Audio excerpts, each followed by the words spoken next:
She tightened her belt and ate only with her younger brother. While others gained weight during the new year, she had become much thinner. Today was the day to distribute grain, and she was happy to have a full meal.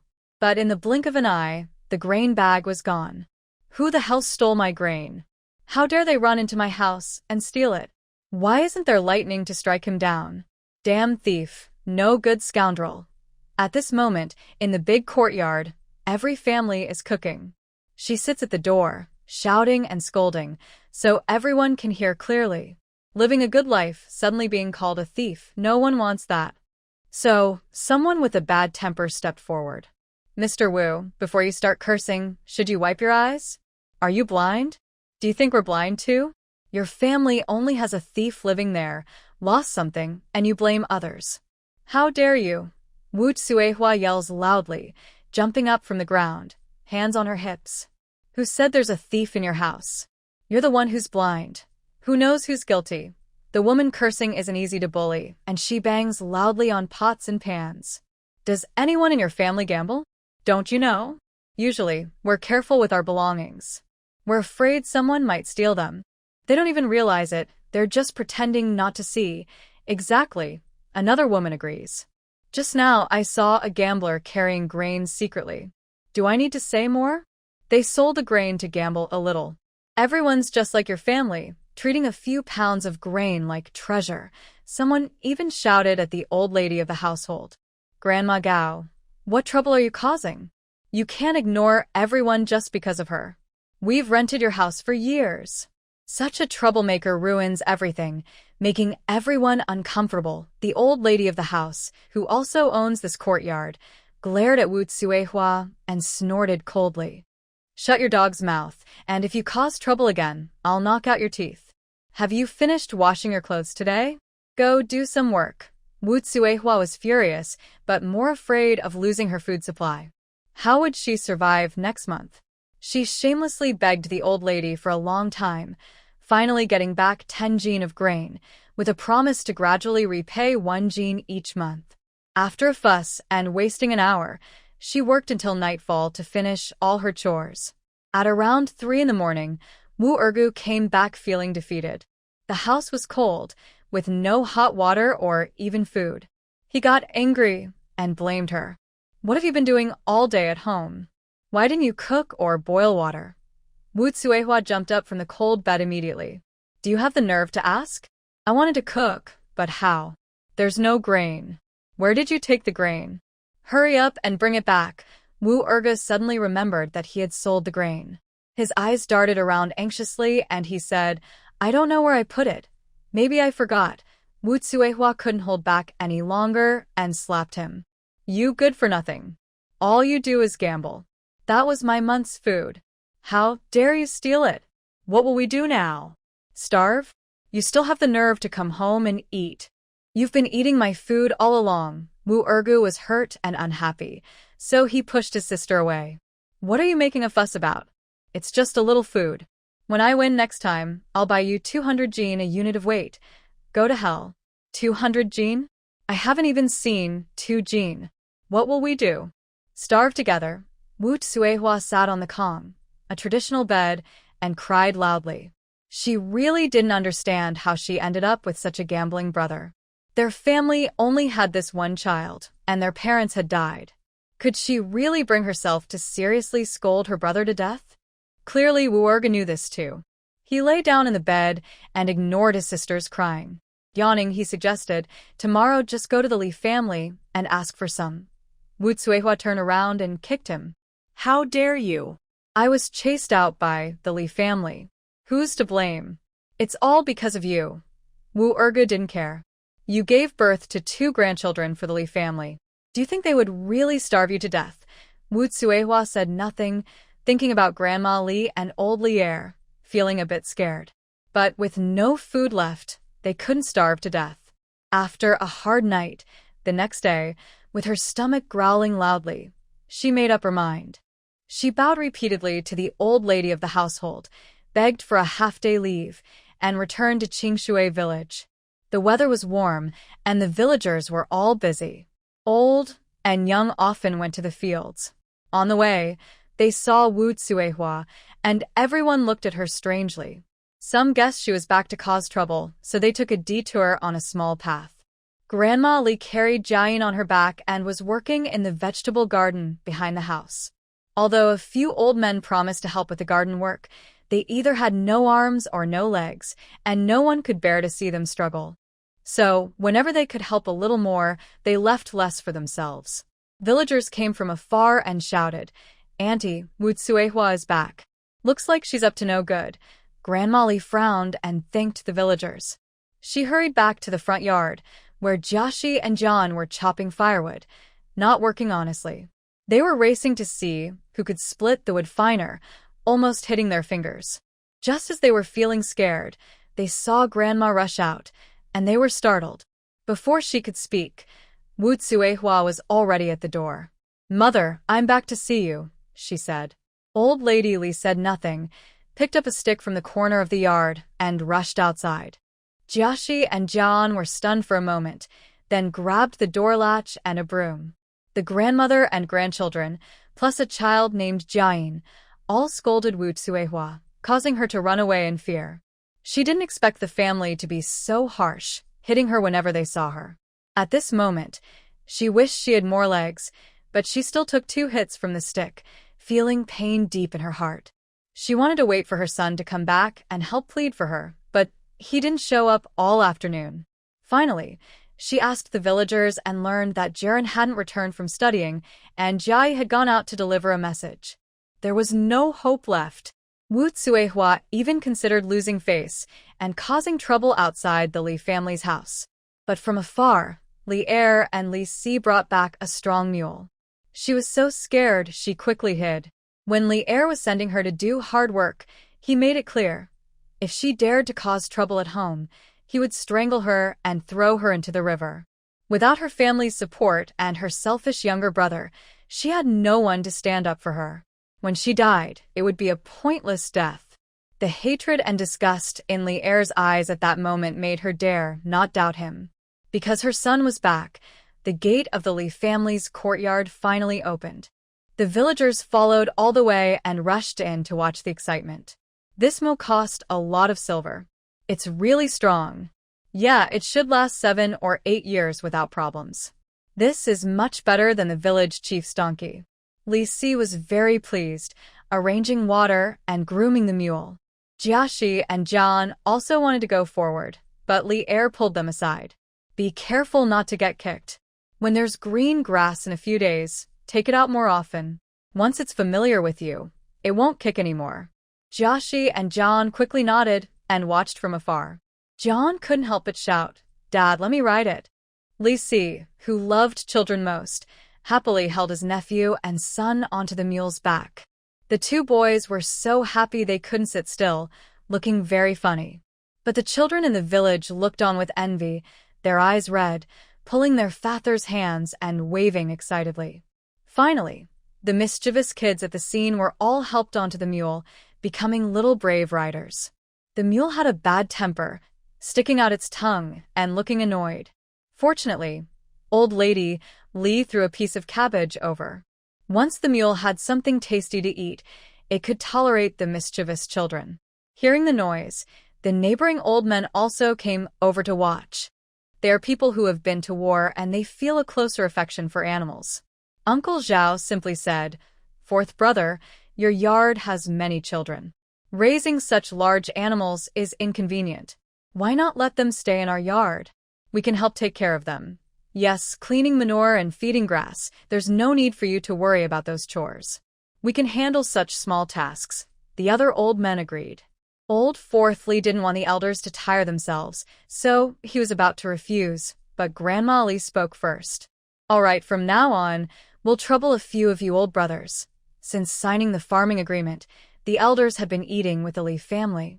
It must be said, with 6 more people, the kitchen work increased a lot. Fortunately, the elders didn't complain or pick at food. As long as it was familiar and hot, they were happy.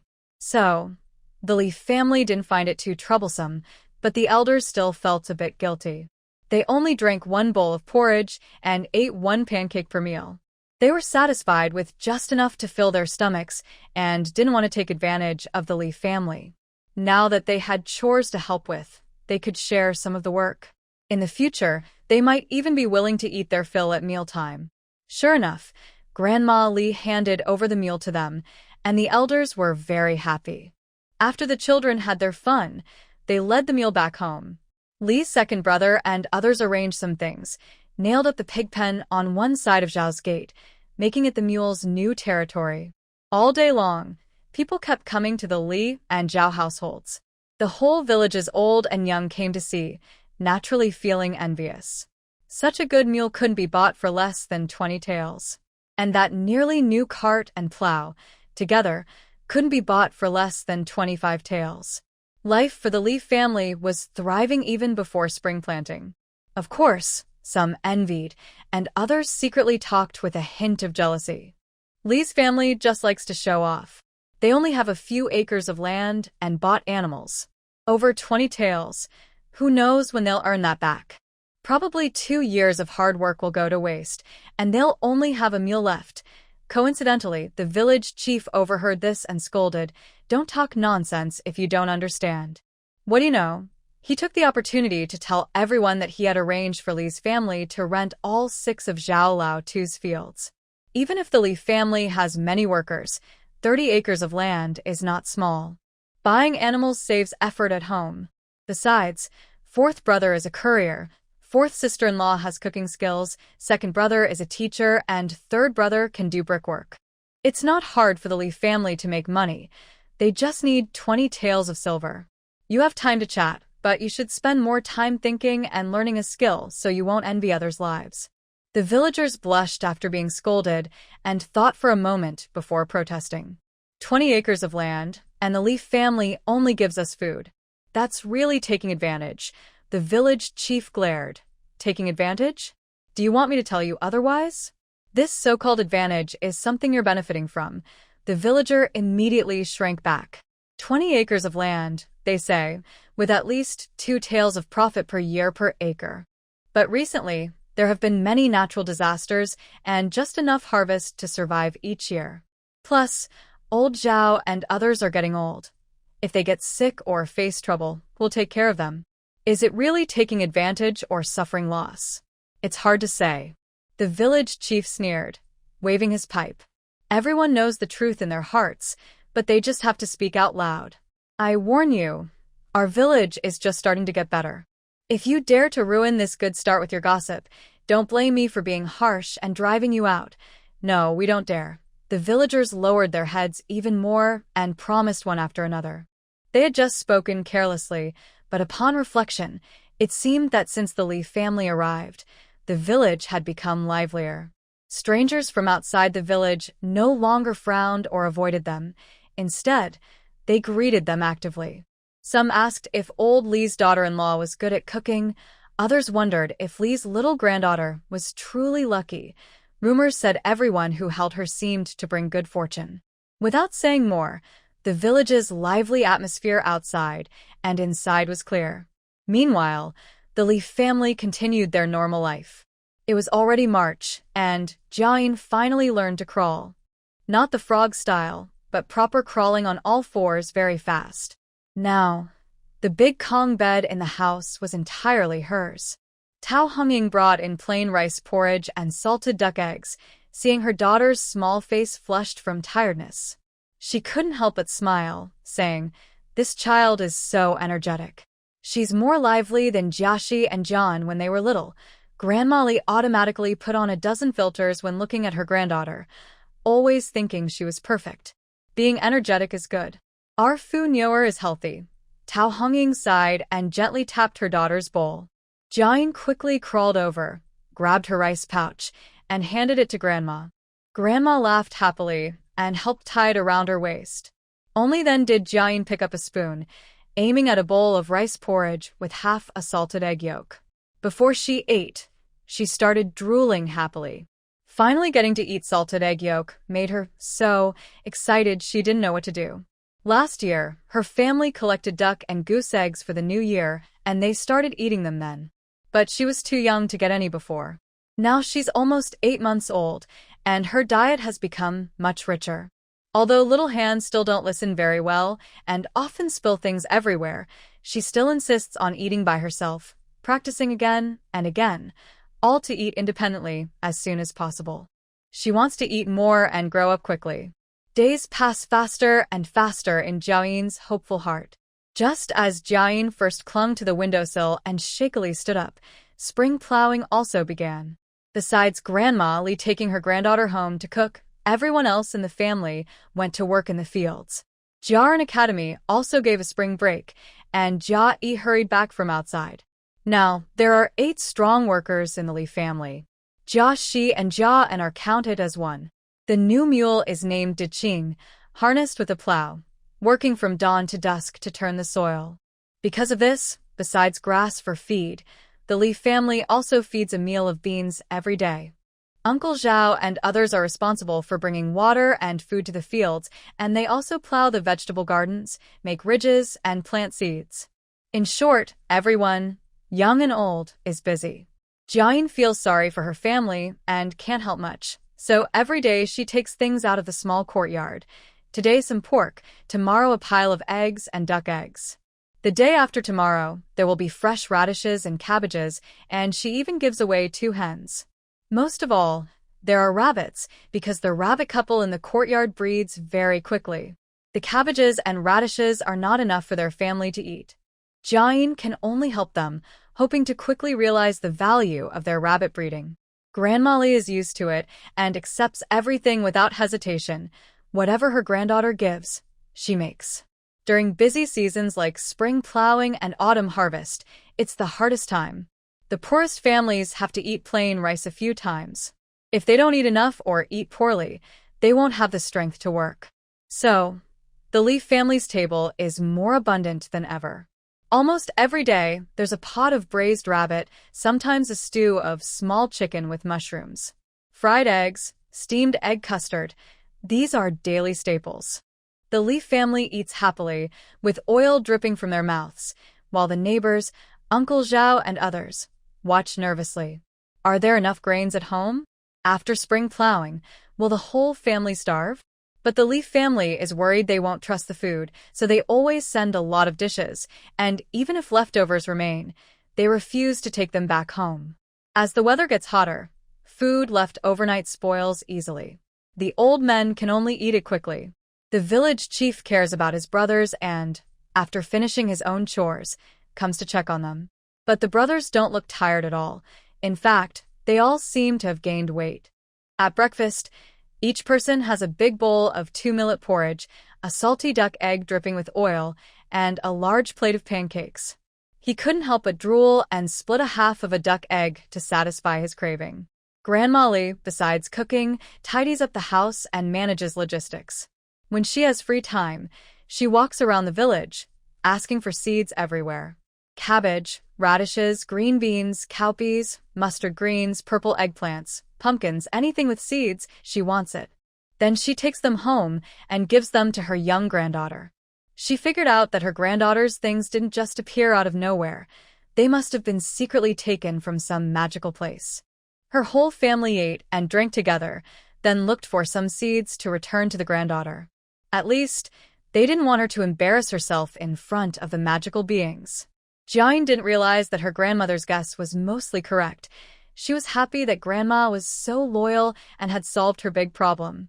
While the family was busy with spring planting, she wasn't resting either. They needed to plant grains in the fields, vegetables in the garden, and feed pigs, chickens, ducks, geese, and rabbits. All these chores added up to quite a lot. It was hard for her, a baby just learning to crawl. She was busy day and night, mostly just sleeping when she was tired. This made Grandma Li often praise her, saying her granddaughter was very caring, always considerate of the family, never causing trouble, and sleeping peacefully every day. They worked from sunrise to sunset. After half a month of hard work, the whole family managed to plant 30 acres of land. 20 acres of sorghum, 10 acres of millet, and some beans and other crops at the edges of the fields. In autumn, they could harvest a few sacks, enough to satisfy Diqing. At least, they wouldn't need to trade for soy paste blocks anymore. Speaking of soy paste blocks, When the weather got hot, Aunt Wu San and second sister Zhang came to take their own. In each family's vegetable garden, they chose a sunny spot all day long. They bought a small ceramic jar, broke the soy paste blocks into pieces, and added plenty of salt. They covered the jar opening with white cloth to keep out dust, and tied small stones and red cloth strips to the corners of the cloth to help fermentation. Later, they had to turn the paste twice a day to gather the mold at the bottom of the jar and remove it completely. Of course, they also needed an old broken basin as a lid. If it rained, they covered the jar to prevent rainwater from spoiling the soy paste. Jiayin learned the entire process carried out by her grandmother, carried on her back. In the end, she stubbornly held the rake, using all her strength to turn the paste several times before stopping. The Li family finally took a break and slept soundly until late morning. Grandma Li pulled out a piece of meat from the well and took 2 cabbages, planning to make dumplings with cabbage and pork.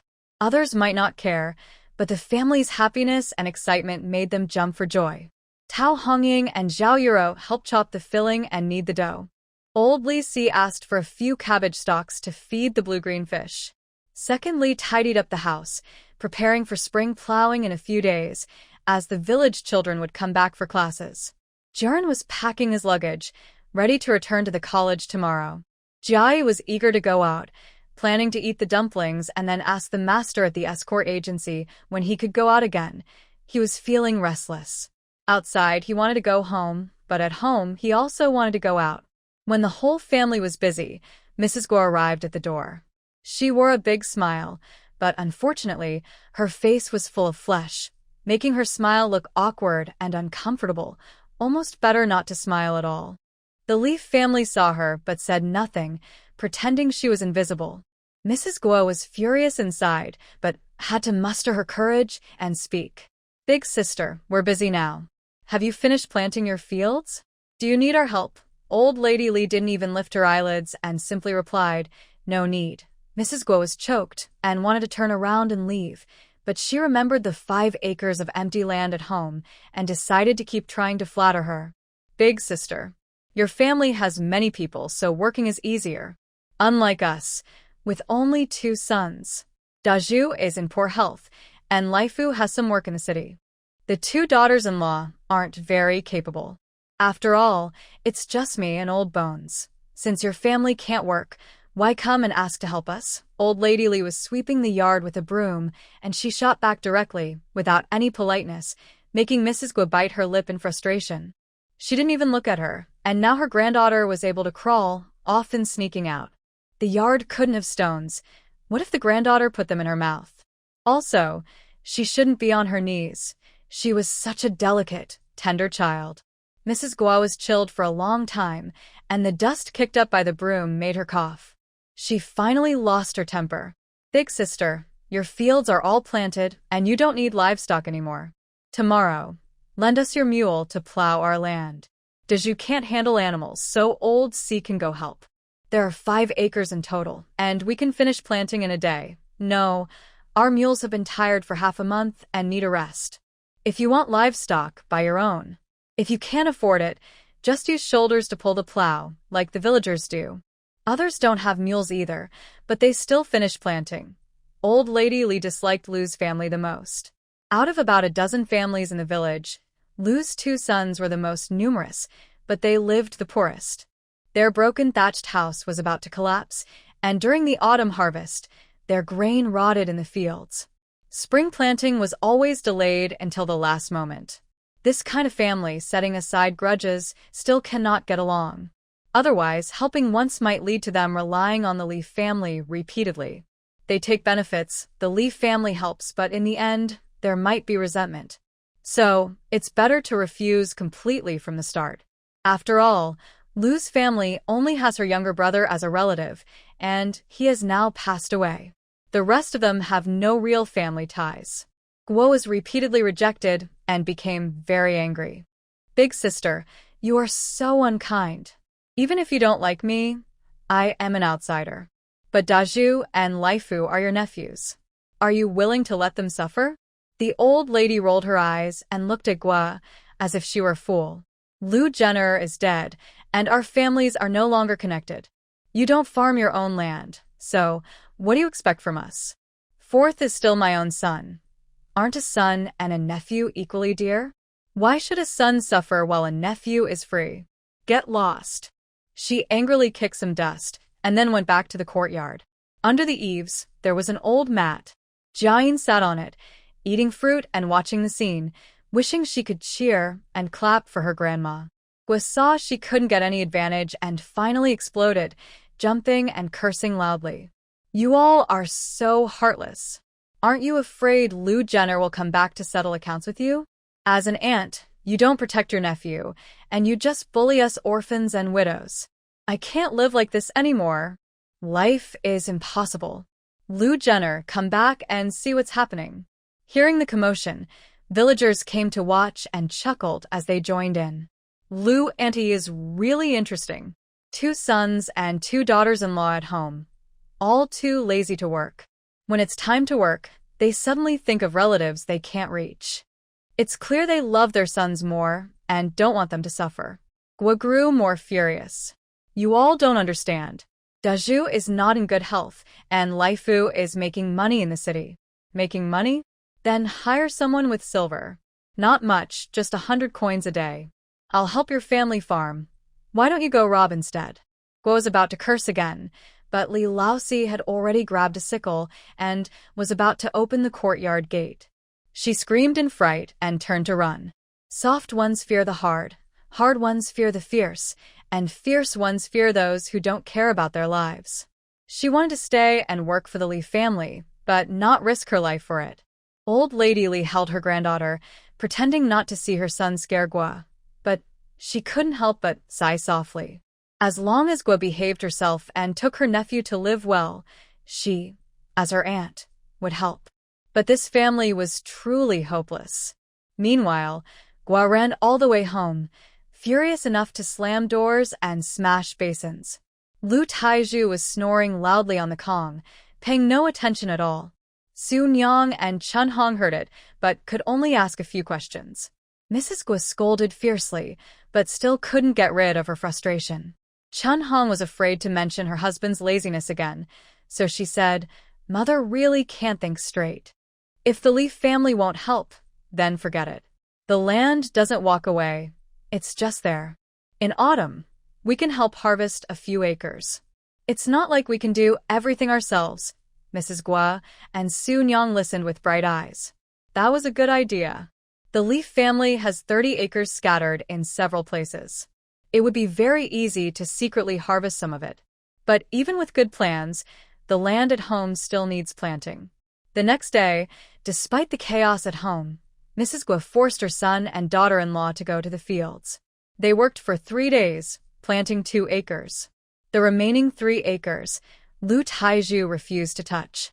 He insisted it be left for Lu Laifu. Lu Laifu was hanging out in the city. Since Wu's siblings moved to the city, he had a place to stay and hadn't come back in 10 days or half a month. How could he come back to farm? So, those 3 acres of land at the Lu family's side were left unused. But Qingshui village had few people and plenty of land. In previous years, many died, the village declined, and everyone disliked the bad luck. Even if someone bought land, they wouldn't come here. So, it wasn't strange that a few acres remained unused. The Li family, old and young, finished eating dumplings and Jiayin went to school. Li Lousiey saw there was nothing to do at home and went out with Jiayin to run errands. Li Laosen was free and went to the city to find some odd jobs like mud work, earning about 30 to 50 coins a day sometimes. Tao Hongying also got busy, bringing Zhao Yuru and Jia Huan to attend banquets. She was straightforward, hardworking, and made delicious dishes. Once she took on a business, all her relatives and friends paid attention. Whenever there was a family matter, they all rushed to Qingshui village. After planting, the month of rare free time was also the busy wedding season. By the end of the month, when they tallied the earnings, Tao Hongying had made 18 taels of silver in wages. Old Lady Li was overjoyed and eager to support her daughter-in-law. Jiayin took the opportunity to stop breastfeeding herself, so her mother wouldn't have to worry about feeding her while busy outside. Now she was a big girl, able to stand and walk a few steps with help. Though just a few steps, it showed she was no longer a crawling baby. It was truly a happy milestone. At home, old Lady Lee's main tasks were cooking and taking care of her granddaughter. Making a big pot of rice was simple, mostly sorghum rice, millet porridge, pancakes, and stewed vegetables.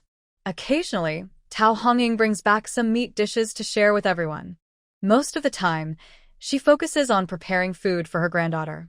Softened red dates are peeled and added to millet porridge, cooking together until fragrant and sweet. She makes 2 bowls of egg custard each day. It's an essential part of the diet. Mixing fine flour with eggs and chopped green onions, she cooks soft little pancakes. Cooked minced pork with cabbage is added to plain rice porridge. When no one is home, she also processes and chops the fish and shrimp her granddaughter brings back. Overall, the grandmother and granddaughter work together very well. All of this is to help her granddaughter grow quickly and stay healthy. At first, Tao Honging was a bit reluctant. Her 8-month-old baby was weaning a little early. But when she saw her daughter didn't cling to her, and that she enjoyed eating porridge and egg custard happily, and looked chubby and rosy-cheeked, she felt reassured. Soon, it was May, and tender new seedlings had sprouted in every field. The mountains and forests were fully dressed in green. Village women and children, with nothing to do, would go up the mountain to dig wild vegetables, wash them, and dip them in sauce to eat. Some were more particular, adding sugar, vinegar, or salt for cold salads. These were all delicious dishes on the table, perfect for accompanying rice. It seemed everything was developing in a good direction.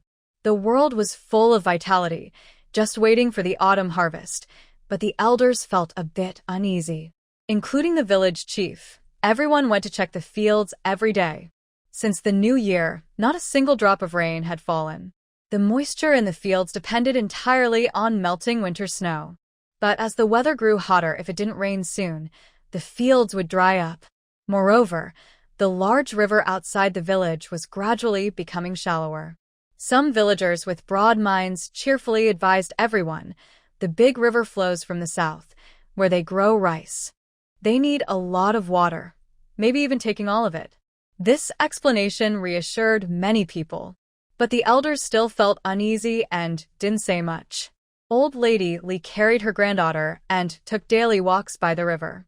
Jiayin mimicked her, secretly taking 2 duck eggs from the courtyard to show her grandmother, who then confidently tucked them into her clothes to take home. No one in the family collected duck eggs, yet they often ate salted duck eggs. Something strange about that. Jiayin also frowned, feeling a bit worried. She checked her own crops, which were about the same as those of other villagers. Neither good nor bad. But compared to her 5 acres of land, it seemed insufficient. Maybe this year really isn't a good one.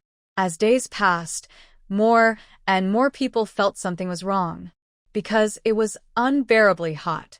In previous years, they still wore jackets at this time, but this year, mischievous children were already running around barebacked. The solar term seemed to be more than a month early, yet not a single drop of rain has fallen. That night, Grandma Lee lay beside her granddaughter, fanning herself with a palm leaf and sighing. "Little and I, do you think this year will be a bad one?" "Yes." Jiayin, feeling hot, tugged at her small undershirt and also felt annoyed. She was too fat, and now her flaws were obvious. Her legs and groin were sweaty, and she had developed a rash that itched painfully. Grandma Lee rarely noticed her granddaughter's discomfort and continued to worry. "What should we do? We have so much land at home. If there's a drought, we won't get any harvest, and that would be bad." Yes. Jiayin wanted to say they should stockpile food quickly, but she couldn't speak well. She could only take out a handful of sorghum from her space. It was the leftover seed they had stolen earlier. Only a little left. Grandma Lee was worried she might hurt her granddaughter with the sharp grains, so she quickly got up to tidy up. Finally, she held the sorghum and thought for a moment, then took out her money box. There were many family members to feed and earn money, so she set aside 20 taels of silver for emergencies. The rest, over 50 taels, could be used. Now was the time to stockpile food, at least enough for the family to eat for a year, preparing for a harvest failure in autumn. They had to wait until spring next year, when wild vegetables appeared, to relax. The Lee family, with over a dozen members plus 6 neighbors, needed more than 2,000 jin of grain for 2 meals a day, even if they ate only 3/4 full. 50 taels of the cheapest sorghum was barely enough. Jiayin didn't want her grandma to worry, so she hurriedly snuggled into her arms, trying to reassure her that she was her strong support. Sure enough, Grandma Lee held her granddaughter close, feeling a little more at ease. With her precious granddaughter in her arms, she thought they couldn't let the family starve at a critical moment. But they still had to make plans and not rely solely on the children. The next morning after breakfast, Grandma Lee called her second and third sons, along with Tao Hongying and Zhao Yiru. I think the weather looks bad. This year might be a big drought. The villagers have stored last year's grain, but we don't have any. I think we should go to town and buy more food to prepare. Both second and third sons nodded. We also think things don't look good. If there's a drought, at least we won't go hungry. Grandma Lee took out some silver. This is most of our family savings. Let's buy some grain. Buy 20 jin of white rice for little and I. For the rest, buy the cheapest food that can keep us going. The second son took the silver and went out with the third son to buy supplies. Tao Hongying and Zhao Yiru also felt anxious and quickly said, "Mother, we're going to the mountain to dig wild vegetables and dry them to store. At that time, they could put some into porridge to help stave off hunger." "All right, go ahead. Don't go too deep into the woods." While the mother-in-law and daughter-in-law were talking, Li Lao-er and Li Lao-san in the yard suddenly exclaimed with joy, "Mother, fourth brother is back." Old Lady Li quickly picked up her granddaughter and went outside. Sure enough, fourth brother Li hurriedly entered from outside the courtyard, looking very tired. His clothes were filthy, his hair messy, and his lips chapped and peeling. He looked much worse than when he left earlier. Tao Hongying, feeling sorry for him, quickly took his luggage and asked, "Was the trip tough this time?" "You look so exhausted." Li Lousiey waved his hand. "Bring me 2 jars of cold tea." I rode fast to get back. Hearing this, Tao Hongying knew something was wrong and hurried to the kitchen with his luggage. Jiayin also felt sad that her father had suffered, but she was more curious about what was happening in the south. She didn't fuss for a hug, but sat quietly on her grandmother's shoulder, obedient and well-behaved. Li Lousiey entered the house and was surrounded by everyone. After drinking 2 jars of cold tea, he finally said, "Mother, the south is not good. We traveled 1,000 miles, and along the way, no rain fell in any of the states, prefectures, or counties. I heard that some places haven't seen any rain or snow since last year's harvest. The crops were barely planted before, and now there are no seedlings at all." Everyone looked worried. If only the area around the capital was dry, it wouldn't be so bad. Since the capital is under the emperor's rule, the vast territory of the Tianwu dynasty, the drought would be manageable with some grain sent from the southern states. But from what he said, even the south was struggling, and the drought might be worse than near the capital. A poor harvest this year was almost certain. "Have you heard that our home hasn't seen rain either?" Li Lousiey sighed and shared the plan he had thought of all along. "Mother, we need to buy grain quickly. We just settled down and don't have last year's stock. We can't be afraid to spend silver. We must stock up fast." Li Lao-er nodded and responded immediately. "Mother gave us silver, and we were just about to go to the city to buy grain." Li Lousiey was surprised. He had thought he'd have to persuade them more, since the family didn't have much silver, and buying grain would be difficult. Fortunately, his mother was sensible. Old Lady Li patted Jiayin's little head, took a deep breath, and suppressed her rising anxiety. "Go buy the grain quickly. Don't be afraid to spend silver. Buy as much as you can. Remember to buy in different places and quietly transport it back after dark." "Understood, Mother." "Don't worry." The strongest of the brothers, Li Lao-er, returned, giving everyone more confidence. Li Lao-er took a mule cart out of the village, while Li Lao-san and Li Lousiey went around from the back of the mountain. "Try to avoid being seen by others, or all 3 brothers will come out, and the villagers will surely become suspicious." It's not that the Li family plans to keep everything to themselves or refuses to share news. First, Each family has stored enough grain to last until autumn. Second, the weather is unpredictable. If everyone goes to buy grain and then it rains, their good intentions could turn into trouble. Tao Hongying and Zhao Yuro brought family joy and peace and went up the mountain together. They collected pig ears, small garlic, wild chives, mountain bellflowers, anything edible, to bring home. They pickled some for salted vegetables or dried them for storage so they can fill their stomachs in tough times. Jiayin was not optimistic about this plan because salted and dried vegetables need water to eat. The drought was so severe that water was the most missing thing. But she couldn't persuade anyone, nor could she. She could only pretend to sleep and then work hard in the small yard. The various seeds that Grandma Li had reclaimed earlier now came in handy. They planted wherever there was space, especially small vegetables that would be ready to eat in a month. Most importantly, Jiayin kept an eye on the water well in the front yard. When she returned to her hometown, the village also used electric pumps for water. But she preferred the hand-pumped well at home and refused to upgrade, which now became a lifesaver. She poured a bucket of water in, quickly pressed the handle, and soon water gushed out. Jiayin was still young and tired quickly from pumping. The little lamb that lost its mother before had now grown into a young sheep. It ran over bleating happily, wagging its small tail, drinking the sweet, cool well water. Jiayin added water for the 4 piglets, chickens, ducks, and geese, which made her feel much more at ease. Her small yard was her greatest confidence. She didn't seek wealth or luxury, just wanted her family to eat well and stay warm. Her family was very worried, and finally, at dusk, they saw the mule cart return. Bags of sorghum and millet were unloaded from the cart, including 50 jin of white rice and 50 jin of fine flour. This was the money Lousiey gave his daughter to buy supplies. On the way, he had hunted a few times and traded skins for silver. He originally wanted to buy gifts for his family but was worried about them, so he told head Lu and hurried back on horseback. Jiayin was still with the escort team, so she wasn't worried about a shortage of people. The side room, used as a storage, was quickly half-filled. The Li family members stood at the door, looking at the sacks and cloth bags. No one spoke, but their eyes showed less fear.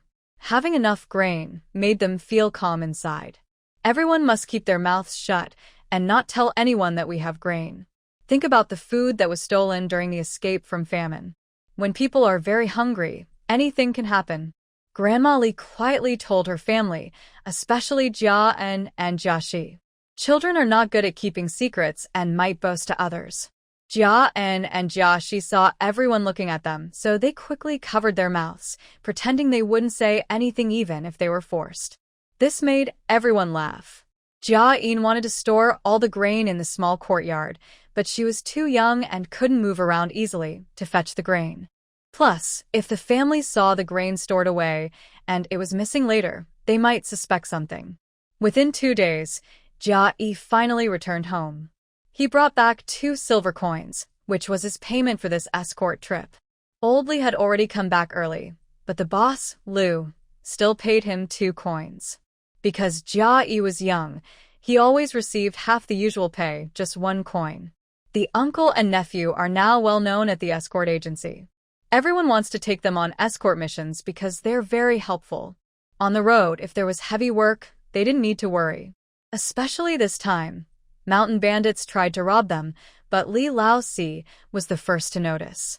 He shot an arrow and directly pierced the bandit leader's hat, scaring all the bandits into not daring to move forward. The convoy passed safely, without fighting or wasting money on paying for the road. Because of this, Boss Lu specially came to visit, bringing 2 boxes of snacks, a piece of meat, and a bag of sesame candies for Jiayin. Unavoidably, Tao Hongying cooked some good dishes, and they all enjoyed a meal together. Days passed quickly, and the weather grew hotter. The sun baked the earth like a hot pot, and everyone felt like ants on a hot pan. The village chief kept running to the fields. Seeing the crops drooping and losing their green, he became determined and shouted at the villagers, "Hurry up and water the crops. We can't wait any longer." Villagers looked worried. Watering the fields was the hardest work. Most families had few strong workers, and some were veterans, so farming was already difficult. Now they had to do even more work, which was exhausting. Some still hoped to wait a few more days. But the Lee family acted quickly. They put harnesses on the mule cart and brought out all the wooden buckets and basins. The mule cart carried water, and Grandma Lee, her daughter-in-law, and children were responsible for watering. Li Er's brothers, Jiayi's family, and Jiahuan also helped carry water. Near their home, 10 acres of land drew water from their well, while distant fields fetched water from the river. People in the village could no longer wait, and all went to the river to get water. The once shallow river now revealed large stretches of riverbed, which made the mischievous boys in the village very happy. They each carried buckets, caught fish, and gathered river clams, not wanting to go home even at sunset. Jiayin and Jiashi, who are sensible and obedient, kept helping in the fields with watering. Old Lady Li felt sorry for her grandchildren, so she sent them off to play for a while. This made Jiayin very excited. The small yard now had dozens of duck and goose eggs, and they hadn't eaten fish at home for a long time. Most importantly, her 2 older brothers were more helpful, so her fish pond could have more fish fry. Old Lady Li bent down to water the plants, then stood up to scoop water, feeling dizzy and tired. At this moment, her granddaughter wanted to go see the fun, so she decided to take a break too, leisurely following her grandson. Villagers busy with fetching and watering water greeted her when they saw her. "Ma'am, we envy you so much. Your family has a cart to fetch water, which saves effort, and you have many children and grandchildren. This really shows the advantage now." Old Lady Li waved her hand with equivalent, saying, "You only see these. Why not look at my 30 acres of land? Even with 10 more people, it's impossible to water it all." Everyone thought about it and felt balanced, then quickly went back to work.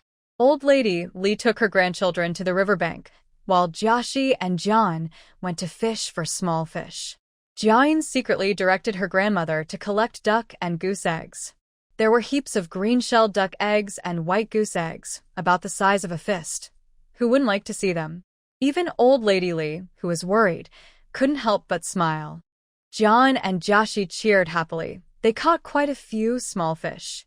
Jiayin hurriedly moved toward the river, and when her brothers weren't paying attention, she poured the small fish into the fish pond in the yard and replaced them with 2 big grass carp. When Jian and Jiashi turned around and saw this, their mouths nearly dropped open in surprise. Old Lady Li, with a grandson, scooped up more eggs and put them into the bucket, shouting, "Why are you looking so surprised?" "Thanks to your sister, we'll have fish to eat tonight." Jian and Jiashi kept their mouths tightly shut, as if they might let the fish escape if they opened them. They hurriedly carried the buckets and walked quickly, but there were too many people on the road, and they were seen. Everyone naturally felt jealous, so they stopped watering and all rushed to the riverbank to find duck eggs and fish. Unfortunately, there weren't many big fish or small fish, let alone duck eggs. That night, the Li family steamed sorghum rice and stewed grass carp with tofu. Jiayin happily ate a bowl of egg custard mixed with pieces of white fish meat.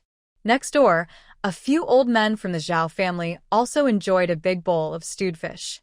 It was a rare delicacy, and the half jar of aged liquor they had treasured for a long time was also brought out by Uncle Zhao.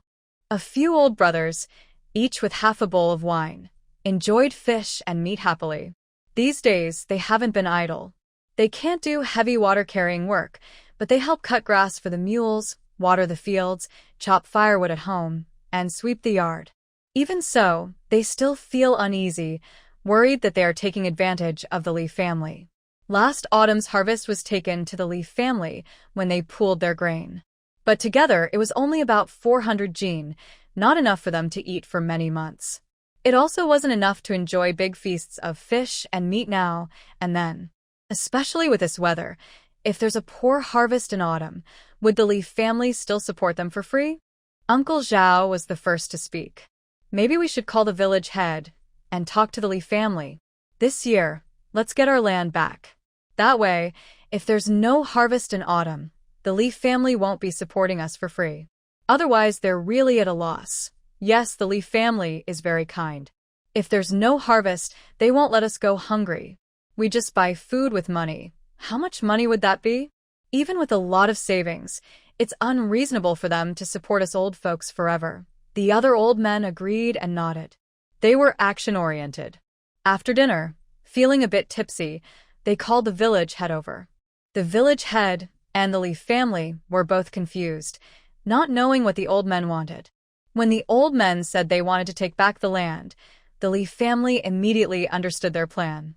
It was a drought, and they were worried about a total crop failure in autumn. Grandma Lee shook her head. No, gentlemen, think about it. If autumn has a good harvest, besides your food, there will be plenty left. We sell some of it for silver. Would you come to ask for it then? Of course not. The old men all glared. Is that something people do? You work hard farming, and if you earn silver, it's yours. We agreed before. We only want enough food to eat. As long as we're not hungry, we don't want anything else. Exactly, Grandma Lee said with a smile, wiping the drool from her granddaughter's chin. Our harvest depends on how well we farm. If we make money, we'll share your food. If not, we won't. That's fair, isn't it? But this year, it might be a total failure. A few old men became anxious. Your family might have to buy food and support us old folks. That's too much to ask. No, it's not, Uncle Zhao. Lee's second son quickly comforted them. Having an elder at home is like having a treasure. Others would envy it. Again, when the fourth child returned from the south, he mentioned a big drought. Our family was already prepared for it. Grandma Lee also nodded and said, yes, don't worry. They didn't explain everything clearly, but the village chief and the elders understood. Everyone took a long, deep breath of relief. The Lee family had stored grain in advance, ready for a bad harvest. The village chief thought for a moment and said, for now, let's leave it at that. Autumn will be tough, but your family must speak up. Of course, we are all one family, sharing the same meal. We must eat enough together, and if we're hungry, we'll find ways to solve it. Grandma Lee's words, one family, made the elders smile even more. They looked at each other and decided not to insist on reclaiming the land. From now on, they would leave the next 10 years of their lives to the Lee family. When truly in trouble, they would risk their lives to protect the Lee family. After all, they're one family. The village chief was concerned about each household. After saying goodbye and leaving, he went around urging those with little stored grain to buy food in the city, and those lazily waiting for rain to quickly fetch water to save the crops. At this point, besides self-help, they couldn't rely on anyone else. The next day, some people did go to the city to buy grain, but they returned empty-handed. The grain prices in the city were now half higher than 2 weeks ago. Everyone felt tense, and a bad premonition grew stronger. More people started going up the mountain. Any green leaves that could be eaten or used as medicine were all picked and brought back. They temporarily filled their stomachs and saved some grain, hoping to last a few more days. Elderly people knelt and prayed in the fields, begging the heavens for rain to save the crops. Unfortunately, the bright sun shone fiercely, with not a single cloud in the sky. Meanwhile, the water wells in the higher parts of the village ran dry. 1 family, 2 families, 3 families. Half a month later, most of the village's wells had no water. From a distance, the mountain forests looked a dull yellow. The crops in the fields withered completely, even those that had been watered earlier.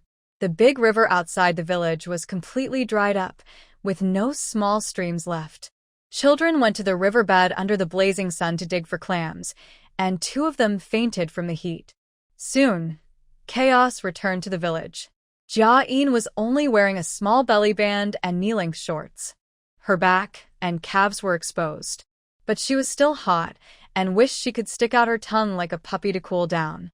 The family was busy, and no one paid attention to her. She quietly practiced walking, falling many times but gradually managing to walk a short distance. After 10 months of walking, she wasn't an early walker among babies, but she wasn't late either. At this time, she wanted to go to the well while her family was taking a nap.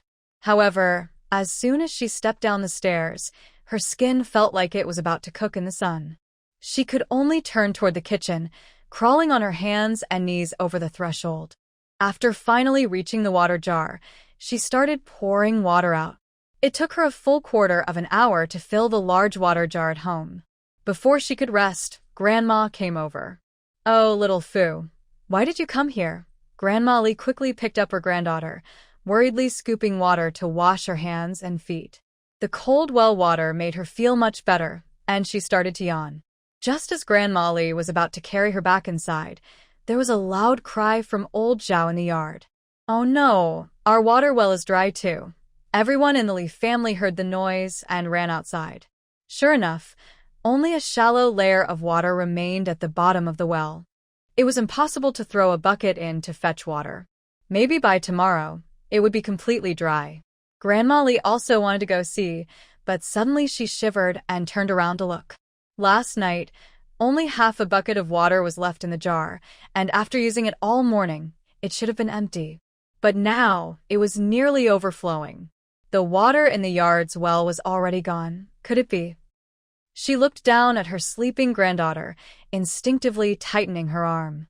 She didn't know whether to feel joy or worry. What kind of treasure did their Lee family have? She was simply unstoppable. When Jiayin woke up, it was already dusk. After eating and drinking well, the family was preparing to sleep, but she was full of energy. Remembering that the water well at home had dried up, she decided to go see it. After all, she couldn't always make the water jar fill itself. Filling the well with water was the best way to hide it. She smoothly got off the bed and reached the door. Suddenly, she was picked up. Grandma Lee touched her granddaughter's forehead. "Where do you want to sneak off to now?" Jiayin giggled foolishly and pointed outside. Grandma Lee sighed, kissed her chubby little face, then tiptoed out to the yard.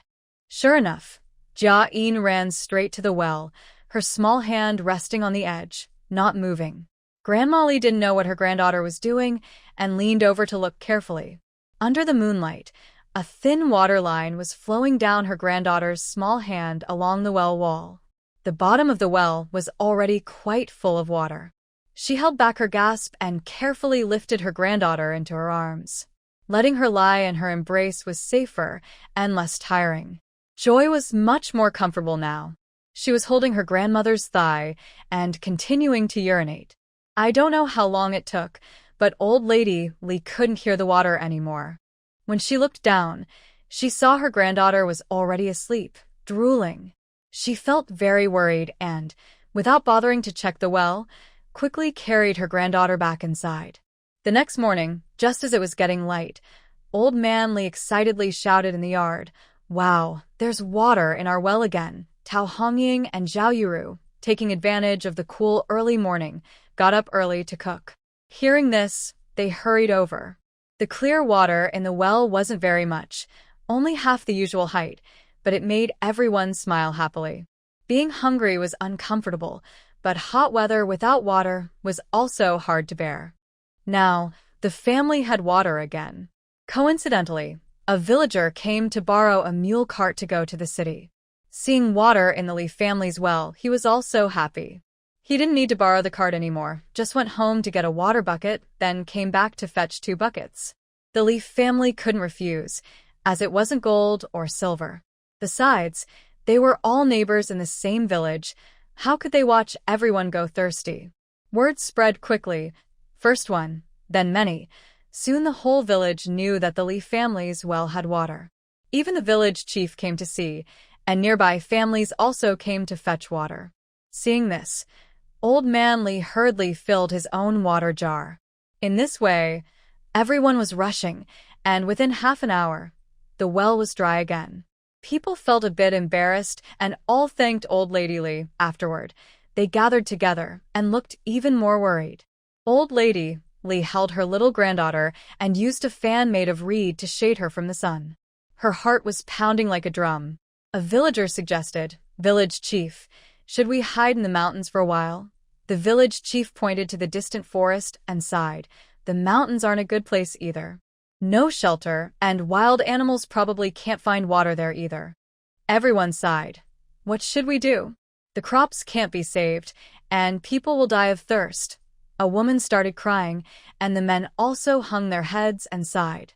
Fearing that the Lee family might be considered unlucky, The village chief spoke up to chase them away. Go home and cry if you want. It's a natural disaster. No one can control it. Everyone left feeling downcast, and the Li family also sighed. Tao Hongying and a few others prepared to cook and eat, while Jiayin went to work in the fields. Old lady Li could only hold her granddaughter and use the fan to shade her while wandering around the fields. The Li family's crops needed the most water, but with the hot weather, they used a lot. The crops still drooped, but they were a little greener than others nearby. Still, it wasn't enough. They still needed to water the fields. Jiayin decided to continue bringing water to the well in the afternoon. But after eating, the sun was too hot, and no one in the family was allowed to go out. Helplessly, she could only wait until dusk before pulling her grandmother to the well. Grandma Li took a while to understand her granddaughter's meaning. She felt mixed emotions, worried about the crops dying from drought and losing everything, yet also caring for her granddaughter, who was not even a year old and already so burdened. After all, she didn't know where the water came from, and if it was far away, her young granddaughter might get exhausted. Finally, she hesitated, and the well was half full again. She could only call her sons to quickly hitch the cart and, under the cover of darkness, carry water to the fields. The moon was bright, making it easy to see how to water the crops. The family didn't understand how water appeared in the well again, but at this moment, they didn't care. Pouring just a little water on the crops could help them last another half-month. Maybe it would rain in half a month. Even if the harvest was reduced due to long drought, getting half the usual amount was enough for the family to survive. They went back and forth, and by dawn, Daqing was exhausted, and everyone, young and old, was so tired they could fall asleep at any moment. As for Jiayin, she was already snoring in her grandmother's arms. She was so tired after a whole night of holding water in her space. Villagers got up early to visit the Li family, happy to see water in the well. They also saw the yard and the mule cart, guessing they had watered the fields again overnight, feeling both envy and admiration. This work was so tiring, and it might even be useless. The Li family was so resilient, just for a small hope. Other families had already given up, feeling ashamed in comparison. From that day on, almost everyone in the Li family changed their daily routine. Jiayin slept all day and stayed awake at night, watching the well and watering the fields. Grandma naturally stayed with her, and the whole family kept pulling water to irrigate. It was dull, exhausting, and hard to endure, but no one in the Li family complained. Compared to their time in the frontier, fleeing from danger, constantly fearing being killed by barbarians, or the despair of that night at the dock, this hardship was just that. Hard, but they felt secure inside. They were fighting for their lives, doing their best. Villagers came daily to fetch water from the Li family, quietly watching them do what seemed like useless work. Some villagers wanted to water their fields too, but their families had no carts, and a night of carrying water only watered a small patch. Just thinking about it made them give up immediately. Days passed, and the forests and mountains turned yellow. Standing in the sun, they felt like they might burn. The big river outside the village started to dry up, and the wells in each village ran out of water. Relatives in the city began to move there. Those without relatives in the city headed deeper into the mountains with their families. Many people also fled to Qingshui village, completely ignoring how they once looked down on it as unlucky. The reason is the well at the Li family's house. Although it often runs dry, it is quickly refilled. Each family takes only 1 bucket a day, enough for children and the elderly to drink, or to cook porridge. As long as they are not starving, it's fine. But with more people, problems arise. Originally, there were about 10 families in the village, and everyone queued for water. When more than 20 outside families arrived, they started arguing and fighting for water. The village chief couldn't stand it and came daily to the Li family to oversee the water distribution. Outside villagers not only needed water for their families but also for their livestock, so they wanted to take 2 extra buckets. Of course, the villagers disagreed. There was only so much water. If everyone took 2 extra buckets, those at the end might get nothing. The well's water supply was unpredictable and had no regular pattern. The outsiders, being blocked, became unhappy and shouted, "Isn't this bullying? You take 2 extra buckets and you won't let us." The Leaf family even takes water to irrigate their crops, but no one says anything about that. Why is that? In the yard, everyone suddenly fell silent because of these words. Grandmother Lee sat under the shaded eaves, holding her granddaughter. Jiayin had become quite thin from exhaustion these days, and her face looked pale. Grandmother Lee, who was already very worried and couldn't help much, was furious when she heard this. Why? Because it's our well. When it's like this, we let you take water out of kindness for our neighbors. It's not your right to demand it. Our well, whether for watering the land or just pouring water in the yard, is ours. Not letting you take water is perfectly fine. Are you planning to report us to the authorities? Have we broken the law? That's a big face you're putting on. Usually, Grandma Lee was always cheerful and smiling in the village. Suddenly, her cold scolding surprised everyone. Soon, Aunt Wu and Sister Zhang, among others, supported her. Exactly, drinking our water and still telling us what to do? Who do you think you are, the county magistrate? If you've got the guts, don't come to live in our village. We lent you our house and shared our water. We try to help, but you repay us with ingratitude.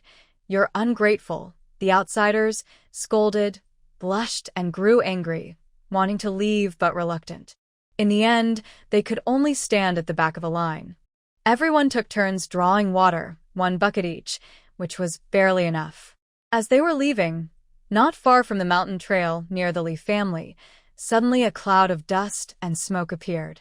3 or 4 wild boars ran down, chased by Uncle Zhao and a few old men, shouting loudly, "Kill them! They're going to ruin our crops." It turns out that Uncle Zhao and a few others couldn't help water the fields at night, so they took the initiative to do the farming work themselves. During the day and night shifts, they were afraid wild animals from the mountains would damage the crops. Unexpectedly, a wild pig had taken a liking to Lee's land and came along today to feast. Uncle Zhao and the others kept watch closely and quickly noticed the pig, banging a copper basin to scare it away. The startled pig ran straight into the village. Everyone screamed in fear and hurried to hide, not daring to confront the pig directly. At this moment, old Wuihua climbed over the courtyard wall. He was holding a thick wooden stick and struck the lead pig on the head. The pig squealed loudly, its brains splattered, and it fell to the ground. Jiayin rushed out from the gate, but was a bit too slow. He was anxious and jumped onto the pig's back, drawing a small knife and stabbing it in the eye. The pig suddenly went blind, raging and crashing around. Jiayin pulled out the knife and cut its neck. The village chief saw this and shouted for the villagers to help herd the remaining 2 smaller pigs. Old Wuihua also stopped, hitting the pigs twice more, making them completely quiet. Blood and brains splattered all over him, making him look fierce. The outsider who had been shouting earlier and was scolded was initially a bit annoyed, but now he shrank back, staying quiet and not daring to breathe loudly. No one dared to provoke the Lee family. Their sons and grandsons were too strong. His head was no match for a wild pig. Everyone was shocked, but seeing the pigs lying on the ground made them very happy. "Ha, now we can have pork to eat." Exactly, this is like getting meat delivered to us. Luckily, Old Four and Jiayin were at home, or it would have been bad. It looks dry on the mountain, so the wild pigs came down. Who cares? Now we have pork to eat. The village chief stepped forward to check and saw that the pigs were truly dead. After thinking for a moment, he told Old Lady Lee's sister, "What should we do with these wild pigs?" Old Lady Lee thought for a while and decided. "The 2 big ones, let Old Four take them to the city to sell. With the money, my family can send Jiayin to school. The remaining 2 smaller ones are tenderer and better to eat. The village chief can decide how to share them among everyone. Let's give the children some meat to satisfy their hunger." The village chief agreed quickly. "All right, I'll thank everyone on behalf of our family." The villagers weren't greedy and all thanked loudly. "Thank you, ma'am." "Thank you, auntie." Soon, the mule carts were loaded, and Old Lee 2 and Old Lee 4 went to town to sell wild boar. The other 2 were not taken away. Instead, they were skinned and gutted right at Lee's doorstep. Currently, there are about 30 households in the village that are considered outsiders living temporarily. The two small wild boars weighed over 300 jin combined. After removing the head, hooves, and internal organs, about 200 jin of meat remained. Outsiders' families get 3 jin each, while the local villagers get 8 jin each. The remaining 30 jin, or so, are all given to Li's family. The bones that were stripped off, some are divided among children, elders, and the family, to be used for making soup. As for the head, hooves, and entrails, the village chief decided to leave them all for Li's family. Tao Hongying is skilled. After marinating, each family can have a bowl. It's not about the quantity, but the delicious smell and taste. The wild boar's rampage into the village was quite a big event, but it was resolved smoothly in Qingshui village, even making everyone happy and cheerful. No one minded how much silver Li's family earned from selling the 2 big wild boars. Because the wild boars had damaged Li's crops before coming down the mountain, and Li's family was the one who hunted them all. Li's family kept all the wild boars, so no one had the right to say much. Plus, they shared so much of the meat this time. That afternoon, every household ate pork. Even though the wild boar meat was tough and needed extra water, no one minded. Old Li 2 and Old Li 4 brought the wild boars into town. Wild boar meat isn't as valuable as domestic pork, but the butchers still happily bought it. They received 8 taels of silver for the 2 pigs, which was a bit more than usual. Not for any special reason, but because it was rare. This year's drought caused a poor harvest. People couldn't even eat enough. So, who would raise pigs? In the county town, some butcher shops had run out of meat. Some people wandered outside the villages to buy small pigs, around 70 to 80 jin, which was considered good. The 2 pigs sent by Li's family were nearly 300 jin each. The lard alone could produce a lot of fat. Old Li 2 and Old Li 4 were very satisfied. After leaving the butcher, they wandered around the town. Since the drought started, they rarely went into town. Now, they saw that the streets were unusually deserted. Queues stretched in front of grain shops, with everyone looking anxious, staring into the shop. The sign in front of the grain shop showed that grain prices had more than doubled. Another busy place was the 4 deep wells dug when the city was built. One in each corner of the southeast, southwest, northeast, and northwest. Because they were dug deep, they could still draw water during the drought. The county government specially sent guards to watch over the wells. Each household could only draw half a bucket, and they had to endure whether it was enough or not. The brothers were worried about Jiayin, so they made a special trip to the academy. Jiayin quickly ran to the back door and was very happy to see his father and uncle. Jiayin looked a little thin but didn't seem very thirsty based on his lips. Li Lao felt a bit relieved and asked carefully. It turned out that the college's dean, when he was young and traveling, saw how terrible the drought was. When building the college, he spent 100 taels of silver and dug a deep well, even deeper than the 4 wells in the city. Recently, the college's water supply wasn't much affected. Jiayin also cared about his family and said, "Father, talk to Grandma. Let's move into the city too. Rent a yard nearby, and I will bring water home every day. It might not be enough, but at least we won't be too thirsty." Li Lao was happy to see his son being thoughtful and obedient. He quietly told him that the water well at home still had water. Jiaren's eyes lit up with joy. "That's great. That's great. I was so scared in my dreams that we would run out of water. Grandma always said Funyoer is lucky, and our family is blessed." Now, it seemed Grandma was right. Their land was higher than most in the village, but only their wells still had water. Li Lao si felt proud. Funyo was his daughter. He directly gave Jiayin 2 taels of silver from selling wild boar meat. "Keep this for self-defense. If things get tough at the college, come back home quickly." "Got it, Uncle C." Jiayin agreed without hesitation. They exchanged a few more casual words before Li Lao and Li Lao Si left the town to go home. Meanwhile, in the northern courtyard of the city, Wuihua was boiling millet porridge over the stove, sweating heavily. When the porridge was ready, she turned her head for a moment, and it was all gone. Wuihua was holding a big bowl, slurping loudly. Standing nearby were Lousiey and Guishi, each with a big bowl, drinking and complaining. I say, Wuihua, can't you add more rice when you cook porridge? Look at this. You can see through it. Guishi's mouth was twisted in displeasure. Wuihua was so angry she couldn't hold it anymore. She snatched Guishi's bowl and said, "Do you have any shame? Since we moved into this yard, you've been coming here every day to eat for free. Do you think I work hard just to earn some food? I work myself to death every day, bouncing around like an animal. If you think this porridge is too thin, why do you still come to eat? When you secretly cook porridge, why didn't you give me a bowl?" Guishi was so angry she stomped her feet and tried to take back her bowl, but Wuihua drank all the porridge in one go. Guishi crossed her arms and cursed, "You good for nothing. Drinking your porridge is giving you face. I am your aunt, and it's right for me to respect my elders. We came to live with you, so why don't you take care of us? I didn't take your gold and silver, and you're so upset over a bowl of porridge. When our family becomes wealthy, you'll be begging to get close to us."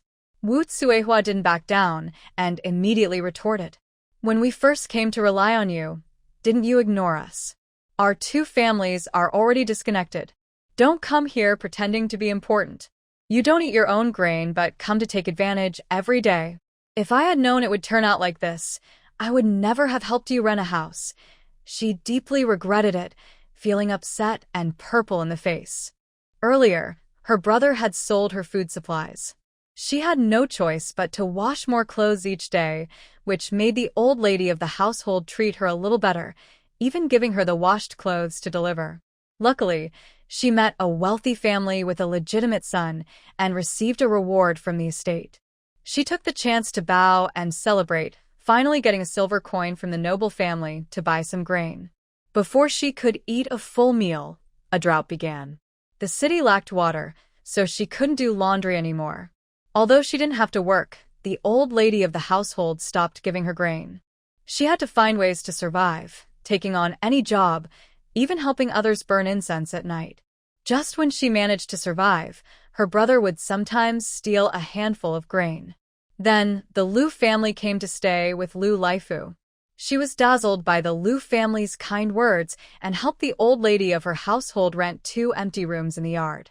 This marked the start of endless trouble. In the past, Lousiey would just come to eat, but now the whole family was watching her pot of food. Whenever she cooked, everyone in the Liu family would rush to eat. She couldn't scold or argue. If she didn't hide her food well, they might even take her grain bag. She missed the days in Qingshui village, where her in-laws protected her and Lousiey, the fierce man, kept the Liu family from even passing by her gate easily. Now, they were bullying her. Guishi wiped her mouth, feeling a bit regretful that she hadn't finished her half bowl of porridge. If she took a bite here, her family would lose some rice. Even if others pointed at her nose, she didn't care. Disobedient child, no wonder your in-laws don't want you. You eat a bowl of porridge and still curse. I'm giving you this because I respect you." She turned and stomped back into her room, not forgetting to leave a parting remark. "Just be content. The people in the village are probably all thirsty to death. Your mother-in-law's family didn't come looking for you, so that's good enough. If you provoke me again, I'll send Sun Yan back to deliver the message. See what you'll do then. There won't even be a place to sleep, let alone food." Wuihua immediately shut her mouth. Although she didn't know how things were in the village, she felt it couldn't be good. Guishi should not be so unlucky. Everyone is looking for her. What will she do? Does she have to work to support the Li family? But thinking about it, she also feels a bit better. The Li family probably didn't expect that kicking her out would actually save her. Actually, she was worried for nothing. Not only do they have water to drink, but right now they are also happily eating meat.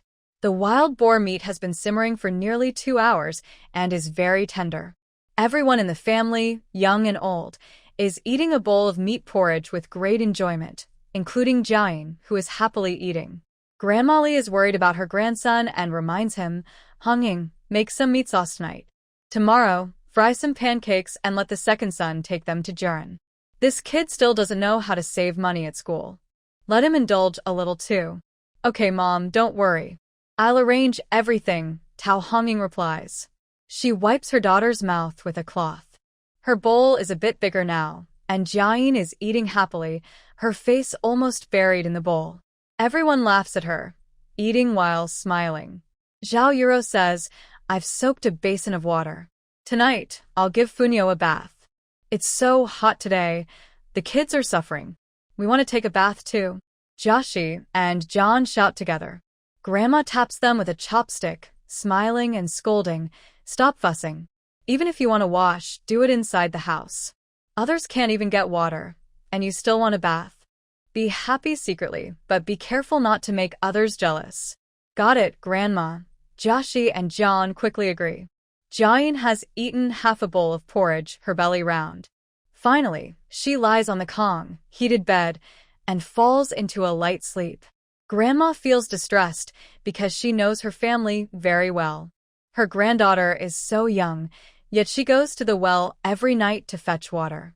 The adults can't handle it, let alone a child under a year old. Oh, I hope it rains soon. If this keeps up, we really can't hold on. Lousiey doesn't want his mother to get angry and says, Don't worry, Mom. We rest during the day, and at night we water the fields. It's not tiring at all. Lousiey and the others nod in agreement. Mom, we're not tired. Grandma Li sighs. Her sons and grandsons are visibly thinner and darker. How could they not be tired? But they are filial and sensible, and willing to endure hardships, which makes her happy. Let's hold on for a few more days. Our crops are too precious to waste. Yes, now it's just our family left. Luckily, we still have well water. Without it, we wouldn't have the strength to do all this. Everyone responds in agreement, perhaps strengthened by eating pork. That night, the Li family watered 3 rows of fields. Jiayin finished watering and saw Qing gasping for breath. She pulled her grandma over and then picked some vegetables from the space. Qing was so happy she was jumping with joy, eating eagerly while spitting out water. Grandma Li felt worried, but still wanted to take some food away. Jiayin also brought out quite a bit. There were green vegetables like spinach, coriander, bok choy, rapeseed, scallions, all fresh and crunchy. There were even cucumbers and peas, and some gourds. Grandma Li was so delighted she wanted to take everything to the kitchen. But her granddaughter kept grabbing more and more. Suddenly, she realized something and asked cautiously, Funyo, we have so many vegetables. We can't finish them all at home. Do you think your second uncle can take some to sell in the city? Yeah. Jiayin nodded firmly. That was her plan. Rare things are more valuable. In previous years, green vegetables were not worth much at this time. But now, water is hard to come by, so vegetables are precious. Taking them to the city, the wealthy families would definitely pay good money. Coincidentally, Li Lao-er and Li Lousiey, who were bringing water back, were the ones to go. Grandma Li called her 2 sons quickly and started tying the vegetables into bundles with grass ropes. She efficiently packed all the greens and placed them into willow baskets. While stacking, she also sprinkled water on the vegetables. Finally, she loaded everything onto the donkey cart, filling more than half of it. Grandma Li quietly told her sons, Go to the city tonight. As soon as the gates open, head in. Ask around the big families if they want to buy. If you encounter anyone bullying, don't argue too much. The most important thing is to come back safe, understand? Got it, Mom.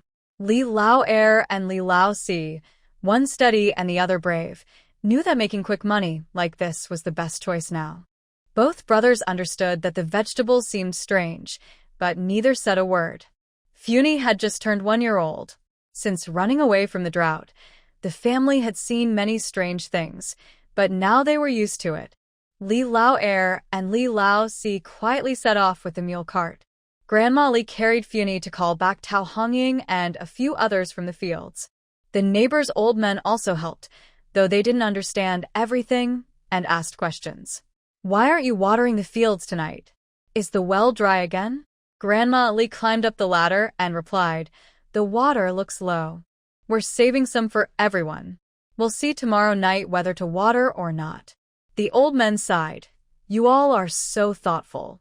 Yes, at a time like this, you're still taking care of the whole village. That's really kind. Everyone finished talking and went back home. As for Jiayin, she had already fallen asleep on her grandma's back, drooling. She was so tired. Human strength has its limits. Natural disasters are inevitable. Do your best, but leave the rest to fate.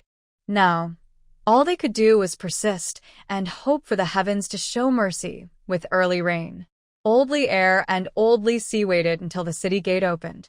They paid 10 coins and smoothly entered the city.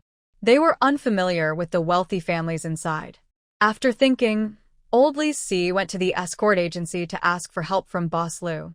Boss Lou was kind and also a master of righteousness, so he wouldn't refuse. However, he knew the masters of the families but was not familiar with the purchasing manager. So, he called the purchasing assistant from the escort agency. This was a young man in his 20s, named Zhou, who looked friendly and easygoing with a big smile. When he heard about the Li family's plans and saw the vegetables in the cart, he couldn't help but get excited and started rubbing his hands. Recently, every family in the city was complaining. Ordinary people lacked food and water, while wealthy families lacked enjoyment. Fruits were gone, vegetables were gone, and even water was in short supply. Life was becoming very hard. The purchasing agents were unlucky, often scolded by their masters. Now, the vegetables in the Li family's cart were like a piece of meat in a crow's beak. If they showed it outside, it would definitely be snatched up quickly. Second brotherly, fourth brotherly, I won't hide it from you. Your cart's goods will definitely sell well. But I need to ask first, do you still have more at home? Is this a one-time deal, or can you deliver every day? The difference isn't just a few coins, it's dozens of taels. You need to be clear so I can help arrange things. Old Lousiey and old Lousiey looked at each other, feeling the situation was a bit rushed. They should ask their mother carefully. But it wasn't too late now. Old Lousiey said, Brother Zhou, our well is deep, so we still have water. The vegetables are from our family, saved from our mouths, hoping to sell some silver to pay for the children's education. We still have some at home, but we also have many relatives and friends. I don't know if we can sell to everyone. So I will send old Lousiey back to ask clearly, and then we can discuss further. Good, that's the best way. Manager Zhou was even more excited when he heard this. If he managed it well, he would also benefit. Old Lousiey hired a cart and left. Boss Lou invited old Lousiey and manager Zhou to his house for breakfast. Old Lousiey was generous and thoughtful, bringing 2 bundles of vegetables and 3 small cucumbers. Mrs. Lou cooked and served the food, and everyone enjoyed their meal happily. Old Lousiey hurried back home. The villagers were drawing water. Seeing him return exhausted, they were surprised. He had no time to chat and pulled his mother into the house. Old Lady Li didn't know if there would still be vegetables in the future, so mother and daughter looked at each other for good news. Jiayin had woken up and eaten well. Now she was free and, hearing there was profit to be made, she wouldn't miss the chance. She excitedly waved her small hands, releasing a dozen rabbits at once, and then picking a large plate of cherries. The rabbits were raised in the backyard. If she could sell them, it would lighten the burden on the small yard. As for the cherries, they originally grew in the corner of the yard, barely alive. Jiayin didn't think much of it, but unexpectedly, this year they sprouted, bloomed, and now bore a full tree of cherries. They looked good and tasted sweet and sour. At this moment, feeling curious, she thought she might also sell some for money. Old Lady Li saw there were no vegetables and carefully asked Fien, Do you have any vegetables? Can you sell them every day? Yes, Jiayin nodded, pointing at the cherries with a frown. Because the cherries were too small and very hard to pick. Old Lady Li was happy and asked again, Are there as many vegetables every day as today? Jiayin still nodded, and the old lady felt assured. Old Lousiey was also happy. Though he didn't understand his mother's daughter well, he still understood a little. Mother, I'll go back quickly. Second brother and Lu Biao are still waiting for me. All right, be careful on your way back. If anyone asks, just say you went to help at the escort agency. Old Lady Li carefully advised. If someone in town asks where the vegetables came from, Just say your water well is water, and the vegetable garden isn't dead. You can also say that during spring, when you went into the mountains, you planted some near the mountain spring. Old Lousiey nodded repeatedly. These words could be scrutinized, but at such times having food was good enough. Who would bother to ask for details? He hurriedly left, walking quickly. The villagers, curious, lined up to fetch water and asked Old Lady Lee, "Auntie, why did Lousiey leave so quickly? Is there something at home?" "No, it's because the escort agency called him to help. The natural disasters are severe, and there are also human troubles. Maybe some bandits or mountain thieves appeared. I didn't quite catch what was happening." Old Lady Lee waved her hand vaguely. The villagers immediately imagined the scene. Usually, they envied Lousiey for earning quite a bit from each escort trip. Now, it seemed earning that money wasn't so easy. Bandits and mountain thieves were outlaws. Facing them was extremely dangerous. Although they couldn't earn that much money, they didn't have to risk their lives either. Thinking this way, many felt more at peace. Old Lady Lee saw everyone's expressions and was not angry. Human nature is like that. Even when people get along well, they inevitably compare themselves to others. And when there's comparison, jealousy follows. It's always been like this. I want you to live well, but you can't live better than me. Although the Lee family tries to stay low-key, they still stand out too much among the villagers. But she doesn't want to just gather her children and grandchildren to live a simple, aimless life like the villagers. So, she decides to act modestly outwardly but carry herself confidently. Jiayin leans in her grandmother's arms, unaware that her grandmother is deep in thought, busy tidying up the small courtyard vegetable garden. Calculating quickly, she realizes it will rain tomorrow, and it will take at least half a month for everyone to grow new vegetables. This means the best-selling period for their vegetables is only half a month. Every bit of effort will bring its reward. The seeds she planted earlier in the fields are now ready to be harvested. Most of them are spinach, bok choy, rapeseed, and similar vegetables, while the small garden also has some cucumbers, eggplants, and beans, but not many. Now she feels a bit regretful. If only she had divided a couple of acres to grow more vegetables. But one shouldn't be too greedy. What they have now, if sold smoothly, will be enough to cover the family's expenses for a year. In the county town, Lousiey and Steward Zhou are waiting for Lousiey. They heard that the Lee family can send a lot of vegetables daily, even fresh cherries, which makes Steward Zhou very happy. He quickly plans to find buyers for the vegetables. But Lousiey stops him. "Brother Zhou, our family is just an ordinary farm household. Showing so many vegetables at this time might attract too much attention. If someone comes to buy them forcefully, we might not be able to handle it. It's better if you help us sell the vegetables later, and we'll give you a 10% commission. What do you think?" Steward Zhou pauses, considering, his eyes brightening. He was originally just helping to connect buyers, but now that he can make a profit himself, that's even better. However, he can't agree too easily, as if he values money too much. He shakes his head repeatedly, politely refusing. Lu Biao, rough-looking on the outside but clever inside, notices that Steward Zhou is hesitant because of his face. Seeing that the Lee brothers are genuinely willing to share, he pats Steward Zhou on the back and complains, "Brothers, we're all family. No need for formalities. Don't forget, you usually buy from us and don't even leave a few coins for yourself. The Lee brothers are sincere, so don't act proud.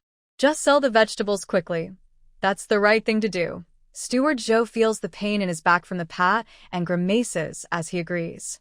All right, I'll do it." He rubs his back and instructs Lousiey and Lousiey, "I'll take the vegetables now."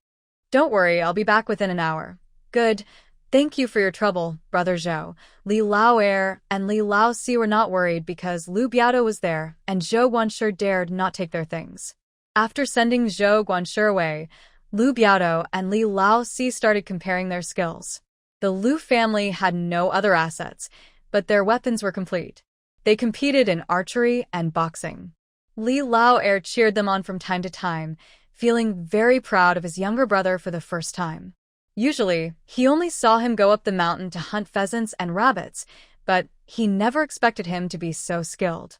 It's not surprising that Liu Biao protected their family especially well. With such a talented younger brother helping him, it must be very good for the security office. Zhou Guanshi kept his promises and returned in less than an hour, smiling happily, almost grinning from ear to ear. Lierga, Siga, this is such great news. Everyone guessed that the vegetables must be selling very well because of his changed way of addressing them. And indeed, that was true. Zhou Guanshi brought a carriage to a familiar tea house. The city was short of water, and the tea house was barely surviving, about to close down. Zhou Guanshi gave some coins to two young assistants and sent them to invite people. The city of Jiayin is small. It took less than a quarter of an hour for 5 or 6 familiar managers to arrive. These people usually bought from big families in the city. When they met occasionally, they would chat, drink tea, and share news, so they became familiar with each other. Zhou Guanshi was the least noticeable among them because the security office was far less wealthy than these big families. If he had mentioned the vegetables earlier, they wouldn't have come so quickly. When they saw the fresh, bright vegetables, crisp cucumbers, eggplants, green beans, and oil beans, they all got excited. It was worth the trip. These items used to be delivered daily from farms to the government house. But because of the severe drought, water was scarce, and the farms hadn't sent many vegetables since spring. Now, the government relied on dried vegetables and dried mushrooms. The young master was throwing a tantrum and refusing to eat, and the elders had chapped lips. 3 meals a day made the cooks' lives difficult. If they could bring the vegetables back today, the master would be happy. Getting rewards was secondary. Being recognized by the master and gaining future benefits was more important. Nearly half a cart of vegetables was quickly divided, and some even thought it was too little. But since they heard more would come tomorrow, everyone was satisfied. The vegetables were bundled as thick as a bowl, sold for 50 coins. The Leaf family brought 4 small baskets, selling a total of 4.5 ounces. Cucumbers and eggplants were sold individually at 50 coins each. Green beans and oil beans were originally sold by weight, but people didn't want to bother weighing them. Simply put, the small green beans are sold for 200 coins each, with a sturdy grip. The oil beans are picked by hand, scooped with both hands, and regardless of the quantity, they also sell for 200 coins. At this rate, half a cart of greens can earn about 10 taels and 50 coins. Old Li 2 and Old Li 4 are both so surprised their mouths can't close. This isn't just greens. It's practically gold. In previous years, these items were cheap, and earning 100 coins in total was already good. Otherwise, farmers wouldn't rely on growing vegetables to get rich. Their homes wouldn't be too full to eat, and they'd leave the vegetables to rot in the garden rather than sell them in town. Now, thanks to the drought, profits have increased 100-fold. Haha, this is great news. Head Lu sincerely congratulates the Li family. Your family is just lucky. While others are crying over the drought, your family is making a fortune. Old Li 2 and Old Li 4 are also happily bubbling inside, but they still try to be polite. It's all thanks to the well at home. Yes, luckily we have water. Otherwise, we couldn't grow vegetables. And Brother Zhou is very capable. If it were us selling, we'd definitely lose half. Manager Zhou is flattered and quickly responds. Oh, no. Our vegetables are special. No insect bites on the leaves, and they look so fresh. Old Li 2 is eager to go home and share the good news, planning to give Manager Zhou some silver. Manager Zhou waves his hands hurriedly. Second brother, don't rush. We still have more to sell later. Let's count everything together at the end. All right, I'll keep the accounts when I get back. Brother, you do the same. When this business is done, let's go to my house for drinks. After exchanging a few more words, Old Li 2 and Old Li 4 leave the bureau happily, rushing home. Old Lady Li has been restless all morning, constantly looking out the door. She doesn't want her granddaughter to be in the sun, so she places her under the eaves and runs back and forth. Jiayin keeps giggling from being teased by her grandmother. Father and second uncle haven't come back yet, and the yard is about to be worn out by Grandma's footsteps. Jiayin and Jiaxi hide behind the porch pillars, secretly watching Grandma. What's wrong with Grandma? Second uncle just went to town. Did Grandma buy something nice? Maybe, I guess, some snacks. I think it's sesame candy. Jiayin laughs even more. These two brothers are food lovers and their judgment is clear. Her laughter reminds she and that Grandma usually keeps a close eye on her sister and, rarely, lets them help. They often get chased away if they try to touch her face. Now, with Grandma not around, it's a perfect chance. The two sneak over to their sister and make funny faces to tease her. Joyful Poo-Poo spat out 2 bubbles of saliva and struggled to get up. She originally wanted her older brother to carry her to the door to look outside, but Jiaxi and Jian misunderstood. They thought she wanted to walk, so each held one of her hands and happily led her forward. Reluctantly, Joyful Poo-Poo had to start walking. She was still under a year old, small and weak, unable to use much strength. Fortunately, her hands were still being held, so she could keep her balance. The 3 siblings walked around the porch twice, all feeling happy. Little sister is so brave. Yes, that's how you walk. At this moment, Grandma Li suddenly cheered happily. Finally, you're back. Jian and Jiaxi turned to look and cheered. Second uncle is back. They let go and ran excitedly toward the big gate. Joyful Poo-Poo lost her support, felt panicked, and her legs wobbled, causing her to fall straight to the ground. She wanted to hold back her tears, but it hurt too much, so she cried out, "Wah, wah." Tao Hongying heard the noise and rushed out from the kitchen, quickly picking up her daughter. Looking down, she saw her daughter's upper lip was scraped and bleeding. "Fuyo, don't cry. Don't cry. Mom will look, and I'll blow on it." Tao Hongying was flustered, and Zhao Yuro, who arrived shortly after, was also frightened. How did she fall so badly? She hurried inside to get some medicine powder. Earlier, Joyful Poo-Poo had a fever, which scared the family half to death. Later, when they went to town, they bought plenty of medicine. This powder was brought back by Lousiey from the courier office, mainly to prevent her from getting hurt while learning to walk. Unexpectedly, it was needed today. Grandma Li hurried back in a few steps and saw her granddaughter hurt, then slapped herself. She was worried about money and had left her granddaughter under the porch. "Mom, don't be like that. Kids stumble sometimes, it's normal." Tao Hongying endured her pain and applied the medicine to her daughter. The powder was effective, the wound was small, and bleeding stopped quickly. Joyful Poo-Poo stopped crying, but Jiaxi and Jiahao were about to panic.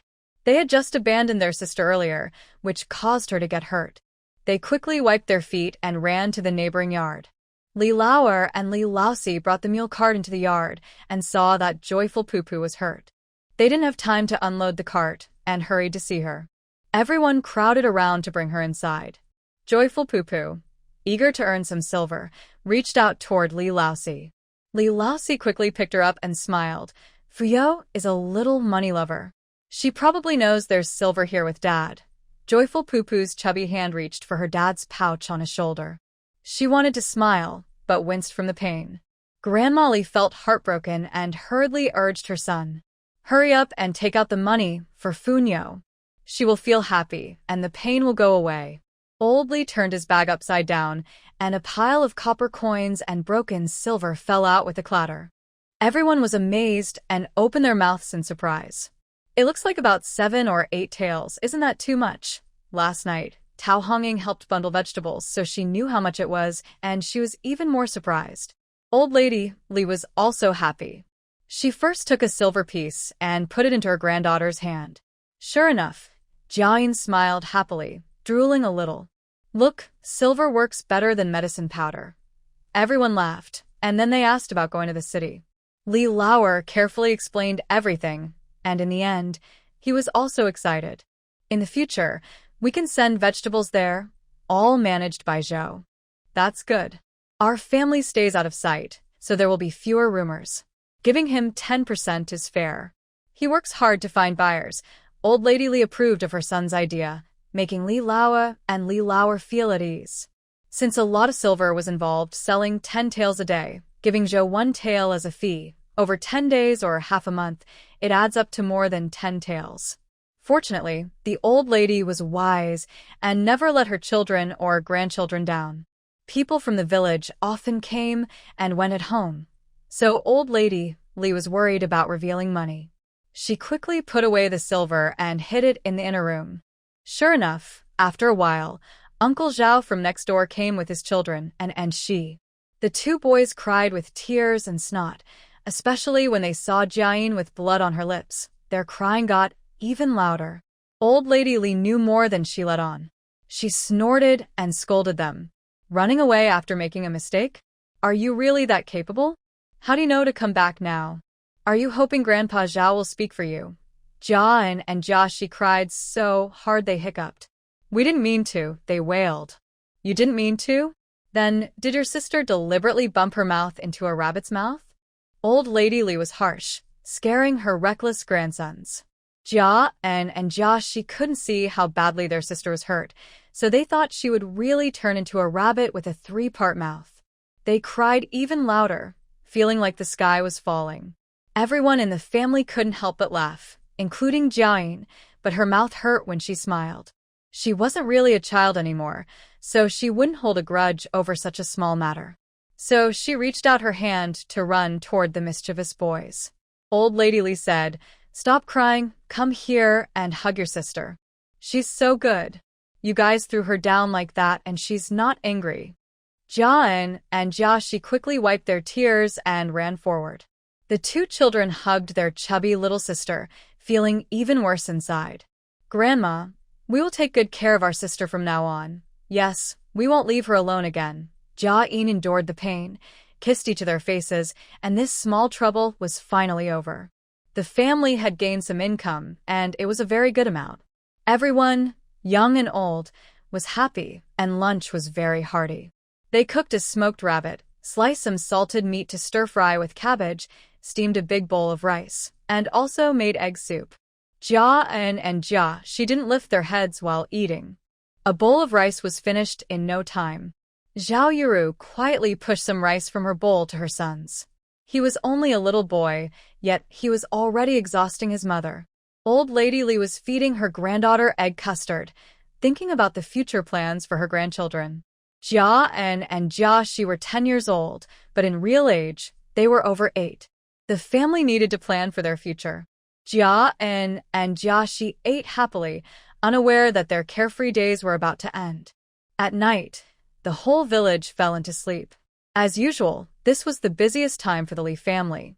Watering the fields couldn't be done without help, so tonight only Old Lady Li, Jia, and Jia, she stayed at home to bundle vegetables. And there was Jiayin, who was sleeping and drooling, keeping company on the side. Watering and harvesting was very tiring. This little baby girl was working beyond her strength. Old Lady Li was worried about her granddaughter, who had fallen and hurt herself during the day. So, she pushed 2 chairs together to make a small cradle. She laid a mattress in the middle, gently placed her granddaughter inside, making it safe and comfortable. Sometimes, when she had a moment, she would gently rock her granddaughter with a fan. Tonight, besides greens, there was a big basin of cherries. Jia and Jia, she kept drooling while bundling vegetables. Old Lady Li chuckled and picked a few cherries to satisfy her grandson's craving. "This stuff is too precious. Selling it will bring a lot of money for the family. You can just taste it. After a few days of rain, you can eat as much as you want. Don't worry, Grandma, we understand." "Yes, we won't steal any." The 2 boys answered happily, no longer paying attention to the basin of cherries. Old Lady Li couldn't help but sigh. This cursed world, with constant disasters and troubles. In previous years, cherries like these were so cheap that children would just climb trees and eat freely. Now, they are considered precious. When Jiayin picked cherries, she was impatient and didn't bother to pick out the bad ones. The basin had cherries, leaves, and some rotten fruit. But Old Lady Li didn't plan to pick out or wash them. These cherries spoil quickly when wet, so they had to be eaten immediately after washing. The 3 generations of the family worked hard all evening. They packed all the vegetables into baskets, and the roosters had already started crowing. Li Lao Er and Li Lousiey also hurried back from the fields. They needed to leave immediately. Otherwise, villagers waking up early to fetch water might run into them. The big green mule was exhausted, so Li Lao Tai specially prepared a head of cabbage for it. The mule ate eagerly, and then set off feeling energetic. Today, because of the cherries, sales were better than yesterday. By mid-morning, the mule cart had returned. They earned 14 taels of silver, which Li Lao Tai carefully stored in the money box. The whole family felt full of joy and excitement. Silver was the foundation of their livelihood. They never imagined that leaving their hometown and moving to a new place could bring such good days. Honging, steam more egg custard for lunch, and cut some meat into pieces. The family has been working so hard lately, so eat well to regain strength. Li Lao Tai's eyes shone with happiness. We're not short of these things anymore. Tao Honging and Zhao Yuru both smiled and responded loudly. At lunchtime, the family ate happily, but the neighbors were confused. The Li family was just getting by. Were they planning to eat fewer meals? Some old men wanted to ask the Li family about it, but were stopped by Uncle Zhao. He often visited the Li family and had some guesses. The Li family must have found a way to make money, or they wouldn't be so wasteful. They didn't need to dig deeper, just hoped the Li family would get better and better.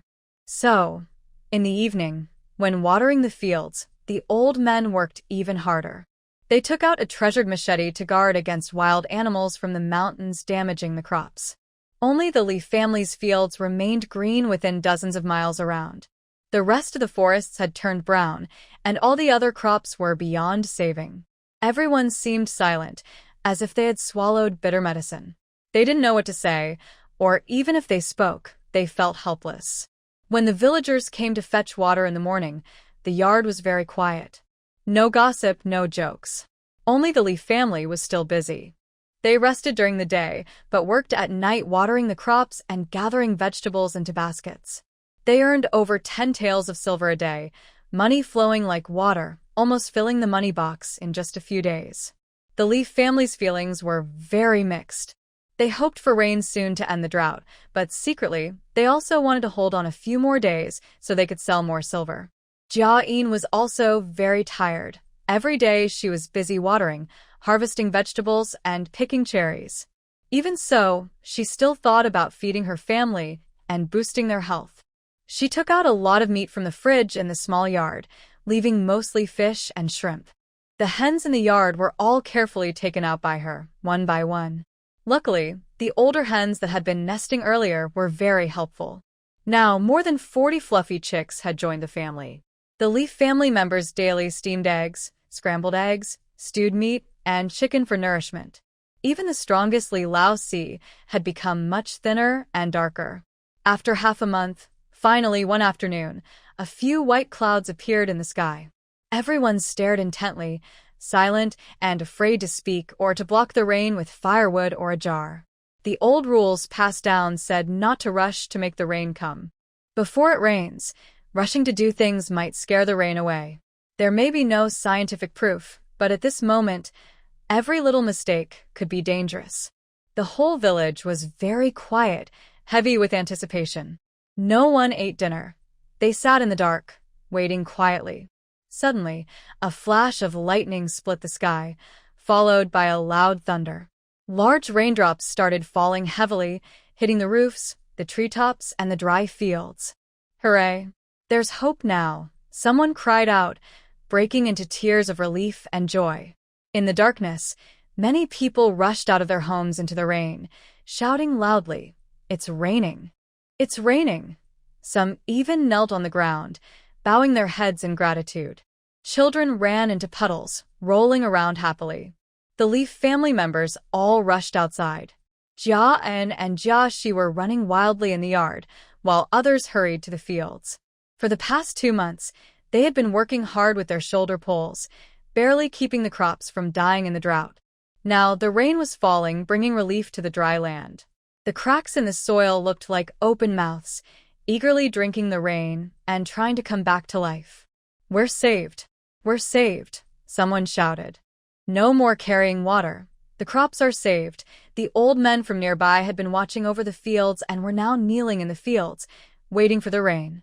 They cried even harder. They had originally let the Li family farm the land because it was good for everyone, hoping the Li family would produce more grain, so they wouldn't have to leave their land idle. They were getting old and wanted a better life. But then, Spring brought a terrible drought. If there was no harvest, the Lee family would have to support them for nothing. Wasn't that taking advantage? They all hoped the drought would end soon. Now that it was raining and the crops were saved, no one was happier than they were. Grandma Lee was holding her granddaughter and wiping tears under the porch roof. Jiayin was sleeping a bit dazed, yawning, and looking at the lively rain falling outside. Her first thought was, the vegetables will be cheaper soon, but the small garden in the yard was also about to be harvested completely. It's better to stop now while she can. The heavy rain lasted all night until the dry land was fully soaked and no longer thirsty. Only then did it stop. Everyone hurried to tidy up their gardens, ignoring the muddy ground. They replanted some greens so they wouldn't go hungry once they grew back. The mischievous children ran to the river in a group, then quickly ran back. There's water in the river. We can catch fish now. The villagers couldn't help but laugh and scold. Of course there's water. It's rain from the mountains.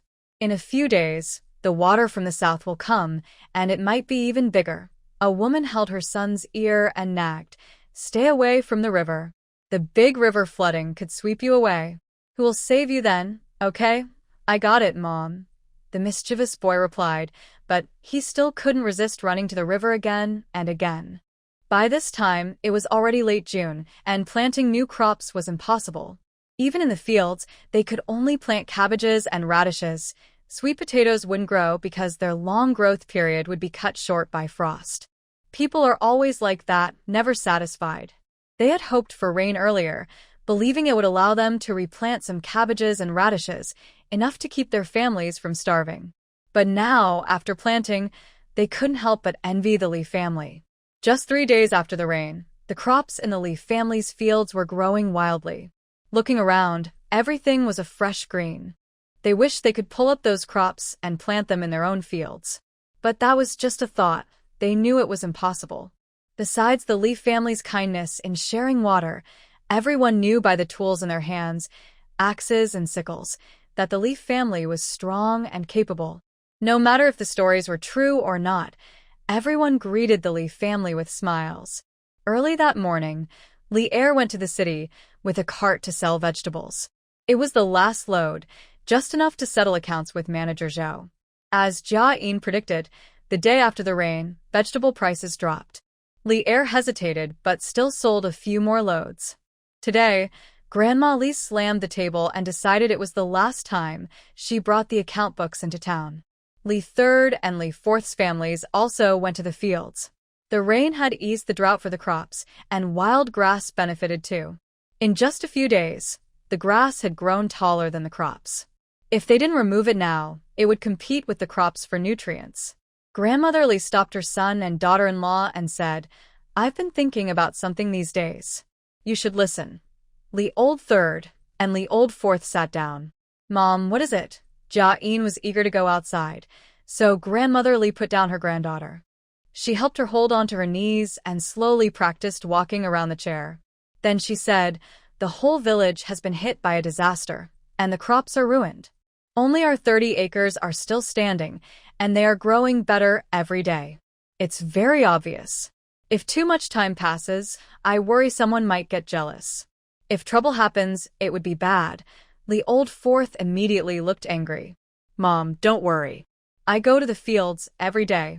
If anyone tries anything bad, I will stop them." Lee Old Third also said, "Mom, we will work hard in the fields." Grandmother Lee shook her head. "There's no way to guard against thieves forever. If someone really wants to cause trouble, we can't stop them." Jiayin held the chair handle and nodded along. Grandmother Lee chuckled and continued, "Our 30 acres of land are quite a lot. This year, we are also exempt from grain taxes, so whatever we harvest is ours. 15 acres of food are enough for the family, and the other 15 acres will be harvested in autumn and sold. Recently, we've been selling vegetables and earning quite a bit of money.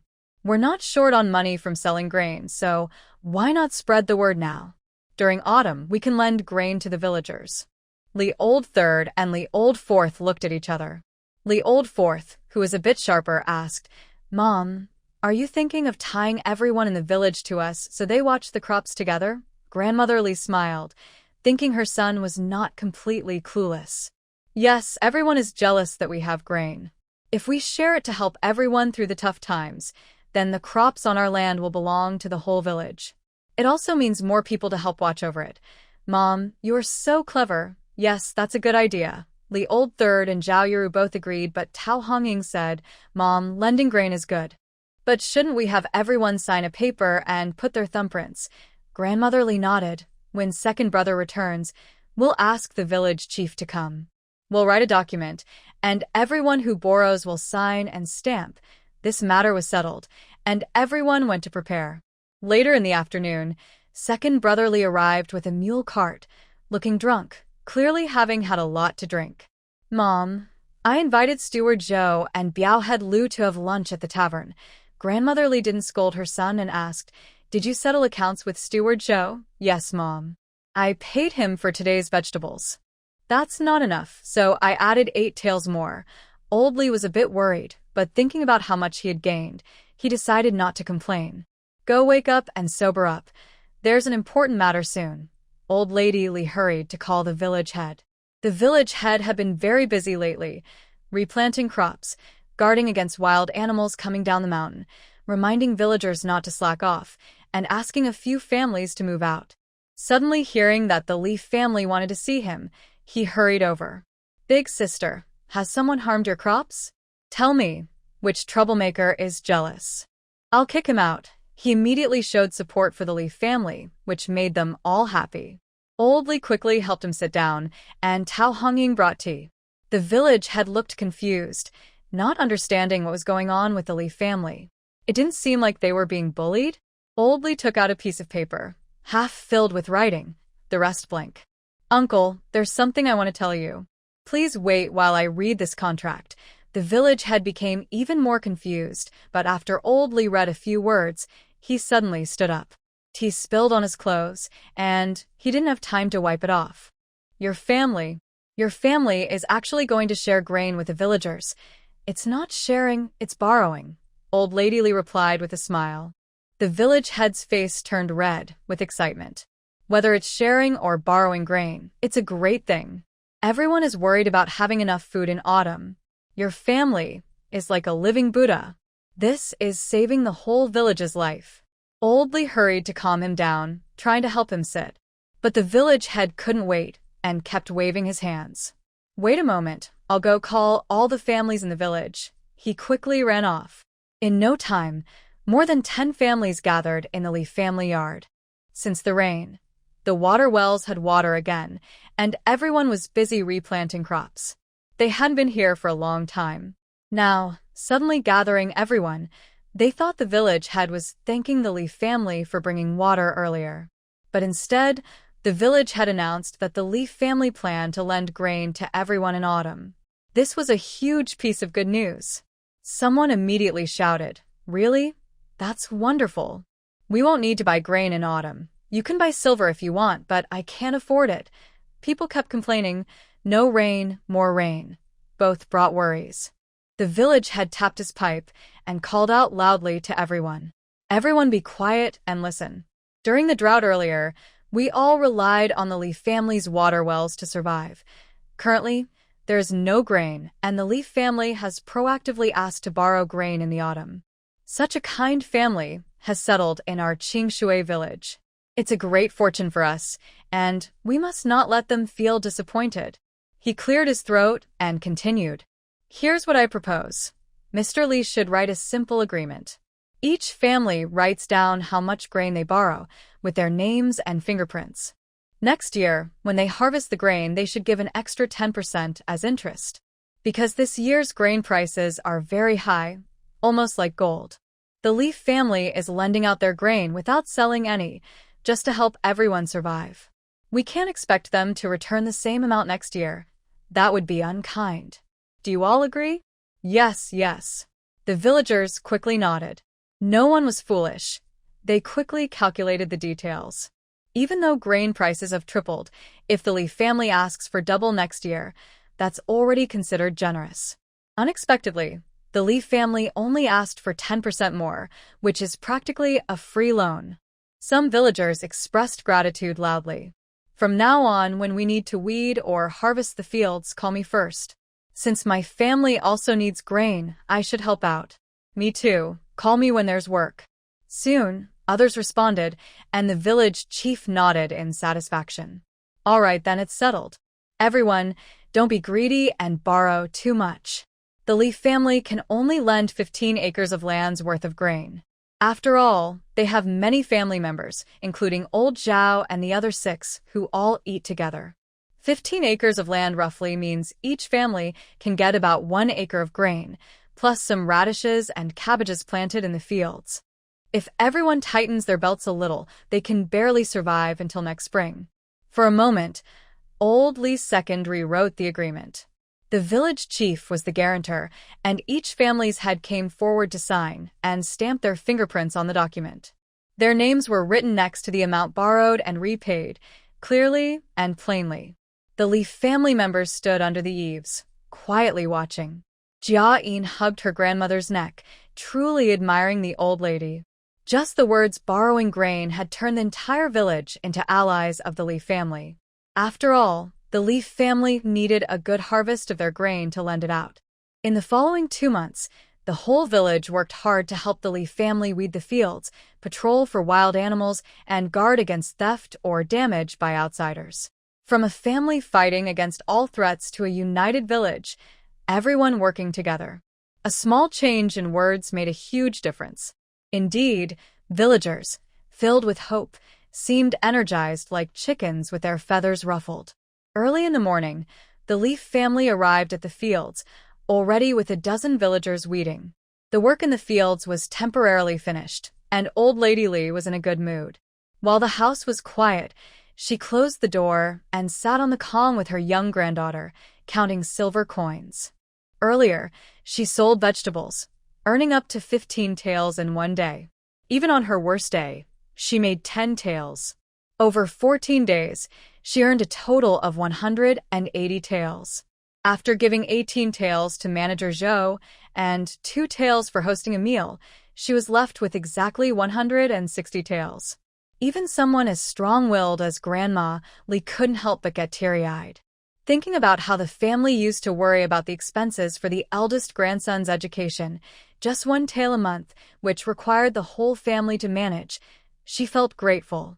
Now they could afford even 10 taels a month, not just 1. Jiayin was already playing among the large pile of silver. This was real silver.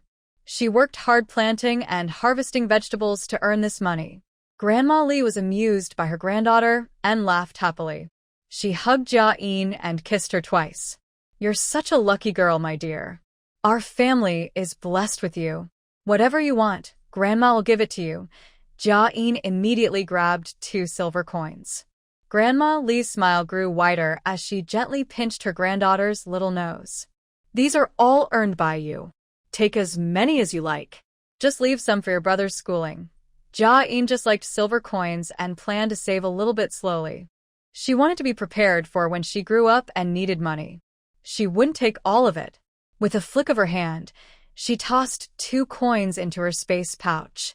Then she started munching on a fruit, no longer interested in the silver. Lately, she was growing new teeth and her mouth always felt itchy and uncomfortable. Chewing fruit felt good and helped grind her gums. She almost always chewed a little whenever she was free. Grandma Li was pleased to see her granddaughter, so sensible, and couldn't help but admire her again. After tidying up the silver, she stepped outside and saw a carriage stopping at the door. It was Lu Biao, visiting as a guest. He was a valued guest. Soon, Lousiey hurried back from the fields, and Tao Hongming started preparing drinks and food. Lu Biao was easy to get along with, and everyone in the Li family liked him. They chatted, ate, and drank until, by the time he left, it was already dusk. Lousiey went back to his room, looking a bit hesitant. Grandma Li was busy giving her granddaughter a bath. Jiayin, with her little legs, played in the water nearby, causing some trouble. Her family was happily playing water fight, and she was helping her sister bathe, but Grandma Li shooed her away from a distance. Jiayin stuck out her tongue at her brother, making Tao Hongming, who was bringing water, laugh. This girl, She's gotten so clever. She's not even a year old yet, and already shy. We're grown girls now, and knowing how to be shy is a good thing. In Grandma Li's heart, her granddaughter was perfect in every way. Even if Tao Hongying is her biological mother, she cannot say a word. Tao Hongying was truly at a loss, tears and laughter in her eyes, reaching out to help her daughter take off her clothes. At this moment, Lousiey entered the room. "Mother, I have something to tell you." "What is it?" Old Lady Li asked with suspicion. Jiayin also stopped playing with water, looking over curiously. Lousiey hesitated for a moment, then whispered, "The escort agency is taken on a very valuable job. It's not good for many people to know about it, so only a few should go. Escort head, Lu wants me to go with him. Also, Jiayin should come along to help. Leave quickly and return within about 20 days. Before Old Lady Li and Tao Hongying could respond, Jiyin's heart skipped a beat, and she desperately managed to say one word. "No." The room was silent for a while, then everyone suddenly cheered. "Oh, Wuihua can speak now. Say another word. Wuihua, say another." Old Lady Li hugged her granddaughter tightly and kissed her fiercely. She had been worried that children at 7 or 8 months old could already speak, but her granddaughter was almost a year old and still hadn't. Now she finally spoke, and she was so happy. Tao Hongying was also delighted, holding her daughter's small hand. "Daughter, call me Mom, Mom."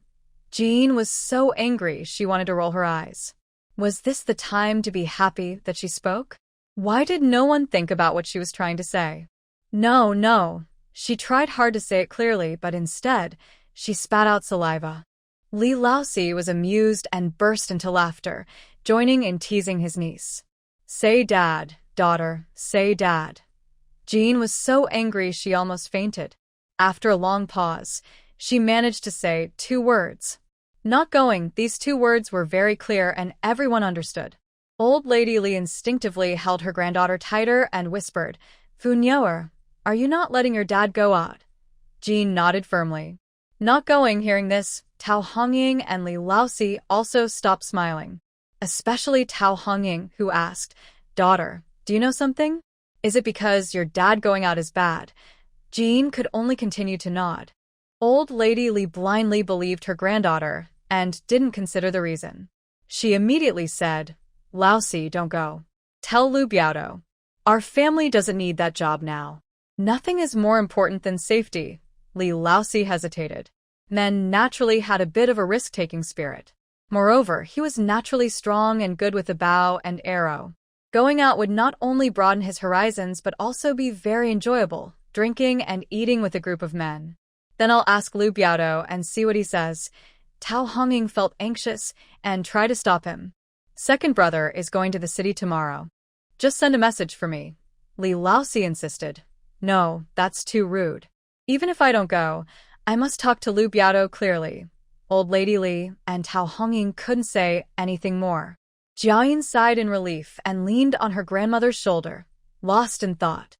It's not that she's superstitious, but she really believes in intuition. In her past life, she avoided a car accident because of it. In this rebirth into an imaginary dynasty, with her space ability, she feels like the heroine of a big female lead story. She, as the main character, suddenly feels nervous and scared. Something must be wrong. Like her grandmother said, their family isn't short of silver now. No matter how much she trusts her sixth sense, her father's safety is the most important thing. The next morning, Lousiey picked some vegetables, carried them in a basket, and went to the city. He didn't go to the escort agency, but directly visited Lu Biao's house. At noon, in the Li family courtyard, Li Laosan was working on wood. Next door, Uncle Zhao's family needed a few small stools. Originally, only Uncle Zhao lived there and they had enough for themselves. But now, 5 more brothers had joined, and everything was in 6s. Naturally, they felt a bit tense. This winter, they ate all their meals on the Kong heated bed, so they didn't notice. Now that it's hot, and they're eating outside, they realize they're missing stools. Jiayin and Wuihua didn't mind the heat and gathered nearby to help, though they were mostly just causing trouble. Li Laosan, with a good temper, didn't get angry. Old Lady Li held Jiayin under the eaves, chatting with Zhao Yuru, who was picking wild vegetables. Tao Hongying came out of the kitchen and asked, "Mother, where's Lousiey?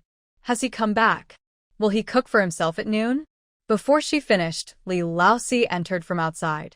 Seeing the whole family waiting for him, he felt a bit guilty.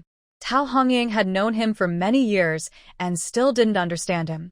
She turned cold and went into the kitchen. Jiayin was also worried and ran to her father's side.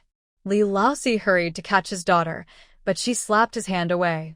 He awkwardly grabbed her hand, smiled foolishly, and apologized to his mother. "Mother, I really need to go with Lu Biao. This escort is very important. If I don't go, Lu Biao might be in danger." Old Lady Li was also angry. "If you're afraid he's in danger, aren't you afraid for yourself?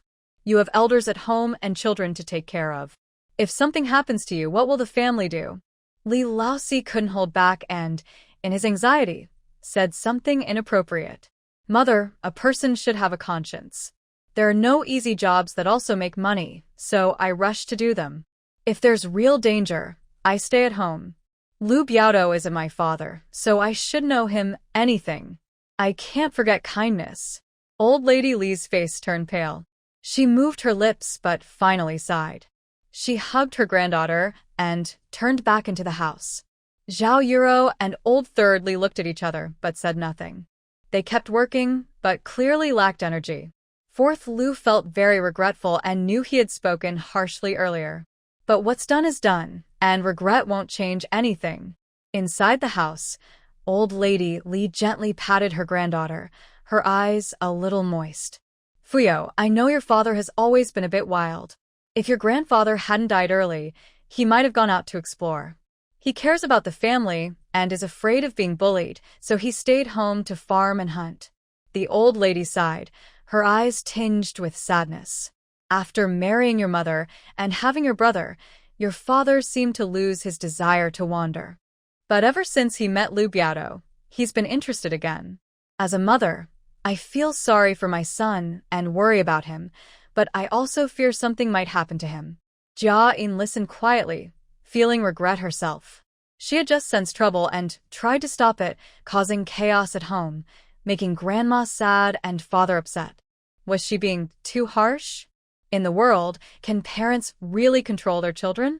Maybe in the end, father will still go out. Grandma and mother can't stop him. She sighed inwardly and closed her eyes, resigned.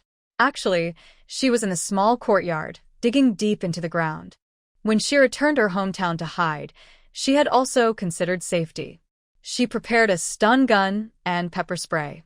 But these couldn't be used easily. Luckily, there was still a secret weapon at home.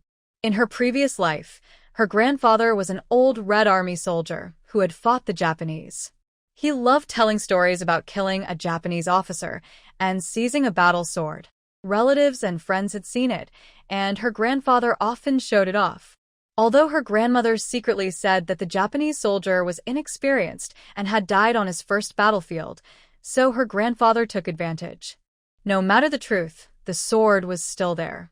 Over the years, it had been wrapped in old bed sheets and hung on the wall of the cabin. Maybe this time, she could take it outside and use it. She peeled back the layers of the sheet, revealing the bronze-colored scabbard inside. The hilt was wrapped with a snakeskin belt, making it look nice and non-slip. When she drew the sword, the blade was bright and sharp, shining with a cold light that was almost frightening. Jiayin finished and started to tidy it up. Fortunately, this is a fictional dynasty and no one remembers the past conflicts. Otherwise, when this sword is revealed, people might start arguing about right and wrong. Old father, eldest grandson, and the beloved grandmother. Grandmother Li keeps nagging, becoming more worried as she talks. Just as she is about to cry, suddenly there is a loud noise beside her. She turns her head and sees a long sword on the bed. She is so frightened she can't speak, clutching her granddaughter tightly. Jiayin can't speak either. She pats her grandmother's big hand with her small one, and after a moment, she manages to say a word. Dad. Grandmother Li blinks twice and suddenly understands. This is for your dad, to protect him on the way? Jiayin nods and points outside the door. At this, Grandma Li truly starts to cry, hugging her granddaughter and kissing her repeatedly. Your dad, he's not as sensible as you, a child. Luckily, I have you, or else how would I live on? Jiayin sighs inwardly, feeling even more sorry for her grandmother. It's hard to be the head of the family. Things are smooth when everything is peaceful, but if any trouble arises, Grandma Li might worry for her whole life. Lousiey has been pacing outside the door for who knows how long, feeling regretful beyond words.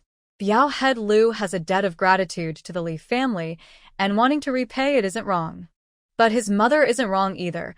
She has elderly parents to care for and children to support. If something happens to him, what will the family do? Tao Hongying comes in from outside, still wearing her apron, and gives him a stern glare when she sees his state. Lousiey quickly tries to smile and flatter her, guessing she's trying to help him plead. But before they can speak, Grandma Li calls from inside the room. Lousiey, Hongying, come in. The couple quickly push the door open. Tao Hongying immediately notices her daughter, who is sticking out her bottom and slowly walking along the windowsill. She hurriedly climbs onto the bed and picks her up, worried she might fall. Lousiey, however, is fixated on the long sword on the bed. Is this a sword? Grandma Li snur simpatian Li. Yes, for you specifically said it's for you, to defend yourself on the road. Lousiey is overjoyed, excitedly raising his hands to take the sword out of its sheath. The blade is over 2 feet long, bright and dazzling. He instinctively holds his breath, touches the blade, and sees blood on his fingertips. Good sword, good sword. It's so sharp. Grandma Li takes the granddaughter back, proudly lifting her chin. No need to say more. Fuyu gave this to you, so it must be good. You, careless father, must come back safe and sound, or you'll let down Fuyu's heart. Mother, don't worry. I will come back early. Old Li Four put down his knife and solemnly agreed. In the end, he also took his daughter and rubbed her small face with his stubbly chin. Jiayin was so angry she grabbed her father's hair, and Li Old Four grimaced in pain. Old Lady Li and Tao Hongying both started to smile. Tao Hongying carefully looked at the knife and felt a little more at ease. From then on, Li Old Four decided to leave for the escort mission. However, Jiayin couldn't go. Old Lady Li refused strongly, and Li Old Four also wouldn't take him. Earlier, head escort Lu didn't realize it would be so dangerous and had planned to take his son and apprentice along. But after the escort, he regretted it. Just then, Li Old Four passed by, and after a quick talk, they decided not to bring the 2 boys. They rode 2 fast horses, traveling day and night, and could make the round trip in 10 days. The speed reduced the danger as much as possible. Jiayin was disappointed, but he understood that Uncle Four had to go, and there was no one else to protect the home. Not to mention, the 30 acres of farmland at home was unique in 100 miles. Although villagers would help watch it, they couldn't prevent outsiders from getting jealous or causing trouble. Tao Hongying quietly packed her husband's bag, including a simple set of happy clothes, a pair of shoes, and some medicine for injuries and common illnesses. The rest was mainly dried flatbread made from fine flour, dry and bland, but it could last 3 to 5 days without spoiling. She also packed a large bamboo tube of wild boar meat sauce. On the road, they could stop and rest anytime, and it would make a filling meal. Jiayin also rummaged through her space, finding an old military-style water bottle and a military green satchel. The dark green bottle was a bit mottled but still sturdy, with a long strap. The satchel was about 80% new, a bit ugly but practical. That night, Li Old Four changed into narrow-sleeved clothes and pants for easier movement. He carried the water bottle on his left and the satchel with clothes and dry food on his right. He also wore a big straw hat, looking quite strange. Jiayin was worried about her father's safety, but couldn't help but smile secretly while leaning on her grandmother's shoulder. Old Lady Li ignored her granddaughter, and I kept telling her son to be very careful. Li Old Four bowed to his mother, touched his daughter's small face, then strode out of the house. Not far outside the village, head escort Lu was already waiting on horseback. He didn't go inside, afraid the sound of hooves would make the village dogs bark and cause trouble for Li's family. If he had a choice, he wouldn't have begged Li Oldfor to come along. This escort was just too difficult. Originally, they agreed on silver notes for the escort, easy to carry and hard to detect. But after receiving the goods, he found not only 100 taels of gold, but also a bag of gemstones. These items together are worth at least 5,000 taels, and they are very eye-catching. He thought for a moment and realized that only Li Lousiey was trustworthy enough to help. But for the Li family, this meant risking Li Lousiey's life, and he felt ashamed to face them. Li Lousiey turned his horse around, took the gemstone bag handed to him by Lu Biao, and carefully tucked it into his bosom. Then he thought for a moment and handed his long sword to Lu Biao. He was better with a bow and arrow, and a horse knife hanging on the saddle was enough for self-defense. This long sword, in the hands of a skilled swordsman like Lu Biao, could be used more effectively. Sure enough, Lu Biao drew out the sword to examine it, his face flushing with excitement. Where did this sword come from? It's really a fine weapon. Li Lousiey remembered his mysterious and obedient little daughter and sighed. As a father, he worried about his daughter having to worry so much. But he couldn't tell the truth now, so he replied vaguely, "This was passed down from our ancestors. It seems that great-grandpa had a brother who was a wandering martial artist. It's been so long that our family can't remember the details. When I went on this long trip, my mother was worried, so she gave it to me to use." Hearing it was an heirloom, Lu Biao's desire to buy it with a large sum of money faded. He loved the sword and kept touching it, then finally handed it back to Li Lousiey. But Li Lousiey refused to take it, waving his hand. "Brother Lu, you're better with swords. You should keep this one." Lu Biao's eyes lit up. He wanted to decline, but he loved the sword too much. Such a fine weapon. He'd never seen one like it before. With this tool, he felt more confident on this escort trip. "Good brother, I won't be polite. When we return victorious, I'll give it back to you." Li Lousiey looked back at the dark village, where only a few lights remained in his own direction. He knew his family was waiting for his horse's hoofbeats. If he couldn't hear them, his family wouldn't be able to rest peacefully. "Let's go, Brother Lu. The sooner we leave, the sooner we return." The two men on two horses quickly disappeared into the night, traveling over 100 miles in one night. By dawn, they rested under a tree, eating dry food and drinking water. They felt the journey was going smoothly and felt much more at ease. But they had no idea that such a valuable item was being watched in a small place like Jiayin. It was impossible to hide such a big prize. Someone was already eyeing them like a venomous snake, waiting for the right moment to strike. In the Li family courtyard, without Li Lousiey, the place was still lively. But everyone, young and old, was worried.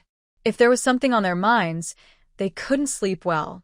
The family was happy and peaceful, but they didn't know why. The children, being the most observant, were cautious and behaved carefully when they were mischievous. One day, Jiayin returned home after his bath, bringing a little more happiness to the family. Tao Hongying cheered up and cooked a few good dishes. Grandma Li pulled her eldest grandson aside, asking questions about school, worried he was suffering there. Jiayin felt warm inside, smiled gently, teased his sister, and talked with his grandmother. When he first entered the academy, he was indeed looked down upon and mocked because his family was poor. Especially the time when Wu Ergo came to ask for money, causing a big fuss. But over time, he studied diligently, was talented, and his teachers liked him, often praising him. Most of his classmates at the academy were from farming families. After getting to know each other, he made a few close friends. His life at school became much better because of these friends. This year, a severe drought struck, and even in such hard times, his family still sent him money and food. During hot weather, the academy didn't lack water, but they didn't waste it on watering the vegetable garden. So, the vegetables and fruit sent from home were very precious. He shared half of his respect with his teacher, and the rest was used in the kitchen to prepare food for his classmates. This made his classmates more friendly and harmonious with him. Everyone who brought good food also invited him to eat together. Grandma Li was happy to hear this, and Jiayin was pleased, no longer worried about her brother being bullied at school. Jiarin's chubby younger sister couldn't resist, so she kissed her little arm, which looked like a lotus root stem, and asked Grandma, "The end of the month will be my first birthday. Will we have a celebration?" Grandma Li nodded and took out her granddaughter's small jewelry box. The lady of the family had given her a gold necklace, which she had cleaned many times. On that day, she planned to put it on her granddaughter, set up a small banquet, and invite the villagers to share a drink. But thinking about her son who was still outside, she sighed, unsure if the fourth son could come back in time. Her granddaughter was not home when she turned 100 days old, and if she couldn't come for her first birthday, it would be a real regret. Jiayin didn't know where his uncle had gone, but traveling with a courier was always dangerous. He wanted to say a few words but was worried Grandma would worry more, so he changed the subject. "Grandma, our academy has started a basic literacy class. In a few days, they might start recruiting students. Do we have any plans?" This was a boost of confidence, immediately bringing Grandma's mind back from worry about her son. A basic literacy class? That's wonderful. Grandma Li was very happy, took her eldest grandson's hand, and asked carefully, "How many children will be recruited? Do they need to take an exam first? How much is the tuition? Can they stay at the academy?" Jiayin, thinking about his younger brother at home, asked these questions only after understanding the details. He said, "The tuition fee is 500 won per month, which does not include food and lodging. You need to commute. The selection begins in early August and there will be exams, but it shouldn't be difficult." Grandmother Li frowned. Both her grandsons are going to school. The tuition cost is only 1 or 2 taels a month, so the family can afford it. She is not worried about the exams, since they have been studying at home for more than half a year. The commuting is a bit troublesome, as it's not practical for the family to pick them up and drop them off every day. They will need to find a way. There's still nearly a month left. I need to discuss with your father and uncle first. Jiayin nodded and didn't persuade further. He is now supported by the family and feels quite guilty about it. Adding 2 more brothers to study would be too much for the family to bear. Jiayin was playing with her older brother's pouch, listening from start to finish, and also feeling worried. Earlier, she bought vegetables for over 100 taels, which seemed a lot at the time. But the family has many members, and expenses are really high. They probably need to find a way to earn more money. In less than 2 months, the land will be harvested, so they can't sell the grain. Fortunately, the fruits in the small courtyard can be picked, and they plan to send some to the capital later. They just don't know if they will meet another fool like last year to sell for a few dozen taels. Ignoring family matters, just talking about Lousiey and Lu Biao rushing on for 3 or 4 days. Seeing that they are still 100 miles from their destination, both are relieved. Lu Biao looked into the distance at a small town's entrance where there was a tea stall and said, "Let's rest here, eat some dry food, and then we can run straight through." Lousiey licked his cracked lips and nodded. They arrived outside the tea stall, tied their horses, and a friendly young man came forward. "Guests, come in and sit. It's too hot in the sun." As he spoke, he wiped the table with a cloth from his shoulder. "Bring us a pot of cold tea, no dry food." Lu Biao looked around, saw no other customers, and didn't suspect anything. Since it was noon and very hot, everyone was staying at home to stay cool, so there was no one out walking. The young man responded loudly and quickly brought a pot of cold tea. Lu Biao sniffed and tasted it, then nodded. Lousiey took a big sip of 2 bowls, then exhaled deeply, finally feeling some relief from the heat. Lu Biao also drank quite a bit and wanted another pot, but the young man brought out a bowl of cold jelly, mixed with garlic, soy sauce, and other seasonings. The jelly was probably made from rice starch, looking white and smooth, served with blanched greens, and looked very delicious. Lu Biao swallowed and wanted to have a bowl, but Lousiey took out some dry cakes and meat sauce. "Let's finish eating the meat sauce. If we don't, it might spoil." Head Lu also looked away and started eating with Old Li. Tao Hongying's cooking is very good. The meat pieces are slightly dry and fragrant, and the sauce is salty and tasty. When mixed together with a big pancake, It's delicious every time. The young waiter, smelling the aroma of the meat sauce, came forward with a smile. Dear guests, where did you buy this meat sauce? Our shop has added cold rice noodles. With this sauce, it might taste even better. Old Lee smiled and said, We brought it from home. We don't sell it outside. Sorry to disappoint you, young man. The waiter sighed and quickly served 2 bowls of rice noodles. Please try these, guests. Today, we don't have many customers, so the noodles might go bad if left. If you like them, please come back and support our business. Head Lou and Old Lee looked at each other and shook their heads. Thanks, young man. We have plenty of dry food. It would be a pity not to finish it. Next time we pass by, we'll definitely come back to try your noodles. The young waiter, disappointed by their refusal, looked a bit embarrassed and took back the bowls. Head Lou and Old Lee ate quickly, packed up their things, paid for the tea, and continued on their way. Not far ahead, there was a small hill with a little river at the foot. Their horses, thirsty, went straight to drink water. Old Lee and Head Lou also got off their horses to wash their hands and faces, feeling refreshed. This trip has been tough, but at least the drought is over. Otherwise, finding water on the road would be a problem. Yes, it's thanks to the heavens' mercy. They exchanged a few casual words, then prepared to continue their journey. Suddenly, an unexpected event happened. An arrow shot out from the forest directly at them. 77th chapter. A desperate counterattack, Head Lou pushed Old Lee aside and quickly drew his sword to cut down the arrow. Old Lee rolled on the ground, hiding behind a large rock, then drew his bow and started fighting back. But the people in the woods seemed to be experts too. They shot and exchanged arrows quickly, running out of arrows on both sides. A strange silence fell, flowing between the forest and the river. The people in the woods, perhaps more confident, slowly revealed themselves. There were 3 martial artists, each holding a long sword, and one also had a bow. The smallest man on the left was the shop assistant from the tea house. Head Lou and Old Lee felt a chill in their spines. They were glad they hadn't been greedy earlier. If they had eaten that bowl of noodles, they might already be on the chopping block, at the mercy of others. They looked at each other, drew their swords, and stepped forward. That guy sneered coldly, with a hint of anger in his expression. You two are alert. If you had eaten my rice noodles, it would be over by now. The fat man beside him responded quickly. Exactly. Why waste my effort like this? But the burly man, with a fierce look in his eyes, carefully examined Lousiey and Louisiey, then spoke. Hand over the red items on you, and we might spare your lives. Louisiey instinctively checked the bundle on his back, his face looking grim. He originally thought their mission was secret, but it seemed they were still targeted by the underworld. Losing the cargo wouldn't be a big deal. They could even go bankrupt trying to compensate the owner. Even if they couldn't pay, they wouldn't necessarily die. But these underworld men had no sense of justice.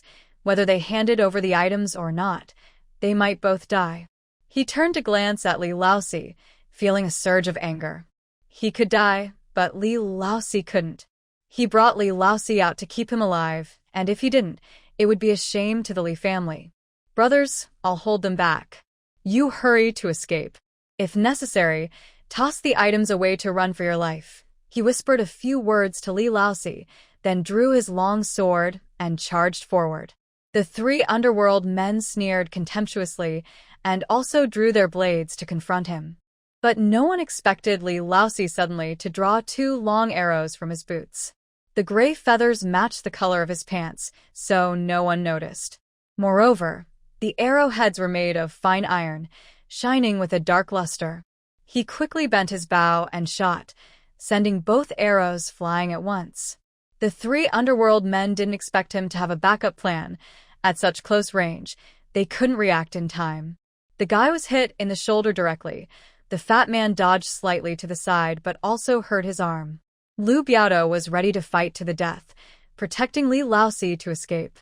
But to his surprise, Lousiey fought with incredible bravery, giving hope for survival.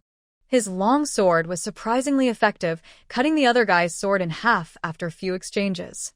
He then slashed open the man's stomach, causing him to scream in pain and faint. The other fat man and the burly man were furious, fighting desperately to stay together. Lousiey also threw down his bow and arrow, rushing forward to help. His swordsmanship was average, but he was naturally strong, pulling the fat man aside and fighting evenly. The burly man's eyes turned red with regret. Things had gone terribly wrong. They thought they only faced 2 bodyguards and underestimated their enemies, thinking capturing the cargo would be easy. I didn't expect that right away. I lost a brother. Now it's a 2-on-2 fight, and we're gradually losing the advantage. He became more anxious, made a wrong move, and was cut on the back by Liu Biao's sword. Although he dodged most of the attack, his clothes were still torn and flesh was exposed. The pain made him black out for a moment. When he turned his head to look, Liu Biao had already rushed to Lousiey's side, forcing the fat man into a corner. The fat man panicked and dropped his sword in an instant. Lousiey surprisingly grabbed his waistband, swung him around like a heavy stone, and threw him hard, almost losing consciousness. The burly man clenched his teeth and ran into the forest to escape. Lousiey wanted to chase after him, but Liu Biao pulled him back. Don't chase the defeated enemy. Be careful, they might have a backup plan. Lousiey relaxed slightly and felt his limbs go weak. He usually hunted in the mountains, mostly encountering wild boars or bears. This was the first time he faced life-and-death combat like this. One careless move could cost him his life. It was extremely dangerous. He panted heavily, sweat finally pouring out uncontrollably, soaking his back and hair instantly. Liu Biao patted his shoulder, hesitated for a moment, then finally raised his long sword and headed toward the fat man and his companion. Both of them were only seriously injured, not dead yet. Now they wanted to beg for mercy, but their mouths moved without making a sound. Liu Biao made up his mind and cut their throats one by one, sending them to meet the king of hell. Lousiey felt a complex mix of emotions and was full of fear. Let's go, dig a hole and bury them, Liu Biao said urgently. Although they are bandits, it's not good if others find out. Lousiey forced himself to move forward, and together they dragged the 2 men to the foot of the woods. The soil here was soft, and they quickly dug a large grave, threw the bodies in, and covered them tightly.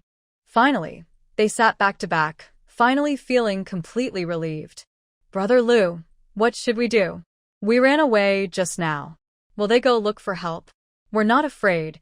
We can just risk our lives, but if they come to our home... Lousiey grew more regretful. Even if it meant risking injury, he should have kept that man behind. Liu Biao was also worried but comforted him. Don't worry. These people in the martial world often carry many secrets. While they're injured, many want to kill them. They probably won't think of revenge so quickly. Lousiey still felt uneasy and said, then let's hurry to deliver the goods and get back home early. Good, and we should also check who leaked the news about this shipment. Liu Biao was also so angry, he clenched his teeth. He was secretly delivering the message, and if the news got out, it would be like deliberately risking their lives. Normally, only 3 or 4 people in the courier office knew about this, and they all got along well with him. The 2 of them dared not delay any longer. After drinking a few sips of water, they hurriedly mounted their horses and continued running. By nightfall, they surprisingly reached their destination. They waited outside the city gate, and early the next morning, they opened the gate and delivered the goods. Then they bought some dry food and supplies, fed the horses, and headed straight back home. The people of the Li family didn't know that Lousiey had just faced a life-and-death test. They went on with their daily routines as usual. Li old lady privately talked with Li heir, instructing him to teach Jiayin and Jiayin strictly. Li heir heard that the school was about to open a basic literacy class, which was a good opportunity for his nephews. So, Jiayin and Jiayin's days became difficult. They had to study in the mornings and afternoons. Their second uncle was unusually strict. If they couldn't recite their lessons, they got a spanking. If they sat crooked, they got a spanking. Even when Jiayin farted, Jiayin laughed, and both brothers got spanked. They were only allowed outside at noon to play, but it was so hot that their scalps hurt. Their friends stayed at home to avoid the heat and wouldn't come out no matter how much they called. Without company, playing became dull. The two boys quickly lost their energy, looking pitifully at their grandmother. They didn't dare say anything, only circling around her, hoping she would ask for mercy. The old lady didn't care about these things. After 3 meals and 2 small snacks, she fed her granddaughter and then took the grandchildren for a walk to the village entrance. Villagers would chat casually if they saw them, or look into the distance, hoping Lousiey would return soon. That night, the sky was filled with red clouds, turning everything orange and very beautiful. Jiayin was happily holding her grandmother's leg, watching with joy. In the distance, a carriage approached the crossroads, a sleek, black, flat-topped carriage that looked very grand. The old lady's heart skipped a beat, and her legs suddenly felt weak. Could it be that her son was hurt and being brought back in that carriage? Jiayin looked at it and thought it unlikely. She quickly climbed onto her grandmother's lap and hugged her neck. The old lady finally snapped out of her worry and managed to stand up. Fortunately, the people sitting on the carriage's yoke didn't look familiar. As they approached, the middle-aged coachman didn't move, but a middle-aged woman sitting on the right side of the yoke jumped down. Before she could speak, a low cough came from inside the carriage, like someone trying hard to suppress it, not wanting others to hear. The middle-aged woman looked anxious and bowed to the old lady. "Madam, we are passing through your town. It's late, and we can't enter the city. We'd like to stay overnight here. Is there a clean and spacious house in the village?"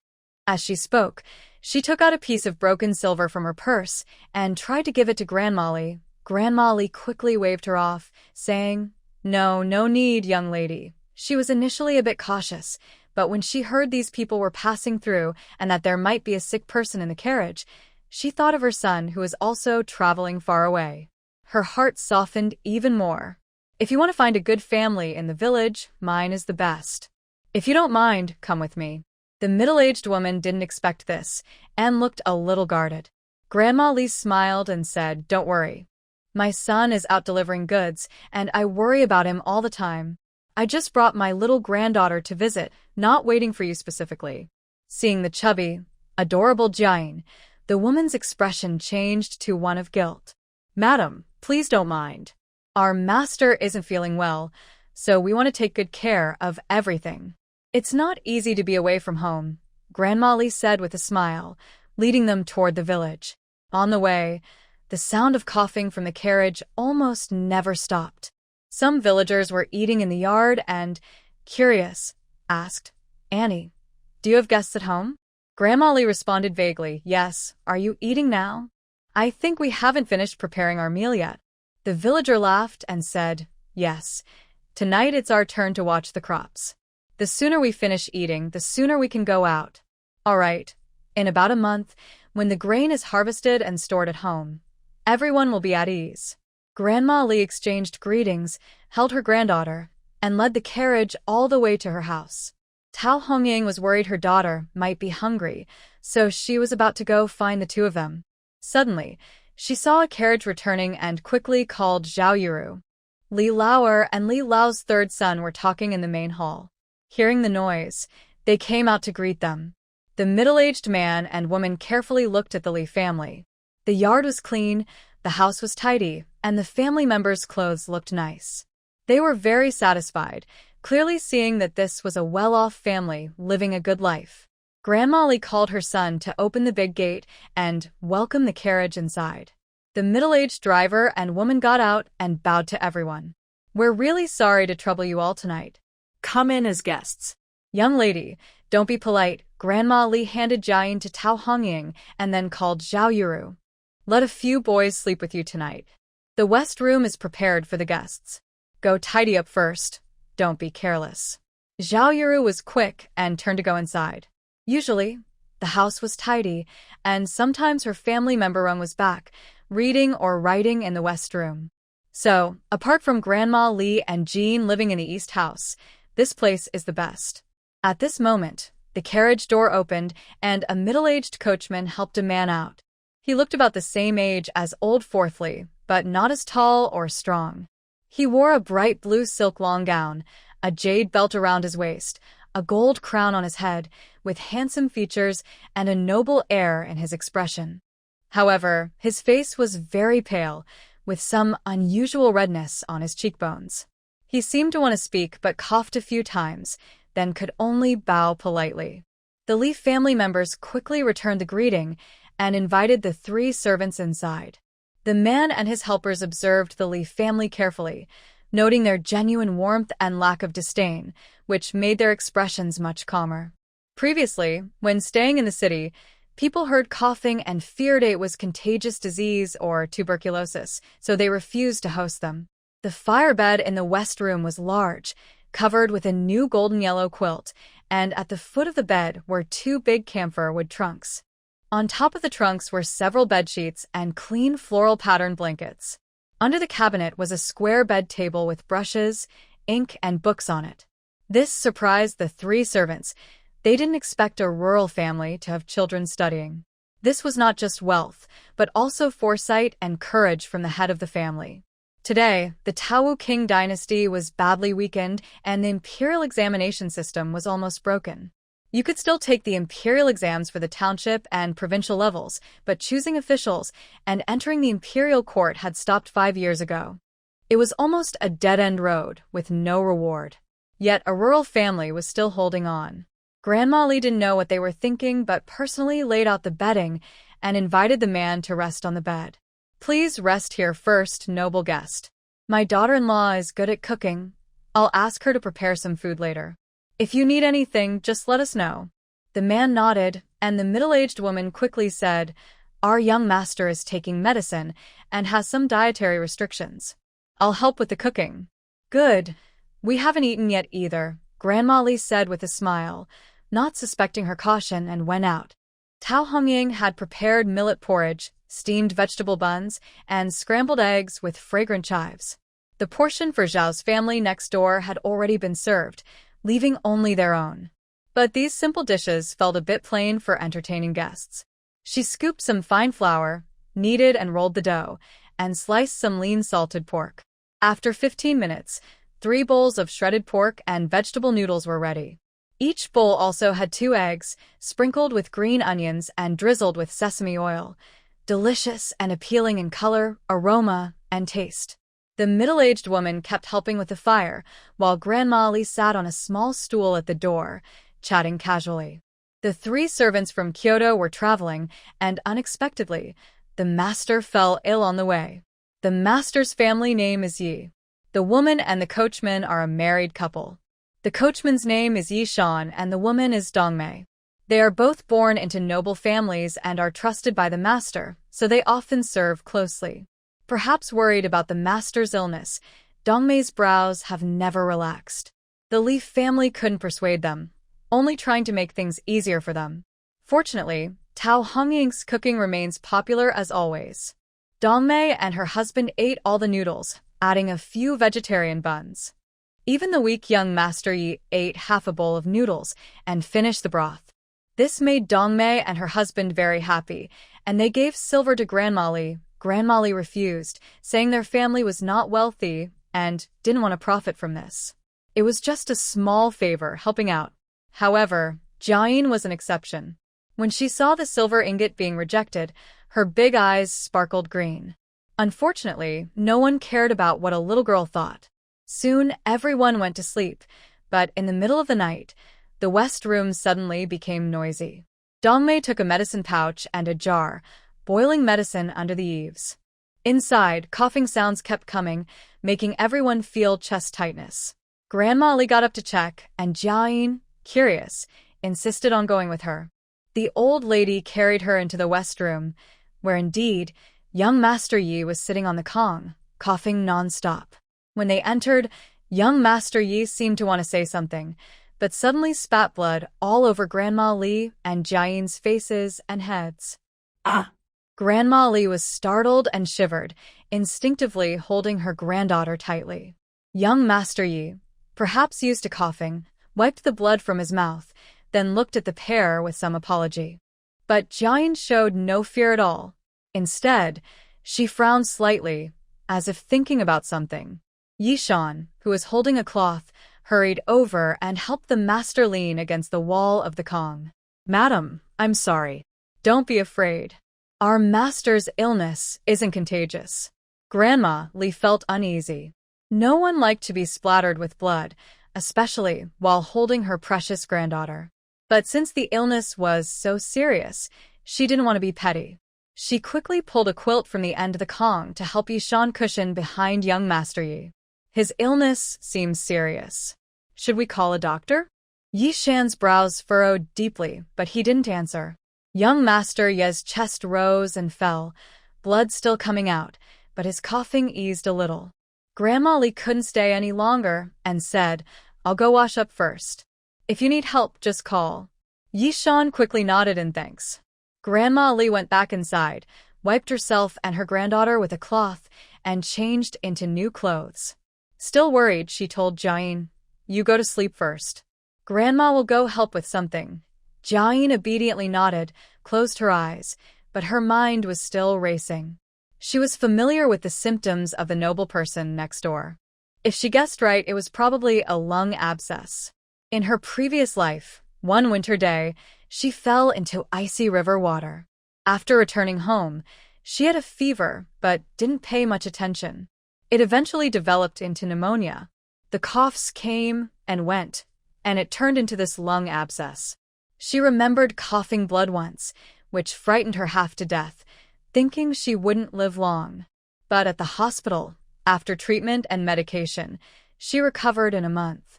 If she didn't eat overly spicy food and caught a cold or fever, it usually didn't affect her much. However, in the Tianwu dynasty, medical care was very poor and such a disease could be deadly. She found a small plastic box in her little courtyard room, containing some antibiotics she had prepared for emergencies. But she didn't get sick and came here instead. Now, her family was hosting a noble young master, and he happened to be sick.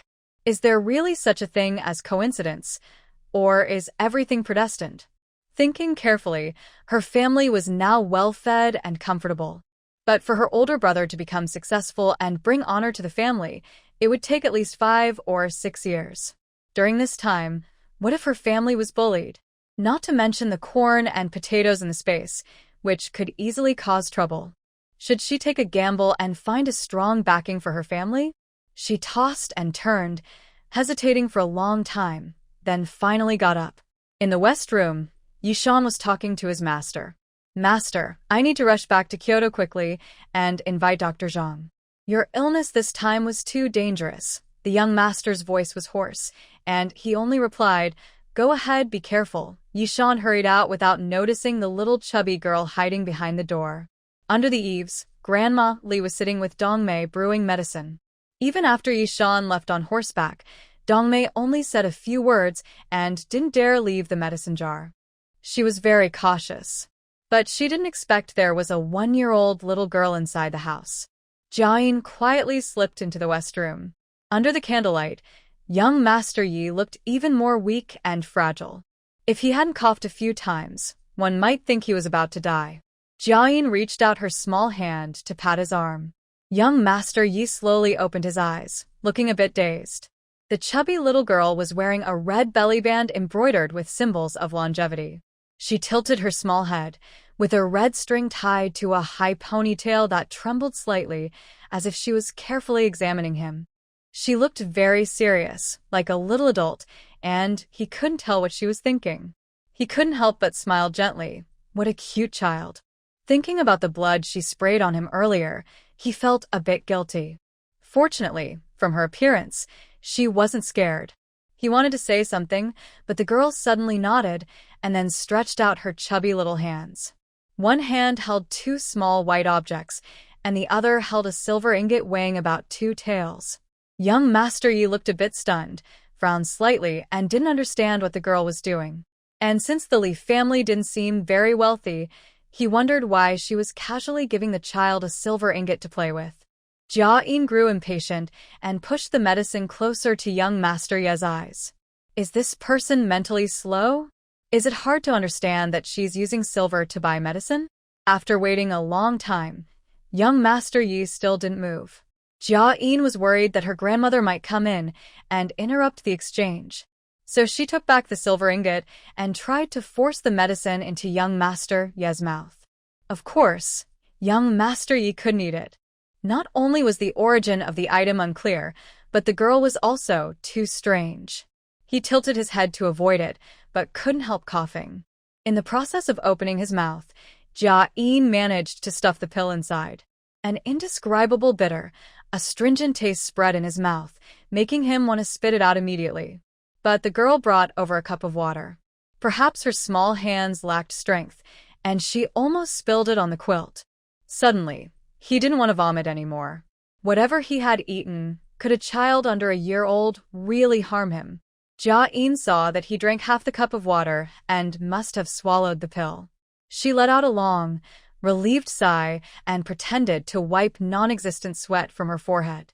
Young Master Yi couldn't help but smile even wider, which made Jiayin glare at him. Then she took out the silver ingot again.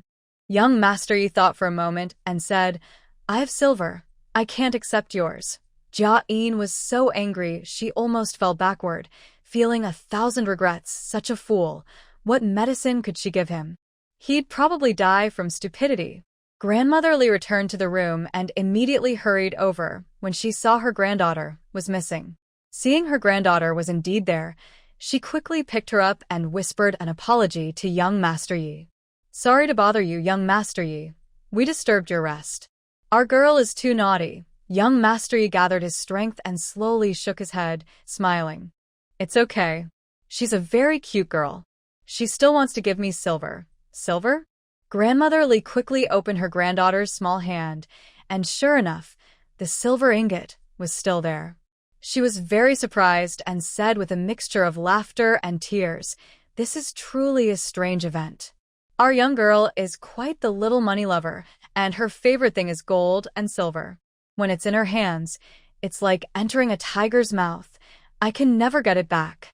Now she's willingly giving it away?" Young Master Yi slowly shakes his head, finding it amusing and unable to understand this girl's thoughts. "Maybe she feels sorry because I am sick?" Old Lady Li glanced at young Master Yi's pillow and saw a jade pendant there. She thought she guessed the reason and couldn't help but smile widely. "Oh, I see. The girl probably likes that jade pendant of yours and plans to buy it with money." "Buy it?" Young Master Yi's mind suddenly brightened as he looked at the girl, finally understanding. Jiayin was eager to shout to the sky. She finally understood.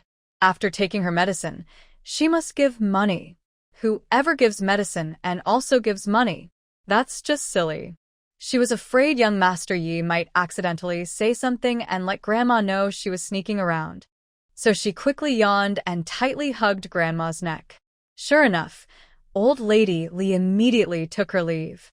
"Young Master, you rest. This girl is probably tired." Young Master Yi nodded, still looking a bit stunned. Jiayin leaned on Grandma's shoulder and made a face at him as she left. Just then, Dongmei brought in some medicine. Young Master Yi snapped out of his thoughts and asked after a moment, "Dongmei, do you remember anything from when you turned 1-year-old? 1-year-old? Dongmei didn't understand what the young master was thinking and replied, "No, young master. Children usually don't remember until they are 4 or 5 years old." Young Master Yi looked toward the door, his expression becoming even stranger. Dongmei thought he was waiting for the doctor to arrive and advised, "Don't worry, young master. It's only 300 miles to the capital. The mountain man will be back in 2 days." After saying that, she handed him the bowl of medicine. Young Master Yi hesitated for a moment, then pushed the bowl away. "I won't drink it. This medicine is just for cough relief. It's not effective for anything else." Dongmei also knew that this medicine was only a temporary fix and couldn't cure the root of the illness. But since the master had vomited blood severely earlier, she felt uneasy not giving him medicine. She wanted to persuade him further, but he had already laid down. Dongmei could only put the medicine aside. The next morning, Tao Hongying got up early and started her busy day. Everyone in the house knew about the commotion in the West Room last night. But no one knew medical skills, so no one could help. At this time, preparing some tasty food was a good idea, more food for the patient to eat. She cooked the rice porridge until it was soft and fragrant, served with small scallion oil buns. Then she stir-fried cucumber with eggs and made a spinach with nuts. A simple and tasty breakfast would be perfect, light and refreshing, yet very satisfying for Lord Ye's stomach. He drank half a bowl of porridge, ate a flower-shaped bun, and half a plate of vegetables. After setting down his chopsticks, he tried to stand and walk around, feeling much better. Dongmei was so happy she almost went crazy. Being able to eat was a good thing, and eating well gave her strength to recover. Young Master, the Li family's daughter-in-law, is amazing. Her cooking is better than our auntie's. I haven't seen you eat so much in a long time, Lord Yi nodded. Who would have thought that just by finding a place to stay, he would meet such a kind family? At this moment, the door opened, and Grandma Li carried Jiayin inside. Seeing that Lord Yi looked better and had eaten a lot, she was happy too. That's good. If she rests here for 3 or 4 more days, she will be completely well. Dongmei kept thanking her, which made Grandma Li wave her hand and roll up her sleeves to help gather the dishes and take them to the kitchen. Jiayin, sitting on the edge of the Kong, a traditional bed, was also carefully observing Lord Yi. Last night, she was weak and the lighting was poor, so he hadn't looked at her closely.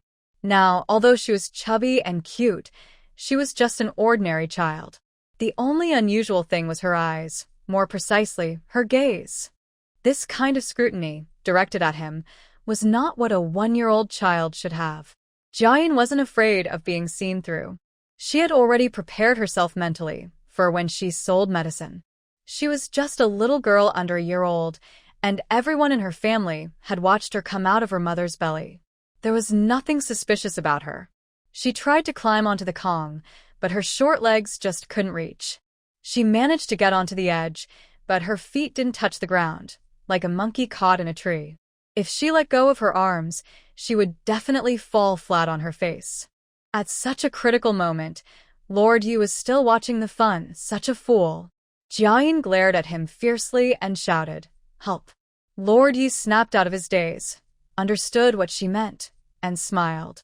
He bent down and gently lifted the chubby girl, whispering an apology.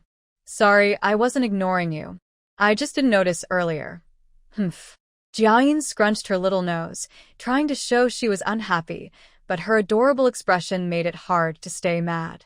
Lord Yi couldn't help but reach out and pinch her little face, but Jiayin's chubby hand slapped his away. She then took out the silver coin from last night and waved it vigorously in front of Lord Ye's eyes. He couldn't help but laugh and whispered, "Was what you gave me last night medicine? Are you here to ask for payment?" Jiayin nodded forcefully.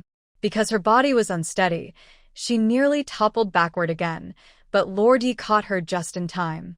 Jiayin blushed and thought for a moment, then put her small hands behind her back and took 2 pills. At this time, Grandma Li and Dongmei came back from the kitchen, and their voices were already heard inside. Young Master Yi quickly took the pills, threw them into his mouth, and drank some warm water from the table. Grandma Li entered the room and saw her granddaughter back on the bed. She hurried to hold her, not wanting her to disturb young Master Ye's rest. Jiayin's eyes widened in worry. She didn't get the medicine she wanted, so would she end up losing 2 more pills? Young Master Yi couldn't help but laugh because the little girl was so funny. Dongmei was confused and didn't understand why the young master suddenly acted like that. Young Master Yi didn't want to explain and simply ordered, "We might need to stay here a few more days. Go to the city and buy some food and supplies. Don't let the Li family suffer. Also, bring back 300 taels of silver in silver ingots, with 5 taels per ingot." Dongmei quickly agreed and was quite happy about it. After all, she didn't dare move the master during such times. Grandma Li heard they would stay a few more days and naturally didn't refuse. Since 2 servants were staying behind to look after the house, Li Lao Air stayed to take care of things, and Li Lao San took a mule cart with Xiao Yuru to keep company and go to the city with Dongmei. Jiayin lay on her big bed at home, feeling so angry her belly looked like a toad's. She felt she had been wronged, really wronged. That handsome young master. How could he steal a child's money and snatch the child's medicine? Grandma Li didn't know why her granddaughter was so angry. She still wanted to take her out for a walk, hoping she could play with the village children and learn to speak better. But at this moment, the village chief came over. He had heard that the Li family had visitors but was passing by and saw a few elders from the neighboring village. He noticed the carriage hadn't left yet. So he came in to chat and asked about the situation. Grandma Li didn't hide anything and explained carefully. They were guests staying at her house, but their health worsened last night.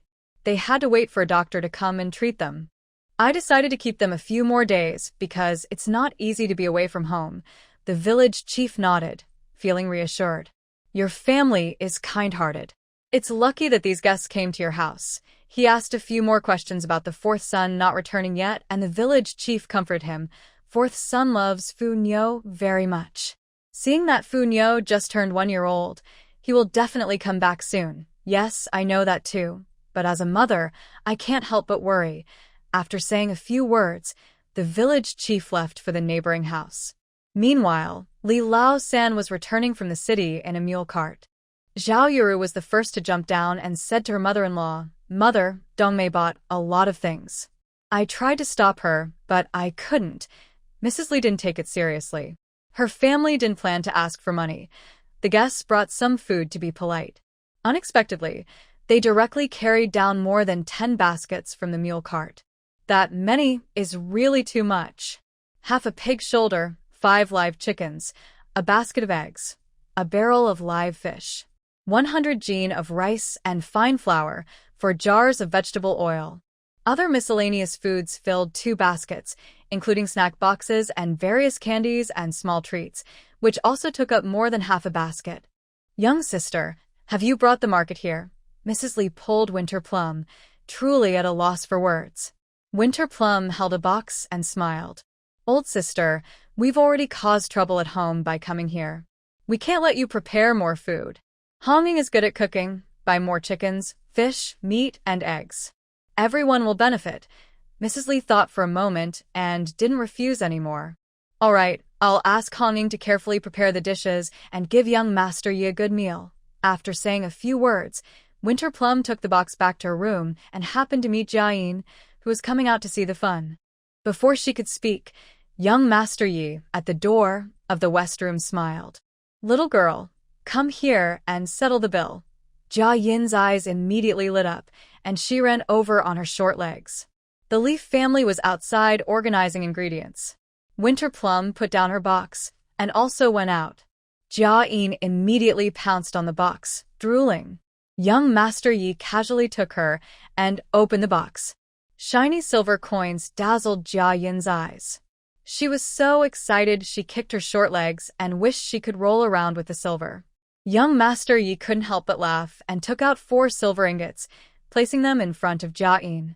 Last night and this morning, you gave me 4 pieces of medicine, 1 silver ingot each. Is that enough? Jiayin nodded vigorously, her little head bobbing like a chick pecking rice. This was truly unexpected. Her original plan was to sell 2 pieces of medicine for 5 taels each, which was already very profitable. She never expected 1 piece to sell for 5 taels of silver. Young Master Yi is really rich. She must hug his big thigh. She hugged all the silver ingots to her chest, happily wagging her tail. Her mother worked hard in the kitchen and only earned 2 taels. She sold a few pieces of antibiotics and earned 20 taels. This business was too profitable. She quickly took advantage of her grandmother not being around, slipped off the Kong, and tried to carry the silver to the east room. Actually, as soon as she left the door, she stored all the silver ingots into her space. At lunch, Tao Honging, the skillful cook, happily started cooking once she had the ingredients. In front of young Master Ye's small bed table, there was a plate of boiled vegetable hearts, a dish of mincemeat with eggplant, a plate of cold salad, and a bowl of fishball tofu soup. The staple food was soft, golden egg pancakes sprinkled with a little fresh green onion, looking very appetizing. Young Master Yi ate until he was about 80% full. Winter Plum carefully packed the remaining food, eating happily and planning to go to the city every few days. Nothing could be missing, not even ingredients. After the meal, Jiayin found some free time to bring young Master Yi 2 more pills and received 2 silver ingots in return. Grandmother Li watched her granddaughter sleep, hearing her giggle in her dreams, and quietly told Zhao Yuru, who was sewing across from her, "Funyo seems to like young Master Yi very much." She runs over several times a day. Look, she's even smiling in her sleep. Zhao Yuru also smiled and replied, "Young Master Yi looks gentle and polite, and he's patient with Funyo. Funyo is smart. If he didn't treat her well, she wouldn't be so close." Grandmother Li nodded, feeling reassured. She knew her granddaughter's cleverness better than anyone. With that, Jiayin ran to the west room, and she didn't stop her.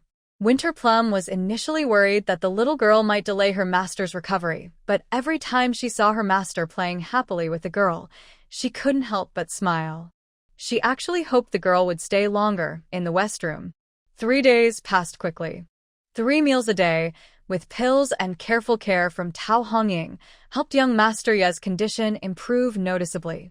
Although he still coughed occasionally compared to the blood-spitting before, it was a world of difference. Winter Plum was worried that her husband hadn't brought a famous doctor over yet, but seeing her master recover so miraculously, she was almost grateful to heaven. The happiest person was Jiayin. 3 times a day, she collected money. 2 silver ingots each time. She was practically making a fortune. Sometimes, she looked at the nearly empty silver box and felt a bit guilty. So she secretly took out some freeze-dried powder from the fridge, which boosted immunity, and mixed it into a glass of water. She hesitated, then pushed it to young Master Yi with a look of pain. Young Master Yi didn't understand. "It's just a glass of water. What does the little girl feel sorry about?" But he still raised his hand and drank it. Immediately, the girl ran to the box, took out a silver ingot, and ran away happily with a big smile. Young Master Yi was both amused and speechless. Was drinking water now going to cost money? But he didn't mind. His wealth was not affected by a few hundred taels of silver. He thought about how dangerous the outing had been. An unexpected leak of information led to dozens of people attacking him, exhausting him greatly. At a critical moment, the evidence he had painstakingly obtained fell into the water, and without hesitation, he jumped in after it. Although he received the items, he also caught a cold and had a high fever. Once the fever subsided, his old cough returned. Passing through this small village, he was still 300 miles from the capital. He once thought he might never set foot on the land of the capital again. Unexpectedly, a small rural courtyard saved his life. An ordinary family of old and young, warm and kind. An ordinary farm woman, with cooking skills comparable to a chef. A chubby little girl, secretly trading with him using silver and medicine. For less than 200 taels, she bought him most of his life. Now, even if the mountain doesn't send a divine doctor, he can still return to the capital. But suddenly, he wants to stay a bit longer to recover and rest. Entering the capital means chaos and danger beyond his control.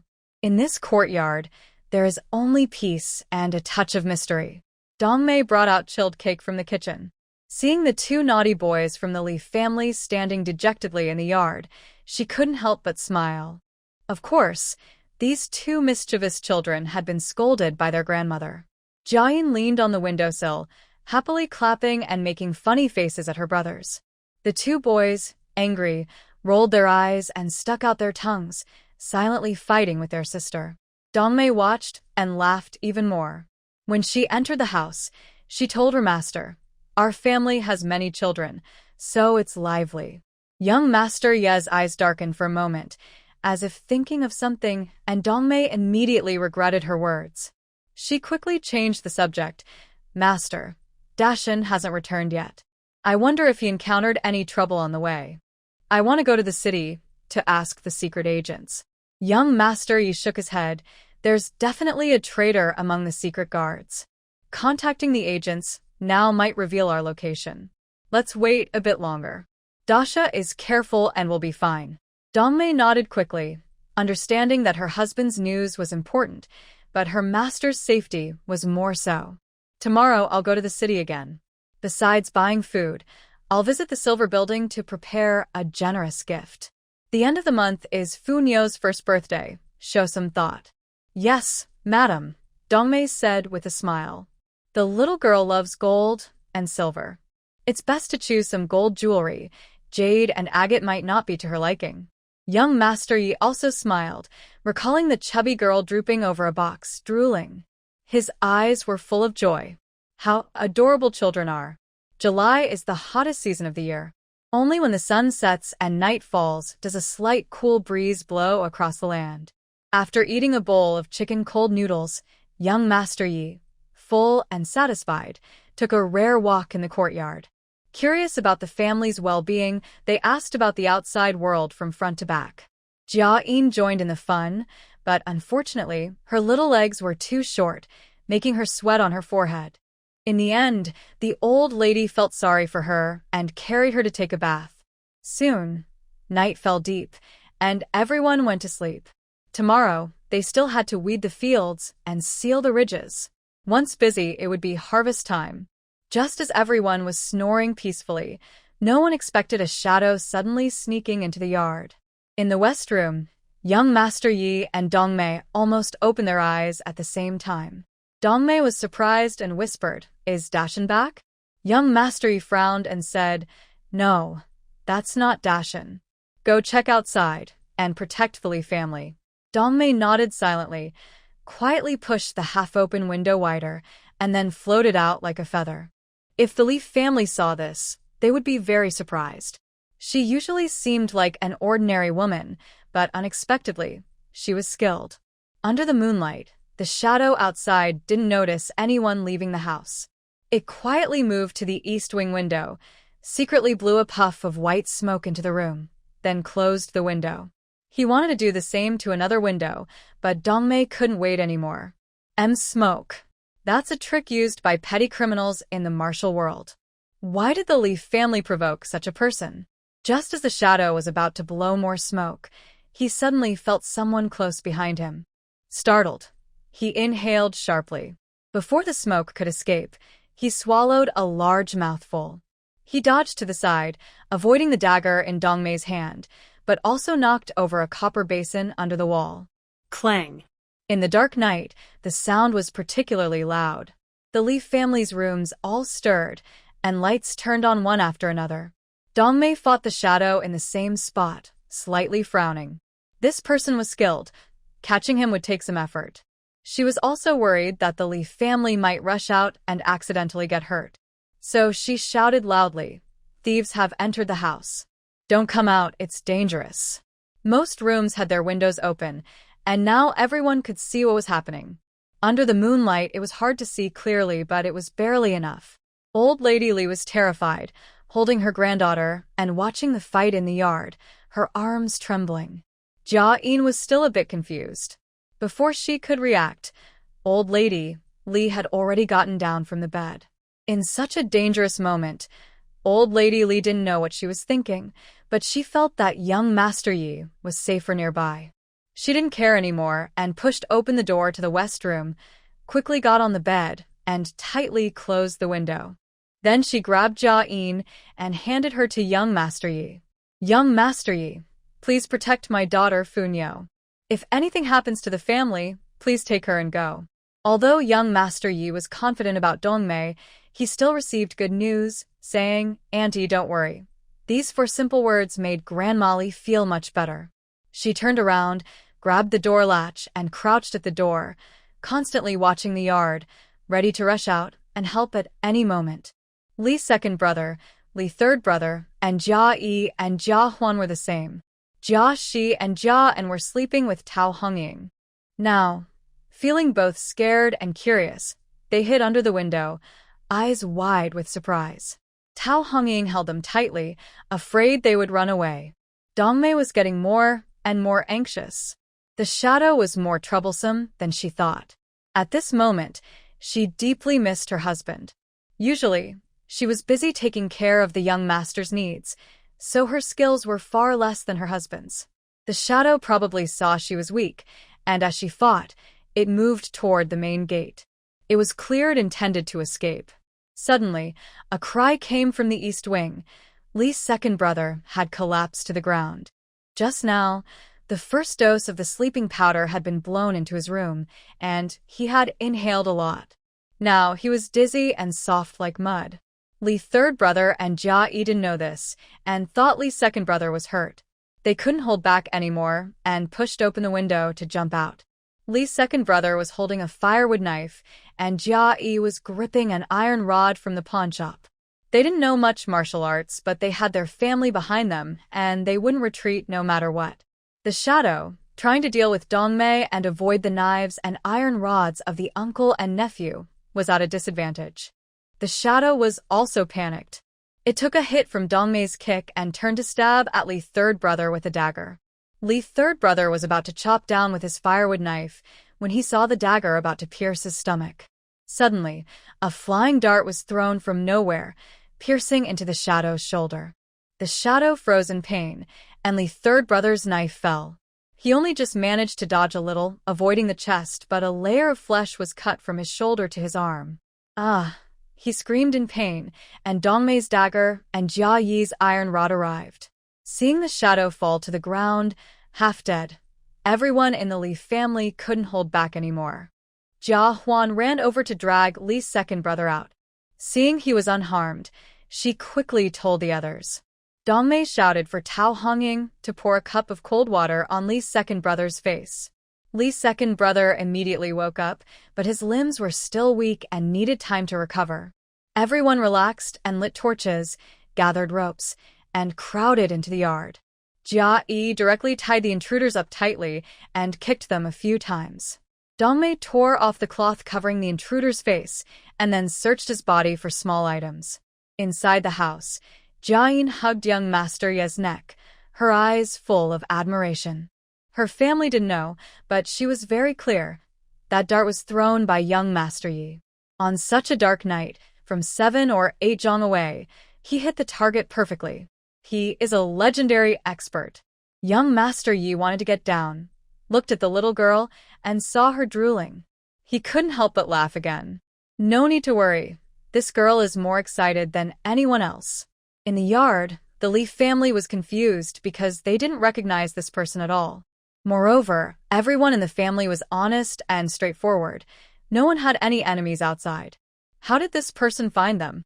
Has the reputation of the wealthy Li family become so famous that troublemakers are coming to seek fortune?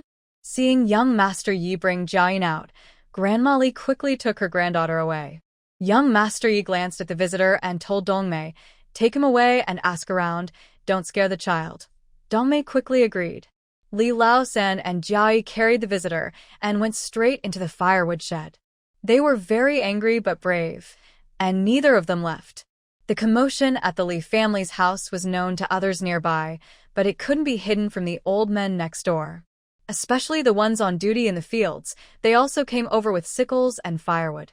When they heard a thief had come, they almost fell into a trap. They were all scared and thanked young Master Yi sincerely. Half an hour later, Jiayin was so sleepy, she nearly dozed off. Dongmei finally brought Li Laosan and Jiayin to the house. Li Laosan and Jiayin looked worried, unsure whether the outcome was bad, or if they were just scared. Grandma Li was anxious and asked, "What exactly happened? Where did this person come from? Is he here to steal silver?" Li Laosan shook his head, thought for a moment, and realized he couldn't hide it. He tried to speak gently. "Mother, don't worry. Let me tell you slowly. This person is from the martial world. He tried to rob fourth brother and Biao Head Lu earlier, but they fought back and killed him. He escaped, angry and resentful. Now he's come to our house, intending to kill everyone and wipe us out." "Kill everyone?"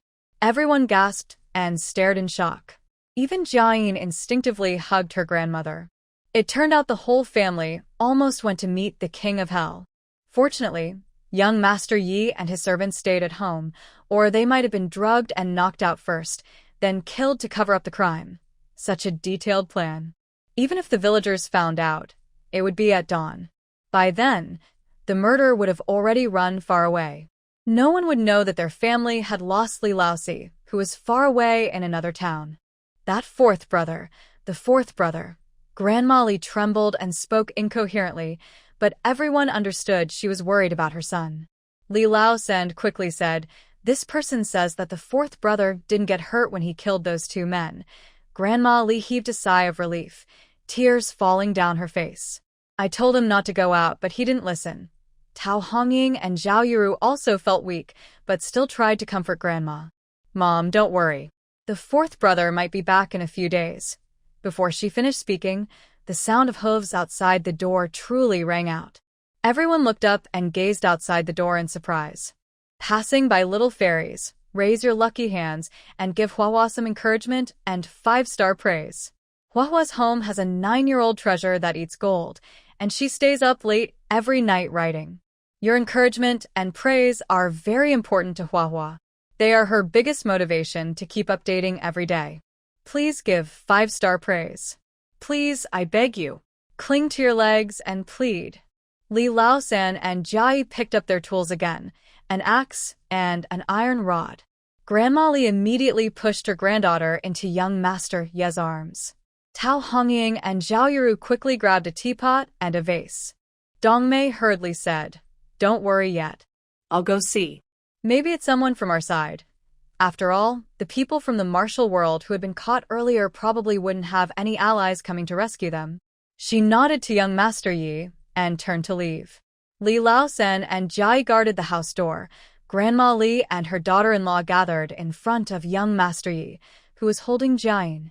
On either side stood Jiayin and Jiaxi. Jihui and a few elders protected the now weak Li Laoji. The house was silent, and everyone's heartbeat sounded like a drum, loud and clear. Fortunately, not long after, Dongmei ran in. "Young master, Dashin brought a famous doctor."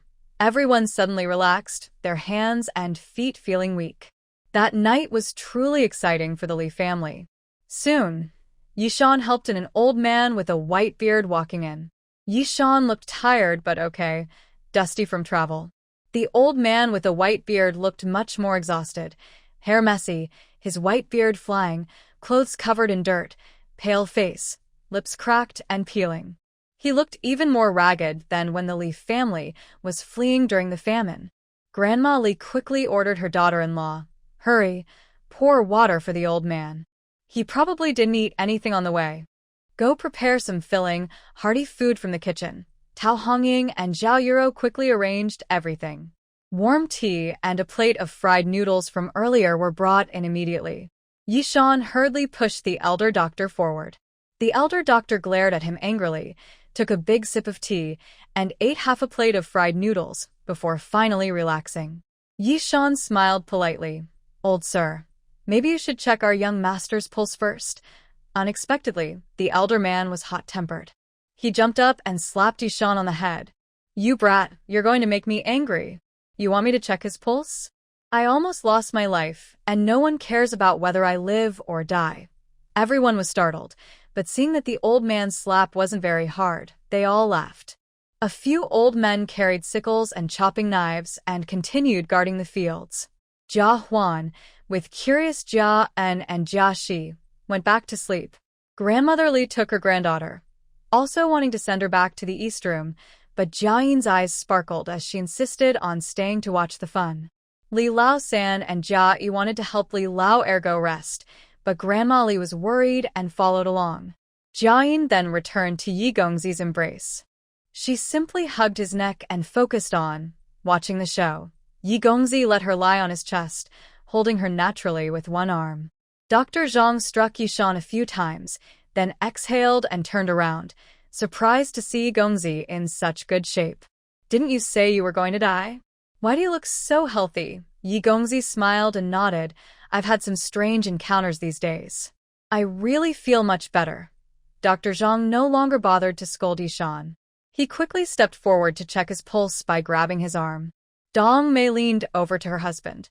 Seeing his bright red forehead, she felt both amused and worried. She whispered, "What did you do to anger Dr. Zhang? Did something happen on the way back? That's why you're so late." Yishan rubbed his forehead and whispered back, "Someone intercepted us on the road. I took Dr. Zhang on a detour of 500 miles and hurried back.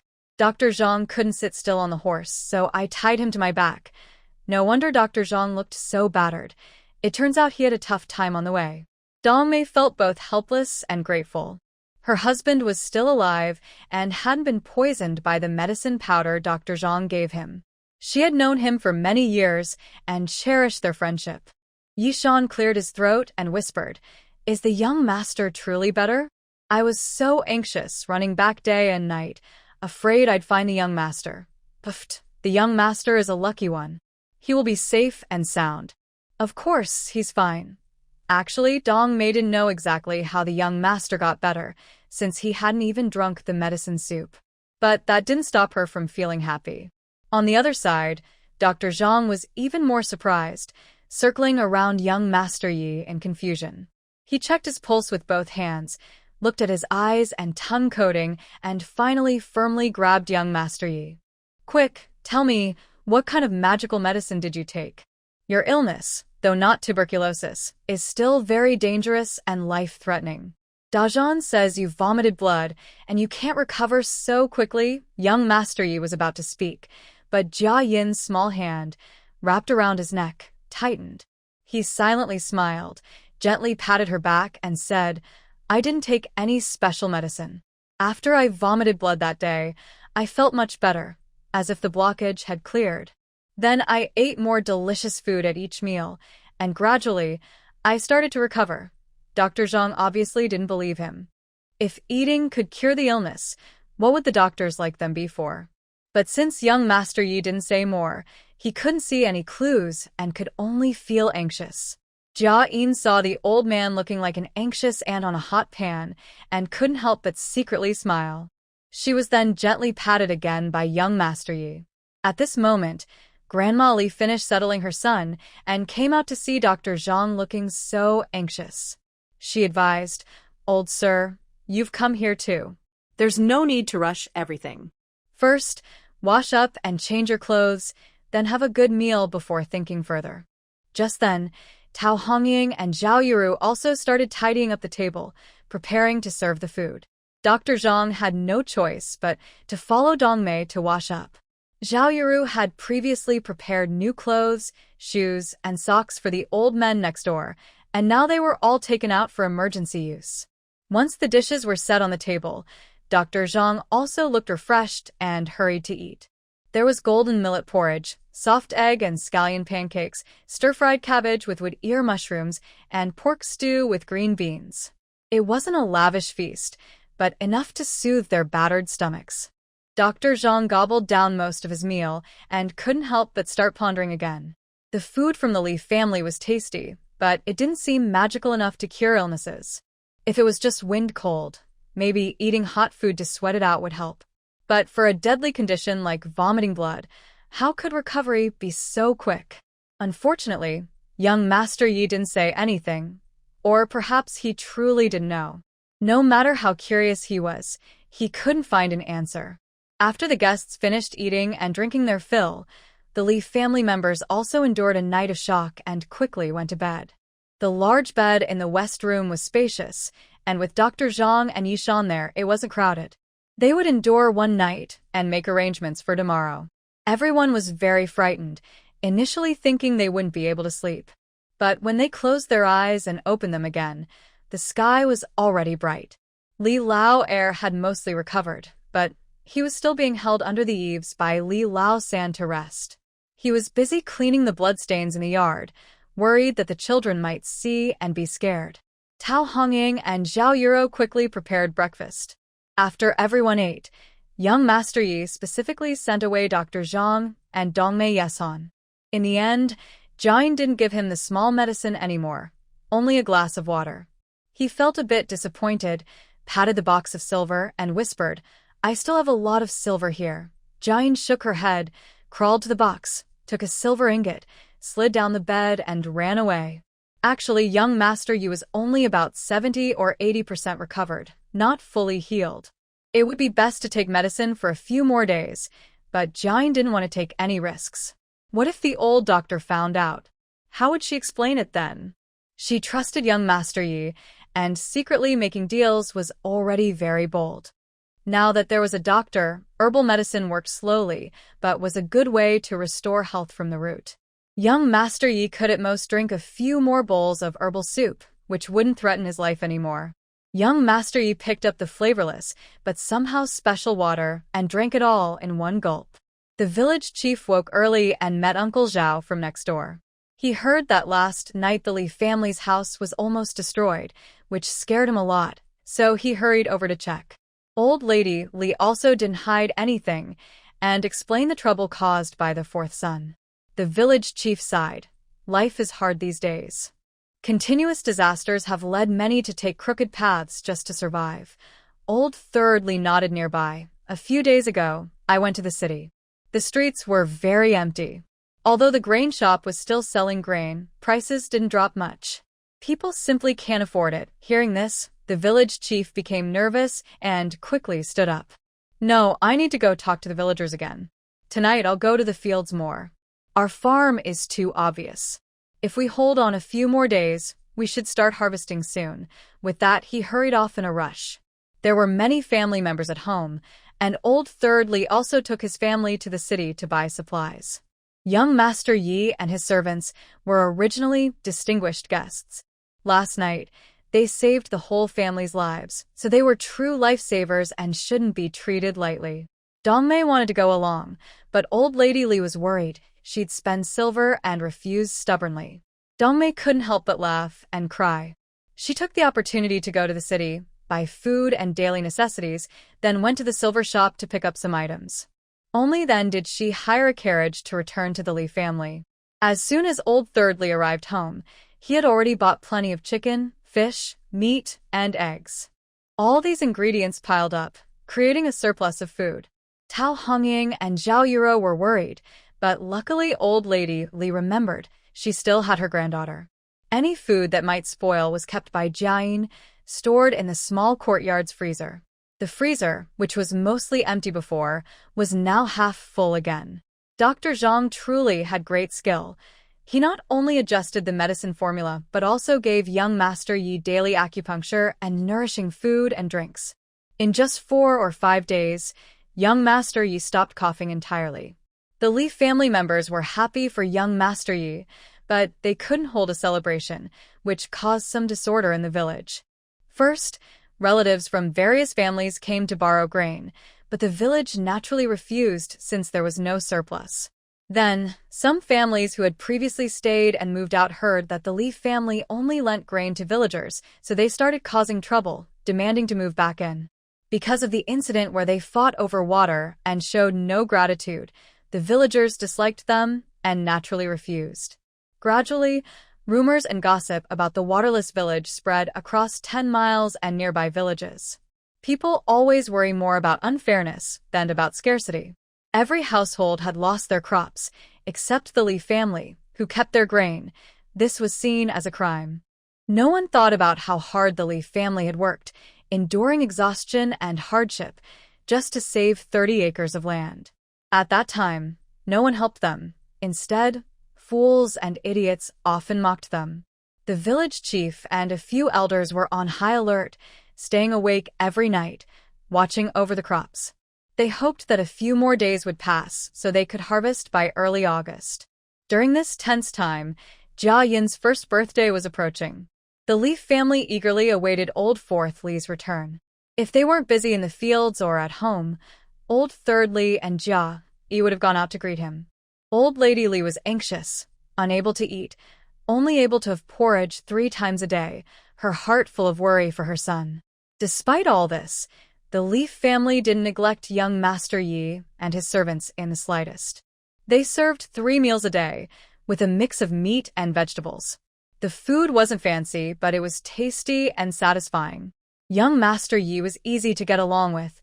Li Shan didn't need to involve the Lee family, as he took the wandering man out to handle some matters.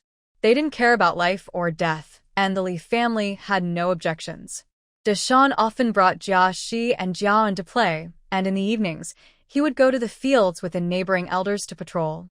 Winter Plum helped with laundry and cooking, and she got along especially well with Tao Hongying.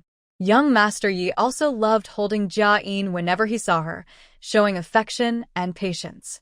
One rainy day, the Lee family was busy chopping filling for dumplings, planning to make some hot, tasty dumplings. Young Master Yi played with Jiayin in the yard, tossing stones and hitting a sparrow on a tree, making Jiayin clap and laugh happily. Young Master Yi felt fully recovered and told Old Lady Lee, "Auntie, after we eat, Dashan should ride a horse with Jiayin to welcome Old Fourth. Dashan is skilled in martial arts and can protect Old Fourth on the way back. Old Lady Li was overjoyed and quickly thanked him. She had already thought of this, but since young Master Yi was sick, it was right for Li Shan to stay and guard him. And their whole family, old and young, were also afraid that the people from the martial world might come back to seek revenge. Unexpectedly, young Master Yi took the initiative to suggest it, which was perfect. Everyone had hope, so they worked harder, and soon, the dumplings caused trouble. Before they could be cooked, outside the yard, Old Fourth Li's loud voice was heard. "Mom, I'm back." The Li family members immediately dropped what they were doing and ran out in a rush. Seeing it was truly Old Fourth Li, everyone happily pulled him in, crying and laughing. Next door, the old men heard the noise and came over to talk, offering a few words of comfort. Old Fourth Li had traveled day and night, exhausted, thin, and dark, but when he saw his family safe at home, he felt it was all worth it.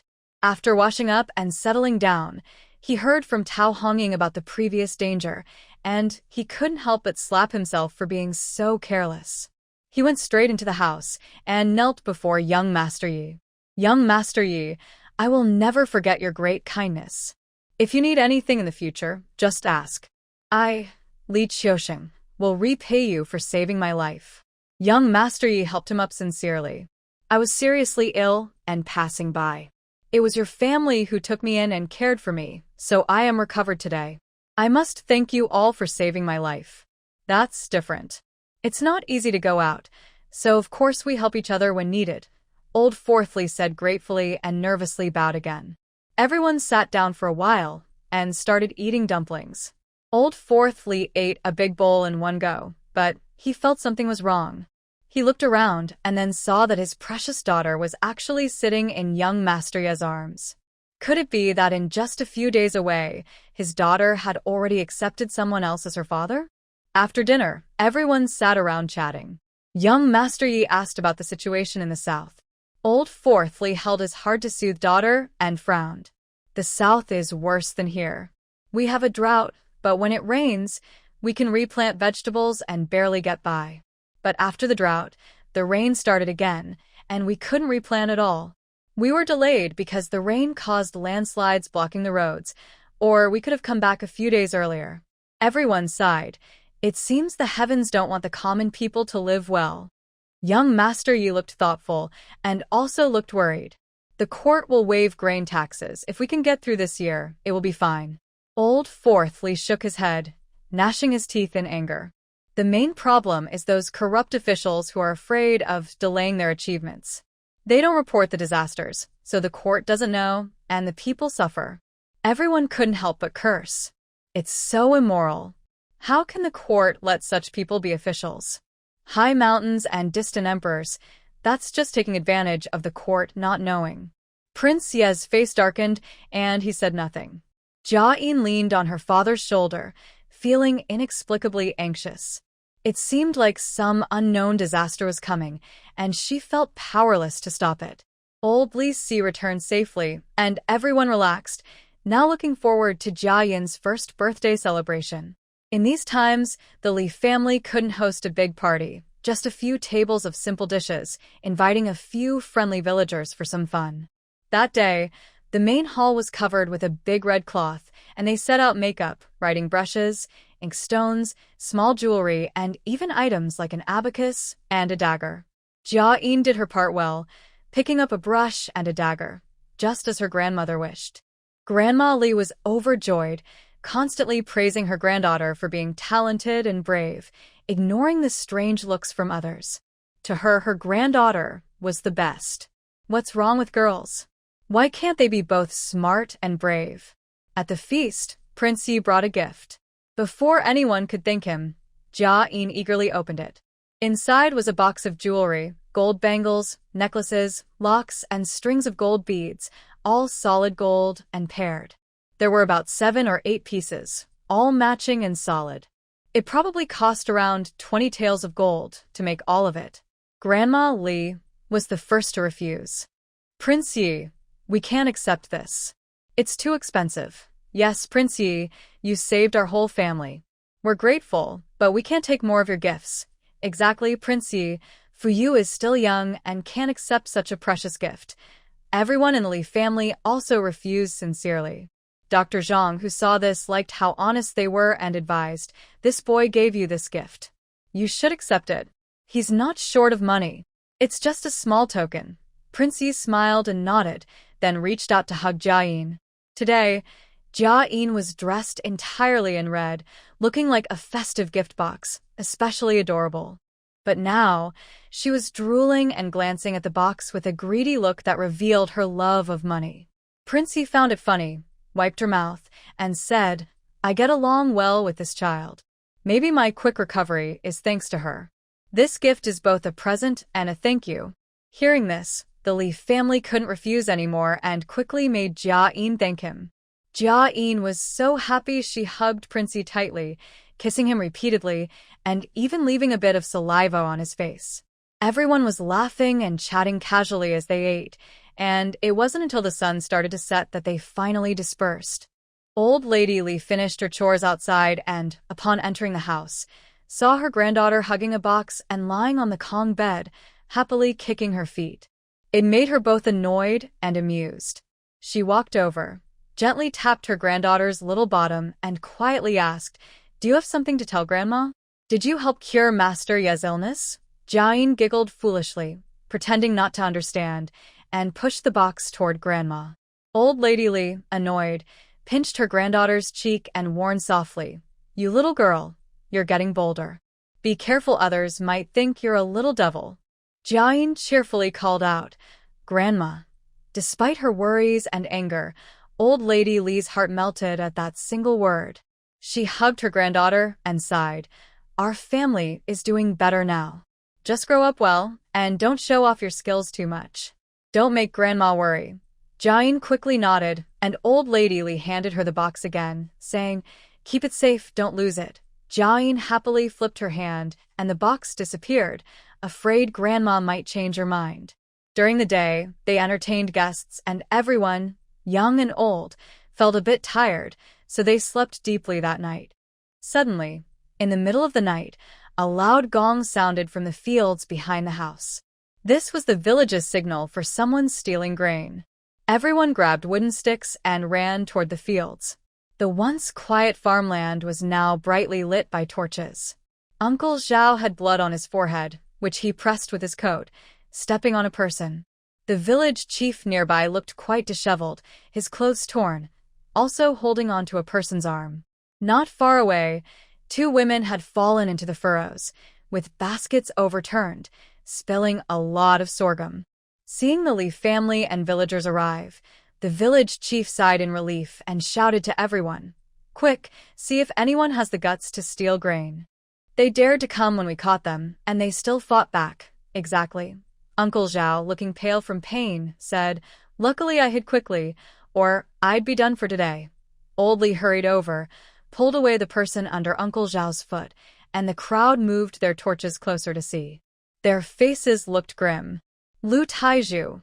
Old Li quickly went to pull away another person. No need to say, it was Lu Laifu.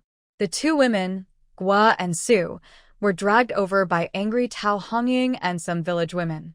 The village chief was furious. After guarding against outsiders for days, they ended up catching someone from their own village. "Take them back and deal with it later." Everyone hurriedly pulled Lu's family of 4 away. They had only been knocked out and woke up on the way, but they dared not make a sound. The Li family's yard was brightly lit, and almost the entire village had gathered. Some villagers scolded, "This family is a troublemaker. Didn't they go to the city? When did they come back? And now they're thinking about stealing crops from the fields. Such scheming. They can't contribute, but they steal food and run away quickly." Mrs. Guo looked helpless and decided to make a scene. "Oh, Lu Jenner, come back and see.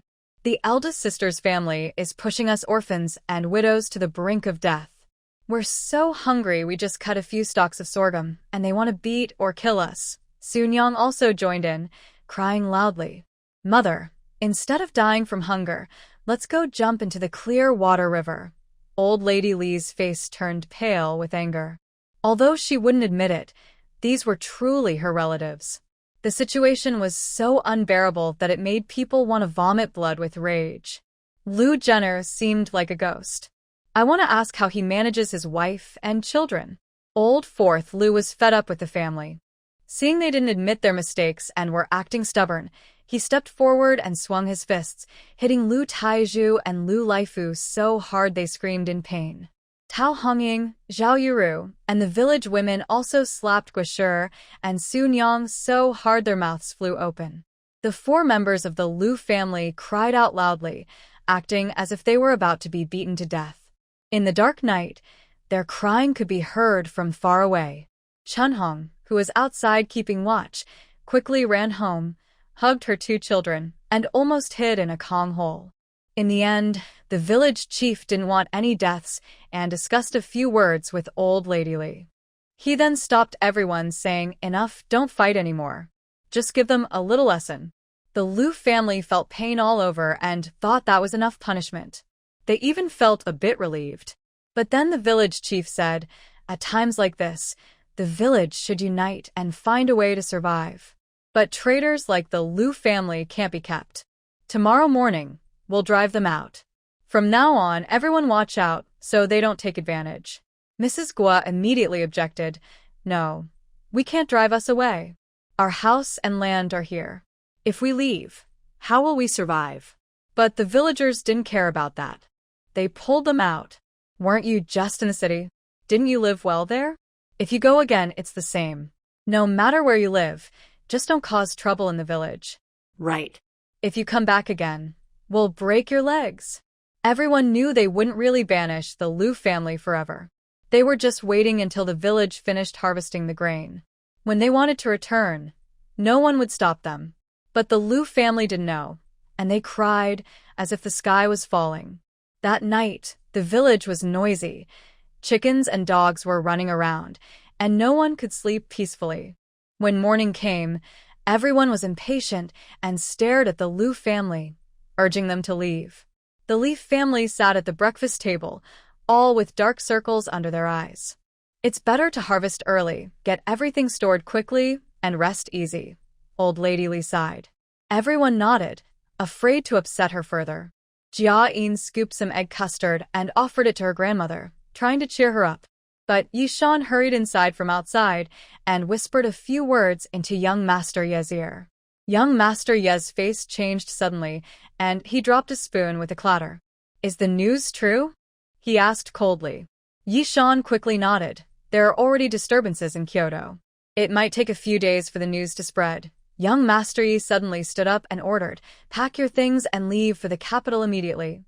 Yishan hurried to prepare for Dong Mei, who didn't understand the situation.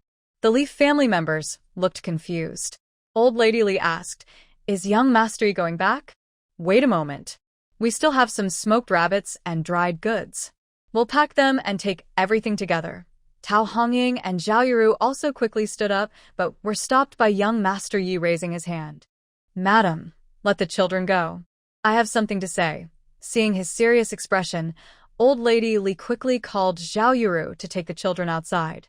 When it was Jiayin's turn, she stubbornly clung to her grandmother's neck and refused to leave. At that moment, only the elders of the Li family and Dr. Zhang remained in the house. Young Master Yi then said, "The northern barbarians suddenly attacked with an army of 100,000, breaking through the frontier and heading toward Kyoto. The court is discussing moving the capital to Wuihua, relying on the Jinsha River natural defenses to resist. Your family should prepare quickly, head south, and find me in Wuihua Prefecture. I will arrange a place for you to stay. You must leave as soon as possible. The sooner, the better." These words were like thunder, ringing loudly in everyone's ears, leaving them stunned. The frontier was broken, and 100,000 barbarians were coming to Kyoto. Jinyang County was only 300 miles from Kyoto. Wouldn't the barbarians' cavalry arrive in the blink of an eye? Old Lady Li's legs went weak, and she sat down heavily, almost dropping Jiayin. Young Master Yi reached out and quickly held Jiayin in his arms. Jiayin tightly clung to his neck, as if doing so could ease her anxious heart. They had already escaped from the northern border to Kyoto, with a house and land, settled down. Although they had good relatives, the villagers were easy to get along with, and they had a sense of loyalty and friendship. In such a place, living peacefully with family and feeling happy is a wonderful thing. Why was everything suddenly shattered? The capital of the country had to move south. The emperor and nobles had to flee. It was a joke. Young Master Yi felt the small body in his arms trembling. Looking down, he saw Jiayin's little fists clenched tightly, her face flushed with anger.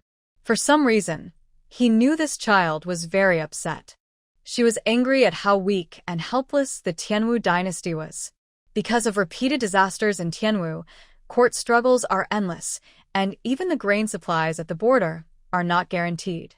The soldiers at the frontier are hungry, so how can they resist the barbarian cavalry?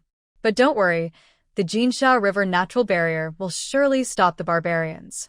You need to leave quickly and head to Wuihua Prefecture, he spoke, taking out a badge from his pocket and placing it in Jiayin's hand. This is my token. When you reach Wuihua Prefecture, find the Xinting Marquis' residence and show this token. Even if I am not there, someone will help you. Jiayin tightly held the token, feeling a little more at ease. She wasn't afraid of the long journey or the many hardships. She only feared there was no end. With this token and the thought of being saved, she believed they wouldn't be abandoned like the Liu family once was. Old Lady Li and others seemed to realize this too, and they relaxed a little. Everyone was preparing things for young Master Yi, but he refused. He wanted to travel day and night, bringing as little as possible. However, just before leaving, Dr. Zhang changed his mind. I'm too old and tired to keep moving around. You all go ahead. I'll stay here and go to Wuihua with the Li family. The Li family was very happy. Having a doctor with them meant they no longer feared illness or injury. They all looked at young Master Yi, worried about his illness. Without the doctor, might it relapse? But young Master Yi didn't hesitate and agreed immediately. All right, we'll meet at Wuihua. Head south from here and move quickly. A month should be enough. The Li family hurried to thank him. Suddenly, Jiayin struggled to ask for a hug from young Master Yi. Old Lady Li thought her granddaughter was throwing a tantrum and tried to comfort her. Young Master Yi had already taken Jiayin in his arms. She hugged him tightly and kissed his face as a thank you. Young Master Yi smiled and patted her back. Little Fu, stay safe with your family. We'll meet again someday. Jiayin nodded and turned back into her grandmother's arms. Young Master Yi looked deeply at the Li family's courtyard, then quickly rode away with Dongmei and Yishan, disappearing in the distance. The Li family stood in front of their house, feeling empty inside but mostly confused. After everyone went inside, they remained silent for a while. Li Laosen couldn't bear to leave the home and quietly said, Mother, maybe we should wait a bit longer. What if the people in the capital stop the barbarians? Li Lao sighed. San, don't think about it. If they could stop them, we wouldn't be moving the capital. The emperor is fleeing, and if we stay, we'll just be feeding the enemy. Li Laosi nodded. We have to go. It's not just about the barbarians. If we leave late, there will be refugees fleeing south on the way, and it will be even more dangerous. Tao Hongying wanted to speak, but before she could, tears started flowing down her face. Zhao Yuru wanted to comfort her, but in the end, she hugged her sister-in-law and cried loudly. They had come all the way from beyond the border, enduring so much hardship and suffering. No one wanted to experience such displacement again. But in just a year, only a year, the family had built a house and cultivated land. The children went to school and delivered messages. They cooked, farmed, and chopped firewood. Like swallows carrying mud, they had built a beautiful little home. Suddenly, all of it was to be shattered. They had to become homeless again, fleeing in panic. I can't bear to leave. I can't either, such a good home. And now it's gone. Old Lady Li looked pale but was still holding her granddaughter Jiayin. Grandma! Grandma! Her granddaughter's voice gave her a little strength. She took a deep breath and straightened her back. At this point, crying won't help. We were born in troubled times. Just being alive is enough. If we can move from beyond the border here, we can surely reach Wuihua safely. It's not just for anything else, but for the children. We must stay strong. Li Lao Heir and his brothers quickly agreed. Mother's right. We don't have time to cry. We need to plan early. It's over 1,400 miles, and it will take at least a month on the road. We must prepare more. As a mother, she was firm. She mentioned the children, and Tao Hongying and Zhao Yuru wiped their tears and said, Mother, shall we start packing now? Heir, bring paper and pen.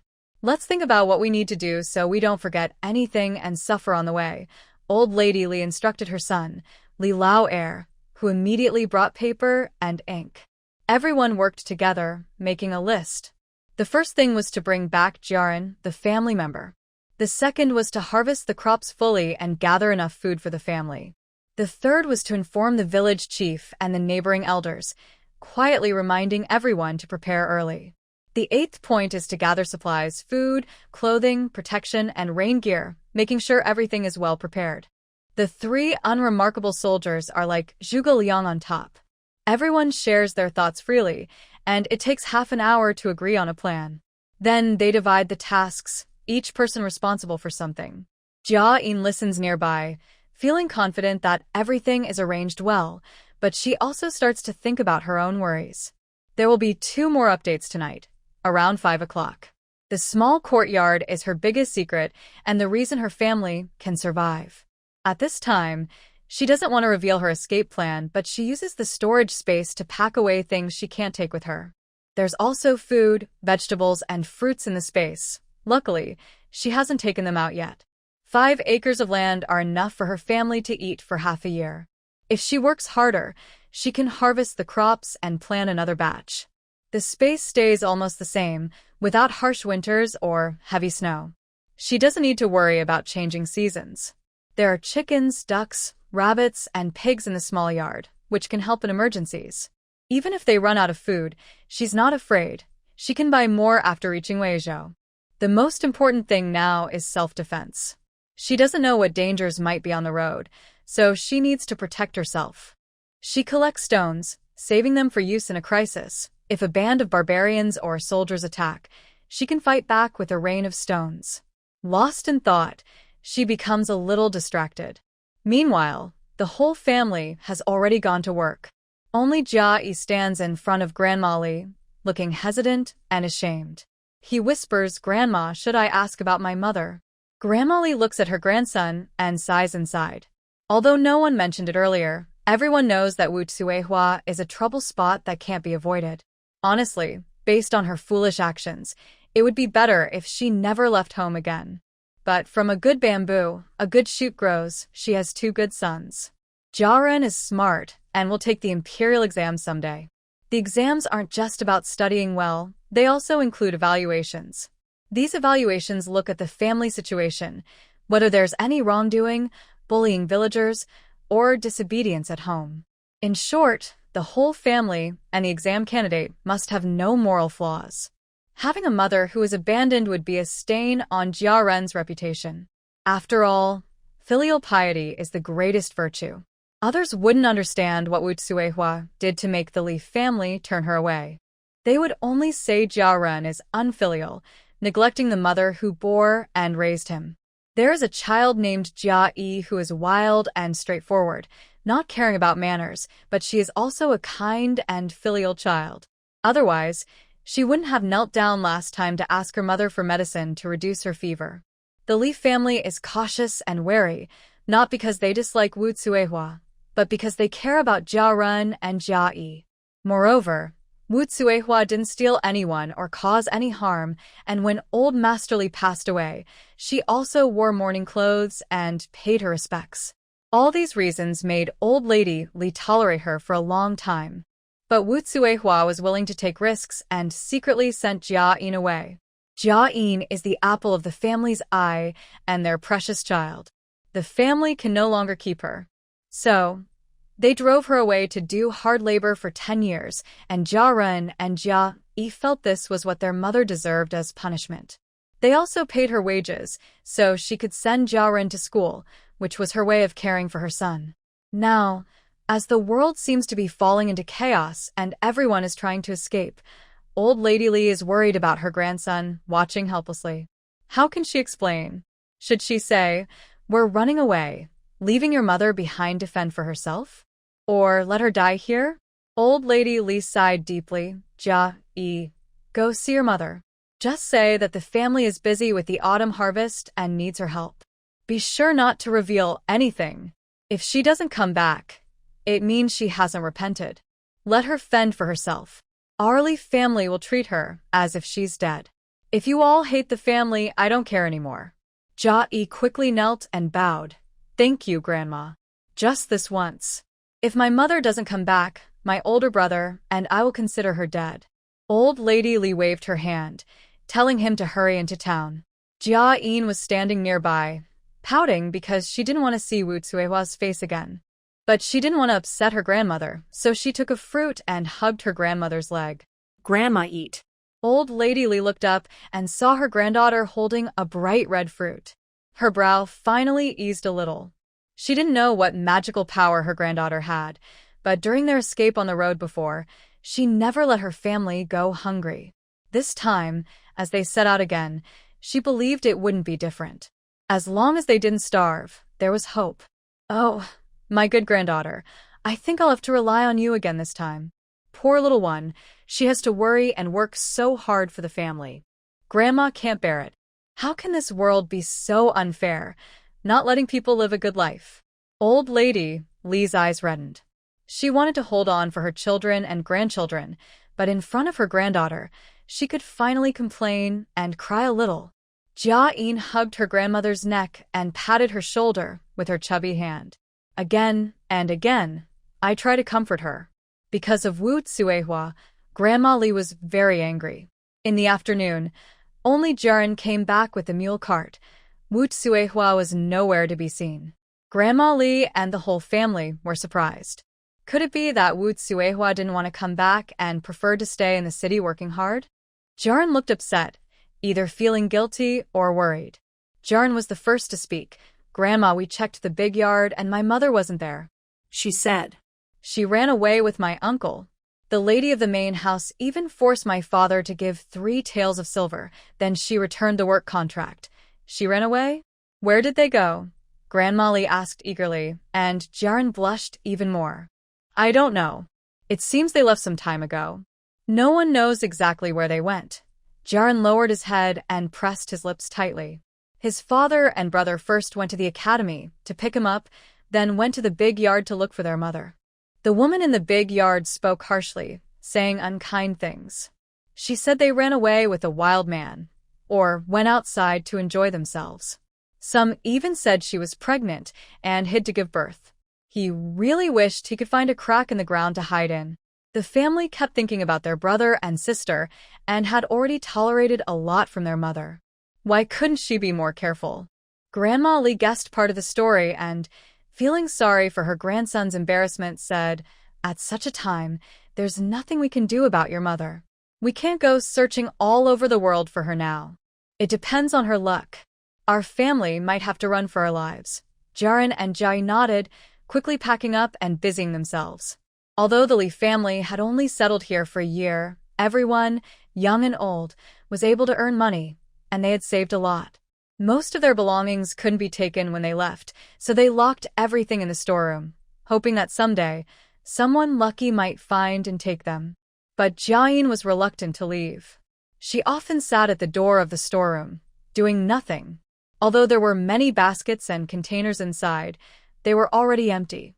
She had already collected everything she could. Not only that, she also took most of the firewood and dried vegetables from the pile, and all the edible or useful things she could find along the way. The Li family was busy harvesting the fields and didn't notice. Even if they had, they would think someone else had taken the items, so they didn't bother to check.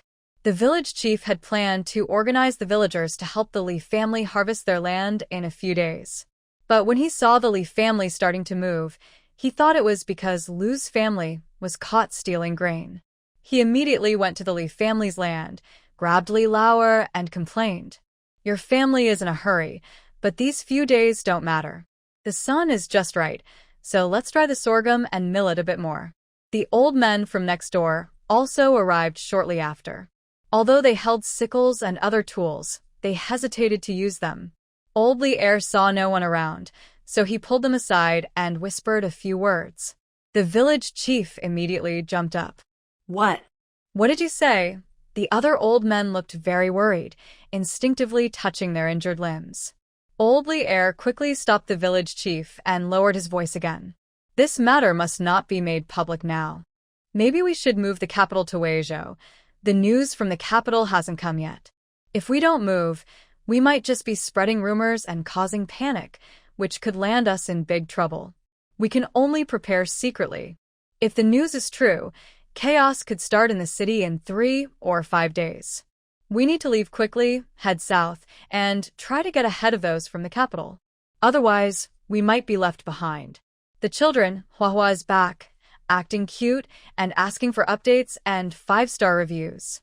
Today, I'll post 2 chapters and another one tonight. Don't forget to check them out. Group hugs. Love you all. The village chief and the old men barely regained their composure, and they angrily threw down their sickles. What are the border troops doing? They can't even defend the frontier. I broke my hand back then, but I still fought a barbarian to the death. Exactly. Now they want to move the capital and run south after being bitten by barbarians?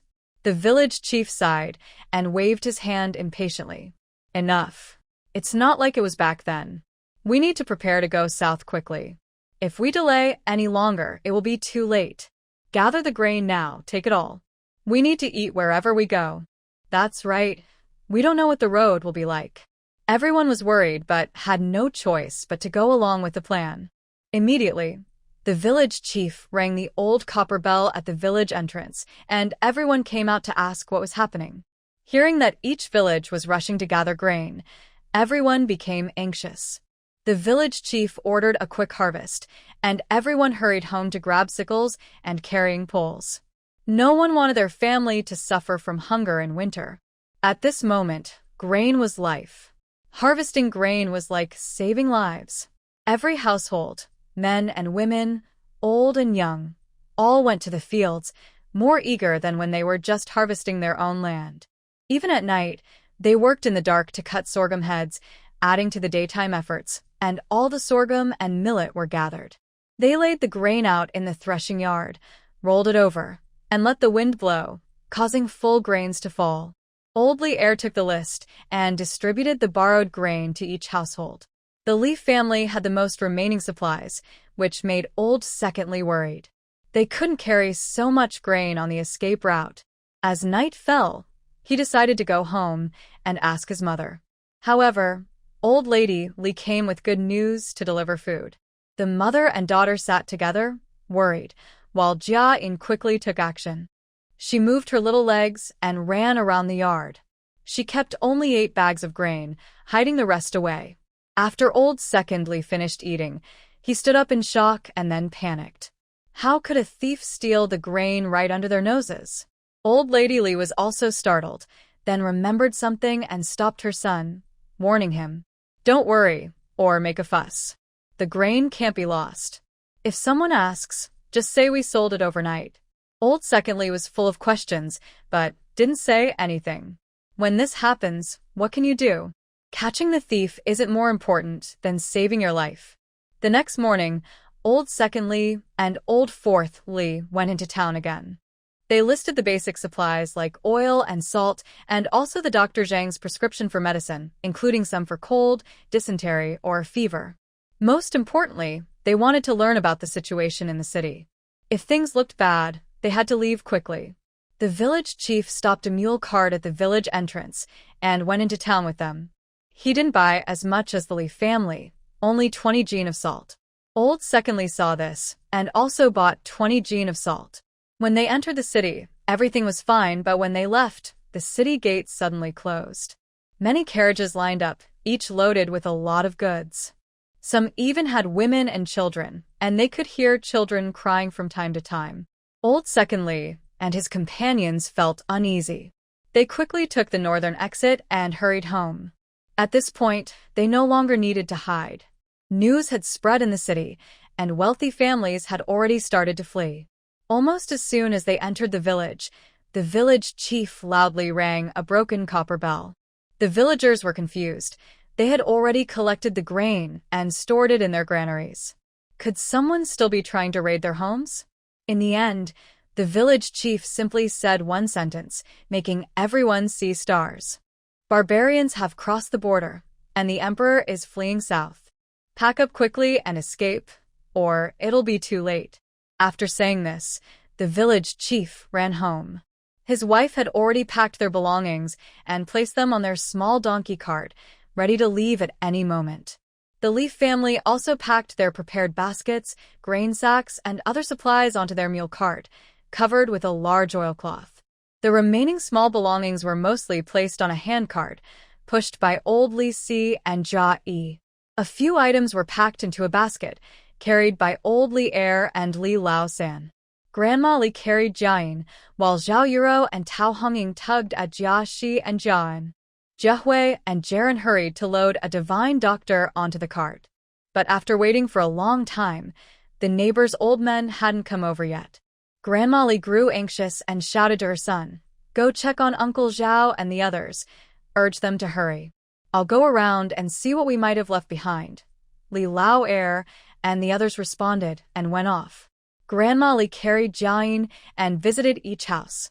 Jiayin took the chance to gather some things while Grandma Li wasn't looking. Anything within reach, like tables, chairs, cabinets, beds, copper basins, or shelves, she threw everything into her space, stacking it up. A broken home worth a lot, but when settling in a new place, who knows what it will be like? Bring one extra item now, and you'll have one less to buy later. The grandmother and granddaughter left the house and heard Li Lao shouting from next door. Soon, they saw 3 old men being carried over, followed by 3 more, all with red eyes. Grandpa Zhao said they're too weak, crippled, and can't walk far, don't want to hold us back.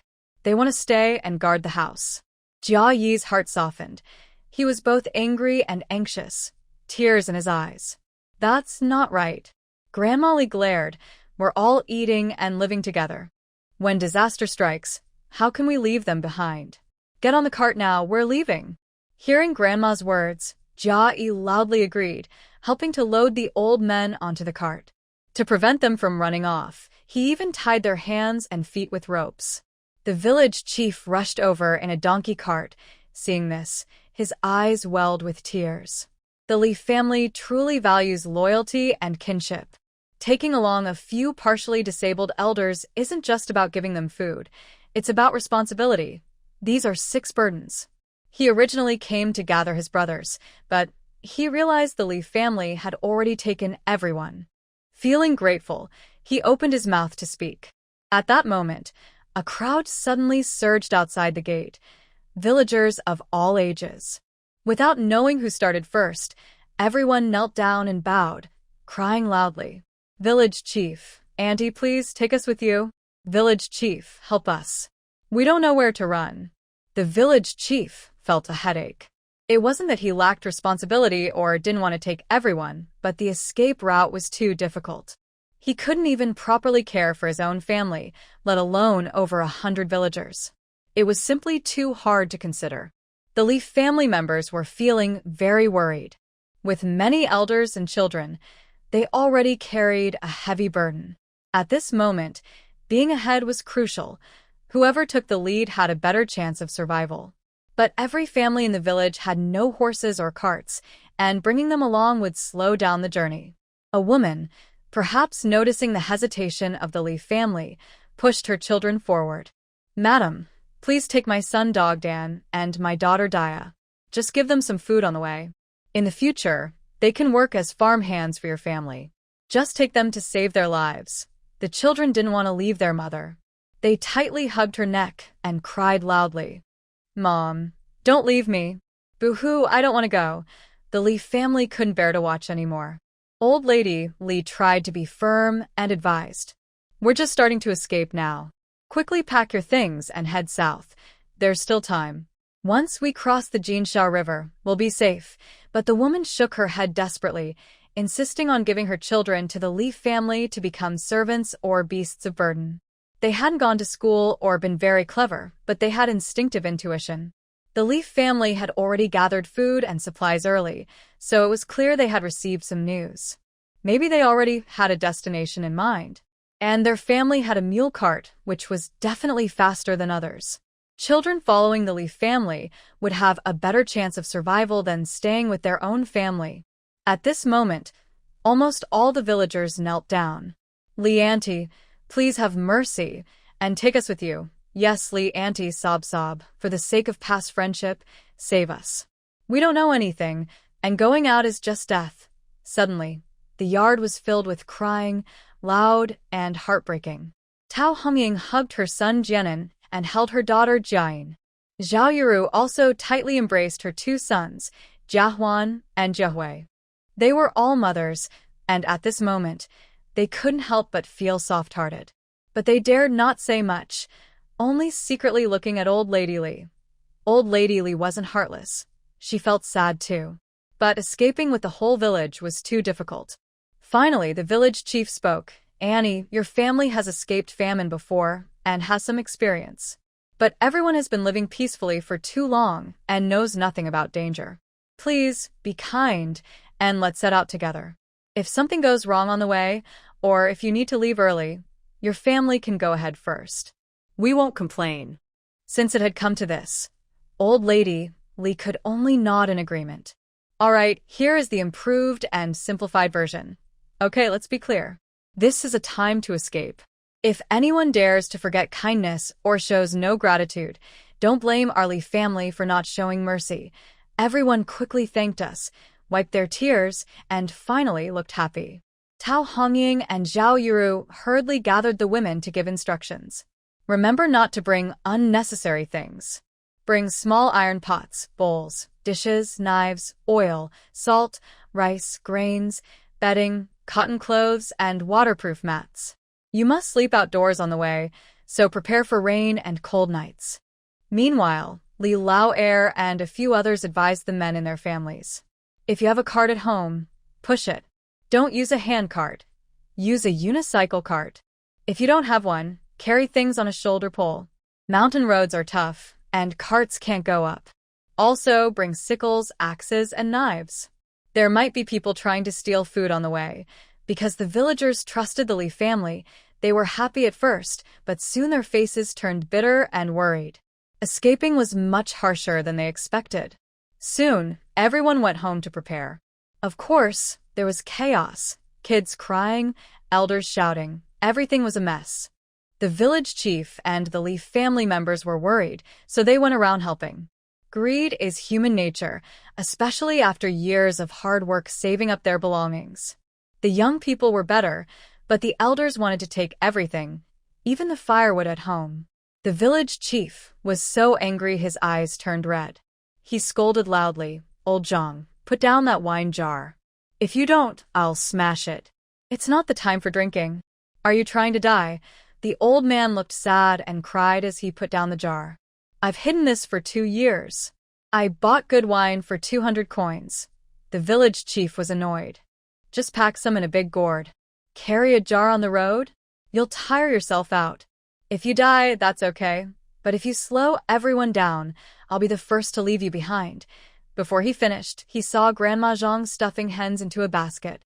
"We're lucky not to starve on the way, but you still want to bring hens? What will you feed them? Kill them all now. Eat the meat as dry food on the road."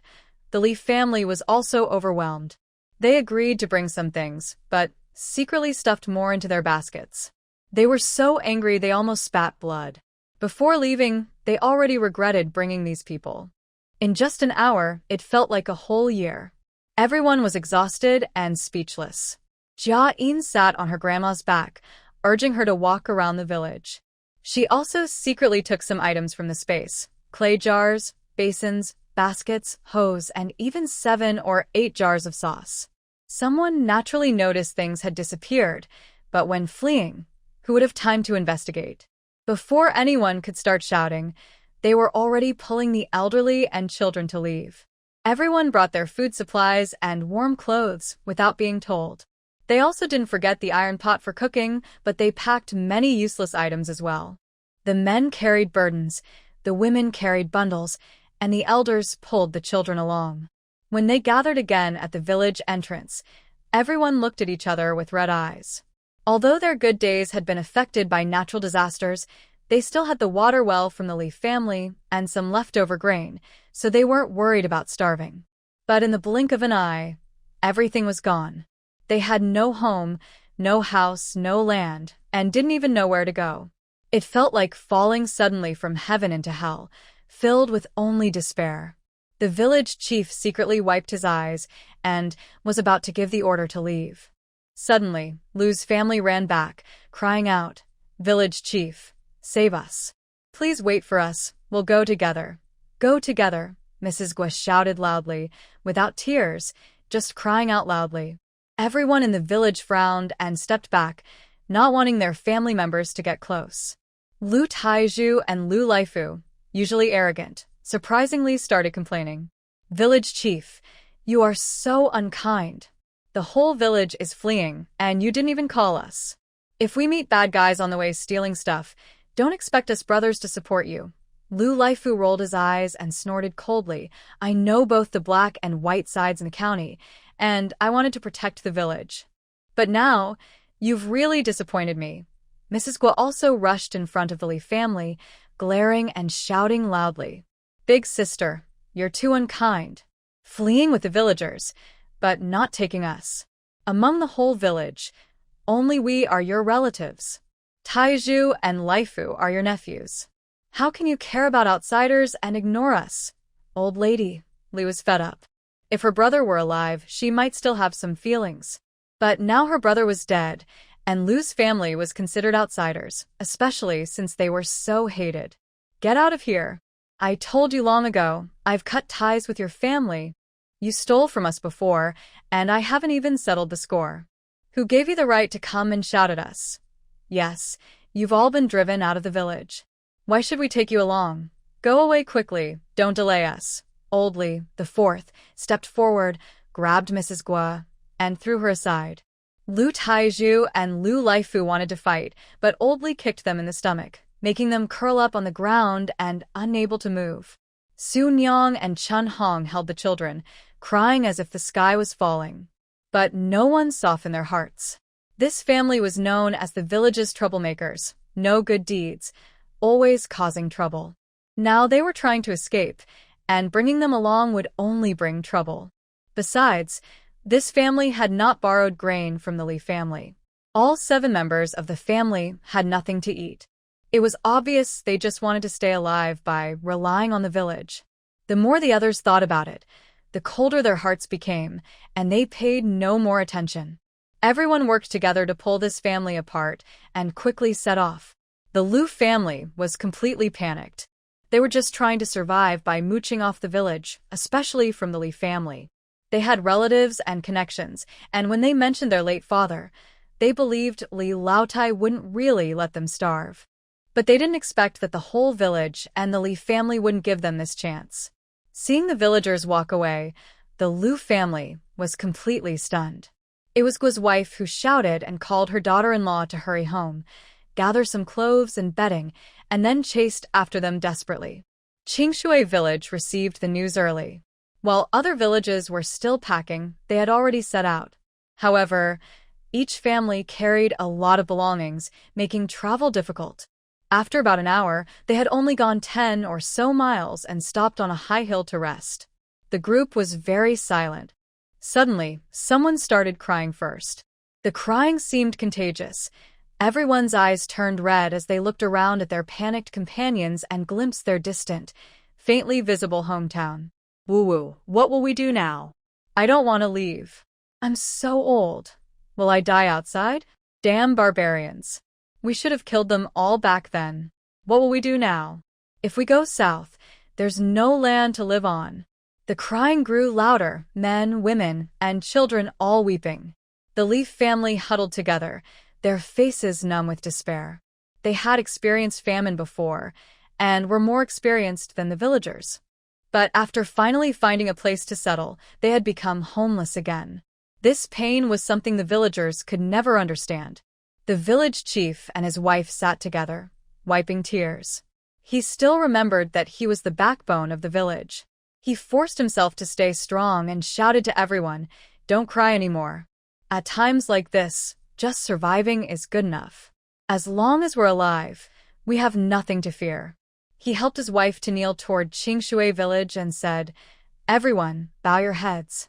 We're old and probably won't have a chance to return. But let the children remember, this is our home. One day, they can come back and see it again." Everyone fell to their knees with a thud, crying and kowtowing together. In the tears blurred their vision, the lost homeland became clearer. People feel small leaving their hometown, like leaves falling from a branch. They will wander with the wind. After crying for a while, everyone felt a bit better inside. Someone pointed to a few figures in the distance and shouted, "Are those the Liu family?" Everyone looked worried. "They're so shameless. They're actually chasing us." The village chief frowned. "Pack up quickly and get moving. If they want to leave, that's their business. We didn't build the road. We can't control them, but if they try to interfere, beat them. We absolutely cannot let their family stay with us." "Yes, village chief." Everyone agreed and prepared to continue their journey. Unavoidably, some useless items in the basket were thrown out and haphazardly piled by the roadside. Jiayin watched eagerly and was determined to carry everything on her back. Old Li was strong and not afraid of tiredness. He tied his daughter to his back with a basket and hurriedly helped the group. Jiayin found a chance and secretly put back into her space almost everything that others had discarded. The Liu family was behind, rushing hard and nearly exhausted, about to catch up with the villagers. But then the villagers started to move again, making the Liu family furious and cursing loudly. Mrs. Guo's hair was loose, and she jumped around like a madwoman. "Heartless wolves and dogs. We live in the same village. Why can't they take us with them? They're trying to kill us. Liu Jenner, open your eyes and look at your sister and the villagers. A bunch of beasts. Take them all to see the king of hell. Let them freeze and starve to death." Sun Yang and Chun Hong were too exhausted to cry. They didn't know if the villagers would freeze or starve, but they knew that if they didn't find a way, in 2 days they would have no food left. When the time comes, they will be the first to see their father-in-law. Stop scolding. If you have the strength, think about what to do. We can't just starve, right? Exactly. How could I have been so blind to marry into a family like yours? Lai Fu, hearing his wife's words, raised his hand and slapped Chun Hong, making her scream and fall to the ground, throwing a tantrum. "Lai Fu, if you have the guts, just kill me. It's suffering to stay with you. It's better to die. All you do is gamble in the city. Do you care about our family's life or death? When they hit you, you don't dare to fight back. You just show off your power. If you want to kill me, then do it." Lai Fu felt guilty and embarrassed. He kicked Chun Hong a few times. Still, Liu Taiju was annoyed and shouted loudly, "What's the fuss? Isn't it just that there's no food at home? If there's none, go find some. Living people can't be suffocated by urine." Sun Yang pouted and hugged her son, complaining, "You say it so easily. Where can we find food? It's all in other people's bags." She was just speaking casually, but Lu Laifu's eyes lit up as he turned to Liu Taiju. "Big brother, are you saying?" He nodded toward the villagers ahead, who could only be seen as faint shadows. Liu Taiju nodded and sneered. "Others' families are fine, but the Li family has 30 acres of land. Their mule cart just now is loaded with grain bags." Fearing a beating, Liu Laifu said, "Old Fourth Li is too cruel. We can't compete with him. Then we find someone to help." Liu Tieju's face was grim. "I don't believe only our family is short of food. Food is life these days. Everyone wants it." The Liu family members nodded and whispered among themselves. Unaware, the people of Qingshui village had already been targeted. The fear of fleeing from disaster kept them walking until nightfall, when they chose a foot of the mountain to rest. The men from each family went to find dry wood and lit a bonfire. The women hurried to set up small iron pots and cooked simple porridge to feed the family. The young boys still played and ran around, unaware of the hardships of the world. Jiayin, from the Li family, was sensible. She helped gather firewood and fetch water. When there was no work, she stayed close to her sister, worried she might be scared, and kept playing with her. Jiayin sat on an oilcloth, covered with a fine gauze cloth to keep insects away, while still being breathable. Because they knew the news earlier than others, the Li family was well prepared. Especially Jiayin, who was the treasured youngest, had her clothes, food, and supplies arranged carefully. Dr. Zhang wandered around and then sat next to Jiayin. He stayed at the Li family because he was too lazy to return to the capital and also wanted to find out the secret to young Master Ye's recovery. After so many days, he was starting to lose hope. Fortunately, the Li family was kind and took good care of him. Traveling south with them was not bad. The night in early August was not too cold, but the evening breeze was chilly. That night, everyone gathered around the bonfire, protecting the elders and children. Just when they finally managed to fall asleep, it was already late at night. When they woke up in the morning, everyone was startled. Not far ahead on the official road, compared to the sparse crowd yesterday, it was now crowded with people. Carriages, donkey carts, people carrying loads, pulling wives and children. Everyone looked exhausted and miserable. The news of the capital's relocation had spread completely. Anyone wanting to survive was rushing south. The villagers were anxious, skipping breakfast and quickly preparing to leave. At first, they were walking together, with a mule cart from the Li family leading and the village chief's small donkey cart following behind. But as they traveled, some moved faster, others slower, and some paused briefly, causing the group from Qingshui village to stretch out. When unfamiliar strangers fleeing from hardship suddenly charged at the mule cart, the group scattered. Old Lousiey was anxious, shouting behind the village chief to gather everyone quickly. Hearing this, the villagers hurried their steps. Suddenly, an unexpected event happened. Lu Taizhu and Lu Laifu led a dozen men, carrying wooden sticks and knives, rushing toward the Li family's mule cart from nearby. At this moment, Jiayin was pushing a unicycle on the other side of the cart. Old Lousiey was over 10 meters away. On the cart, Grandma Li was holding a sleepy Jiayin. Dr. Zhang was leaning against Jiayin and Jiaxi, asleep. The remaining 3 old men, one missing a leg or foot, sat on the cart's yoke. In the critical moment, the 3 old men with missing arms reacted the fastest, protecting the cart. They grabbed their only remaining arms to draw knives or axes from the cart and confronted the attackers. But age and hardship had worn them down. They had lost their strength and courage. In a quick clash, they managed to hold back 3 attackers for a moment, fighting desperately, but they were soon overwhelmed. Meanwhile, Lu Laifu and Lu Taizhu, grinning fiercely, ran toward the cart. The elderly and children on the cart were about to bleed and fall. Jiayin shivered and nearly fainted from fright when she woke up. She instinctively wanted to use the stones in her space. Grandma Li screamed and pushed her away to the other side of the cart, telling her, "Protect Funyo."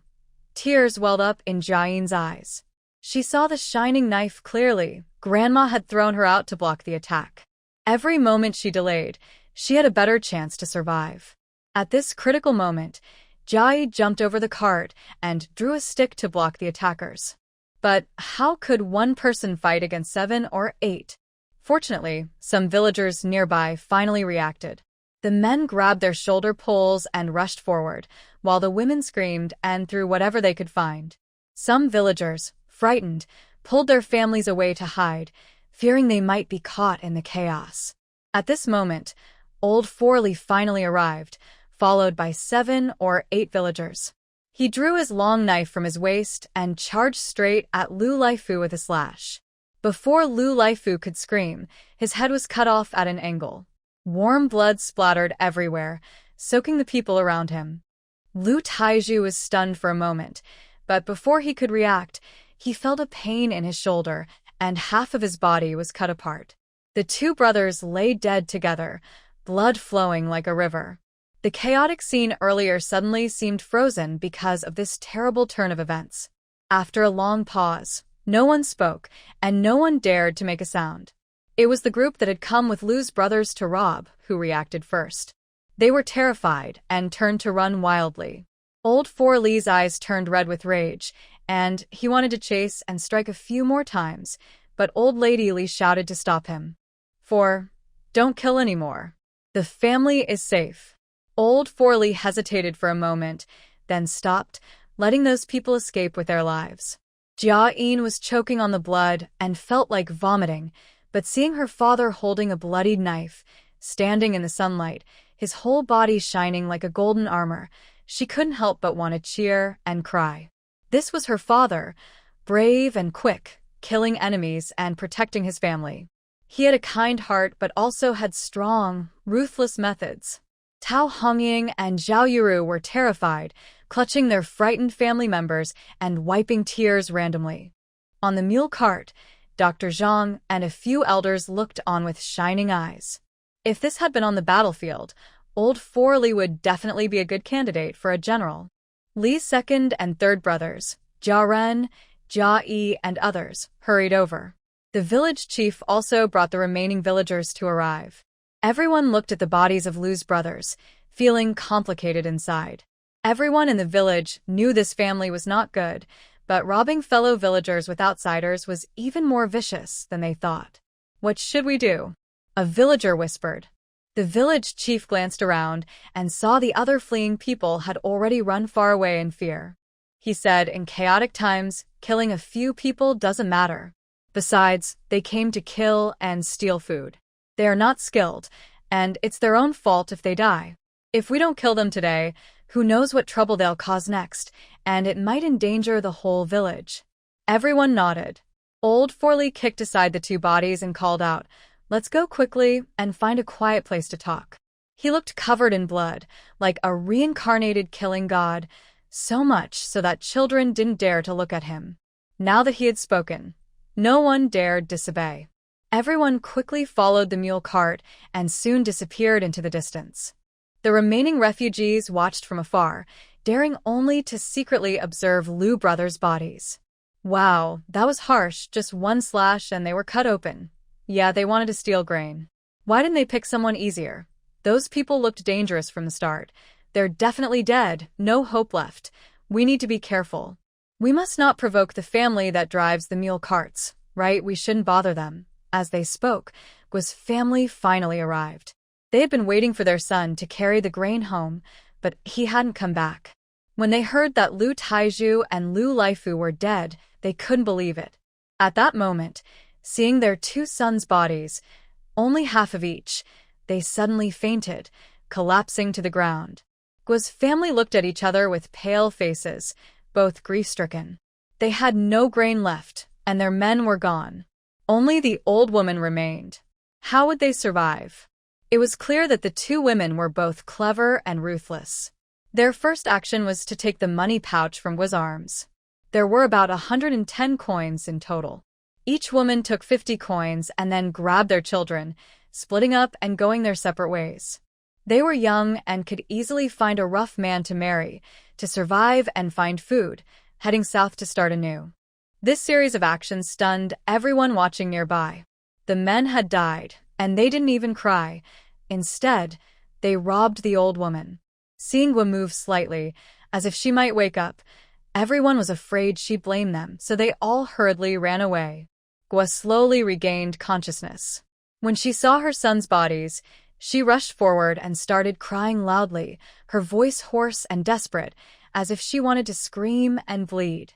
Her only support was her two sons, and now they were gone. How could she live on? If only she had advised her sons to stay far away from the Li family. But regrets come too late. After crying until she was exhausted, she finally realized everything was silent around her. Turning around, she saw her daughter-in-law, grandson, and granddaughter were gone. She reached into her pocket. Empty. There was nothing she didn't understand now. Her daughter-in-law had taken the children and left her behind. She got up desperately, trying to find someone, but where could she go? Everyone was fighting to survive, working hard every day. Who would care about a crazy old woman? Ignoring Guo's situation, let's just say that the people of Qingshui village didn't find a place to rest until nightfall. After a simple meal, the Li family discussed briefly and then called the village head, gathering the villagers. Old Lady Li led, with her sons, Li Lauer and others, standing behind her, all looking cold and serious. Here is the corrected and simplified version of your text. Today's update is on time. Wuihua is here again, acting cute and asking for more updates, 5-star reviews, and book comments. 5-star reviews are very important to Wuihua and this book. Right now, there are about 1,000 people asking for updates. That means over 1,000 readers are watching, but Wuihua's reviews and 5-star ratings are still very few. Please give a 5-star review. If by noon tomorrow, the number of 5-star reviews reaches 200, we have about 89 now. Wuihua will post 4 updates tomorrow.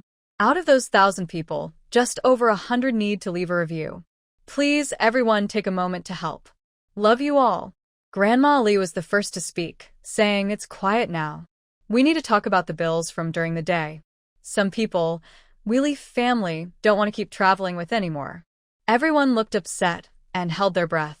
Some were surprised, some felt guilty, and some looked confused.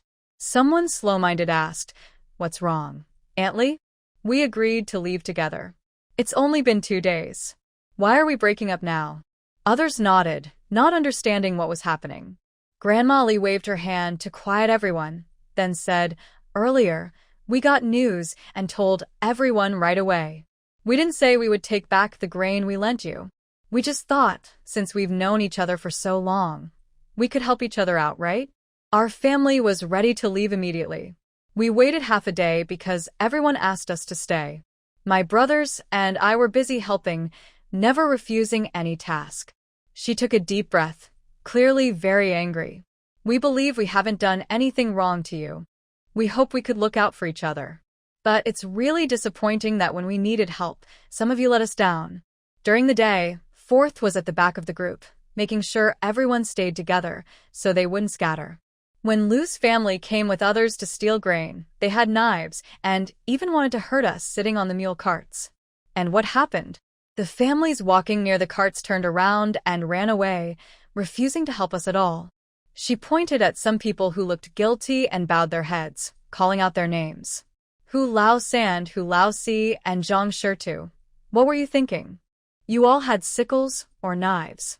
If you had just helped us, we could have fought back. Why did you just stand there and watch us get hurt? Do you even have a conscience? While eating the grains grown by our family and traveling with us, you hid when help was needed. Do you still have the face to do that? The 3 men who were called out wished they could find a hole to hide in. They knew they had done wrong earlier, but at the time they were scared and didn't think carefully. The other villagers finally understood what was happening and started shouting in anger. Is Aunt Li telling the truth? Old Husan and old Husi, aren't you usually quite tough in the village? Why are you so cowardly now? Exactly, ungrateful. We're all from the same village. When there's trouble, everyone should help. Especially Aunt Li's family. People kept criticizing and insulting them, their eyes full of contempt. Old Husi, probably annoyed by the accusations, tried to explain. We didn't do it on purpose. When those people came at us with knives, who wouldn't be scared? No one's brain is made of stone. Zhang Shirtu thought for a moment and quietly agreed. I want to help too, but I was really scared. Besides, Lu Taizhu was determined to go after Li Luoche, and we couldn't stop him. Everyone listened and felt so angry they wanted to bite their tongues. The village chief even waved his pipe and tried to hit someone. Old Li Er quickly stopped him and said, "Being afraid of death is normal, but when everyone is running for their lives, people like you can't be trusted. Even if we protect you, your fear might cause you to turn your back and expose us to the enemies." Old Li Si nodded as well. Our family has discussed it. You don't need to return the grains you borrowed earlier, but you absolutely cannot follow us anymore. The roads are full of people fleeing, and there's no trouble finding a place to hide. From now on, everyone goes their own way. Whether we survive depends on luck. Old Husan, old Husi, and Zhang Shida's families didn't say anything. They didn't want to leave the group. After all, being in the middle meant someone to lead the way and look out for them. But the villagers relied on the Li family, and since they had offended the Li family, they had no choice but to leave. Old Madam Li said again, "Today, our group is like scattered pieces, and when someone pushes us, we fall apart. That can't go on. So, We've discussed with the village chief. From now on, everyone will work together, with assigned tasks. We'll eat and sleep together, and no one is allowed to betray us. Now, everyone thought about it. If they felt uncomfortable or didn't want to be controlled, they could follow old Husan and the others. At least they would have each other's support. After saying that, she stopped caring and led her sons back to her own home. Just now, Old Li 4 and Old Li 3 tore apart some tar paper and built a simple shelter using a short tree. A curtain blocked the door. Jiaxiu, Jian, and Jiayin, along with Dr. Zhang, were resting inside. Jiayin didn't know when a mosquito bit her forehead, and Dr. Zhang was applying ointment to her. Jiayin was worried about how many people were left in the village, so she reached out for her grandmother to hold her. Grandmother Li quickly picked her up, comforted her, and called her Grandma, worried that her granddaughter might be frightened by what happened earlier in the day. She also called out to Old Li 4, telling him, "Wash well when you fetch water, stay away from Funyo. The child has a sharp nose and might smell blood and get scared," Old Li 4 answered and went to find a place to wash. When he returned, the villagers had already made their decision. Besides those 3 families, only Zhang Shida's sister's family also left. They all had strong personalities and didn't need anyone to chase them away. They carried their loads and packs, went to a distant spot, built a fire, and camped separately. Seeing this, Second Li called Old Li 4 and the village chief, and they started counting the number of men, women, and children in the village. In the end, including the Li family and Dr. Zhang, there were 97 people in total. Of these, 12 older children could work, 8 small children needed care, and 22 elderly people, including Uncle Zhao, were also there. The remaining 20 women and 34 young men and women could work and hold tools. This meant that the most people needing food and care were the elderly and children, while the able-bodied young men were fewer. This situation was truly worrisome. After discussing for a whole hour, Secondly announced the division of tasks. The 12 older children, with 3 disabled elders, were responsible for gathering firewood and fetching water during camp. 8 young children, usually riding mules or donkeys, were watched over by 3 disabled elders, including Uncle Zhao. During camp, they had to keep watch all the time. This way, the women could focus on preparing breakfast and dinner for everyone and, when possible, gather wild vegetables to add to their food. The older men and women were responsible for guarding their belongings, baskets, and packs, as well as feeding the mules and donkeys. They also took turns guarding at night. Of course, they only helped out. The main responsibility was on the young men. During the day, they stayed outside the group to protect the weak, old, women, and children. At night, they took shifts on guard. As for meals, each family paid grain daily based on the number of people. Once the grain was finished, they would discuss what to do next. Everyone had a task, so no one could slack off or rest too much, and the Leaf family wouldn't be exhausted. The villagers asked questions eagerly, confirming their roles. After that, they didn't feel troubled. Instead, they felt safer. Having something to do proves you are useful. Only useful people can survive. This is a truth that will never change, no matter when. That night, whether everyone was tossing and turning or whispering excitedly, the dark night quickly passed.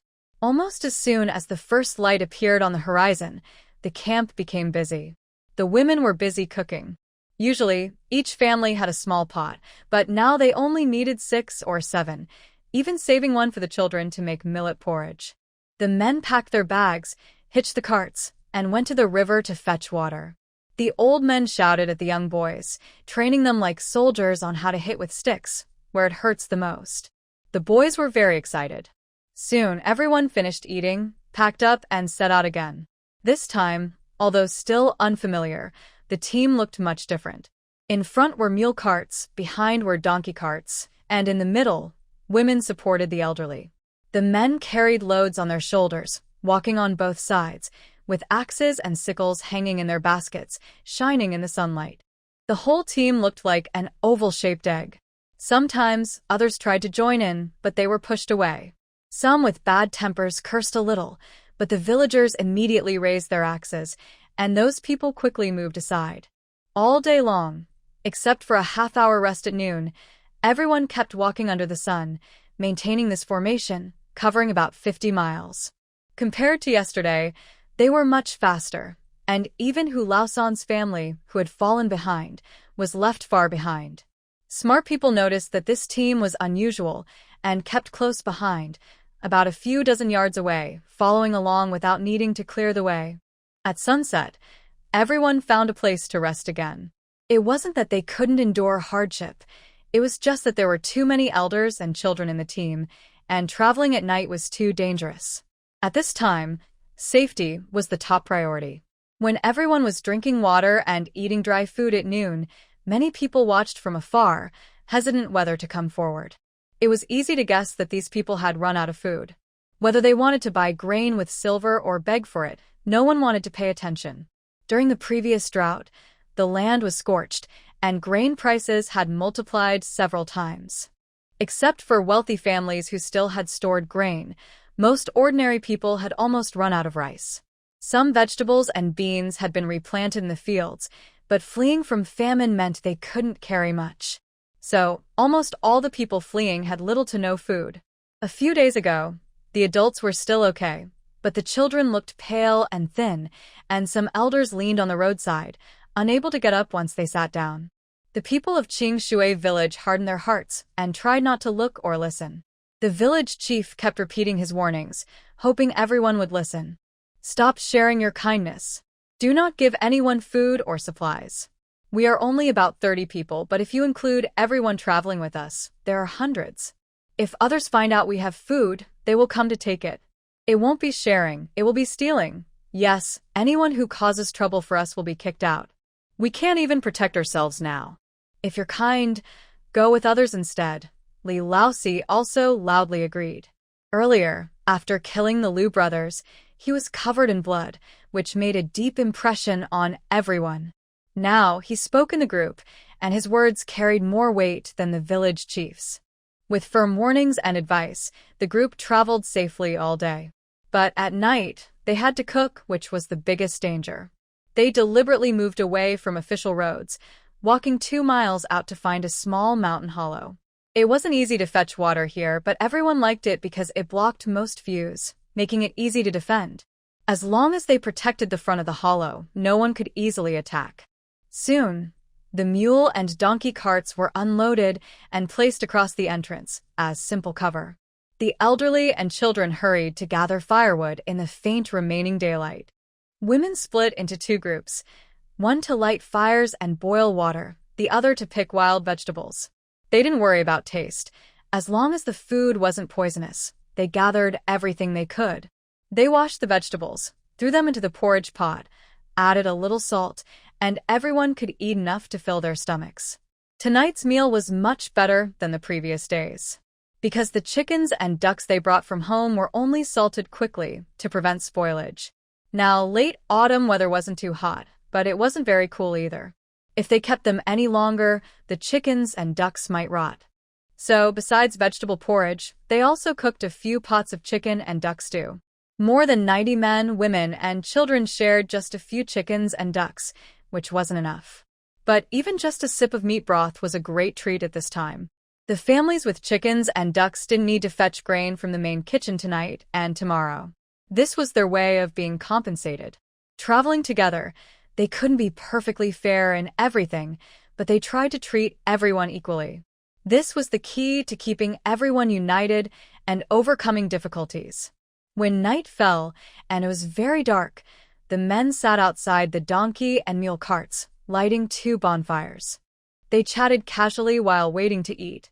The smell of chicken soup drifted on the mountain wind, making everyone swallow their saliva. They had been exhausted these days, especially the young men who carried loads, guarded the convoy, and looked after the elderly and children. It's not just physical effort, but also mental exhaustion. It's a tense feeling, like wanting to have 3 or 6 arms to handle dangers at any moment.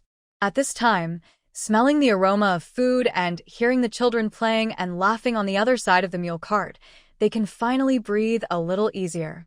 Thinking of the families of old who have left, they suddenly feel a bit lucky. If they had also left, they wouldn't be so relaxed waiting for dinner. Unfortunately, some people don't want them to have a moment of peace. 7 or 8 children, not sure when they sneaked over. They didn't dare get too close, just stood about 10 steps away, looking into the valley, occasionally drooling. Maybe they were too hungry, and one child suddenly started crying. "I'm hungry, I want to eat meat." The other children seemed to catch the mood and started crying too, whining and calling for food. Then they slowly moved forward, each face looking shy and pitiful. Li Lao-san, the team leader on duty, quickly stood up. Others also frowned, wanting to scare or shout at them. But the children were only 5 or 6 years old. They couldn't fight or scold them properly. Just as Li Lao-san was about to harden his heart and chase them away, 3 old men, including Uncle Wang Si, who was in charge of the younger children, were already shouting at their little soldiers. "Kids, there are people outside trying to steal your chicken soup. What will you do? Fight them? Fight them." The children were so eager they almost drooled over the pot. But before they could even start, someone came to snatch it, which was unacceptable. So, they all cheered up like they had been injected with adrenaline, shouting loudly, grabbing their wooden sticks for self-defense, and rushing out. The little children wanted to cry and beg, but before they could speak, the older kids with sticks chased them away, crying and stumbling back. Uncle Wang Si followed behind, waving his half-arm and shouting loudly, quickly calling them back. The children, proud and confident, carried their sticks and came back, especially Jia Shi and Jiayin, who pretended to be generals from a play, clasping their fists. "General, we went to fight, and if we come back victorious, will there be a reward?" Uncle Wang Si laughed loudly and patted their heads. "Of course there will be a reward. Each of you will get 3 pieces of chicken." "Oh, chicken! Chicken!" The children cheered, and in the blink of an eye, they ran back into the valley. Only then did Uncle Wang Si and the others glare at each other. "I told you so many times, once you set up the camp, no one is allowed to come near. Did you forget what I said?" The villagers felt ashamed and whispered, "They're just a few children. We shouldn't hurt them." Uncle Wang snorted, "They're not just kids. Someone is testing us. This time, you were soft and gave them food. Soon, more people will come to complain and ask for food. Once that starts, we can't refuse anymore." The village chief, holding his pipe, came out and nodded in agreement. "Old Wang is right. It's not spring drought or heavy snow blocking the mountains. Even if we have no grain, as long as we work hard, there are wild vegetables on the nearby mountain. Picking some will prevent starvation. They're just testing us. If we open the door, it will never stop." Li Lao-san remembered fleeing from the north to the capital and sighed, "Uncle Four and the village chief are right. On the way to Jiayin, we once gave some food to the children out of kindness. The next day, the food was stolen. If we hadn't been lucky, and Old Four hadn't caught some wild birds and rabbits, we might have starved on the road." He thought the others might not believe him, so he quietly led them toward the direction the children had run, sneaking closer. Sure enough, less than 50 or 60 yards away, under the trees, a few men were scolding and hitting children. "Useless things can't even beg for food. They won't cry when you refuse. Cry loudly, make them feel sorry, and they'll give in." "Exactly. If you can't get food, look at what they're eating. What's in the pot? Do they have much grain with them?" The children, being beaten, sobbed and cried, which made the men angrier. They were about to speak again when they suddenly looked up and saw Li Lao-san and the others, who immediately shrank back in fear. Li Lao-san and the others looked cold and slowly raised their knives. The men turned and ran, with crying children behind them. Chaos was inevitable. Li Lao-san and the others did not chase after them, but on their way back, they all felt heavy-hearted. This chaotic world was too frightening. The news hadn't fully spread yet, and there were still wild vegetables and leaves on the mountain to eat. But with so many schemes and so much greed, it was terrifying. In a month, if they couldn't find food on the mountain, the barbarians would come to hunt them down. At that point, everyone felt as if a heavy stone was pressing on their hearts. No one dared to think or imagine what might happen. They had to move quickly and not delay even a moment. In that instant, everyone reached this unspoken agreement without discussion. As night fell, everyone had mostly finished their bowls of porridge, topped with a few pieces of chicken or duck, along with some meat broth. The young boys managed to get 3 pieces of chicken each, eating happily with big smiles. Little Jiayin also received rice soaked in meat broth. The Leaf family gathered together, each picking their own chicken pieces and putting them into one bowl. Grandma Li carefully shredded the chicken into fine strips and mixed it into the porridge, feeding it to her granddaughter little by little. The others drank their porridge and gnawed on bones, finding it tasty and sweet. Jiayin felt sad inside, but knew she couldn't refuse. At this time, eating more and sleeping well made her family feel more at ease. Sure enough, she ate most of her bowl of meat porridge until her belly was full and round. The whole family was very happy to see that. For you ate so well and smells so good. She should eat like this from now on. Yes, eat more and sleep more. Then she'll be as plump as a little pig. Our Fuyu is lucky. She eats without worries and doesn't picky eat. Jiayin leaned on her grandma's shoulder, wandering around beside her as a little after-meal exercise. Sometimes, she ran to hug her second uncle, kiss her parents, or sit in her third aunt's arms, swinging her little legs happily. She tried to bring comfort and joy to her family during such times. Uncle Zhao and a few old men, along with Dr. Zhang, sat together, eating and talking. Although they were outdoors and the night was dark, like a giant beast ready to eat, making everyone feel heavy-hearted. But after 4 or 5 days of fleeing and traveling, they had covered over 100 miles, which was quite smooth, giving everyone some confidence. As long as they weren't afraid of hardship, traveling as a group, they could keep going. In a month, they would reach the Jinsha River. After eating, everyone tidied up briefly. Some stayed on night duty, others went to sleep. Walking all day, their feet were burning with pain, but no one paid much attention. Once their blisters burst, walking the next day would be even more painful. They could only wait for the blisters on their soles to be worn down and crushed through continuous walking, turning into calluses so they wouldn't blister again. Aunt Wu sat by the campfire, listening to her loud snoring, carefully mending her torn cloth shoes. Grandma Li walked around and said, "Tomorrow noon, we should look for suitable grass to make a few pairs of large straw sandals. Even if we put them over cloth shoes, it will help save some." Aunt Wu nodded in agreement. "I think so too. We still have more than 20 days to go. If we keep going like this, we won't have enough cloth shoes to change." A few words of small talk as Grandma Li returned to her makeshift shelter. Sure enough, her granddaughter was still awake, sitting quietly and waiting for her. Nearby, Jiayin and Jiaxu were already asleep, snoring softly, with a small blanket covering their bellies. Such a thoughtful granddaughter. Who wouldn't love her? Grandma Li picked up her granddaughter, kissed her on the forehead, wrapped her in her coat, and the two of them finally went to sleep. The next morning, they set out early again. Everyone was familiar with their tasks and worked together more smoothly. The women and elders really looked for reeds, walking and weaving straw sandals as they went. Not far behind, the other refugees, seeing this, started to copy them. Soon, the reeds along the roadside were picked clean even faster than wild vegetables. They traveled day and night, all with strong hearts, ignoring anyone begging for help or trying to talk to them. Whenever someone approached, they would raise their firewood knives and walk away peacefully. They managed to get through 2 days like this. Finally, at noon on a hot autumn day, they reached the city gate of Jinan, the first city heading south. From about 7 or 8 miles away, they saw a huge crowd at the gate, packed so tightly it was hard to see through. On the open ground on both sides of the gate, many people were still waiting. In the autumn wind, faint sounds of crying and angry shouts could be heard, making everyone's hearts ache.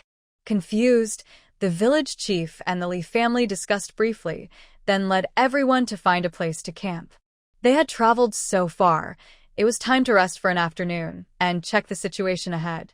The village chief stayed behind, while Lousiey took Jiayin, Jiayi, and a few villagers to look at the city gate. The others, worried but busy, gathered reeds, dug for wild vegetables, picked mountain fruits, and washed clothes to cook, too busy to stop.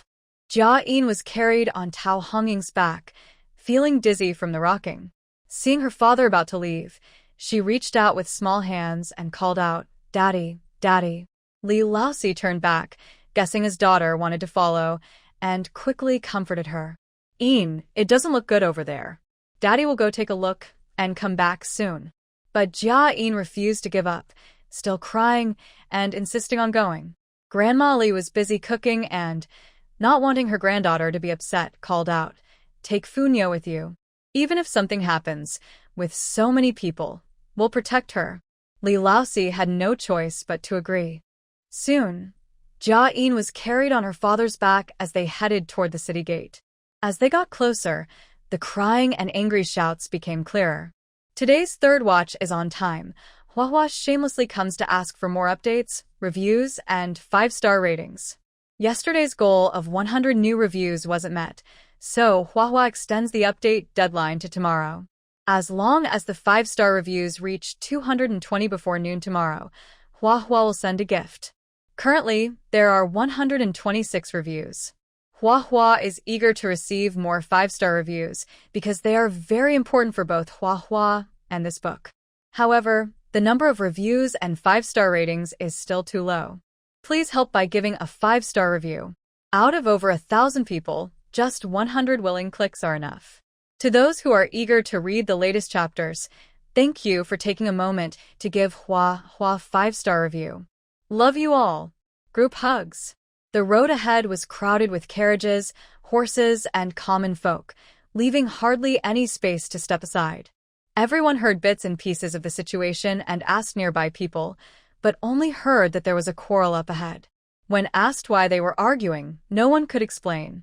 A few people had no choice but to push forward, walking less than 10 zhang, about 33 meters, in about 20 minutes. Jiayin and Jiayin followed their fourth uncle, subtly protecting their sister. Seeing their sister excitedly looking around, both of them found it amusing. This little girl really has a lot of courage. Finally, they approached the city gate, but suddenly heard someone shouting loudly, "Why won't you let us pass? We are all citizens of Tianwu. When do we have to pay silver just to walk?" About 100 soldiers, led by a tall, burly officer, blocked the gate. In front of the wide gate opening, there was a half-height wooden frame, leaving only a small path for one person to pass. Perhaps tired of the noise, the officer snorted coldly and scolded, "Why? Just because I have a sword? It's the end of the world, and you're still unwilling to pay? Why don't you stay at home and wait for death to save money?" His words were harsh and unpleasant. The people nearby were furious and started shouting, "We are citizens of Tianwu. We pay grain taxes every year, raising you people. Are you blocking our way just to ask for our lives?" "Exactly. You're too overbearing, even taking tolls. We'll report you," the officer, feeling confident, laughed even more arrogantly. "The court is moving south. It was time to bother with you lowly commoners." Lousiey and others frowned deeply, feeling something was wrong. Lousiey pulled an old man wiping tears and asked, "Old uncle, what's going on? Do we have to pay silver to enter the city?" "Yes, 5 taels per person. It's practically robbing everyone. Who has that much silver? If we don't pay, they won't let us in. How can we escape if we can't get through?" The old man's bag held his grandson and his luggage, tears streaming down his face in despair. Lousiey and the others gasped in shock. Charging 5 taels per person, and with thousands of people at the gate, they could collect tens of thousands of taels in tolls. These people are crazy for money. He wanted to ask a few more questions but saw 2 carriages at the city gate paying silver, ready to pass through. Someone tried to sneak in by mixing with the crowd. But the soldiers' long swords were real weapons, not decorations. The man was almost instantly cut down by a flurry of blades. Blood splattered everywhere, and the people nearby were affected. Some screamed, some fainted, others cried loudly. The chaos at the city gate quickly grew. Old Li protected everyone and hurried to step back. Jiayin didn't expect such bloodshed. She shrank back in fear and hid behind her father. Jiayin, worried she might be scared, quickly took off his coat and covered her head. Jiayin stayed close to his uncle and sister, not leaving their side. The group squeezed through the crowd, struggling to move, but it was easy to leave once they started to retreat. Halfway back, the village chief and his men came to help. They were in the camp, only seeing the chaos at the gate, but not knowing what exactly happened. Finally, they managed to settle down. When asked, they heard that it cost 5 taels of silver to pass through the city. Everyone was shocked and angry. Those murderous thugs. Does my mother need medicine for her illness? They're just extorting money from us. This is a band of highway robbers, not soldiers. Why isn't anyone doing anything? They're making life impossible for us common folks. People cursed loudly, but it didn't help. Think about their savings. Only a few hundred coins. No one could afford to enter the city. They worked so hard to get here, only to be stopped like this. No one was willing. A woman held her crying child and said, "What should we do? Are we just going to wait here and die?" "Mom, I don't want to die. I want to eat chicken," the child blurted out, not understanding the danger. The woman was angry and pained. She raised her hand to hit him. "Eat chicken? We might lose our lives." The child didn't understand and started crying loudly. Chaos broke out, everyone feeling helpless. Old Lee sighed. 97 people, 5 taels each. That's nearly 500 taels. We simply can't afford it. We need another plan. The others nodded in agreement. Honestly, even if they had money, they wouldn't give it all just to cross the gate. No more food, no more life. They'd have to start over wherever they went. Should we wait? Maybe more people will gather at the gate, and they'll open it, someone suggested, but he smiled bitterly afterward.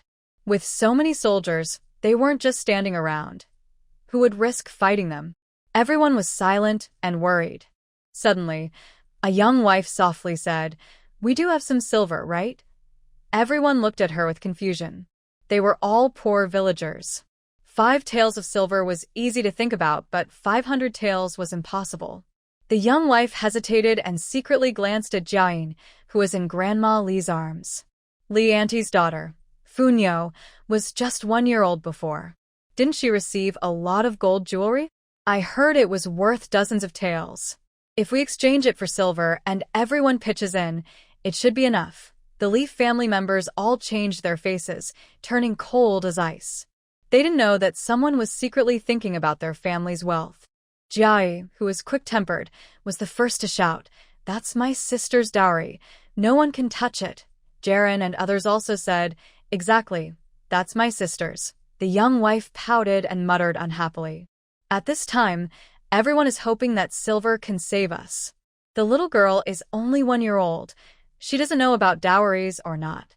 Besides, she won't get married for another 10 years. Let's use it for emergencies now, and when we make more money later, we can buy her a proper dowry. Her words were so confident that everyone was stunned.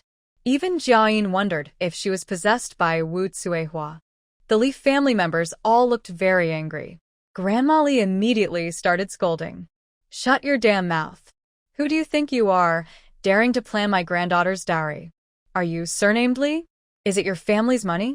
Just because you open your mouth, our family has to listen? With that donkey face, do you think you're some kind of beast?"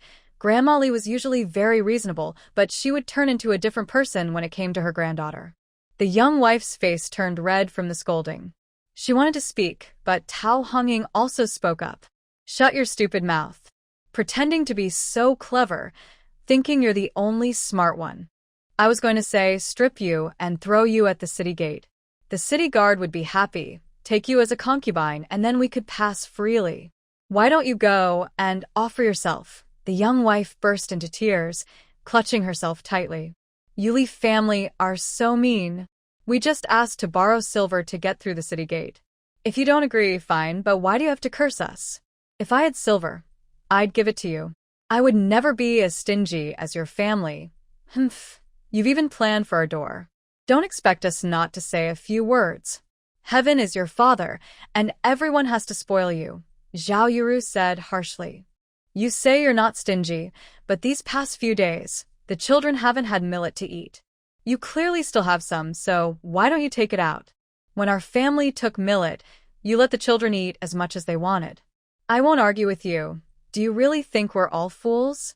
Grandma Li and her family are very angry, and the daughter-in-law can't stand it anymore. Everyone stays silent. Deep down, they hope Grandma Li's family will share their silver to help everyone get through this, but their conscience tells them that Grandma Li's family shouldn't have to give everything without expecting anything in return. At this moment, second brother Li finally speaks. Yes, a kind person did give Fuyu a set of gold jewelry that day. The village head and Uncle Zhao were there too. Maybe the village head can tell us what the jewelry was like. The village head's face darkened like a pot bottom. He took out his pipe and pointed at everyone, looking disappointed. You fools, why are you even alive? You're just wasting food. Someone just said a few words to stir you up, and you believed it? I was right there. The jewelry given to Fuyu was worth at most 7 or 8 taels of gold. If you exchange it for silver, that's about 70 or 80 taels, enough for Grandma Li's family to get by. Exactly, Uncle Zhao and others shouted angrily. If you want Grandma Li's family to give up their silver, fine. Then they can leave first. We'll all wait here. Let's see when those soldiers at the city gate decide to be kind and let us pass. Everyone's faces changed. They all hoped Grandma Li's family would escape together to survive. If Grandma Li's family really leaves them behind, what will they do? Immediately, some people started scolding the daughter-in-law. Speak if you can, shut your mouth if you can't. You're so worried about your child's jewelry, but I haven't seen you give up your daughter's bracelet? She's too stingy. She expects to eat and drink from others, saving her own. Suddenly, the daughter-in-law became the target of everyone's anger, crying even harder. Jiayin rolled her eyes, wishing she could spit in her face. If she dares to covet her gold, she might get hit by a rain of stones and see her whole family go to meet the king of hell. Every single one. No exceptions. The daughter-in-law's husband is a simple, honest man. He pulled her back and stepped aside. The village head snorted coldly and turned to Grandma Li's family. Young lady, second, third, and fourth brothers, don't worry about this matter. Your family's good reputation is clear to everyone. We were just in a rush earlier, but it won't happen again. If it does, I'll personally take my pipe and beat him to death. He glared fiercely at the villagers. The villagers instinctively shrank back, smiling awkwardly and feeling guilty. Grandma Li refused to speak, but she still felt angry inside.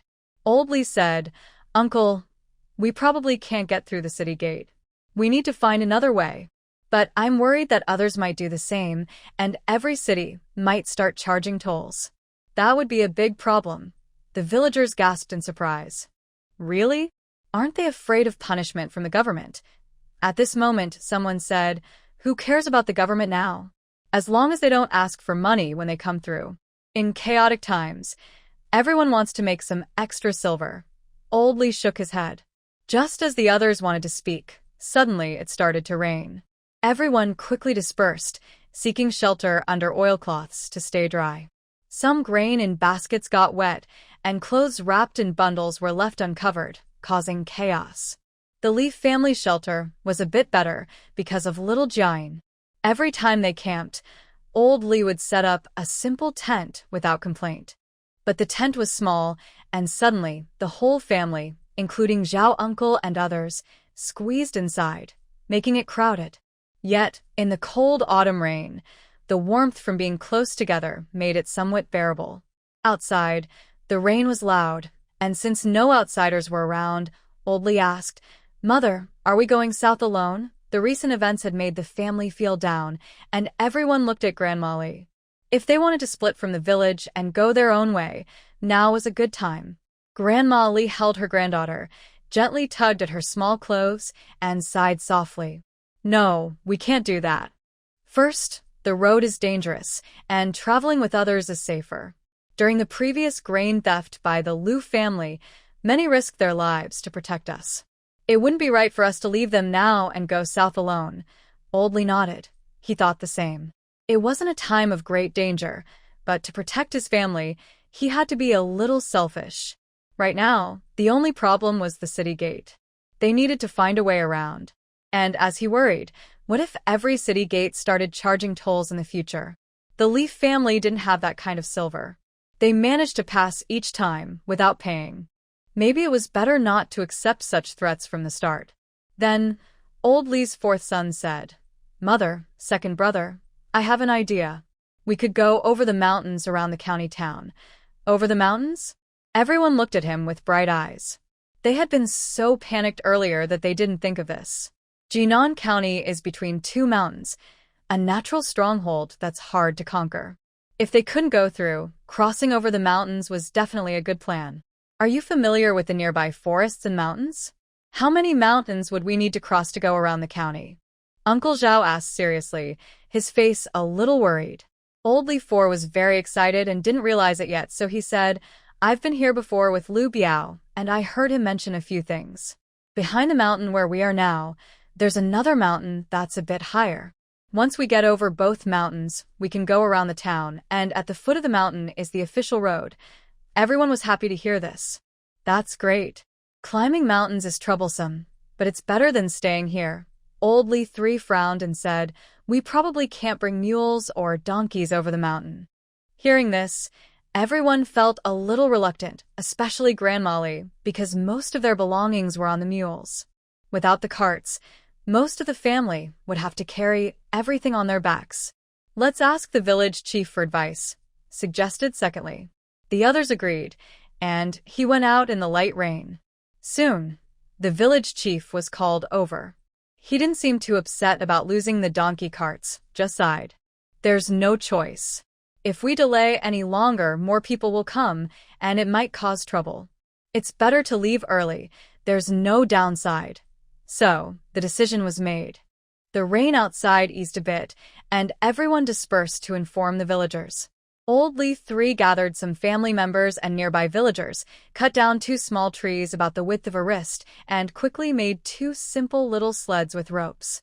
Though he was quiet and reserved, he was thoughtful. He noticed that Uncle Zhao and a few elderly men had trouble walking and guessed they were worried about climbing the mountain, so he came up with this idea. Jiayin sat in the shelter watching the scene, feeling more fond of Uncle 3. Such a quiet, kind, and gentle man. Third aunt really had good judgment. Zhao Yuru happened to come over, wiped her husband's sweat with a cloth, and was about to speak when she saw her little niece's bright eyes. For some reason, she suddenly blushed. Soon, everyone knew they would be climbing the mountain tomorrow. Some were worried, some afraid, but with over 100 people from the village going together, they gained courage. They had to reduce their loads and packs again because climbing mountains was much harder than walking on flat ground. More stuff meant more burden, which was dangerous. After all the noise and fuss, everyone finally went to sleep, and it was already the second watch of the night. They had a peaceful night without dreams. In the early morning, the sky, washed clean by autumn rain, was bright blue. Everyone packed up their things and gathered together. The village chief reminded them once more, and seeing no surprises, he waved his hand to start the journey. At this moment, the young wife who had asked for the Li family's money yesterday pulled her husband and child forward. The young wife spoke clearly, with a hint of pride in her tone. Some villagers who knew her quickly asked, "What's going on? Where are you going? Surely you won't climb the mountain yourself? That's too dangerous. It's better to go with everyone else." The villagers meant well, but the young wife didn't appreciate it. She pointed at the city gate and smiled. "We plan to go straight through the city gate, avoiding the mountain and saving effort." The villagers were stunned at first, then their faces changed. Passing through the city gate means paying a toll. That means their family can only afford 15 taels of silver. Yesterday, she kept insisting that the Li family pay silver, and now this. They're too stingy with their own money and are trying to take advantage of others. The villagers grew angrier, their eyes filled with contempt and anger toward the family of 3. The man couldn't hold it anymore and whispered, "Village chief, my child is weak. Climbing the mountain might be impossible for us. Once we reach the official road, we'll wait for everyone." "No need." The village chief's face darkened, and he cut him off. "You just need to leave. From now on, you'll go your own way. When you see us, act like you don't know us. There's no need to wait for you." "Exactly. Who needs your fake kindness? Just get lost." "You shameless people. You have silver. Yet yesterday you forced Aunt Lee's family to give you money. That's just wrong. From now on, go your own way. We won't have anything to do with you anymore." The villagers spoke harshly. The embarrassed man made a few choking sounds but couldn't speak. The young wife rolled her eyes, pulled her child, and was about to leave. But Lousiey stepped forward and blocked their way. The young wife was startled, hiding behind her husband and shouting, "What are you doing? Everyone's watching. If you kill us, you'll go to jail." Lousiey snorted coldly, refusing to speak to her, and only addressed the man. "You can leave, but since we won't see each other again, you should return the grain you borrowed from us earlier." "Yes, return the grain." The villagers immediately shouted. "You have silver, don't you? You're about to go through the city gate. Why haven't you paid back the grain you owe? It must be repaid." The young wife was anxious and shouted defiantly, "Why should we pay it back? Lousiey and the others didn't pay us back either." Grandma Li held her granddaughter and said coldly, "Lousiey and the others are just ungrateful and don't know how to help each other. But you are a treacherous person, always scheming against our family." The young wife blushed deeply and felt very sorry, realizing she had been overly proud earlier. If she had known, she would have left right away and wouldn't have been forced to return the grain. "We have no grain left. We've almost finished it. We can't just spit it out, can we?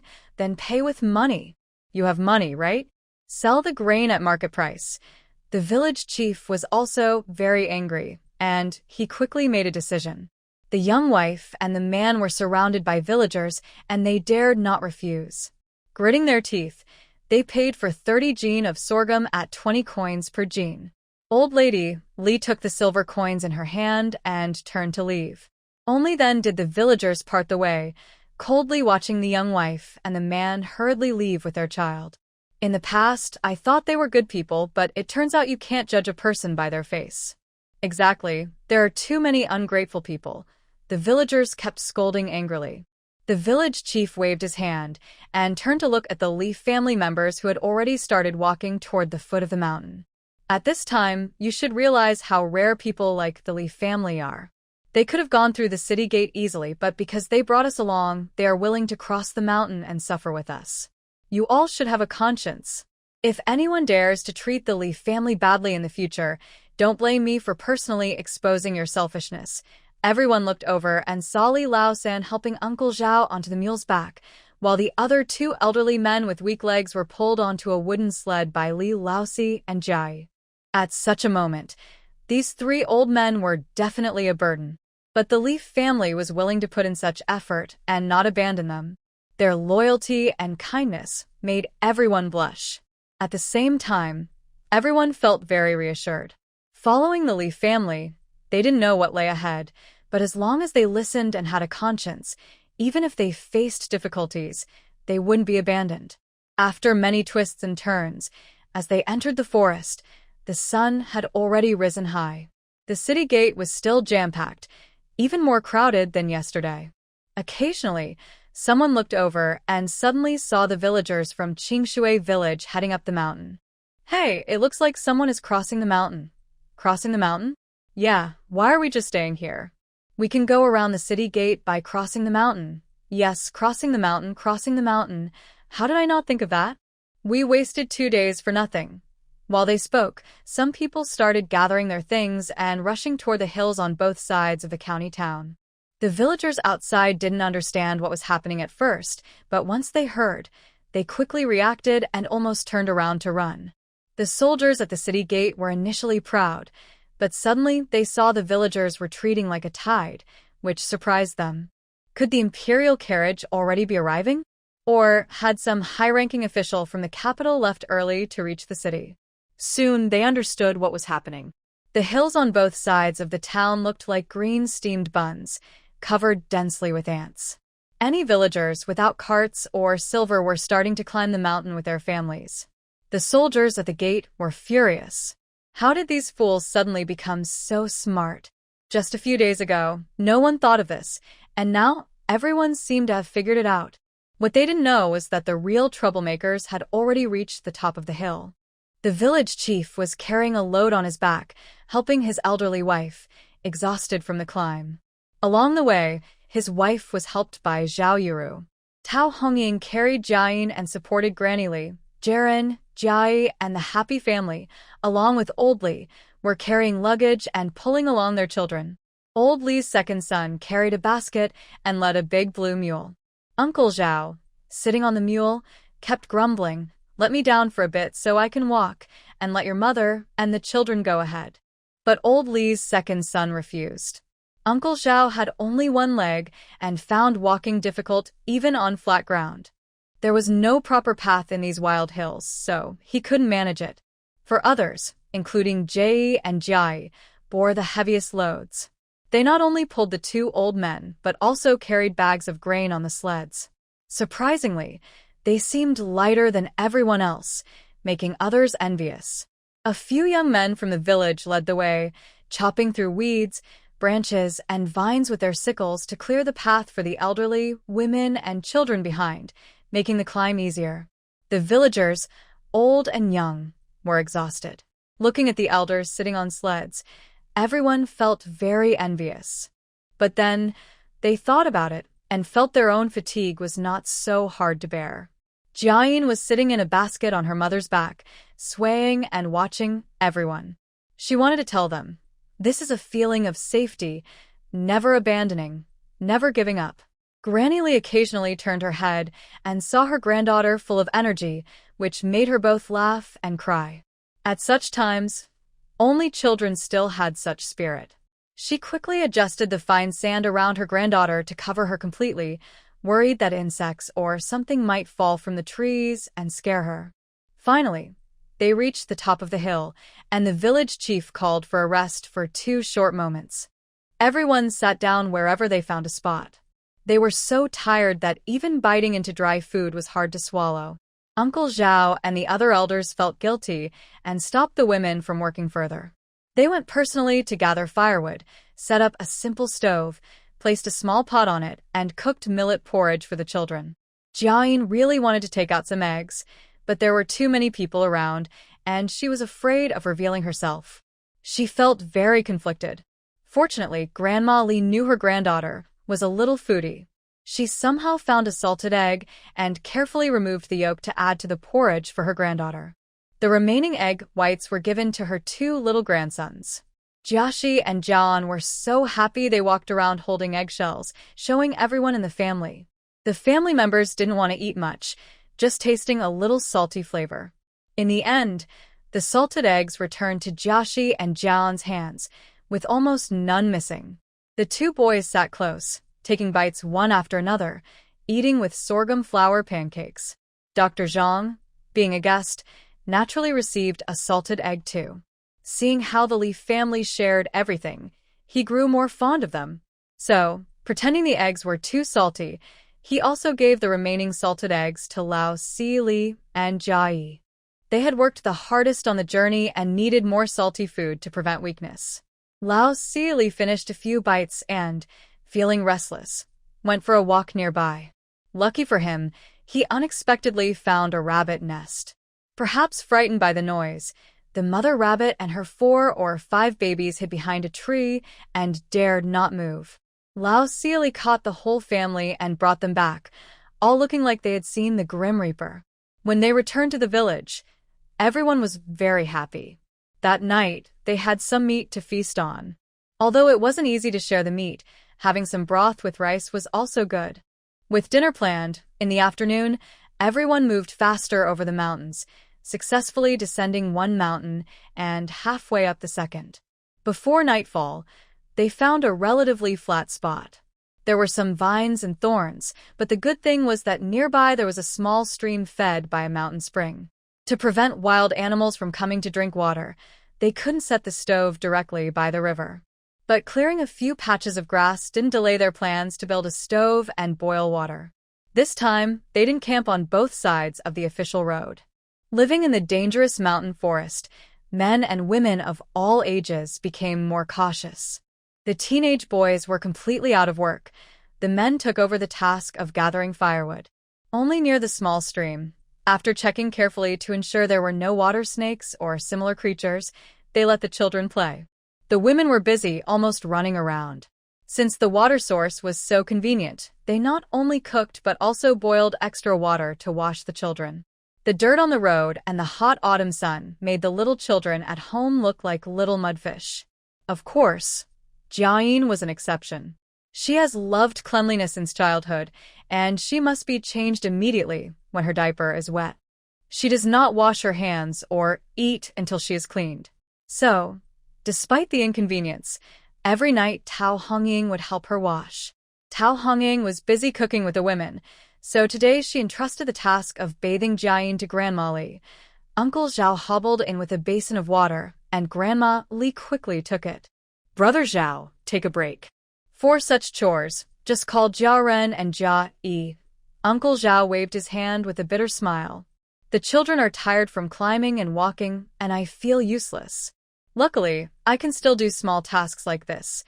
Grandma Li sensed something was wrong and guessed that the old man felt he was a burden. She wanted to say a few words of comfort, but before she could speak, Uncle Zhao left.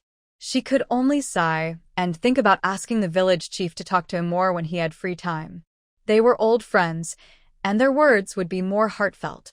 Jiayin obediently let her grandma wash her, not wanting to splash water on the ground since the family would be staying in this shelter tonight. She couldn't do much herself, and it was best not to cause trouble. Zhao Yaro came to the door quietly and said, "Mother, the little children have no food left." You see. Grandma Li thought for a moment and said, "It's not like outside. In the woods, dig a bowl of fine flour from our home and make some thick noodle soup. The children will eat enough and sleep well tonight without fuss.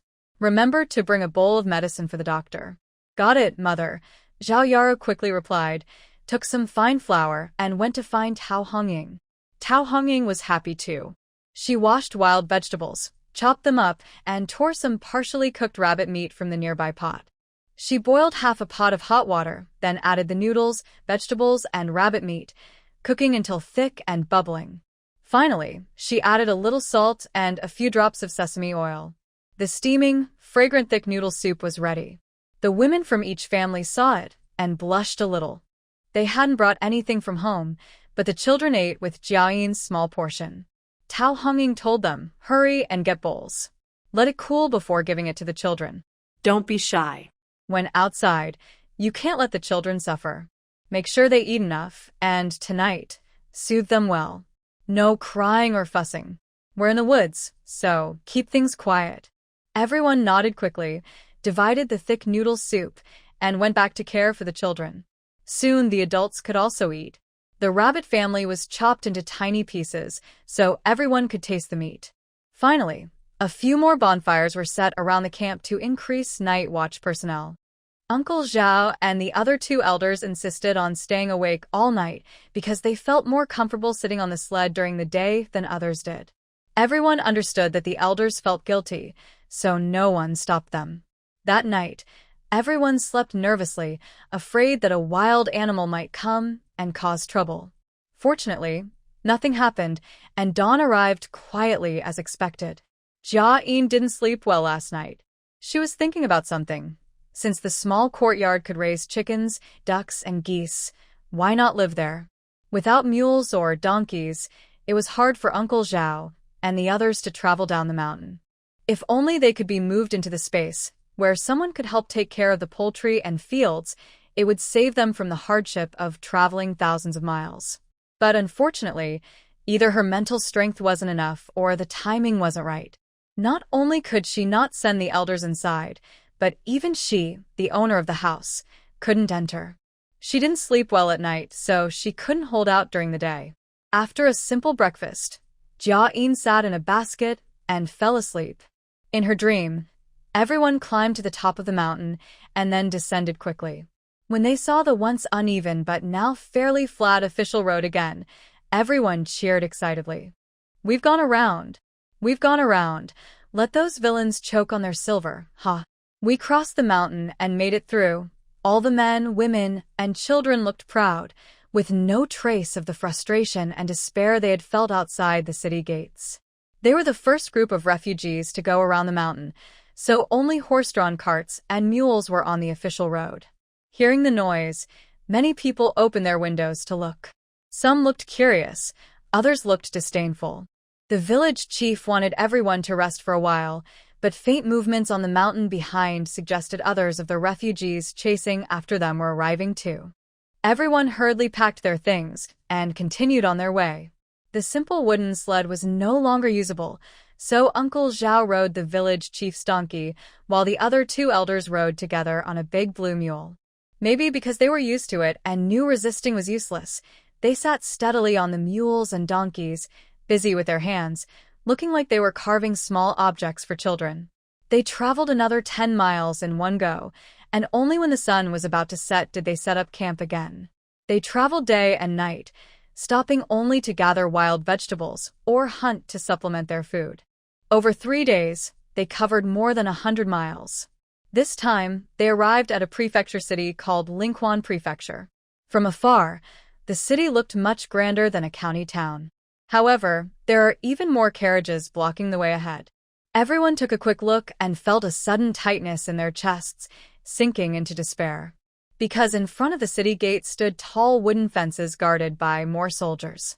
The village chief refused to believe it and clung to the last hope, personally asking Lousiey and others for information. The worst situation had indeed occurred. The toll of 5 liang per person for passing through was not waived just because the city was larger than the county town. Just as in the world, everyone wanted to find a quick way to become wealthy, even if it meant paying bribes. After asking several times and confirming they heard correctly, everyone sadly turned back home. Lousiey clenched his axe, teeth grinding with anger. If not for caring for the old and young at home, he would have charged forward with his blade, ready to fight these troublemakers. At that moment, he suddenly heard someone shout, "Jiu Sheng, Jiayin." He turned his head, but before he could see clearly, Jiayin had already rushed out like a little tiger. "Master, it's me, master." Lu Biao was leaning on a cart by the roadside, waving at them. Lousiey was overjoyed. That day, in a rush to escape, he had sent a message to Lu Biao but hadn't seen him since, so he was worried. Unexpectedly, they met here. The Lu family hurried with their cart and soon followed everyone back to the camp. The villagers, hearing that the city gate still required toll money, were furious.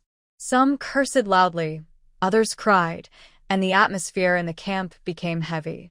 Even the little children didn't dare to speak. Madame Lu looked much thinner than before, almost unrecognizable. It turned out Lu Biao and Lu Yang had both been injured. She wanted to drive the cart and take care of them, but she was struggling to hold on. Seeing the Lu family, as if they were relatives, she didn't say much and simply fell asleep leaning to the side.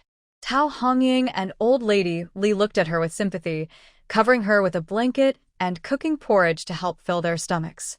Lousiey saw that Lu Biao's arm was injured and Lu Yang's back was bleeding, guessing they had faced serious trouble. But he didn't ask much, only asking Dr. Zhang to help treat them. For such simple wounds, Dr. Zhang was naturally capable and finished quickly. Once Lu Biao's family was settled, he felt better and said, "Jiu Sheng, things ahead are not good.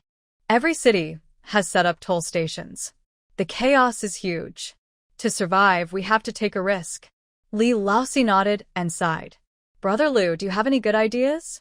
Lu Biao raised his chin and pointed to the distant mountain forest. "Climb over the mountains, that's all we can do. In this scene, I was once chased and attacked by an enemy when I was young. I traveled through this mountain area before. To get into the mountains, I headed south, crossing over more than 40 mountains. But once I got through, I could reach the Jinsha River by descending the mountain.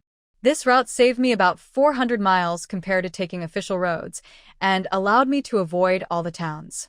However, it was very dangerous." Old Li Fourth didn't wait for others to speak.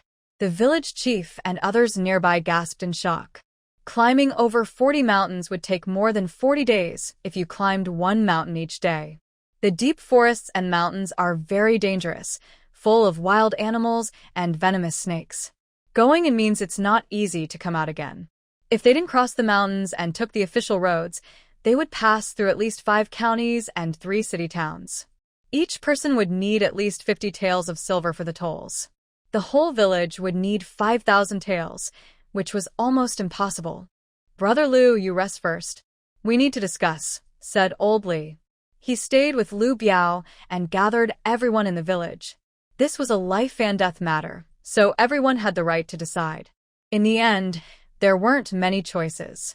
Staying meant waiting for the refugees behind them, risking death together, or fighting the soldiers. Or they could wait for the imperial court's officials to pass by and follow them in the chaos. But catching a good chance was rare. Could they really pass through 8 or 9 cities on the way south every time? And with more people, there would be robbery, theft, and child trafficking, bad things that could happen in many ways. Because they prepared early and set out sooner than others, they had enough supplies. This made others jealous. Being in the mountains might actually be safer than facing wild animals and snakes in the forest. They discussed from the afternoon until dusk and finally decided to cross the mountains directly to reach the Jinsha River. The first 2 mountains weren't too dangerous, just tiring to climb, so the villagers felt confident. They made the decision and looked a bit more relaxed. They boiled water, cooked food, packed their things, and prepared as much as possible. The small camp was busy. Mrs. Liu took a nap, drank some porridge, and regained her strength. She hurried to prepare the carts, packing everything useful. Li Third made a special sled, tying things onto it, so Liu Biao could drag it up the mountain. Tao Hongying and Zhao Yiru were nervous and wanted to pack their baskets and luggage again, but old lady Li stopped them. Others didn't know, but she understood some things. Many items, like most of the grain, had already been taken by her granddaughter.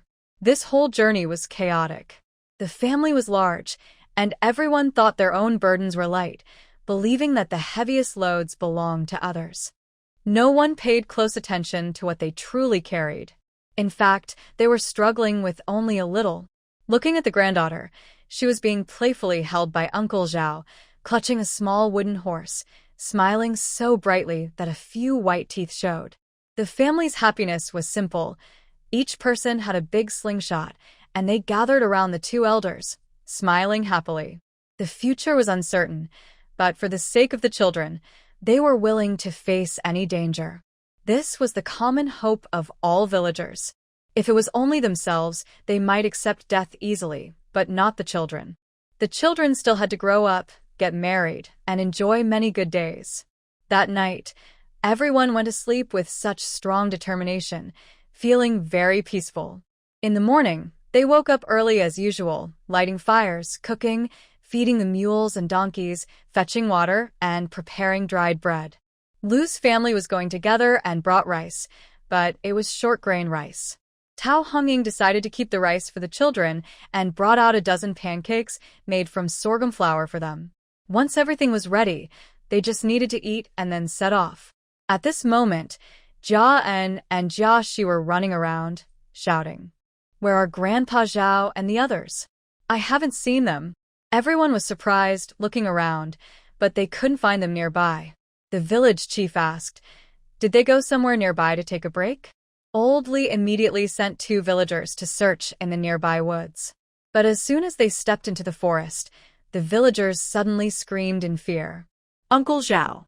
The morning birds were startled into flight, spreading their wings and quickly soaring into the sky. The stubborn autumn leaves fell one after another, swirling fiercely. Old Li's eyes were red as he rushed forward like an arrow. Under a large tree a few steps away, 3 belts were hanging side by side, each holding an elder brother. No one knew how they had hung themselves or how long they had been there. "Help! Help! Save me! Help!" 2 villagers ran, crawling and rolling, shouting for help. Old Li quickly took down the 3 elders, desperately carrying 2 of them and rushing toward the camp. The 2 villagers also carried 1 elder, crying loudly as they ran. At the camp, everyone was already eating. Suddenly, a scream changed everyone's expressions. The village chief threw his bowl and ran outside, with everyone frantically following. But before they could reach the camp, Old Li ran back. "Dr. Zhang, help! Uncle Zhao and the others hang themselves." Lousiey, a tough man, didn't sob, but tears flowed like a river. No one knew how terrified and guilty he felt when he saw the three old men swaying in the autumn wind. He would never forget this moment in his life. Dr. Zhang also changed his expression. He shouted for everyone to place the three old men side by side. He quickly checked their pulses, comforting the crowd while pulling out silver needles and inserting them swiftly. Don't be afraid. Their chests are still warm, so they might be saved. Step back and let the wind in. And bring some warm water. Everyone moved aside but didn't dare to leave, standing a few steps away, watching Dr. Zhang busy, but unable to help. The women hurried to fetch warm water, wiping away tears as they went. Jiayin clung tightly to the old lady's shoulder, tears soaking her clothes. No wonder the old men had been holding her tightly yesterday, reluctant to let go. Even on the bumpy road, they had carved small toys for her. Thinking about it now, it seemed the old men had long planned to end their lives.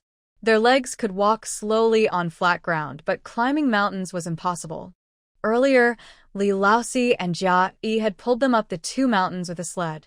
Now they were heading into the 100-mile mountains, and they surely didn't want to burden the Li family, or be a burden themselves.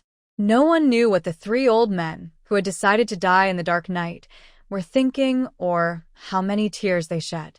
Jiaxi and Jiayin tightly clutched the big slingshot given by the old men and cried bitterly. Boo, Grandma, Grandpa Zhao even said he wanted to teach me how to catch rabbits.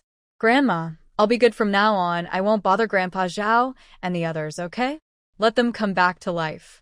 Li Laotai held the 3 children close, her throat tight like she had cotton stuffed inside, tears unstoppable. Yesterday, when old Zhao said he was useless, why didn't she persuade him more? Zhao Yuru and Tao Hongying hugged and cried together. From the old men to the Li family, they took care of meals, clothes, shoes, and tidying up the house.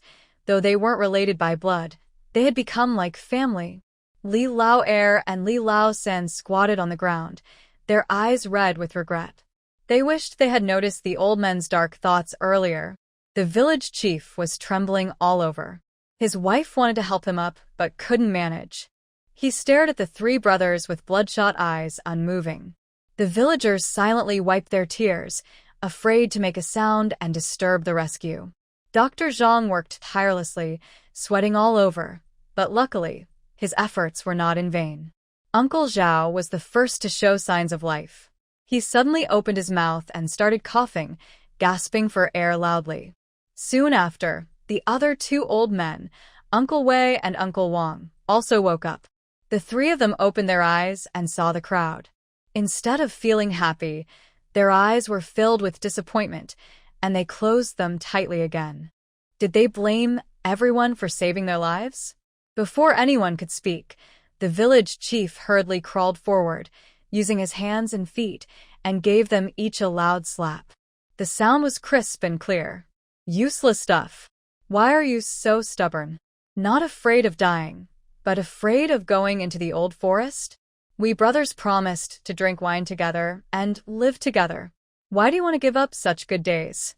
He desperately tried to hold the 3 old brothers in his arms. We only have half a life left after coming back from the battlefield. Lao Kuei said he wanted to live fully, but he died that very day. He wanted to live, but the cruel heavens wouldn't let him. And you, cowards, scaredy cats. The Leaf family boy treats you like a father, and you have children and grandchildren, yet you don't want to live? If Lao Kuei knew, he'd come back from the underworld to scold you. The other 3 disabled old men also cried as they crawled forward, clutching Uncle Zhao's clothes tightly. You don't have legs, but we do. We'd carry you all the way to the Jinsha River if we had to. Brothers, you go first. How can we survive without you? Uncles Zhao didn't speak, but tears streamed down their faces. The 7 old men wept together, their grief heavy. On the battlefield, they had escaped the enemy's swords and guns, and avoided the call of the underworld. They had survived alone for over 10 years, only to end up hanging themselves by their own hands? Jiaxi and Jiayin cried as they clung tightly to Uncle Zhao, shouting loudly, Grandpa Zhao, we'll take care of you in old age. Please don't die. A few mischievous boys and girls rushed over, surrounding the old men, holding arms and legs. Grandpa won't die, sob sob, he won't die. Usually busy with their parents, they were now close to the old men, feeling very attached. The villagers couldn't hold back any longer, and all knelt down. A single man shouted, "Uncle Zhao, I have no parents. If you don't mind, I'll be your son. I'll carry you up the mountain and take you to the Jinsha River. Me too, I'll carry you as well. When we left, so many people, but now only us. We can't lose any more." Other men also wiped their tears and shouted loudly. The Li brothers knelt at the front. The third Li brother's teeth were chattering as he cried, choking on his tears. "Uncle Zhao, over the past year, you and the other elders have treated us like your own children, teaching us whatever you thought we needed. We have always considered you family. Family doesn't enjoy happiness together while abandoning the elders in times of trouble. Isn't that just like animals?" Old Li also tried to persuade, "Yes, Uncle Zhao, Uncle Wei, Uncle Wang, there are many dangers in the mountains. We lack experience and need your guidance and protection. If you're gone, we can't even walk out of these big mountains. Only fourth brother knows how to hunt in the village, and the others can't even tell wolf droppings from pig droppings. Can you really be at ease, uncles?" The villagers listened with concern. Their initial reluctance towards the elders grew into dependence. "Uncle Zhao, you can't die. We're scared." Hearing this, Uncle Zhao and the others finally opened their eyes. They didn't want to be useless or a burden, which is why they had considered hanging themselves. But now, they suddenly realized they still had a purpose, to protect the villagers and help them leave the mountains. Their hearts beat stronger with hope. If they're going to die, they want to wait until the villagers are out of the mountains first. Everyone saw their expressions and felt happy. They started talking more openly. "I'm afraid of snakes. Are there snakes everywhere in the forest? In these mountains, maybe there are wolf packs. Could there be tigers too?" Uncle Zhao and the others, struggling, managed to sit up. They wanted to speak, but their throats were hurt, and they could only make faint hissing sounds. Dr. Zhang, standing nearby, quietly let out a breath of relief. Rescuing someone who wants to end their life, especially someone so determined, is the easiest part. The hardest part is making them want to live again. It looks like the three old men are okay now. Thank goodness. All their efforts weren't in vain. He quickly ordered Tao Hongying and others make some rice porridge, easy to swallow, so they can fill their stomachs first. Once they're full, it'll be harder for them to think about ending their lives. Tao Hongying and a few women hurriedly went to prepare, bringing out some polished rice and water to cook. Dr. Zhang also took half a bottle of ointment and applied it to Li Lousiey's neck. Apply this twice a day to reduce the swelling quickly. But it's best they don't set out today. They need to rest a bit. Everyone nodded quickly, then gently carried the elders to the middle of the camp and laid them on a grass mat. The village chief and the other three elders finally relaxed their tense hearts. They were too tired to stand and had to be helped, resting together with Uncle Zhao and a few others. Without the elders to lead, the strong young men in the village gathered for the first time to discuss, taking turns caring for Uncle Zhao and the others as they crossed the mountains. Growth always begins when the support collapses. Normally, the elders made all the decisions, and the young men just followed orders and did their work. Now that Uncle Zhao and the others had attempted suicide, everyone realized that the elders were just ordinary people, even more fragile than they appeared. At this moment, all the men tried their best to stand tall, shelter from the wind and rain, and protect the young and old. Since they had to rest here for another day, Old Li brought some people to make a few sturdy sleds. These sleds were bigger and stronger than the simple ones they had before. The wood was roasted over fire, giving it a curve, making it easier to pull and saving effort. Not only could the elders sit comfortably, but it was also easy to add children or carry baskets of supplies. While the elders drank porridge silently, they watched everything with tears falling into their bowls, feeling happy and grateful. Dr. Zhang sat nearby, sighing with envy. "You all are so lucky, having such good children. Why not live a few more years instead of hanging yourselves? If I had your luck, I wouldn't be wandering around." The village chief, knowing some of Dr. Zhang's background from his close relationship with the Li family, saw him quickly rescue his old friends. Now, he spoke to keep him here. Dr. Zhang, why not stay in our village for a while? It would be better for you to settle down and enjoy old age. Dr. Zhang waved his hand. We'll see about that later. Then he looked sadly at the busy Li family members. Throughout this journey, he hadn't found out who the hidden expert in the Li family was. Could it be that young master Yi really healed himself without medicine? Jiayin sat among the elders, holding a small wooden horse. She gently patted it and then touched others, trying her best to comfort the elders. She didn't realize that Dr. Zhang was secretly planning to call her out. The young boys from the Jiayin and Jiayin families also stopped playing and gathered around the elders. It was their task to watch over the elders and prevent them from being alone. That day, amid all the busyness, time passed very quickly. Uncle Zhao and the others ate, slept, and applied medicine to their necks. Their faces quickly regained color. During the night, they snored loudly, clearly relaxed and at peace now that their worries had eased. Everyone, young and old, listened to the snoring and let out long, relieved sighs. People are not plants, who can be without feelings. Initially, I didn't have much contact with the villagers, but after the Li family moved in, everyone started eating and drinking together, fetching water, patrolling the fields, and fleeing the land together. The old men never sit idle. They gather firewood, look after the children, and stay on night duty. They have long been an inseparable part of the community. No matter what difficulties arise, it feels like the old men are the backbone, making the problems seem less serious. Because this family has elders and children, it feels complete. If the old men were gone, everyone would feel like a piece was missing. And because of this missing piece, their sense of security would collapse. The next day, before dawn, everyone started preparing. The old men didn't wait for everyone to wake up. Breakfast was ready, and the hot water was already boiled. They fed the ox and the donkey, and all the luggage was tied onto the sled. The old men found it a bit strange, sitting by the fire to eat, feeling a little awkward. Jiayin carried her bowl, wobbling over to them, trying hard to share her salted egg yolk with the old men. Eat, Grandpa, you eat. The old men couldn't hold back anymore, and tears started falling. The village chief also wiped his eyes, smiling and scolding. Good-for-nothing old folks, making a child worry about you. Truly impressive. Uncle Zhao and others wiped their tears, glared at him fiercely, ate the egg yolk, drank the porridge, then stood up quickly. You're the useless one, who was bitten by a snake in the woods and cried out loud. It was me who carried you out. Exactly. Now you have one more leg. What are you so proud of? Once in the woods, it's our territory. Don't expect your brothers to take care of you anymore.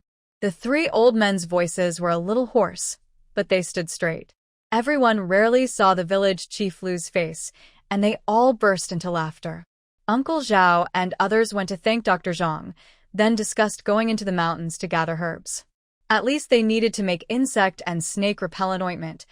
Otherwise, it's easier near the mountain, but deep in the forest, not only tigers and wolves, but mosquitoes and bugs could drive people crazy. Dr. Zhang agreed, thinking that since few villagers knew medicine, he suggested choosing 2 clever young boys to learn with him. The villagers were happy and started discussing eagerly. After everyone finished eating, Uncle Zhao tore some cloth from their worn clothes, teaching everyone to tie their pant legs and sleeves to walk more easily and prevent bugs and ants from crawling in. The little children were wrapped as tightly as possible, and even the older kids were told not to run around randomly. Everyone must follow orders in all actions, including when they need to urinate, and must inform the adults. They should travel together as a group. Everyone is busy and excited, united like one strong team, eager to break through the mountains quickly. After packing everything carefully, everyone quietly looks at the big mountains in front of them, all silent. The village chief takes a deep breath, raises his fist, and shouts loudly, "Let's go. Cross the 100-mile mountains and find a way to survive. Let's go. Let's go." Everyone, young and old, clenches their fists and shouts loudly, like they are preparing for battle, boosting their courage and showing their stubborn spirit not to give in to fate. Just as they start to step forward, their feet not yet touching the ground, they suddenly hear crying and shouting. "Village chief, wait for us. We want to come too, sob sob, take us with you." Everyone is surprised, their mouths open wide, watching a group of people stumbling forward. Their eyes show dislike and anger. The person coming is not a stranger. It's Lousiey and others who left earlier, along with a family of 3 passing through the town. After several days apart, Lousiey and the others look very ragged, like beggars. Their clothes are dirty, their hair messy, their faces pale and thin, with dry skin on their lips, as if they haven't eaten or drunk for a long time. They have no luggage, showing they probably encountered trouble on the way. The small family is a bit better. They still have their belongings, but their eyes are full of fear and worry. They step forward and kneel down before the villagers can speak, crying painfully. "Village chief, save us. Sob sob, we know we were wrong. We won't do it again. Please, accept us and let us go with you. Village chief, on the road, bad people stole our luggage and grain. We haven't eaten for 3 days." The villagers feel both pity and frustration. Their kindness makes it hard to mock or scold them, but letting them join again is impossible. Everyone instinctively takes a few steps back, keeping some distance from this group. Lousiey and others become anxious and kneel again to the Lee family. "Auntie, Mr. Lee, Brother C, we know we were wrong. We will change from now on. Please, save us. We can't live like this anymore, Annie. The city gate is recruiting workers to send us north to fight barbarians." Sobe, we don't want to die. "Take us with you. We will obey and do any work." The small wife is also afraid of being left behind. She quickly pulls her child forward, secretly pinches the child's arm, and the child starts crying loudly. She also wiped her tears and pretended to be pitiful, saying, "Auntie, don't pity us. Please have some mercy on the children." Tao Hongying couldn't help but sneer coldly and asked, "Don't you have money at home? Why are you still going through the city gate? Why are you following us? We are poor people and can't give you any advantage." The young wife blushed with embarrassment, and this time she truly cried. "Sniff, sister-in-law, I was wrong before. Every city gate charges toll money. We only have about 10 taels, all spent in Jiayin City. You have no money left? What does that have to do with us?" Other village women couldn't help but speak up. They felt so satisfied seeing how arrogant and proud the young wife was when she left earlier. "Didn't you say we weren't on the same path? Yeah, so keep throwing money southward if you want. Rich people don't step on poor land. Maybe you took a wrong turn." The young wife felt so ashamed she wished she could hide in a crack in the ground, but for her survival, she had to endure.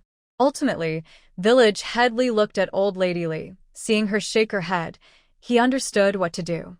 He said, "You left back then, and we are no longer on the same path. We will each try to survive on our own. We're heading into the mountains, which are full of dangers, and it might not go smoothly. You have no preparations, and following us won't lead to safety.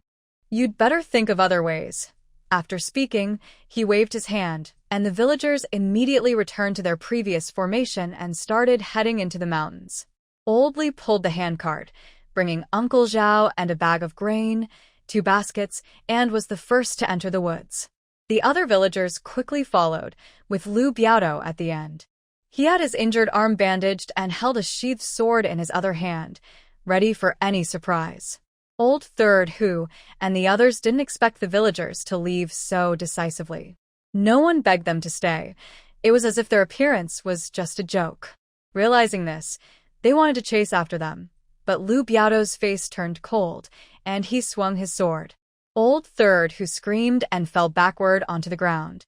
His family thought he was hurt, crying out in panic, but they soon saw he was fine. He was just frightened by the sword's flash.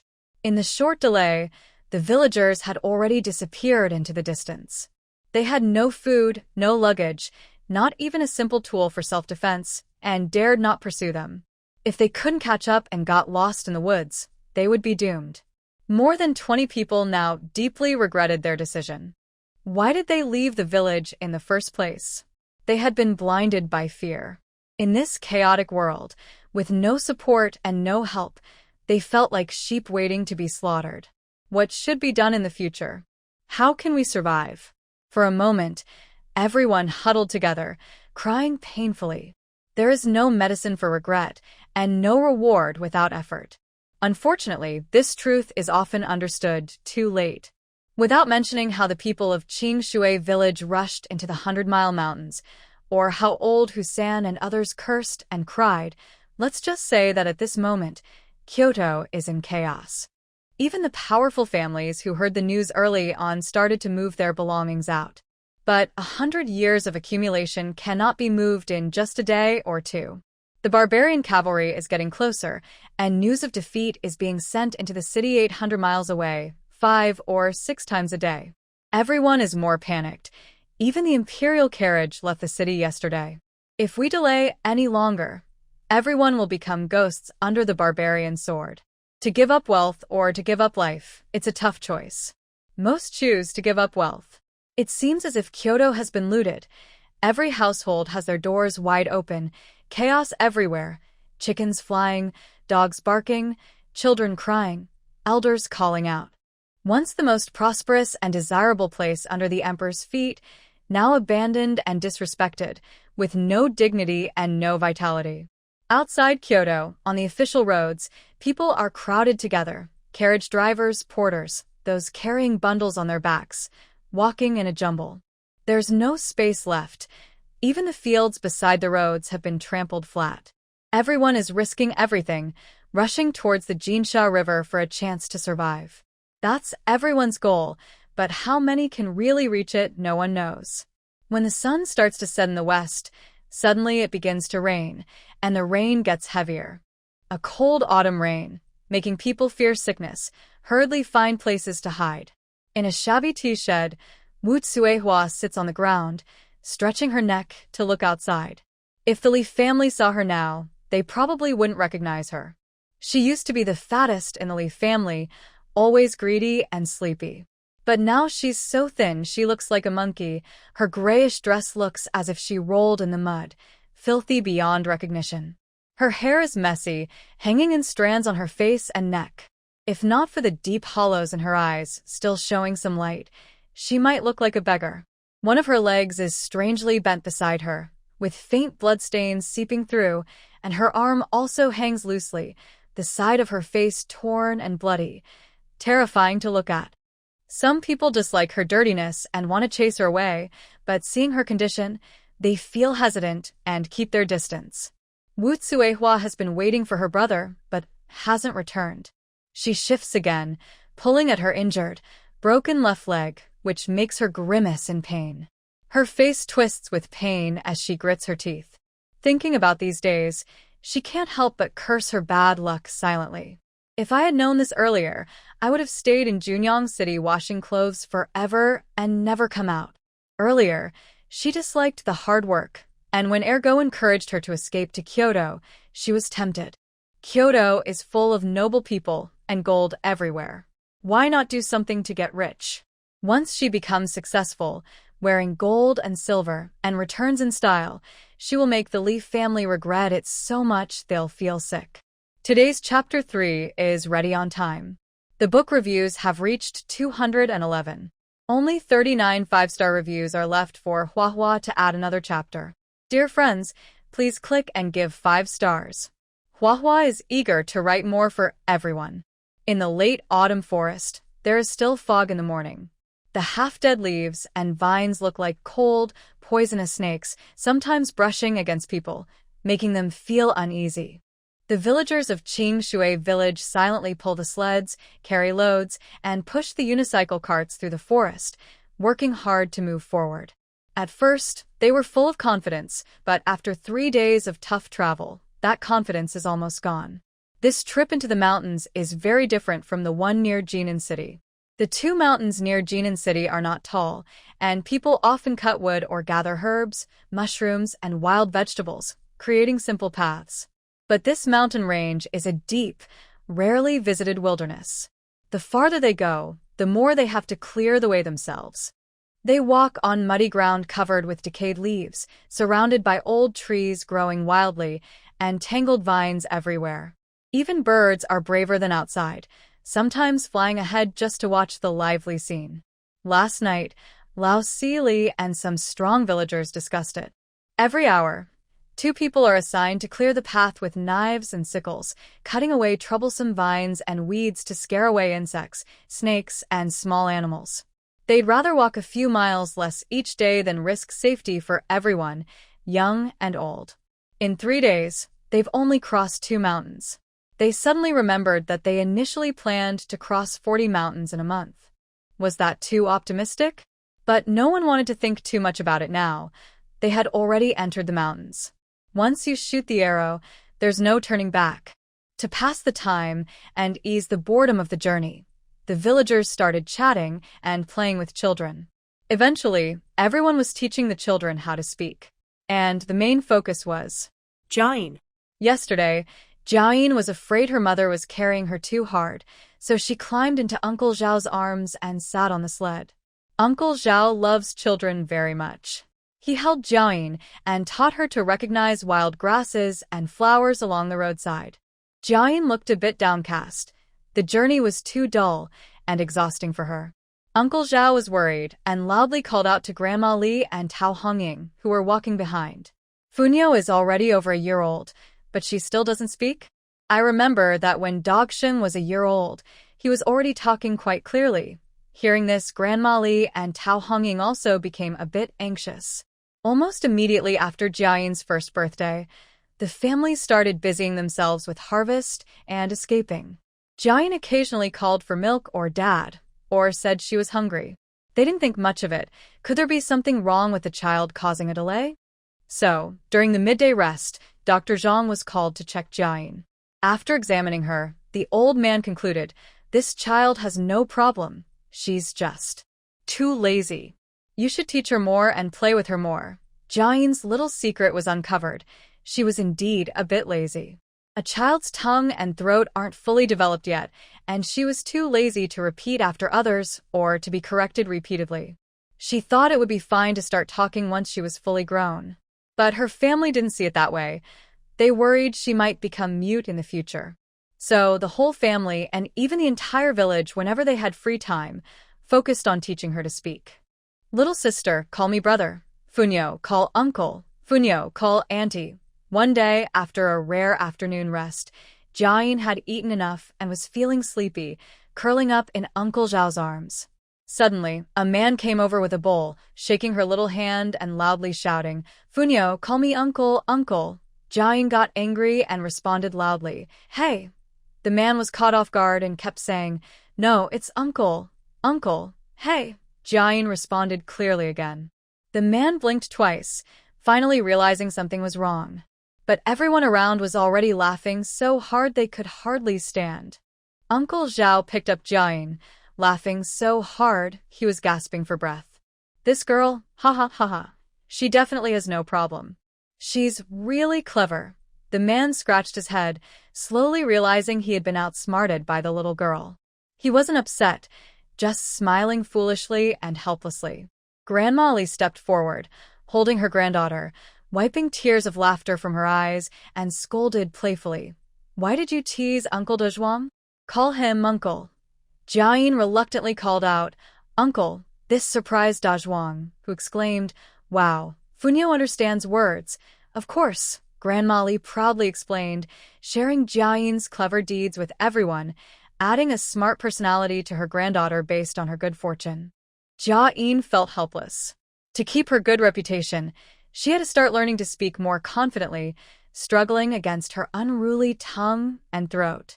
On the way forward, besides the people near the Li family's sled, Li's second son also began to take his young niece and other children along, reciting lessons as they walked. At the beginning of human life, people are naturally good. The clear sound of reading made everyone forget their tiredness and hardships. It also brought some life to the otherwise bleak and eerie forest. Today, everyone was lucky. In the evening, they happened upon a clearing in the mountains, where a spring flowed through the grass, forming a small stream about 2 feet wide. Everyone almost cheered and quickly set up camp. After so many days of fleeing, they had become very used to working together smoothly. The elders gathered the children, arranged the sled and luggage, forming a circle about 10 yards across. The young men quickly cut back dry grass, chopped thick branches, and gathered a large pile of firewood. The dry grass was laid inside the circle, the branches placed on top, covered with oilcloth, and a simple shelter was built. Inside the shelter, bedding was spread out, becoming the little children's territory. In the village, including Jiayin, there were only 8 children under 5 years old, now considered the village's precious treasures. Whenever they rested, Uncle Wei and Uncle Wang would stand guard, watching without blinking. The children were too small. Even a bug brought back on a branch could make them cry out loud. Meanwhile, Uncle Zhao was carried by Jiayi, following Lousiey and Loubiao, checking the terrain and tracking signs of wild animals nearby. If they could catch a wild chicken or rabbit along the way, that would be even better. The young boys, serious about learning, used slings instead of bows and arrows. Sometimes, luck was on their side and they could shoot a wild chicken, which made them as happy as during the New Year. They would walk around proudly for 3 or 5 days. Dr. Zhang's medicinal powder was very effective. Lu Biao and Lu Yang's minor injuries had healed well over the past few days. The village women initially thought Lu's wife would be difficult to get along with, as the Lu family was much wealthier than everyone else.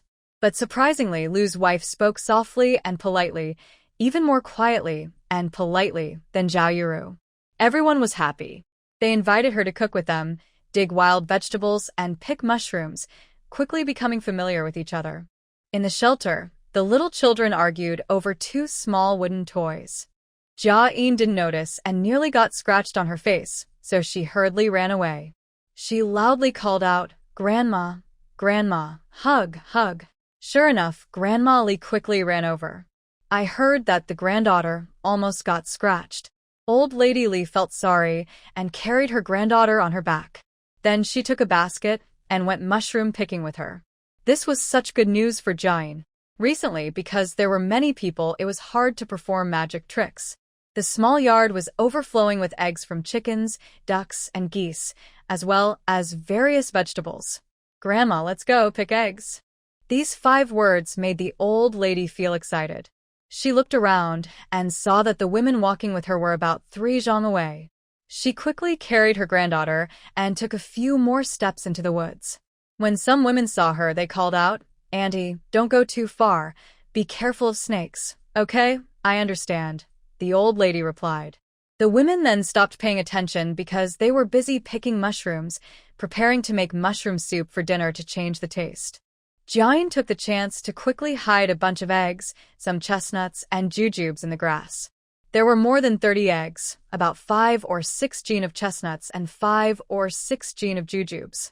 Actually, she wanted to take out more, but the eggs were from wild chickens and the chestnuts and jujubes could be attributed to busy squirrels. As for the duck eggs and goose eggs, bringing them out would be a quick lie. There were no ducks or big geese in the deep mountain forest. And the fruits and vegetables. Where did the fruit trees and vegetable garden come from? Fortunately, she was not in a hurry and believed there would be opportunities later. She didn't plan or have the ability to support everyone in the village with food and drink. But when she found a chance, she could take out some things to improve everyone's meals. After all, the Li family was eating from a big pot, with no chance for individual sharing. Luckily, the old lady was very easy to satisfy. When she saw so many things, she almost danced with joy. She also knew she shouldn't be too showy, so she quickly picked up the eggs, took off her outer shirt, and wrapped the chestnuts and jujubes inside. Jiayin sat on her grandmother's back, noticing her hair had turned whiter, and couldn't help feeling distressed. She quietly asked her grandmother to sit down. She found 2 honey cakes from the small yard space. These were sold at the big market in her hometown town, made with mountain honey. They didn't look very pretty, but had a traditional flavor. Each was about the size of a palm and very affordable and sweet. She bought 3 jin of them the day before at the market and brought them all here the next day. When the old lady saw her granddaughter holding this strange snack, she ate a small bite happily, squinting with happiness. She also tentatively took a bite, but before swallowing, she turned her head to look toward the camp. Jiayin guessed that she was thinking about her children and grandchildren. She didn't want to eat such delicious food alone. "Grandma, eat, eat. In the evening, I gave my brother some food." Jiayin carefully tried to feed some snacks to the elderly lady. She hesitated for a moment, but then ate a big bite. After finishing, she helped her granddaughter keep watch. Jiayin decided to take another big apple, sharing it with her grandmother until they were both full. The grandmother and granddaughter then carried eggs, chestnuts, and dates back to the camp. "Honging, come quickly. Look what I found." To be fair, the elderly lady was quite good at acting. She loudly called the women over and excitedly told everyone how she found wild eggs and raided a squirrel's nest. Others looked surprised and happy, but Tao Hongying knew well that this was just a usual story. She gently held her daughter's face, gave her a big kiss, then went back to her chores. They boiled half of the eggs so the little kids could eat some to strengthen their bodies. A few older men, including Uncle Zhao and some villagers' wives and Dr. Zhang, each took one egg too. In total, they used half of the eggs in one meal. Everyone felt sad to see the eggs go, but no one hesitated. Fleeing from hardship outside, nothing was more reassuring than the health of the elderly and children. If someone got sick, everyone would worry together. They could set aside the dates for now, boil the chestnuts, peel them, and add them to porridge. Not only would it fill their stomachs, but it would also save food. Mischievous boys followed around, begging for a handful of chestnuts, then tossing them into the fire to roast.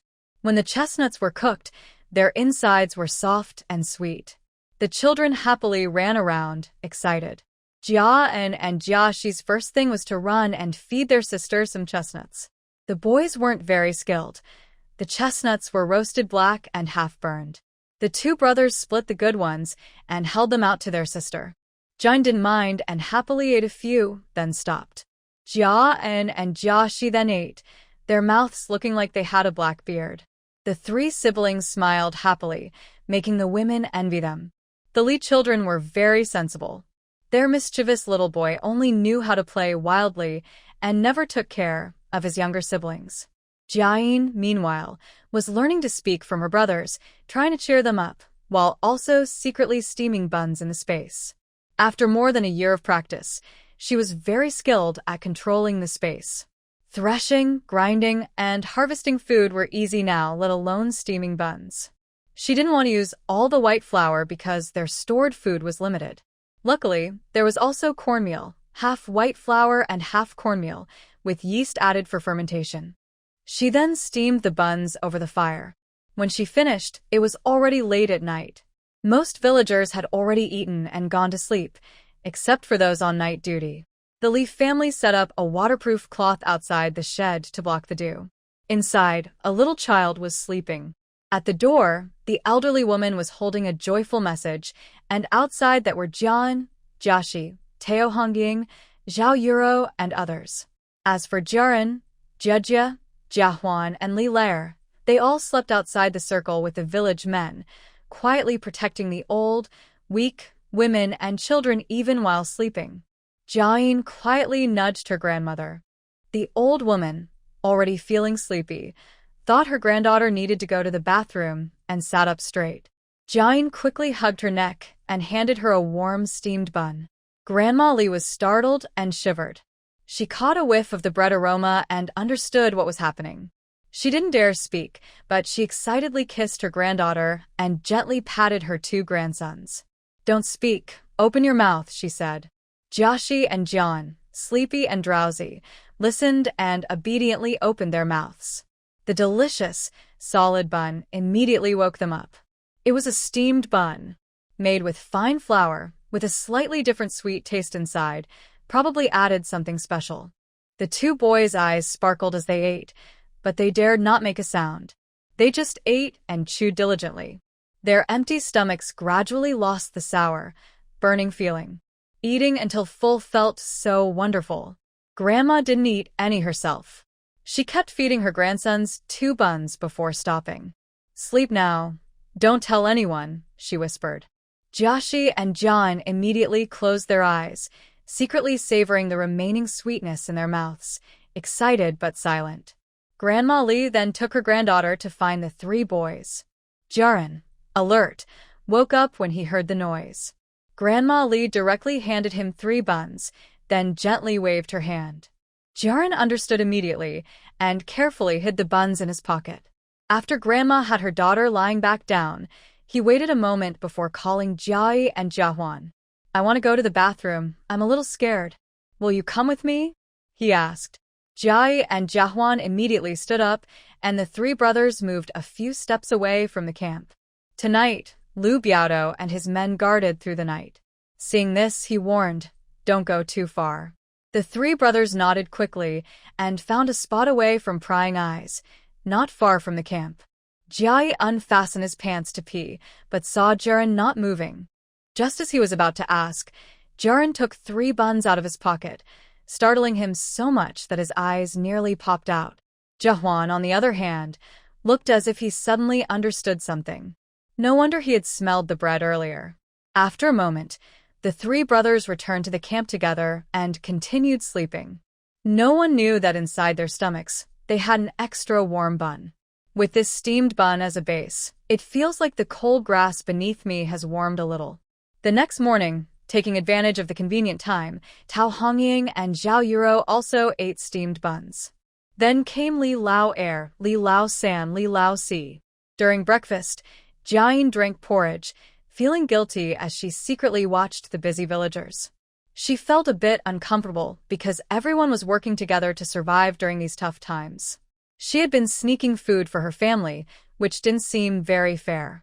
But she was just a child and couldn't reveal the existence of her space. So, she could only protect her family in her own way.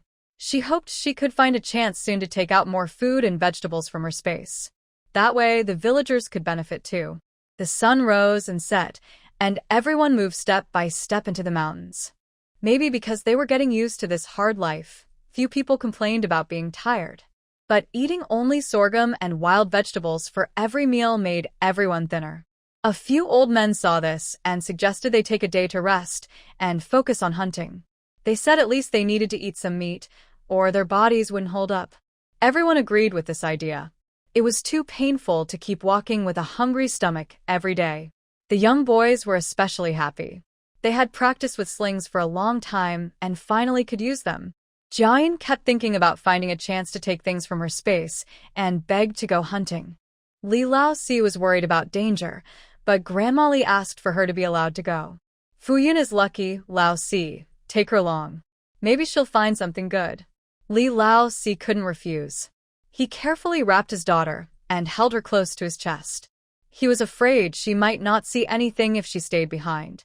Jiayin was obedient, lying in her father's arms, blinking her big eyes and not causing any trouble. Li Lao Si, Lu Biao, 2 villagers, and 2 young boys chosen by Uncle Zhao all headed into the southern mountains. They went hunting and also explored the way. At first, luck wasn't on their side. They only saw 2 wild chickens, which wasn't enough for the whole family. As the sun started to set, everyone grew hungry and a little anxious. Jiayin even prepared to take out some rabbits from her space, but heaven seemed reluctant to let them down. Suddenly, a wild boar with 2 piglets appeared in front of them. A mother and her 2 children wagging their tails are playfully rolling under the tree roots, unaware that someone is already eager to put them into a cooking pot. Head Lu, to be safe, has the 2 villagers and the young boys spread out and slowly circle around, ready to prevent the wild boar from escaping. Old Li Four pulls out his bow and arrow, seeing Lu Head also raising his long knife. He quickly shoots his arrow. Wild boars love rolling in muddy ponds, coating themselves in mud, which acts as their natural armor. Even with Old Li Four's great strength, his arrow only pierces halfway into the boar's belly. The boar screams in pain and nearly goes mad. 2 piglets are startled and run away quickly. They run toward Yang and Jiayi, who jump out and kick the piglets. The piglets are knocked over, and before they can get up, the boys' knives slash at them. Meanwhile, Lu Head's long knife also cuts off half of a wild boar's head. The boar makes a few sounds but then dies unwillingly. The two villagers and the other two young boys don't even get a chance to act. Before they can see what's happening, the three wild boars are already being cooked into a meal. They are so happy, shouting, "We have pork to eat! We have pork to eat! Quick, carry it home!" Lu Head and Old Li Four are also excited. Just as Old Li Four is about to step forward, Jiayin becomes anxious. She had been secretly making small moves with the wild boar earlier. "Dad, over there, over there."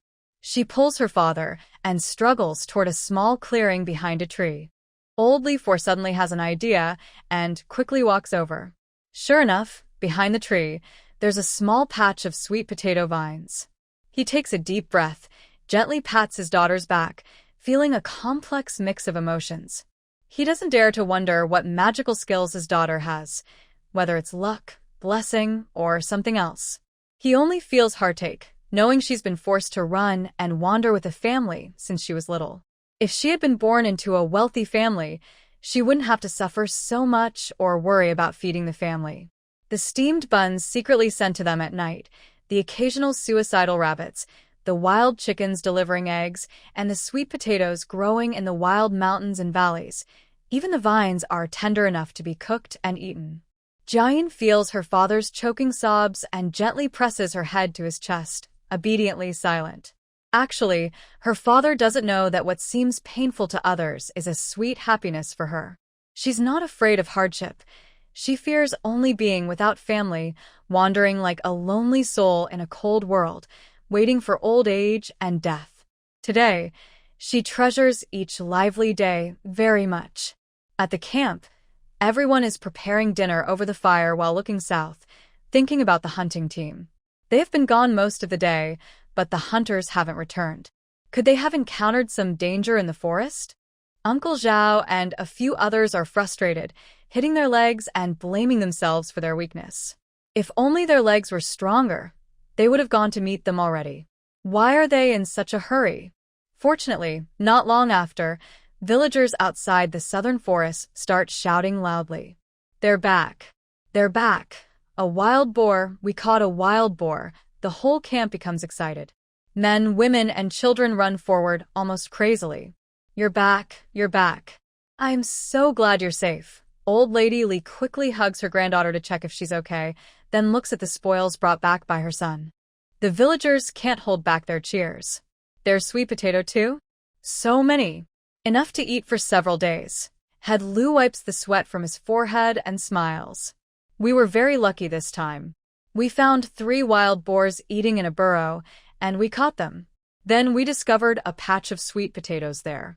No wonder the boars kept eating without looking up. They were so busy that we managed to catch them all." Everyone helps carry the wild boars and sweet potatoes back. They ignore how messily Lousiey and others look. Since they didn't bring bags, their baskets can't hold all the sweet potatoes, so they have to take off their clothes to carry them. Now, wearing only undershirts, they look quite rough.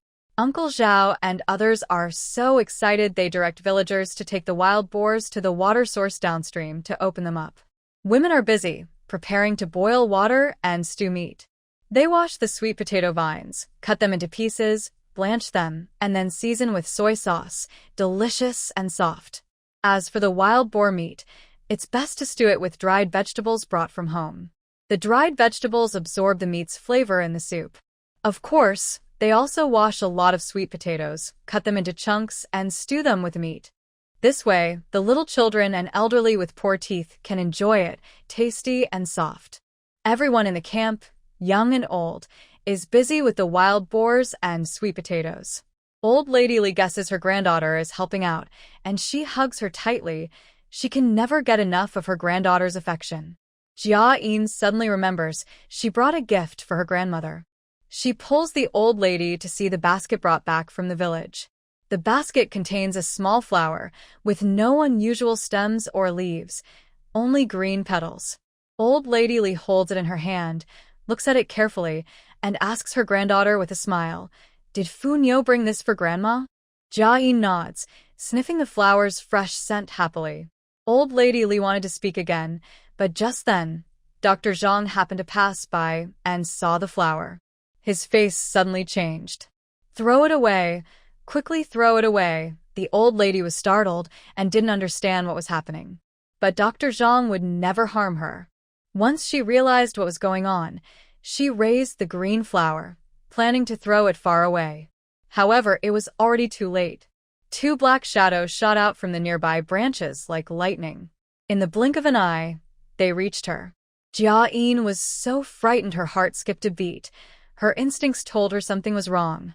She instinctively retracted her hand. Before she could check what she had received into her space, Grandma let out a terrible scream and collapsed to the ground. A small green snake, as thick as a finger, was biting tightly onto her arm and refused to let go. People nearby heard the noise and hurried over, dropping their things and rushing toward her. Lousiey quickly grabbed his daughter, handed her to his wife, and then carried his mother. Grandma Li was trembling with pain and still stared fiercely at her granddaughter. Just now, there were two snakes. Was the other one biting her granddaughter? Jiayin was so frightened she couldn't make a sound, tears streaming down her face. How did she end up receiving a snake just now? If both snakes had been received inside her, how could Grandma have been bitten? Dr. Zhang quickly tore off his belt and tied Grandma Li's arm. Then he shouted loudly to everyone, "Bring torches. We need to save her. It's the Green Beauty." No one had heard of the Green Beauty before, but Lu Biao's face changed. He drew his dagger and handed it over immediately. Dr. Zhang swiftly cut open Grandma Li's sleeve, carefully stabbing the dagger into the snake's 7-inch point. The small green snake was in so much pain it curled up, slowly releasing Grandma's arm. Dr. Zhang quickly cut open the snake's belly, took out the snake's gallbladder, then crushed the green flower into juice and mixed it with the gall. Old 4, suck out the venom. Remember, don't swallow even a tiny bit. Absolutely not. Lousiey didn't hesitate at all. He lowered his head and sucked on his mother's arm. One mouthful after another, he spat out almost black blood. Everyone was so scared they dared not breathe loudly. The Li family, young and old, clenched their arms tightly, trying to hold back tears.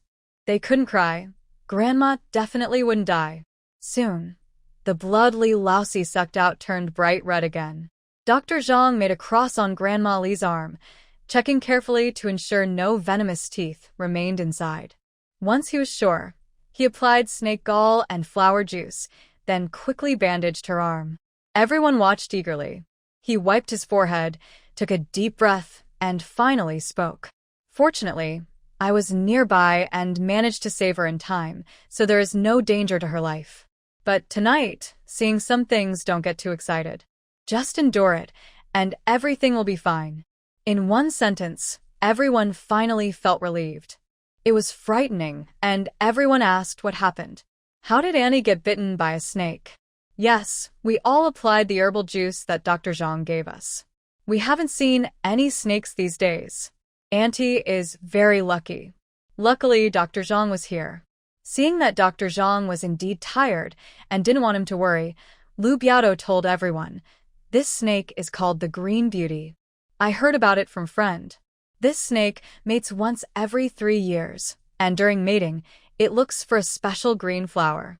The scent of this flower is what the snake likes most, and it helps the female snake lay more eggs."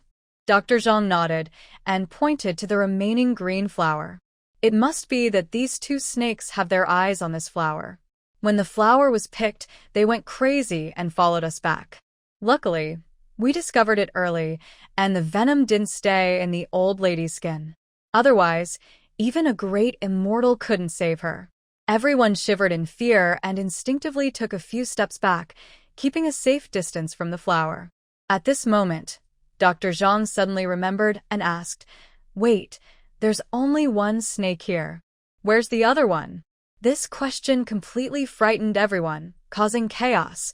Some held their children, others searched the nests and sheds, and some moved baskets and luggage, all worried that the other snake might be hiding somewhere and could come out to cause trouble again at night. Only the Li family stayed still because the old lady was holding Jiayin, who was crying so hard that it was obvious she was involved. But Jiayin cried even more loudly, I picked that flower. I didn't know a snake would bite Grandma. Jiayin also hiccued while crying, because she thought the flower was pretty and asked her brother to pick it. Lousiey pulled his son, his eyes red, and scolded, "Stop crying. It's useless. Be more careful next time and don't do stupid things. Right now, taking good care of Grandma is the most important." Lousiey carefully carried his mother and went to the shed. All the families had already taken their children away. Old Lady Li lay down, and Jiayin immediately struggled to move to the side, quietly watching over her. Jiayin also sat outside the shed, refusing to leave. Everyone was unable to do anything but leave Zhaoyuru to take care of the old lady while the others went about their tasks. At this moment, the other villagers couldn't find the small snake either and had to give up. The originally delicious pork feast was now less appetizing because of this incident. First, everyone was worried about Grandma Li, and second, their fear of the forest grew stronger. Now, even a small snake could be deadly. As they moved further inside, no one knew what dangers might be ahead. The Li family members ate some food carelessly and then kept watch over the elderly lady. Dr. Zhang almost dug 3 feet into the ground at the spot, but he didn't know what he was trying to find. It seemed to be that small disappearing snake, but maybe it was more than just a snake. He nervously tugged at his beard and suddenly saw the Li family's small shelter, his heart skipping a beat.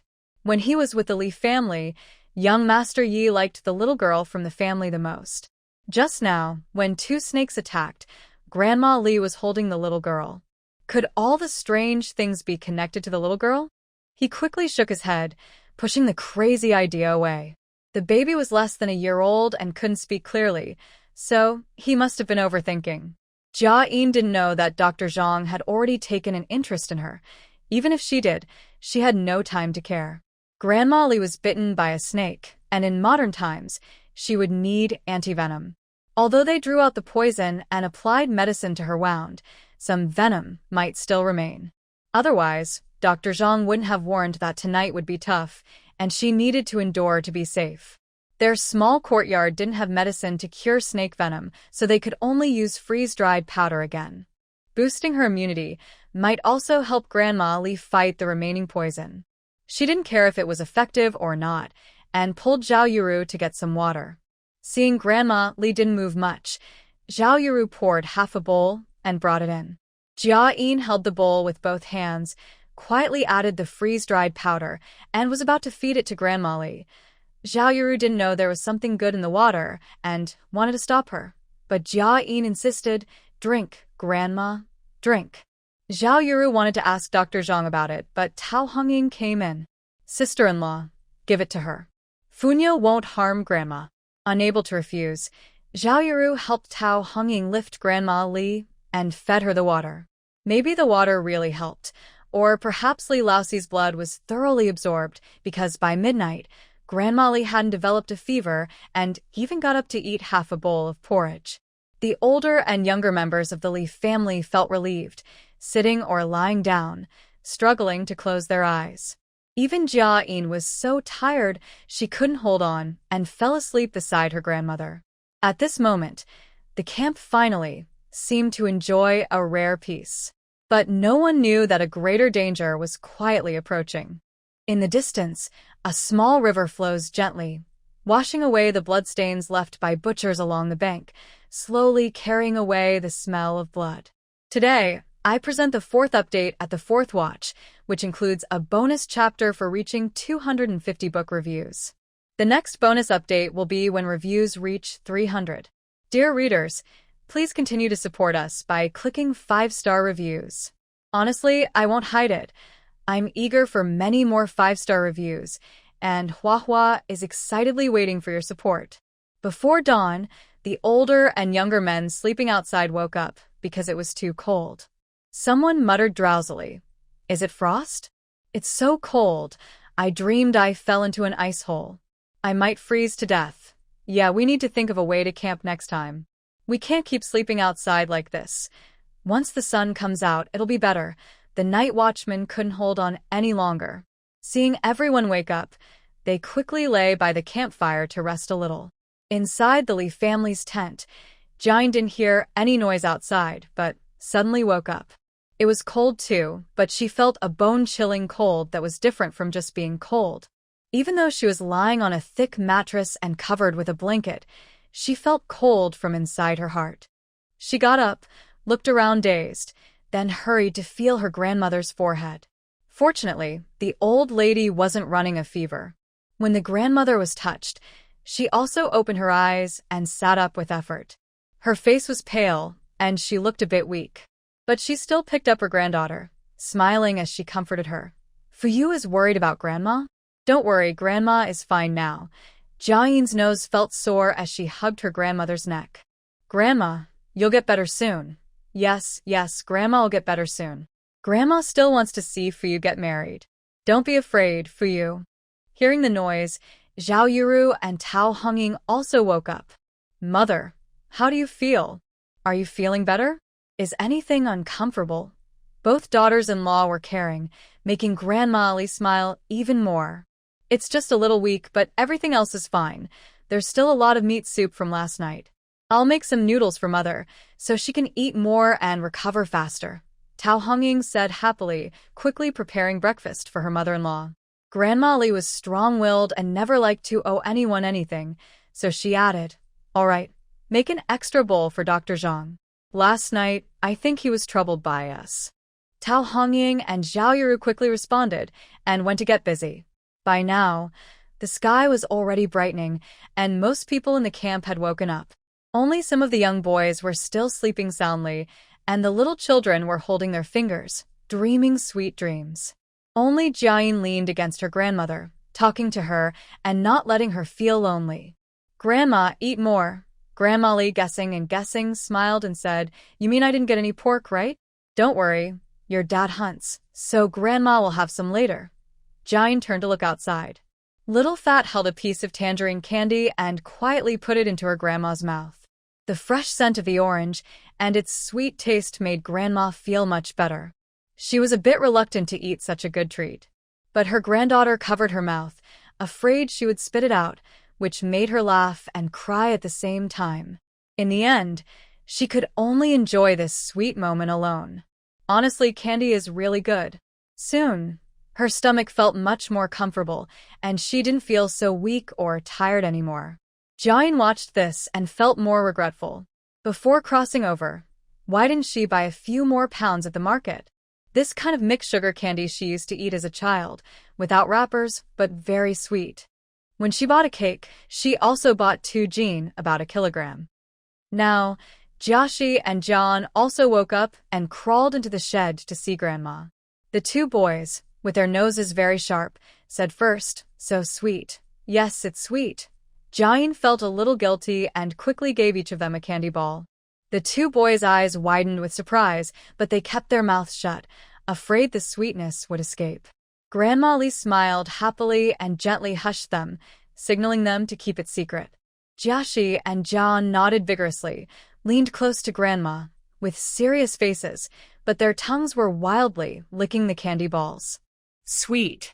There are still such delicious candies in the world. Jiayin was amused by her brother and giggled, but she still felt something was off. She shivered again. Grandma Li and the 2 boys immediately pulled the quilt over her, wrapping her into a ball. Soon, Old Li asked Dr. Zhang to come and check Grandma's pulse. Dr. Zhang looked at Jiayin with one eye and then the other, observing her.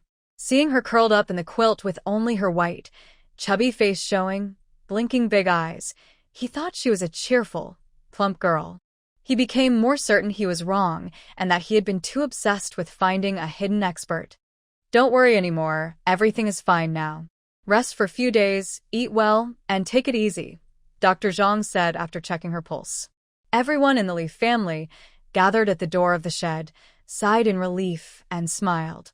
Tao Honging quickly brought 2 bowls of meat soup noodles and invited Dr. Zhang. Doctor, I also made a bowl of noodles for you. Please stay and eat with us. Dr. Zhang nodded. Tao Honging's cooking is good, and even though most of the food on the road is millet porridge with wild vegetables, it tastes quite nice. Moreover, the noodles are cooked in meat broth. Just smelling the aroma makes his stomach rumble with hunger. Old Lady Li is reluctant to eat herself, holding her little granddaughter, sharing bites with her. Soon, they finish the soup and noodles. Jiayin is also not picky. She doesn't eat much because her grandmother probably can't rest peacefully. There will be plenty of chances on the road, so she plans to secretly feed her grandmother again. At the camp, everyone is eating happily, slurping, and enjoying the tasty food. There are 2 adults and a child and 3 wild boars. By all accounts, that should be enough. But with nearly 100 people of all ages and several days without much fat or oil, everyone is eating hard just to get enough. Fortunately, last night they fried a large jar of pork fat, which can be used later for stews and porridge. After finishing, the village chief carries a piece of pork belly with a good mix of fat and lean meat to Li's shelter. Honging, your mother didn't get to eat pork last night, so I kept a piece for her. Take a look and prepare it for her on the way to help her regain strength. Okay, thank you, Uncle. Tao Honging quickly accepts it, puts it into the salt jar at home, and starts curing it. This way, it won't spoil easily, and she can just cut off a few pieces when needed. Old Lousiey looks at the sky and asks Uncle Village Chief, have Zhao and the others come back? Zhao had been acting strange early this morning and took the villagers for a walk nearby. Before the village chief could answer, Zhao limped over, looking anxious. This place feels off. It seems unsettled. We need to leave quickly. What's wrong? Everyone is worried, turning their heads to look at the nearby forest. It seems very quiet, with no obvious signs of trouble. Zhao shakes his head. I can't say exactly what's wrong, and I see no clear signs. But I just feel uneasy. We should leave early. No one asks further. They quickly pack up and prepare to set out. Since everyone is leaving, a little delay doesn't matter. Zhao walks around, urging everyone to pack light because they need to travel more today. This time, Li Oldfour is bringing his family and walking at the back to guard the group, while Lu Biaodo leads the way with his people. The team needs to stay close. They can't be too spread out. Everyone feels a bit tense. Even the children stop making noise. However, Jiayin insists that her father carry her on his back. So, she stays at the end of the group. Soon, everyone departs. Zhao sits on a sled, loudly urging everyone. Hurry up, let's go quickly. Watch your step, don't twist your ankles, and don't delay. Jiayin tightly holds her father's shoulder, occasionally turning her head to look back. Although she couldn't see anything, the quiet forest made her feel strangely scared, and her heart was pounding rapidly. The group walked for half the morning before stopping to rest. Everyone, young and old, was very tired. Uncle Zhao's face looked a little better, but after eating some dry food and drinking water, he urged everyone to keep moving. Fortunately, after more than an hour of walking, they found a cave halfway up the mountain. The cave was only big enough for a small room, just enough for the old and young to fit inside. Uncle Zhao looked around and decided to set up camp here. Everyone sat down exhausted, relaxing for a moment. But Uncle Zhao shouted to the men, keep your swords close and don't go far. Some people thought Uncle Zhao was being too cautious and said, Uncle, what are you afraid of? It's been pretty quiet on this road. Uncle Zhao glared and said, what do you know? Quietness can be dangerous. In such a big forest, there are wild birds, rabbits, and other animals. If there's no movement, it means something is nearby. When there's no noise, it usually means something is hiding because it's scared. The group thought about this and realized Uncle Zhao was right. They immediately got up. Fourth brother, bring more people to chop firewood right here. The more, the better. Tonight might be tough, Uncle Zhao loudly ordered, then called the women. For dinner, just a simple meal. Watch the children and don't let them run around. Everyone responded loudly and started working. Soon, the men brought back firewood. Since there was no water nearby, the women boiled the leftover water to make porridge. Once cooked, each person had a bowl for dinner. The elders tidied up the cave. It seemed like a large wild animal might have lived there before. There were no insects or snakes, but there was a strong, unpleasant smell. They cleaned the place, laid down oilcloth and bedding, and it became livable, much better than the previous shelter. Children, both big and small, played barefoot on the bedding, laughing and joking. Little Jiayin, the youngest, was afraid of being stepped on, so she sat at the cave entrance. Grandma Lee was worried about her granddaughter being thirsty, so she brought a bowl of water and looked toward the entrance. Suddenly, a loud scream came from the nearby woods, frightening the old lady so much she dropped her bowl and rushed forward to hold her granddaughter. A wolf! The camp immediately became chaotic. The men grabbed their knives, ready to rush out. It turned out that the village chief's donkey had sneaked to the edge of the forest to eat grass and was now surrounded by 4 or 5 wolves. The donkey's neck, hind legs, and belly had been torn open, and it was crying out in pain. People instinctively tried to rescue the donkey, but Uncle Zhao desperately stopped them. "Come back. Stay back. Don't go. Be careful of the wolf pack charging into the camp." The men woke up and quickly stepped back, surrounding the camp to protect it. "Light the fires," more bonfires. Uncle Wei, Uncle Wang, and a few others stepped forward to help, shouting for everyone to retreat. Soon, everyone had moved to the cave entrance. The women, worried about burning themselves, hurriedly carried the nearly cooked porridge and dishes away.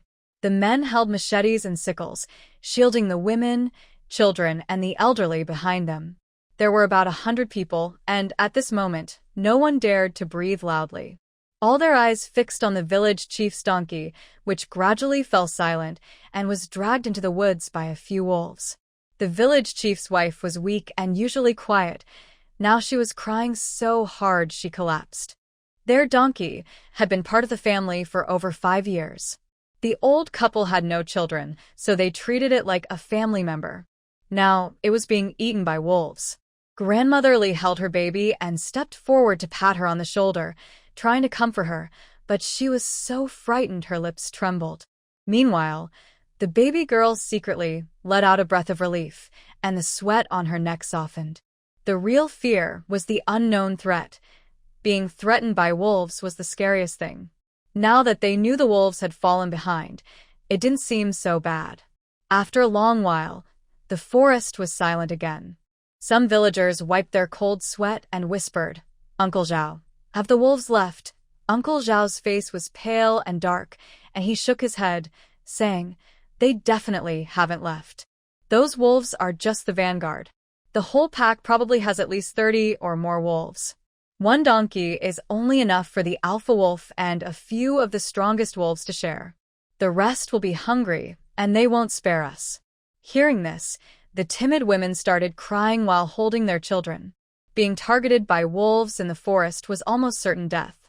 The village chief waved his pipe and shouted, "Everyone stay alert. The wolves haven't encircled us yet. You're already scared?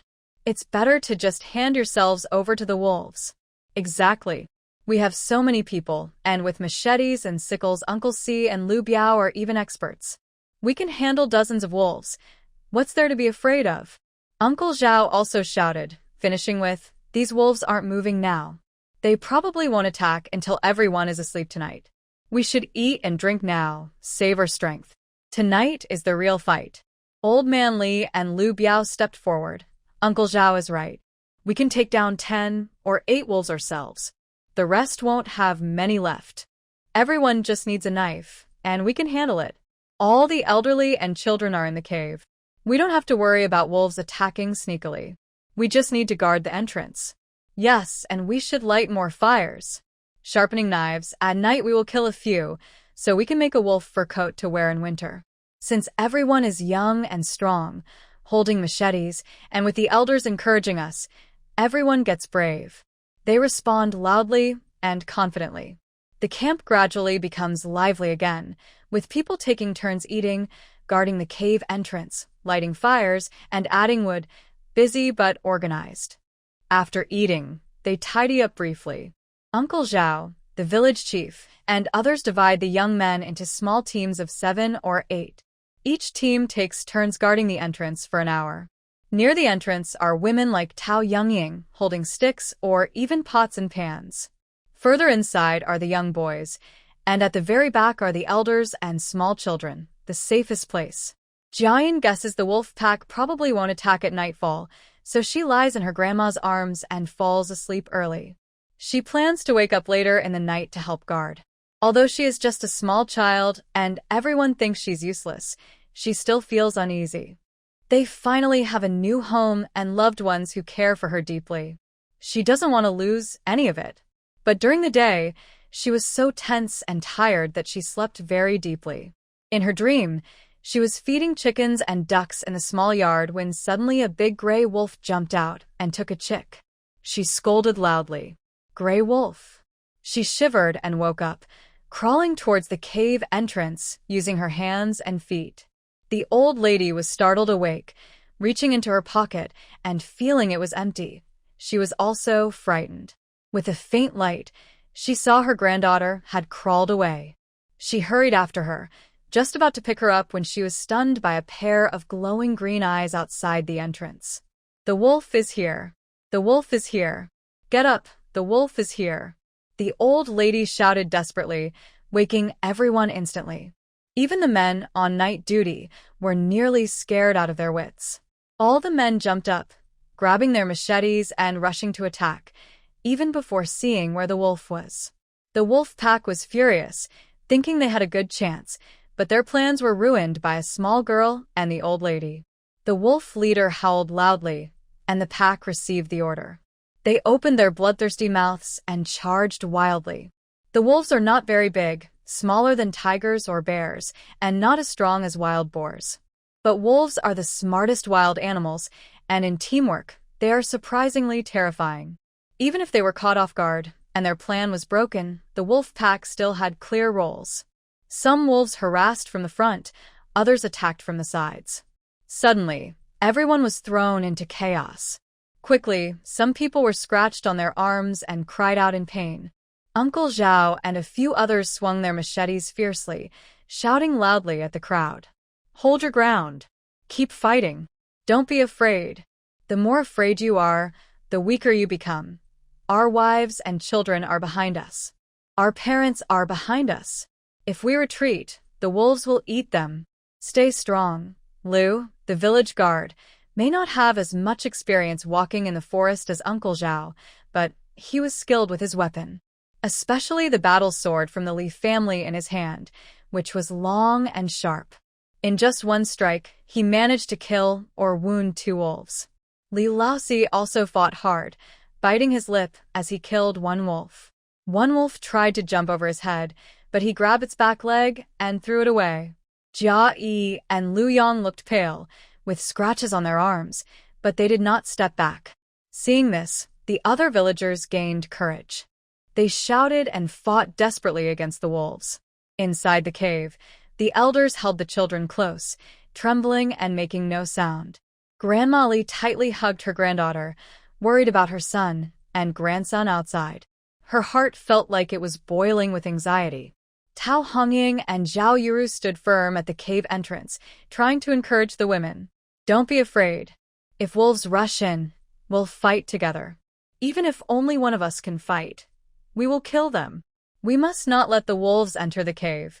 We must kill them all. We can't let them take the children away." The women trembled, their teeth chattering, but they refused to leave the cave entrance. As mothers, they couldn't retreat, no matter what. Jiayin clung tightly to her grandmother's clothes. The wolves and villagers were fighting fiercely. She could only watch helplessly, feeling so anxious, she wanted to scream. Suddenly, dirt from above the cave fell down and hit her on the head. She gasped and shouted, "There are wolves above." Grandma Li looked up sharply. 2 wolves jumped down from the sky and landed right at the cave entrance. Grandma Li threw her granddaughter into the cave and lunged forward, grabbing one wolf's leg. Tao Hongying and Zhao Yuru were also terrified, their faces full of fear, and they grabbed the other wolf. The 2 wolves, blocked by the women, turned and bit fiercely. Blood poured from Grandma Li's and Zhao Yuru's arms, and they grimaced in pain, their faces pale, but they refused to let go. The women screamed and swung their pots and stone sticks at the wolves, fighting desperately. Even the elders inside the cave picked up stones and smashed them into the wolves' heads. In that moment, everyone forgot their fear, their injuries, and their pain. "We must kill these 2 wolves and prevent them from harming the children." Lu Biao's wife suddenly pulled out a small dagger, rushed forward, and grabbed one wolf, stabbing it directly in the neck. The wild wolf was not willing to give up and bit her shoulder hard, but it soon died from its injuries. Only one wolf remained, its head bleeding from the blow. It finally realized it was afraid and, despite losing its tail, tried to escape quickly. Everything happened so suddenly, though it seemed slow, it was only a few breaths. The men outside wanted to help but were too late. The escaped wolf was then struck from behind by the village chief, who cut it in the back, and it fell to the ground. This reminded everyone. Hit the waist, wolves are afraid of the waist. The elderly and children almost got caught in the wolf attack, which ignited the men's courage and anger. They ignored their injuries and fought fiercely, even if bitten, trying to kill the wolves in front of them. The wolf pack's plan failed, and most of them were dead or injured. The Wolf King decided to retreat. But Lousiey didn't want to let it go. Today it was their enemy. If they let a wild wolf escape, it would keep following them, waiting for a chance to get revenge. Kill them all, don't spare a single one, or you'll never sleep peacefully again. Yes, kill them all. Wolves remember grudges. Don't leave any alive. Zhao Shu was bitten on the leg. He and the village chief backed each other, fighting two wolves. Their faces were covered in wolf blood, looking as brave as soldiers on the battlefield. Today, either they die or we get worn out and die in the mountains. Fight. Keep fighting hard. The villagers' blades were numb from use, no longer feeling pain, only remembering how many wolves remained. Lousiey faintly heard his mother crying, feeling like a knife stabbing his heart. He clenched his teeth and charged toward the Wolf King. As long as the Wolf King died, they would win today. The Wolf King was angry too. It thought it was about to feast on easy prey, but now it saw almost all its pack wiped out. It leapt up and bit toward Lousiey's neck. Lousiey dodged to the side and struck back with his blade.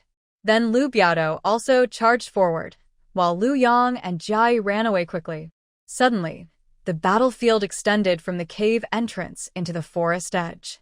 Everyone forgot about life and death, forgot about fear, only knowing they had to kill the wolves in front of them. The wolf pack was defeated, and this victory sparked everyone's fierce fighting spirit.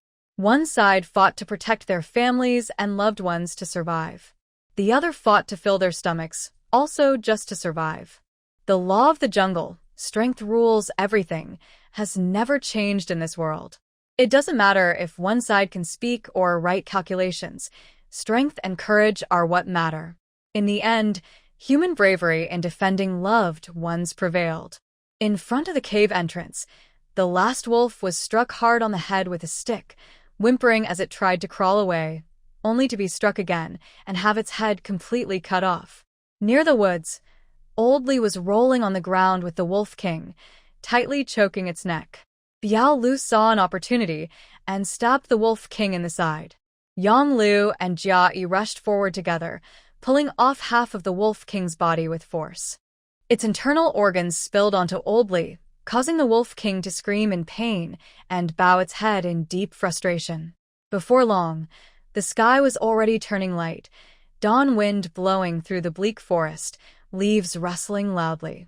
Perhaps from fear trembling, or maybe cheering for this life-and-death fight, everyone was silent for a long time. Suddenly, someone, trembling, asked, "Did we win?" This question seemed to open everyone's tears. They all cried loudly, clutching their heads. "Wah! We won! We won! All the wolves are dead! Wah! Mother, I'm scared. Child's father, how are you? Are you hurt? Wah! Don't scare me, tell me quickly." The elders cried, children called out, women desperately searched for their husbands. The joy of surviving against all odds made everyone burst into tears, happy tears, scared tears, and tears of pain. "Dr. Zhang, save us. Help. My leg, I got a piece bitten off." The village chief and Uncle Zhao hurriedly ran toward the woods, shouting, "Old Four. Biao Lu." Old Li's chest was almost torn apart by the Wolf King, now covered in blood, looking terrifying. He endured the pain, helped Biao Lu to stand, and looked toward the cave entrance. The villagers also looked over. Their eyes met, about 100 people. Old Lee raised his fist high. We won! We won! Everyone shouted wildly, tears in their eyes, crying and laughing at the same time. The village chief wiped his tears and quickly helped them back to the cave entrance. Dr. Zhang was so busy he seemed to grow extra arms, shouting for the two boys who usually gather herbs to help him, quickly bandaging everyone. But there were too many injured and the medicine was running out. At this moment, Jiayin suddenly burst into loud crying. Mom, Uncle, look at my brother's hand. Look at his hand. Everyone instinctively looked over. Jiayin was leaning next to Jiayin, his right hand covered in blood, only half of it remaining. Everyone gasped, stunned. Jiayin's right hand. Ruined? Today, I am on time with my update. Only 22 5-star reviews are left to reach the next milestone of 4 updates. Everyone, please keep clicking those 5-star reviews. I am quietly waiting in the corner for your support. Jiayin, the Li family members, ignoring their injuries, rushed forward together. Jiayin cried even harder. Big brother protected me with his hand to block the wolf's mouth. Boo-hoo, what should we do? Big brother's hand still needs to write. Everyone was shouting, Dr. Zhang, help. Please check Jiayin's hand and save the child's hand. Jiayin was helped to sit at the cave entrance. Dr. Zhang took a quick look and shook his head. No good. 2 fingers and part of the palm are gone. If we were in the capital, I might have some ideas. But now, with nothing available, we can only stop the bleeding. We need to ensure the other 3 fingers can still move later. But writing is impossible now. Jiayin couldn't hold back anymore and tears started falling rapidly. He didn't regret saving his brother, but without the ability to write, he couldn't read or take exams. He couldn't bring honor to the family or support them. Old lady Li held her grandson tightly, trying to hold back her tears. Jiayin, don't cry. Once we cross the Jinsha River, we'll think of a way. Grandma will make sure you can read and write again. Lier, who had just injured his arm, was now too busy with his son's shoulder to care about the bleeding. He patted his son's shoulder and said, Young man, don't look at the present. There will definitely be a way in the future. Actually, he was the most upset because his son's future was his dream of studying. Dr. Zhang quickly cleaned Jiayin's remaining hand, applied medicine and bandaged it. Then he went to treat others. In that fierce fight, almost everyone was injured. The most serious was Madame Liu, whose shoulder was almost bitten through by a wild wolf in its death throes. Zhao Shu also had a wounded leg, with a chunk of flesh torn out.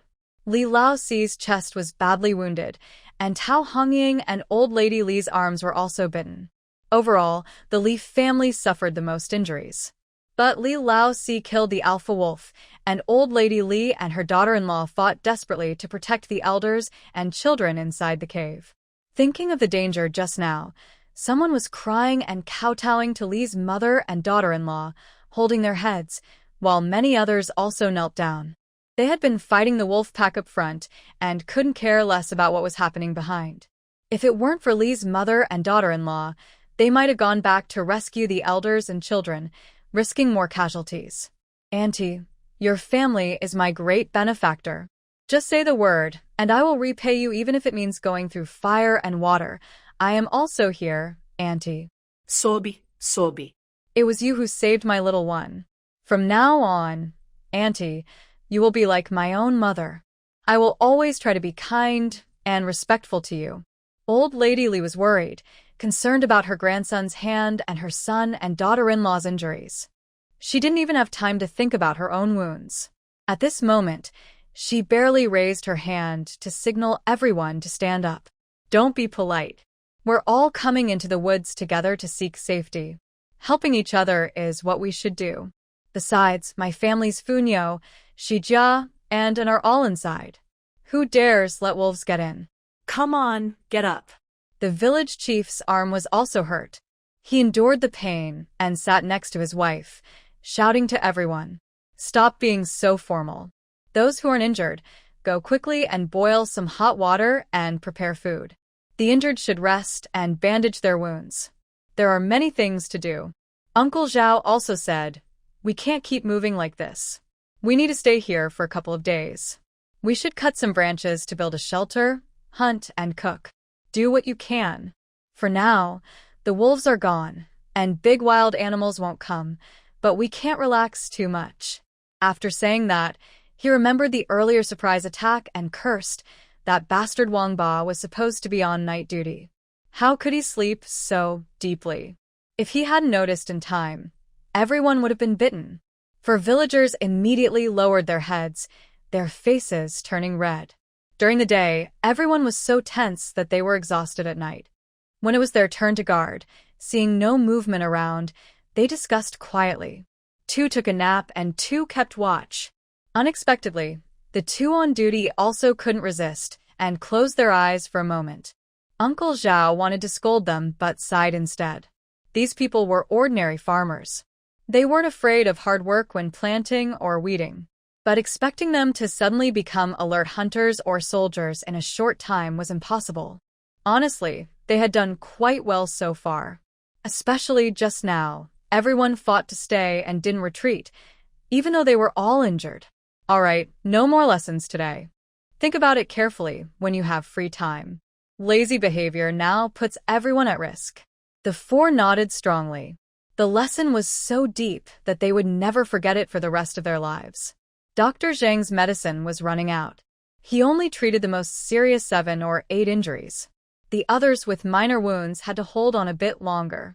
He needed to go into the woods immediately to gather herbs, crush them, and apply them to the wounds for disinfection and stopping bleeding. He also had to prepare a large pot of medicinal soup, and everyone needed to drink a bowl. Although the wolf's teeth weren't poisonous, they weren't clean.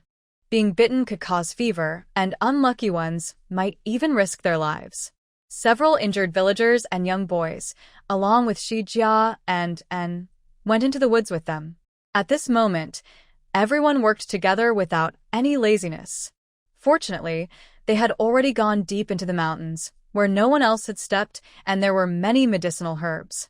When the sun reached its highest point, all the injured had been bandaged and had drunk herbal soup. The elderly women cooked sorghum and vegetable porridge to fill everyone's stomachs. Grandma Li took half a scoop of rice. Tao Hongying cooked plain rice porridge, added 2 eggs to make egg drop soup, sprinkled some chopped vegetable leaves, and added a little salt. This was the patient's meal.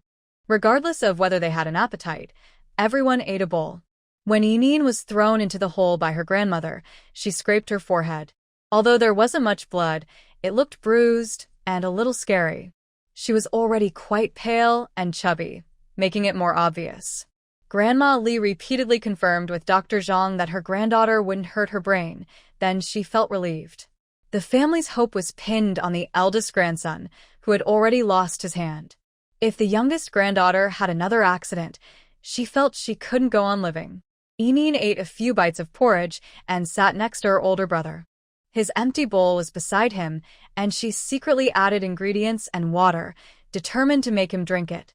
Jiayin couldn't do it, and with a villain, drank it all, hoping his sister would stay quiet for a while. However, Yining pulled his left hand and scratched his leg. Jiayin was caught off guard and just hugged his sister, sighing. "Funyo, don't make trouble. Big brother. My hand hurts." Hearing the choking in her brother's voice, Yining became even more anxious to comfort him. "Big brother, left shoe." Unfortunately, her tongue wasn't very obedient, and Jiayin couldn't understand her words. Frustrated, she ran to pick up a stick and, in the open space next to her brother, used her left hand to write the character, Li. This was taught to her by her family's happiness and peace, so writing it now was a good excuse. Sure enough, Jiayin immediately sat up straight, his eyes bright. Yes, his right hand was useless, but he could practice with his left hand. The court had no clear rules saying disabled people couldn't take exams. Even 100 years ago, there was a chancellor who was limping. He excitedly hugged his sister and cried silently. This was the greatest hope in despair, his salvation from hell. "Sister, boohoo, thank you. I forgot. How could I forget?" Yining was held in her brother's arms, her forehead pressed against his bruised skin, feeling the pain and taking cold air in, but she didn't move. She gently patted her brother's arm. As the eldest grandson of the Lee family, Jiayin was proud and always carried the heavy responsibility of shining the family's reputation. Suddenly losing half of his right hand, his pain was unmatched. He cannot cry in front of his grandmother, nor in front of his father, and he must not worry his younger brothers. Instead, holding his youngest sister, he finally let out all his fears and disappointments through tears. Grandma Lee tied one arm and brought water, secretly wiping her own tears when she saw this. Whether he can read or not doesn't matter. The eldest grandson is a farmer and won't starve. Besides, there are two others in the family for happiness and stability. But she is truly afraid that such a kind and filial grandson might lose his spirit completely and become discouraged. Now, crying helps him release his feelings instead of bottling them up inside, so he won't get sick from holding everything in. Everyone doesn't know what Jiayin is thinking, but seeing him walk out of the cave with his injured hand and help with chores, they are all happy for him. People often urge him to rest, but Jiayin just smiles and shakes his head. Perhaps the wolf pack was wiped out, which scared away all the nearby wild animals. That night, the area around the cave was extremely quiet, unlike before when they were constantly watched. Now, no birds or beasts dared to come close. But most of them had injuries and couldn't sleep well, tossing and turning. In the middle of the night, Madame Lu developed a fever, and Jiarin's face was also red, talking nonsense. Captain Lu and Lu Yang were very worried. Luckily, Tao Hongying was unharmed. She used a cloth to help Madame Lu cool down.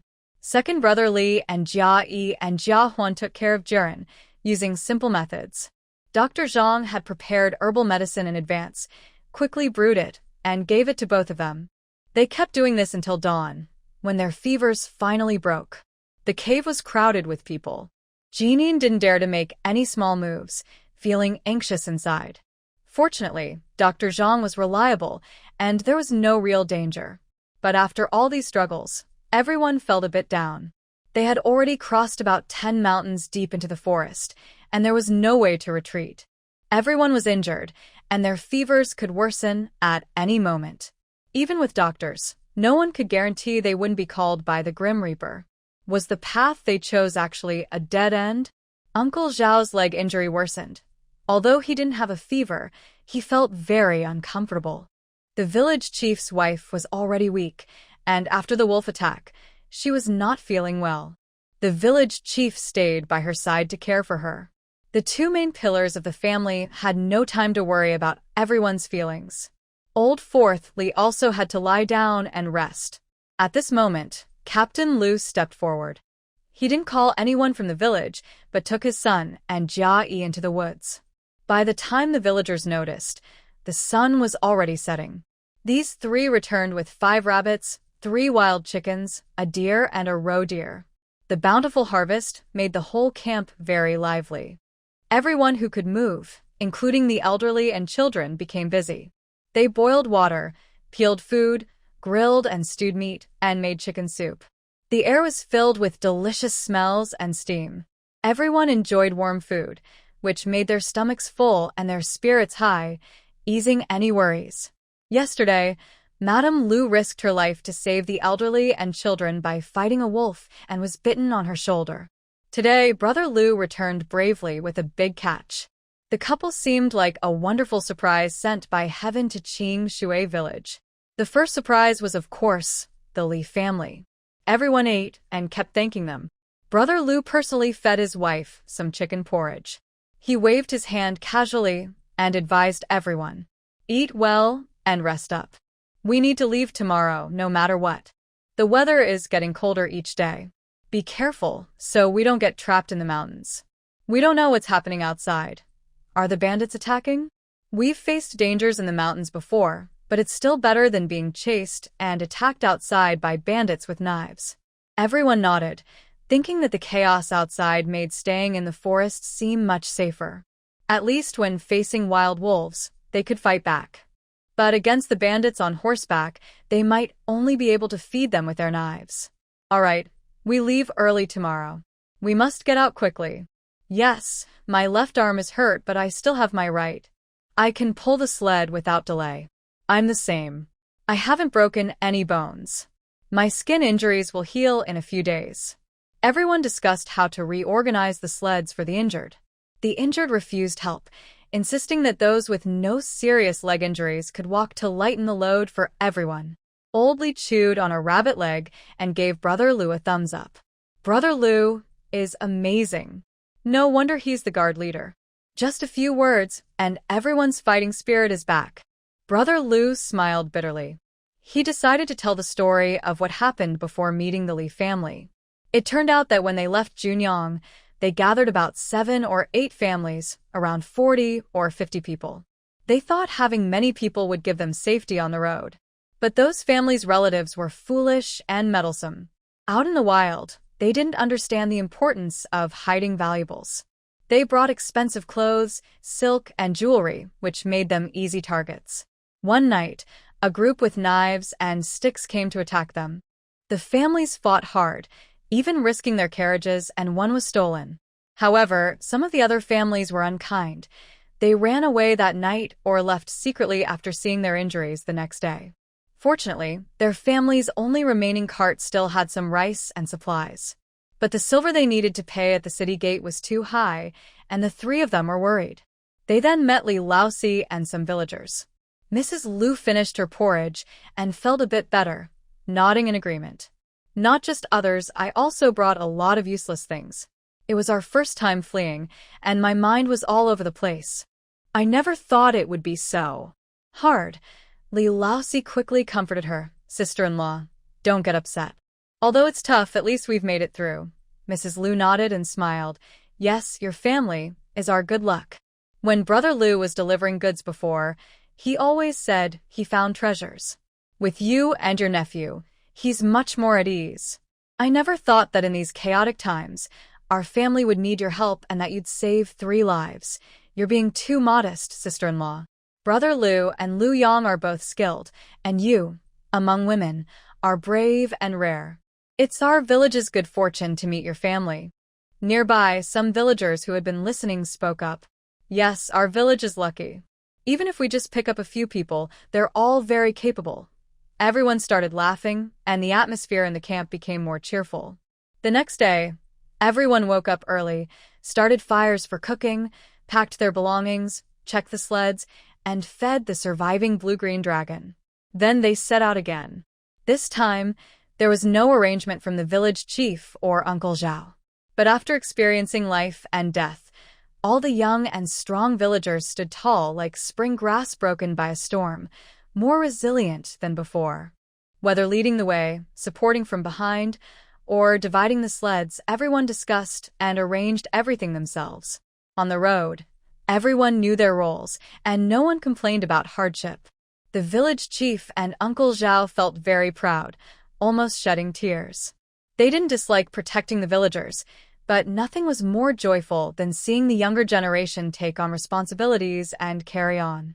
Jiayin didn't have time to think about all this.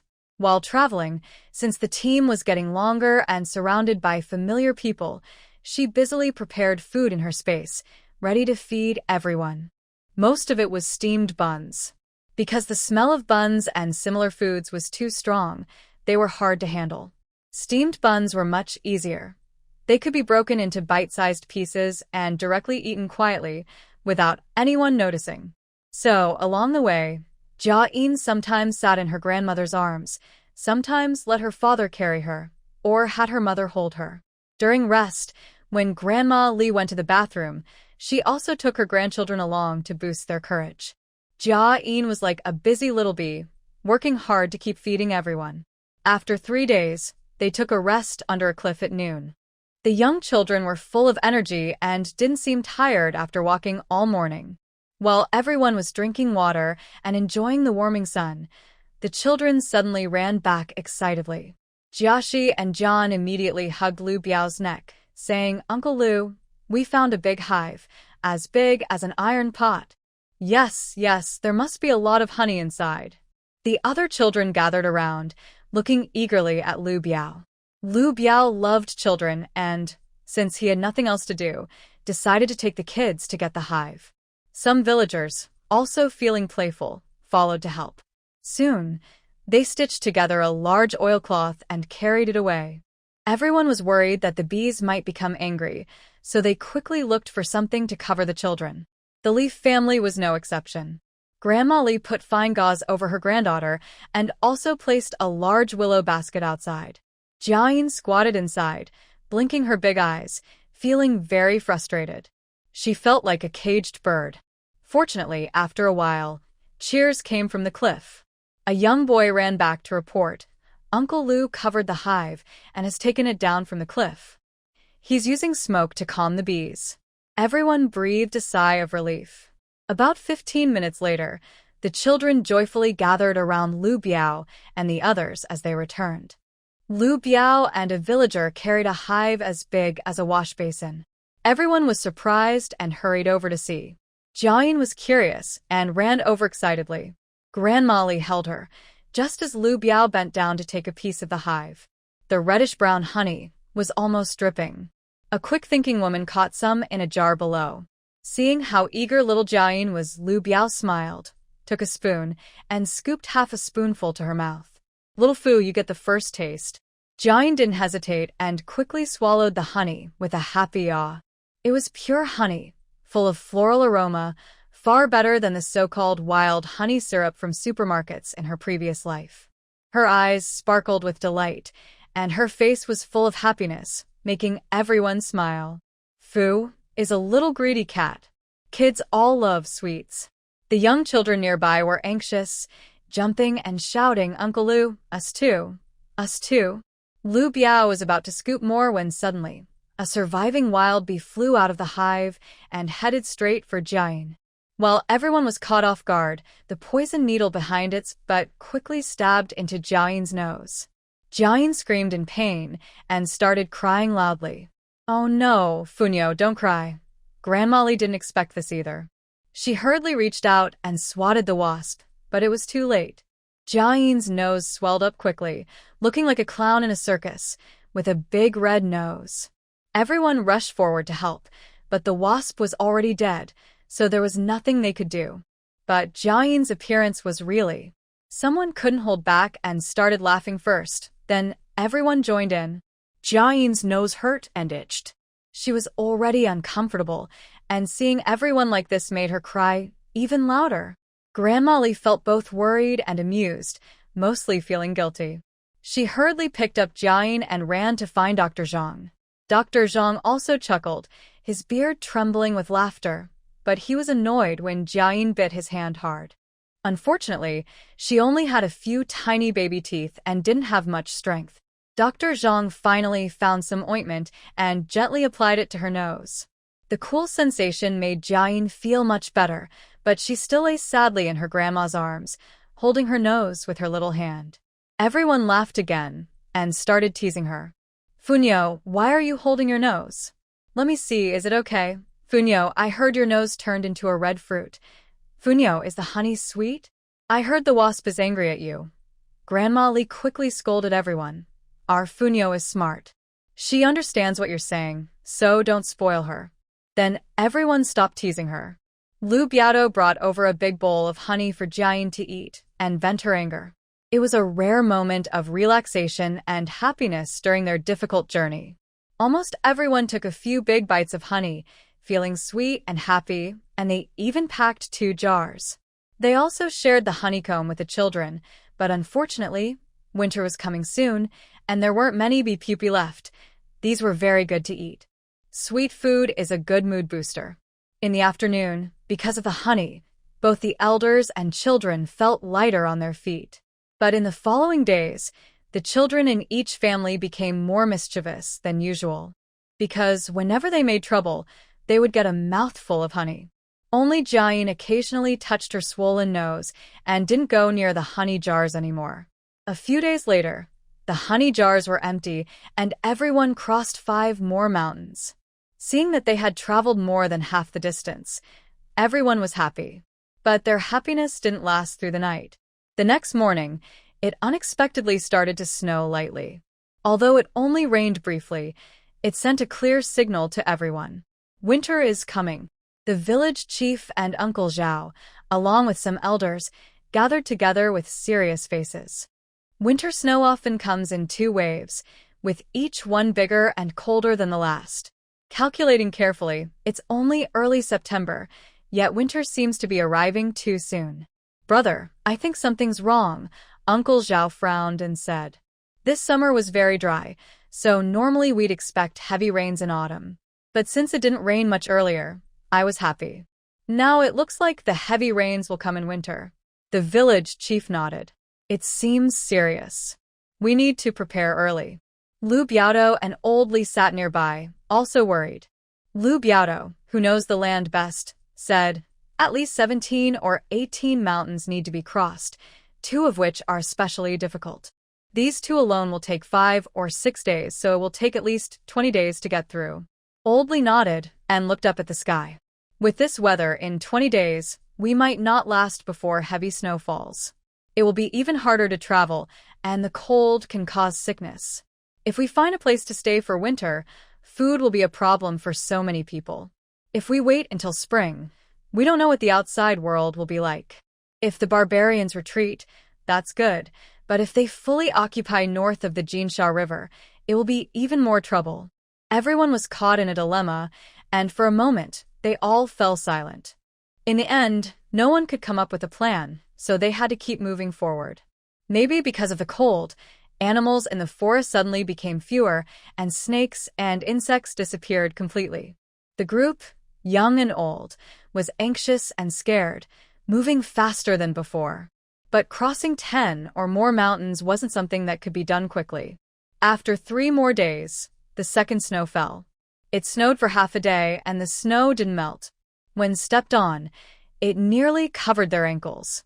Everyone took out their cotton clothes, and those without them wrapped themselves in extra layers of clothing. The Li family had prepared the earliest, so everyone had cotton clothes, including Uncle Zhao and a few others. Only Dr. Zhang, who was brought by Yishan, was wearing just a single shirt. Fortunately, the Li family was kind and had prepared new coats and pants for Uncle Zhao early on. Uncle Zhao wore his old clothes, so the new ones were given to Dr. Zhang. He didn't refuse, kept warm, and even asked Zhao Yuru to help sew him a hat. Uncle Zhao, feeling bored on the road, crafted a few pieces of wolf hide, but since the time was short, the smell was very strong. Dr. Zhang didn't mind and kept his hat on day and night. Because it was too cold to sleep at night, the most heard sound in the camp was sneezing. Another night, after snow, it was especially cold. The elders and children hid in their shelters, while the men gathered around the campfire talking. They weren't unwilling to sleep, but the cold made it impossible. The village chief and Uncle Zhao gathered everyone to talk. "From what I see, we can't leave before the heavy snow blocks the mountains. We need to prepare early and find a place to spend the winter. Otherwise, the elders and children won't last, and when they get sick, it will be too late." Everyone nodded. "It's too cold. Not just the elders and children. In 2 days, we won't be able to endure it either." Old Li spoke up. "Uncle, it's okay to find a place to stay for the winter. But first, we need a windproof, warm cave, and 1 or 2 won't be enough. It's not easy to find a good spot. Second, we need winter food. Gather mountain supplies quickly, anything edible. Third, stockpile medicinal herbs, so we're prepared for colds and fevers in winter." Old Li is right. These are the 3 main tasks now. Let's discuss and act separately, and we must settle before the 3rd snow falls. The village chief tapped his pipe and said, "Head Lu, you've traveled across these mountains before. Can you find a place to stay?" "Okay," Lu replied promptly. "I vaguely remember there's a similar spot beyond 2 mountains, but I'm not sure. Give me a brother, plus Lu Yang and Jiayin, and I'll leave at dawn." "Good. "You can choose anyone you want. Mark the way on the road, and we'll follow your signs," the village chief said, and the matter was settled. Of course, Dr. Zhang and the young boys went to gather medicinal herbs. Collecting all edible mountain supplies for winter food became everyone's task. It was only September now, and they wouldn't be able to leave the mountains until at least March next year. There were nearly 100 people, and only enough food for 1 month. That meant they had to find mountain supplies to feed everyone for 5 months in this vast forest. It sounded impossible, but they had to try. No one wanted the elders and children to go hungry. The journey was extremely difficult and dangerous, and reaching this point wasn't easy. They couldn't afford to fail now. Women gave the cooking chores to the elders. Whenever they rested, they carried baskets and rushed into the forest. At this time, they weren't afraid of bugs, snakes, bears, or wolves anymore. Compared to starving, these things no longer scare them. Jiayin had been waiting for this moment.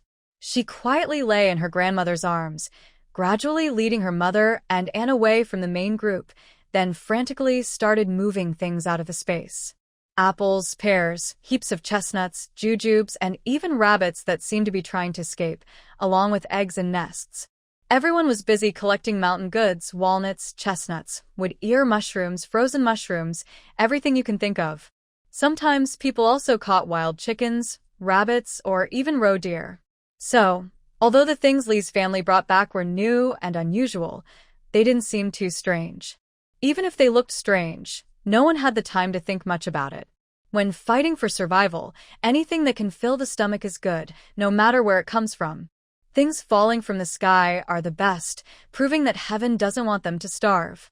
Thus, they moved back and forth, busy and exhausted. The women collected enough to fill 4 large sleds. The men weren't resting either. They filled 3 sleds with hunted game, especially Lousiey, who brought back a lone wild boar. Although these supplies still weren't enough for winter, they gave everyone great confidence. After 3 more days of travel, the weather grew colder, and at night, wind and snow started to blow. People huddled together to block the wind and snow from the elderly and children, and they also lit many bonfires. But after one night, more than 20 people caught cold. 5 small children, 5 elders, and the rest were young and strong. Except for Lousiey, who had a stuffy nose, everyone else was fine.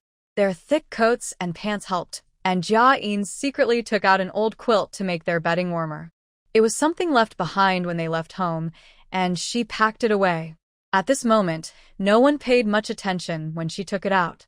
Lousiey, Tao Hongying, and Zhao Yiru kept the family's happiness in the middle, holding their younger sister tightly. Laosie's brothers and Jia Ren's family stood on the outer edges. The Leaf family protected Jiayin layer by layer, like peeling an onion. But she couldn't sleep well.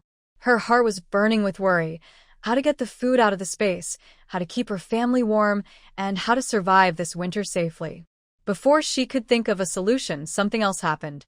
Dr. Zhang had gone out with some young boys to pick herbs and make medicine. Maybe he caught a cold from the wind, and he also fell ill. Relying on his status as a doctor, he thought it wasn't serious and just drank a bowl of cold-preventing herbal soup. But by night, he was burning with a high fever. He was already 60 years old, and Yishan had tied him to his horse to travel to Li's home. They didn't stay long before they had to flee again. In the deep mountains and forests, even with the Li family's care, they still couldn't eat well or sleep peacefully. The old man's body couldn't handle it, which was expected. But at this moment, he was everyone's protector. When he suddenly collapsed, everyone panicked. Lousiey and his men cut down trees overnight and built a small shelter next to the Li family's hut. They laid a blanket for the old man and lit a small fire to keep warm. This way, it wouldn't spread to the Li family and was easier to care for him. Tao Hongying and Zhao Yiru fetched water, applied it to the old man's forehead, and seeing it was ineffective, they ignored formalities. They unbuttoned his coat and wiped his chest and back. The fever-reducing herbal soup the old man had prepared earlier was also given to him. But the old man's condition worsened, and by midnight, he started talking nonsense. "Where are you running to? I must find out who you are. Tell me, what is that divine medicine that cured Yi Xiaozi? There's no such thing as a medicine that heals itself naturally." Jiayin, worried about the old man, secretly ran to check on the small shelter. As soon as she entered, she overheard these words. Her legs went weak, nearly falling onto the old man. It turned out this old man had been trying to catch her little braid. The book review has reached 300. Hua will deliver 4 updates on time. The next milestone is 350 reviews, and Hua will add more chapters. Dear friends, keep clicking those 5-star reviews. Hua needs lots and lots of 5-star ratings. Tao Hongying was worried her daughter might catch the illness, so she picked her up and quietly scolded her. Why did you run over here? Go back quickly. Be careful not to get a fever. You need bitter medicine. Jiayin glanced at Dr. Zhang. The old man's face was flushed, and his forehead was so hot it could fry an egg. Although this old man was usually proud and didn't interact much with villagers, he had done a lot during their escape from the wilderness. Especially during the wolf attack earlier, he single-handedly saved everyone. Gathering herbs and making medicine, he was exhausted, but he never complained. His kindness as a healer was evident in everything he did. Now that the old man was seriously ill, morally and emotionally, she should help and save him. But this old man had bad intentions.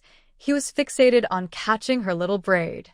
Knowing that young Master Yi was recovering, she had left no evidence or clues. Even if young Master Yi told others, no one would believe him. Yet this old man was convinced that the Leaf family was up to something strange. Tao Hongying was about to carry her daughter out when Grandma Li arrived. Jiayin immediately snuggled into her grandmother's arms, softly crying out, "Grandma, Grandpa is hot."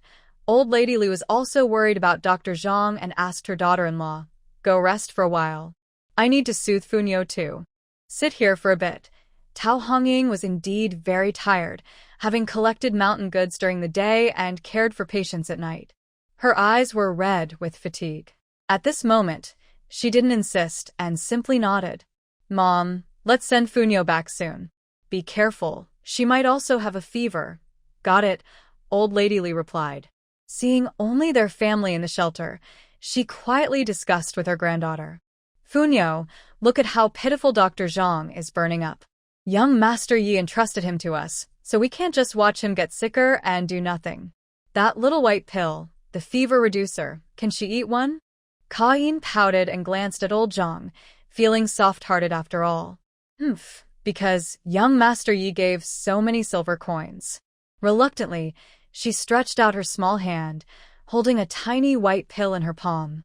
Old Lady Li was overjoyed, kissed her granddaughter warmly, then quickly fed the pill to old Zhang.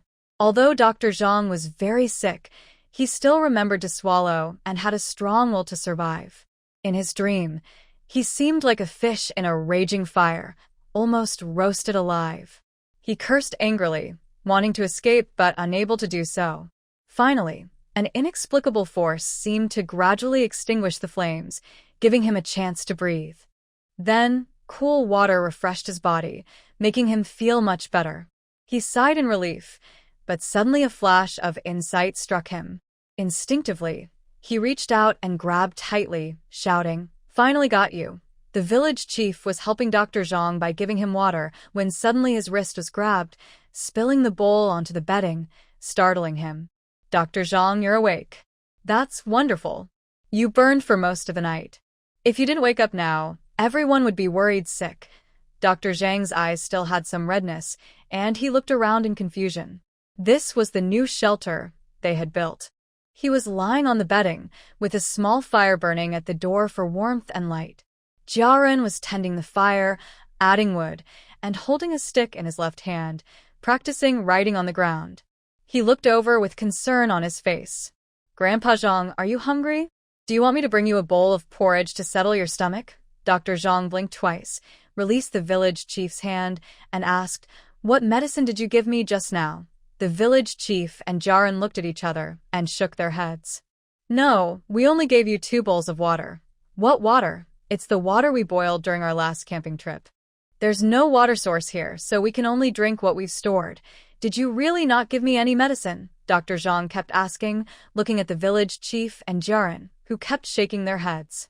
They didn't seem to be lying, so he hesitated. Could he really have been confused? But something still fell off. "Dr. Zhang, rest a little longer. The fever has gone down. Don't stay in the wind." The village chief helped him lie down, dismissing his earlier questions as feverish talk. Dr. Zhang still felt weak.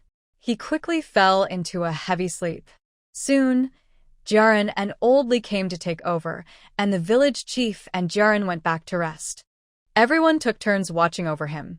When dawn came, Dr. Zhang woke up feeling a bit better. Tao Hongying wanted to make breakfast, but her daughter, rubbing her eyes, insisted on helping. She had no choice but to tie her daughter on her back. Jiayin shivered as the wind blew her neck. When her mother turned away, she quickly filled the bag of flour again, which was almost empty. It was just a thin layer left. If she didn't add more, they might run out after just 1 or 2 more meals. Tao Hongying took a basin and was about to lift the bag to check it, but she saw it was half full and was surprised, her heart pounding. When she realized what was happening, she turned to look at her daughter. Jiayin was rubbing her eyes and yawning again. She hurriedly took her daughter back to the shelter and whispered a few words to her mother-in-law. Old Li nodded, gently rocking her granddaughter, and finally told her daughter-in-law, "Don't overreact. We've seen this before at home." Tao Hongying's eyes brightened with a little joy.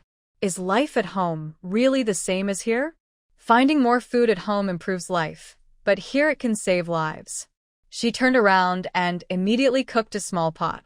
The big pot was used to cook noodle dumpling soup for the sick, and the small pot was used to steam a bowl of egg custard for her daughter. The other women didn't say anything. First, Jiayin was the youngest in the group, and second, the eggs were collected by Old Li. It wasn't wrong to give her daughter a special treat. When breakfast was ready, everyone took their share and ate heartily. Dr. Zhang was wrapped up tightly. He drank the dumpling soup and looked at the Li family members one by one, finally giving up. There was no point in hoping to find some hidden expert. He needed to take care of himself first. If his life was truly at risk in these mountains, he would be ashamed to call himself a great doctor. Everyone was not delicate or spoiled. After taking medicine, sleeping a night, and waking up full, they felt much better. They could continue their journey. The team walked straight until noon. Ahead in the forest there was some movement. Everyone instinctively clenched their knives, ready for a wild beast. Unexpectedly, it was Jiayin who emerged. Seeing everyone, he happily shouted, "Village Chief, Grandpa Zhao, we found a place to stay. It's just ahead. My master asked Liu Yang and me to come and welcome you." Before he finished speaking, Liu Yang also came out of the woods, panting heavily. He was already overweight, and despite fleeing all this way, he hadn't lost much weight. Everyone was very happy. They quickened their pace and followed the two boys forward. After about half an hour, they left the woods and arrived at a somewhat wider valley. It's called a valley, but that's not quite accurate. Actually, it's a patch of gravel between two cliffs. On one cliff, a waterfall flows down from about 10 zhang high, hitting the rocks below and forming a small pond. The pond overflows into a tiny river. Across the river, about 20 zhang away, is another cliff. At about 2 zhang above the ground, someone had carved 6 or 7 caves of different sizes into the cliff face long ago.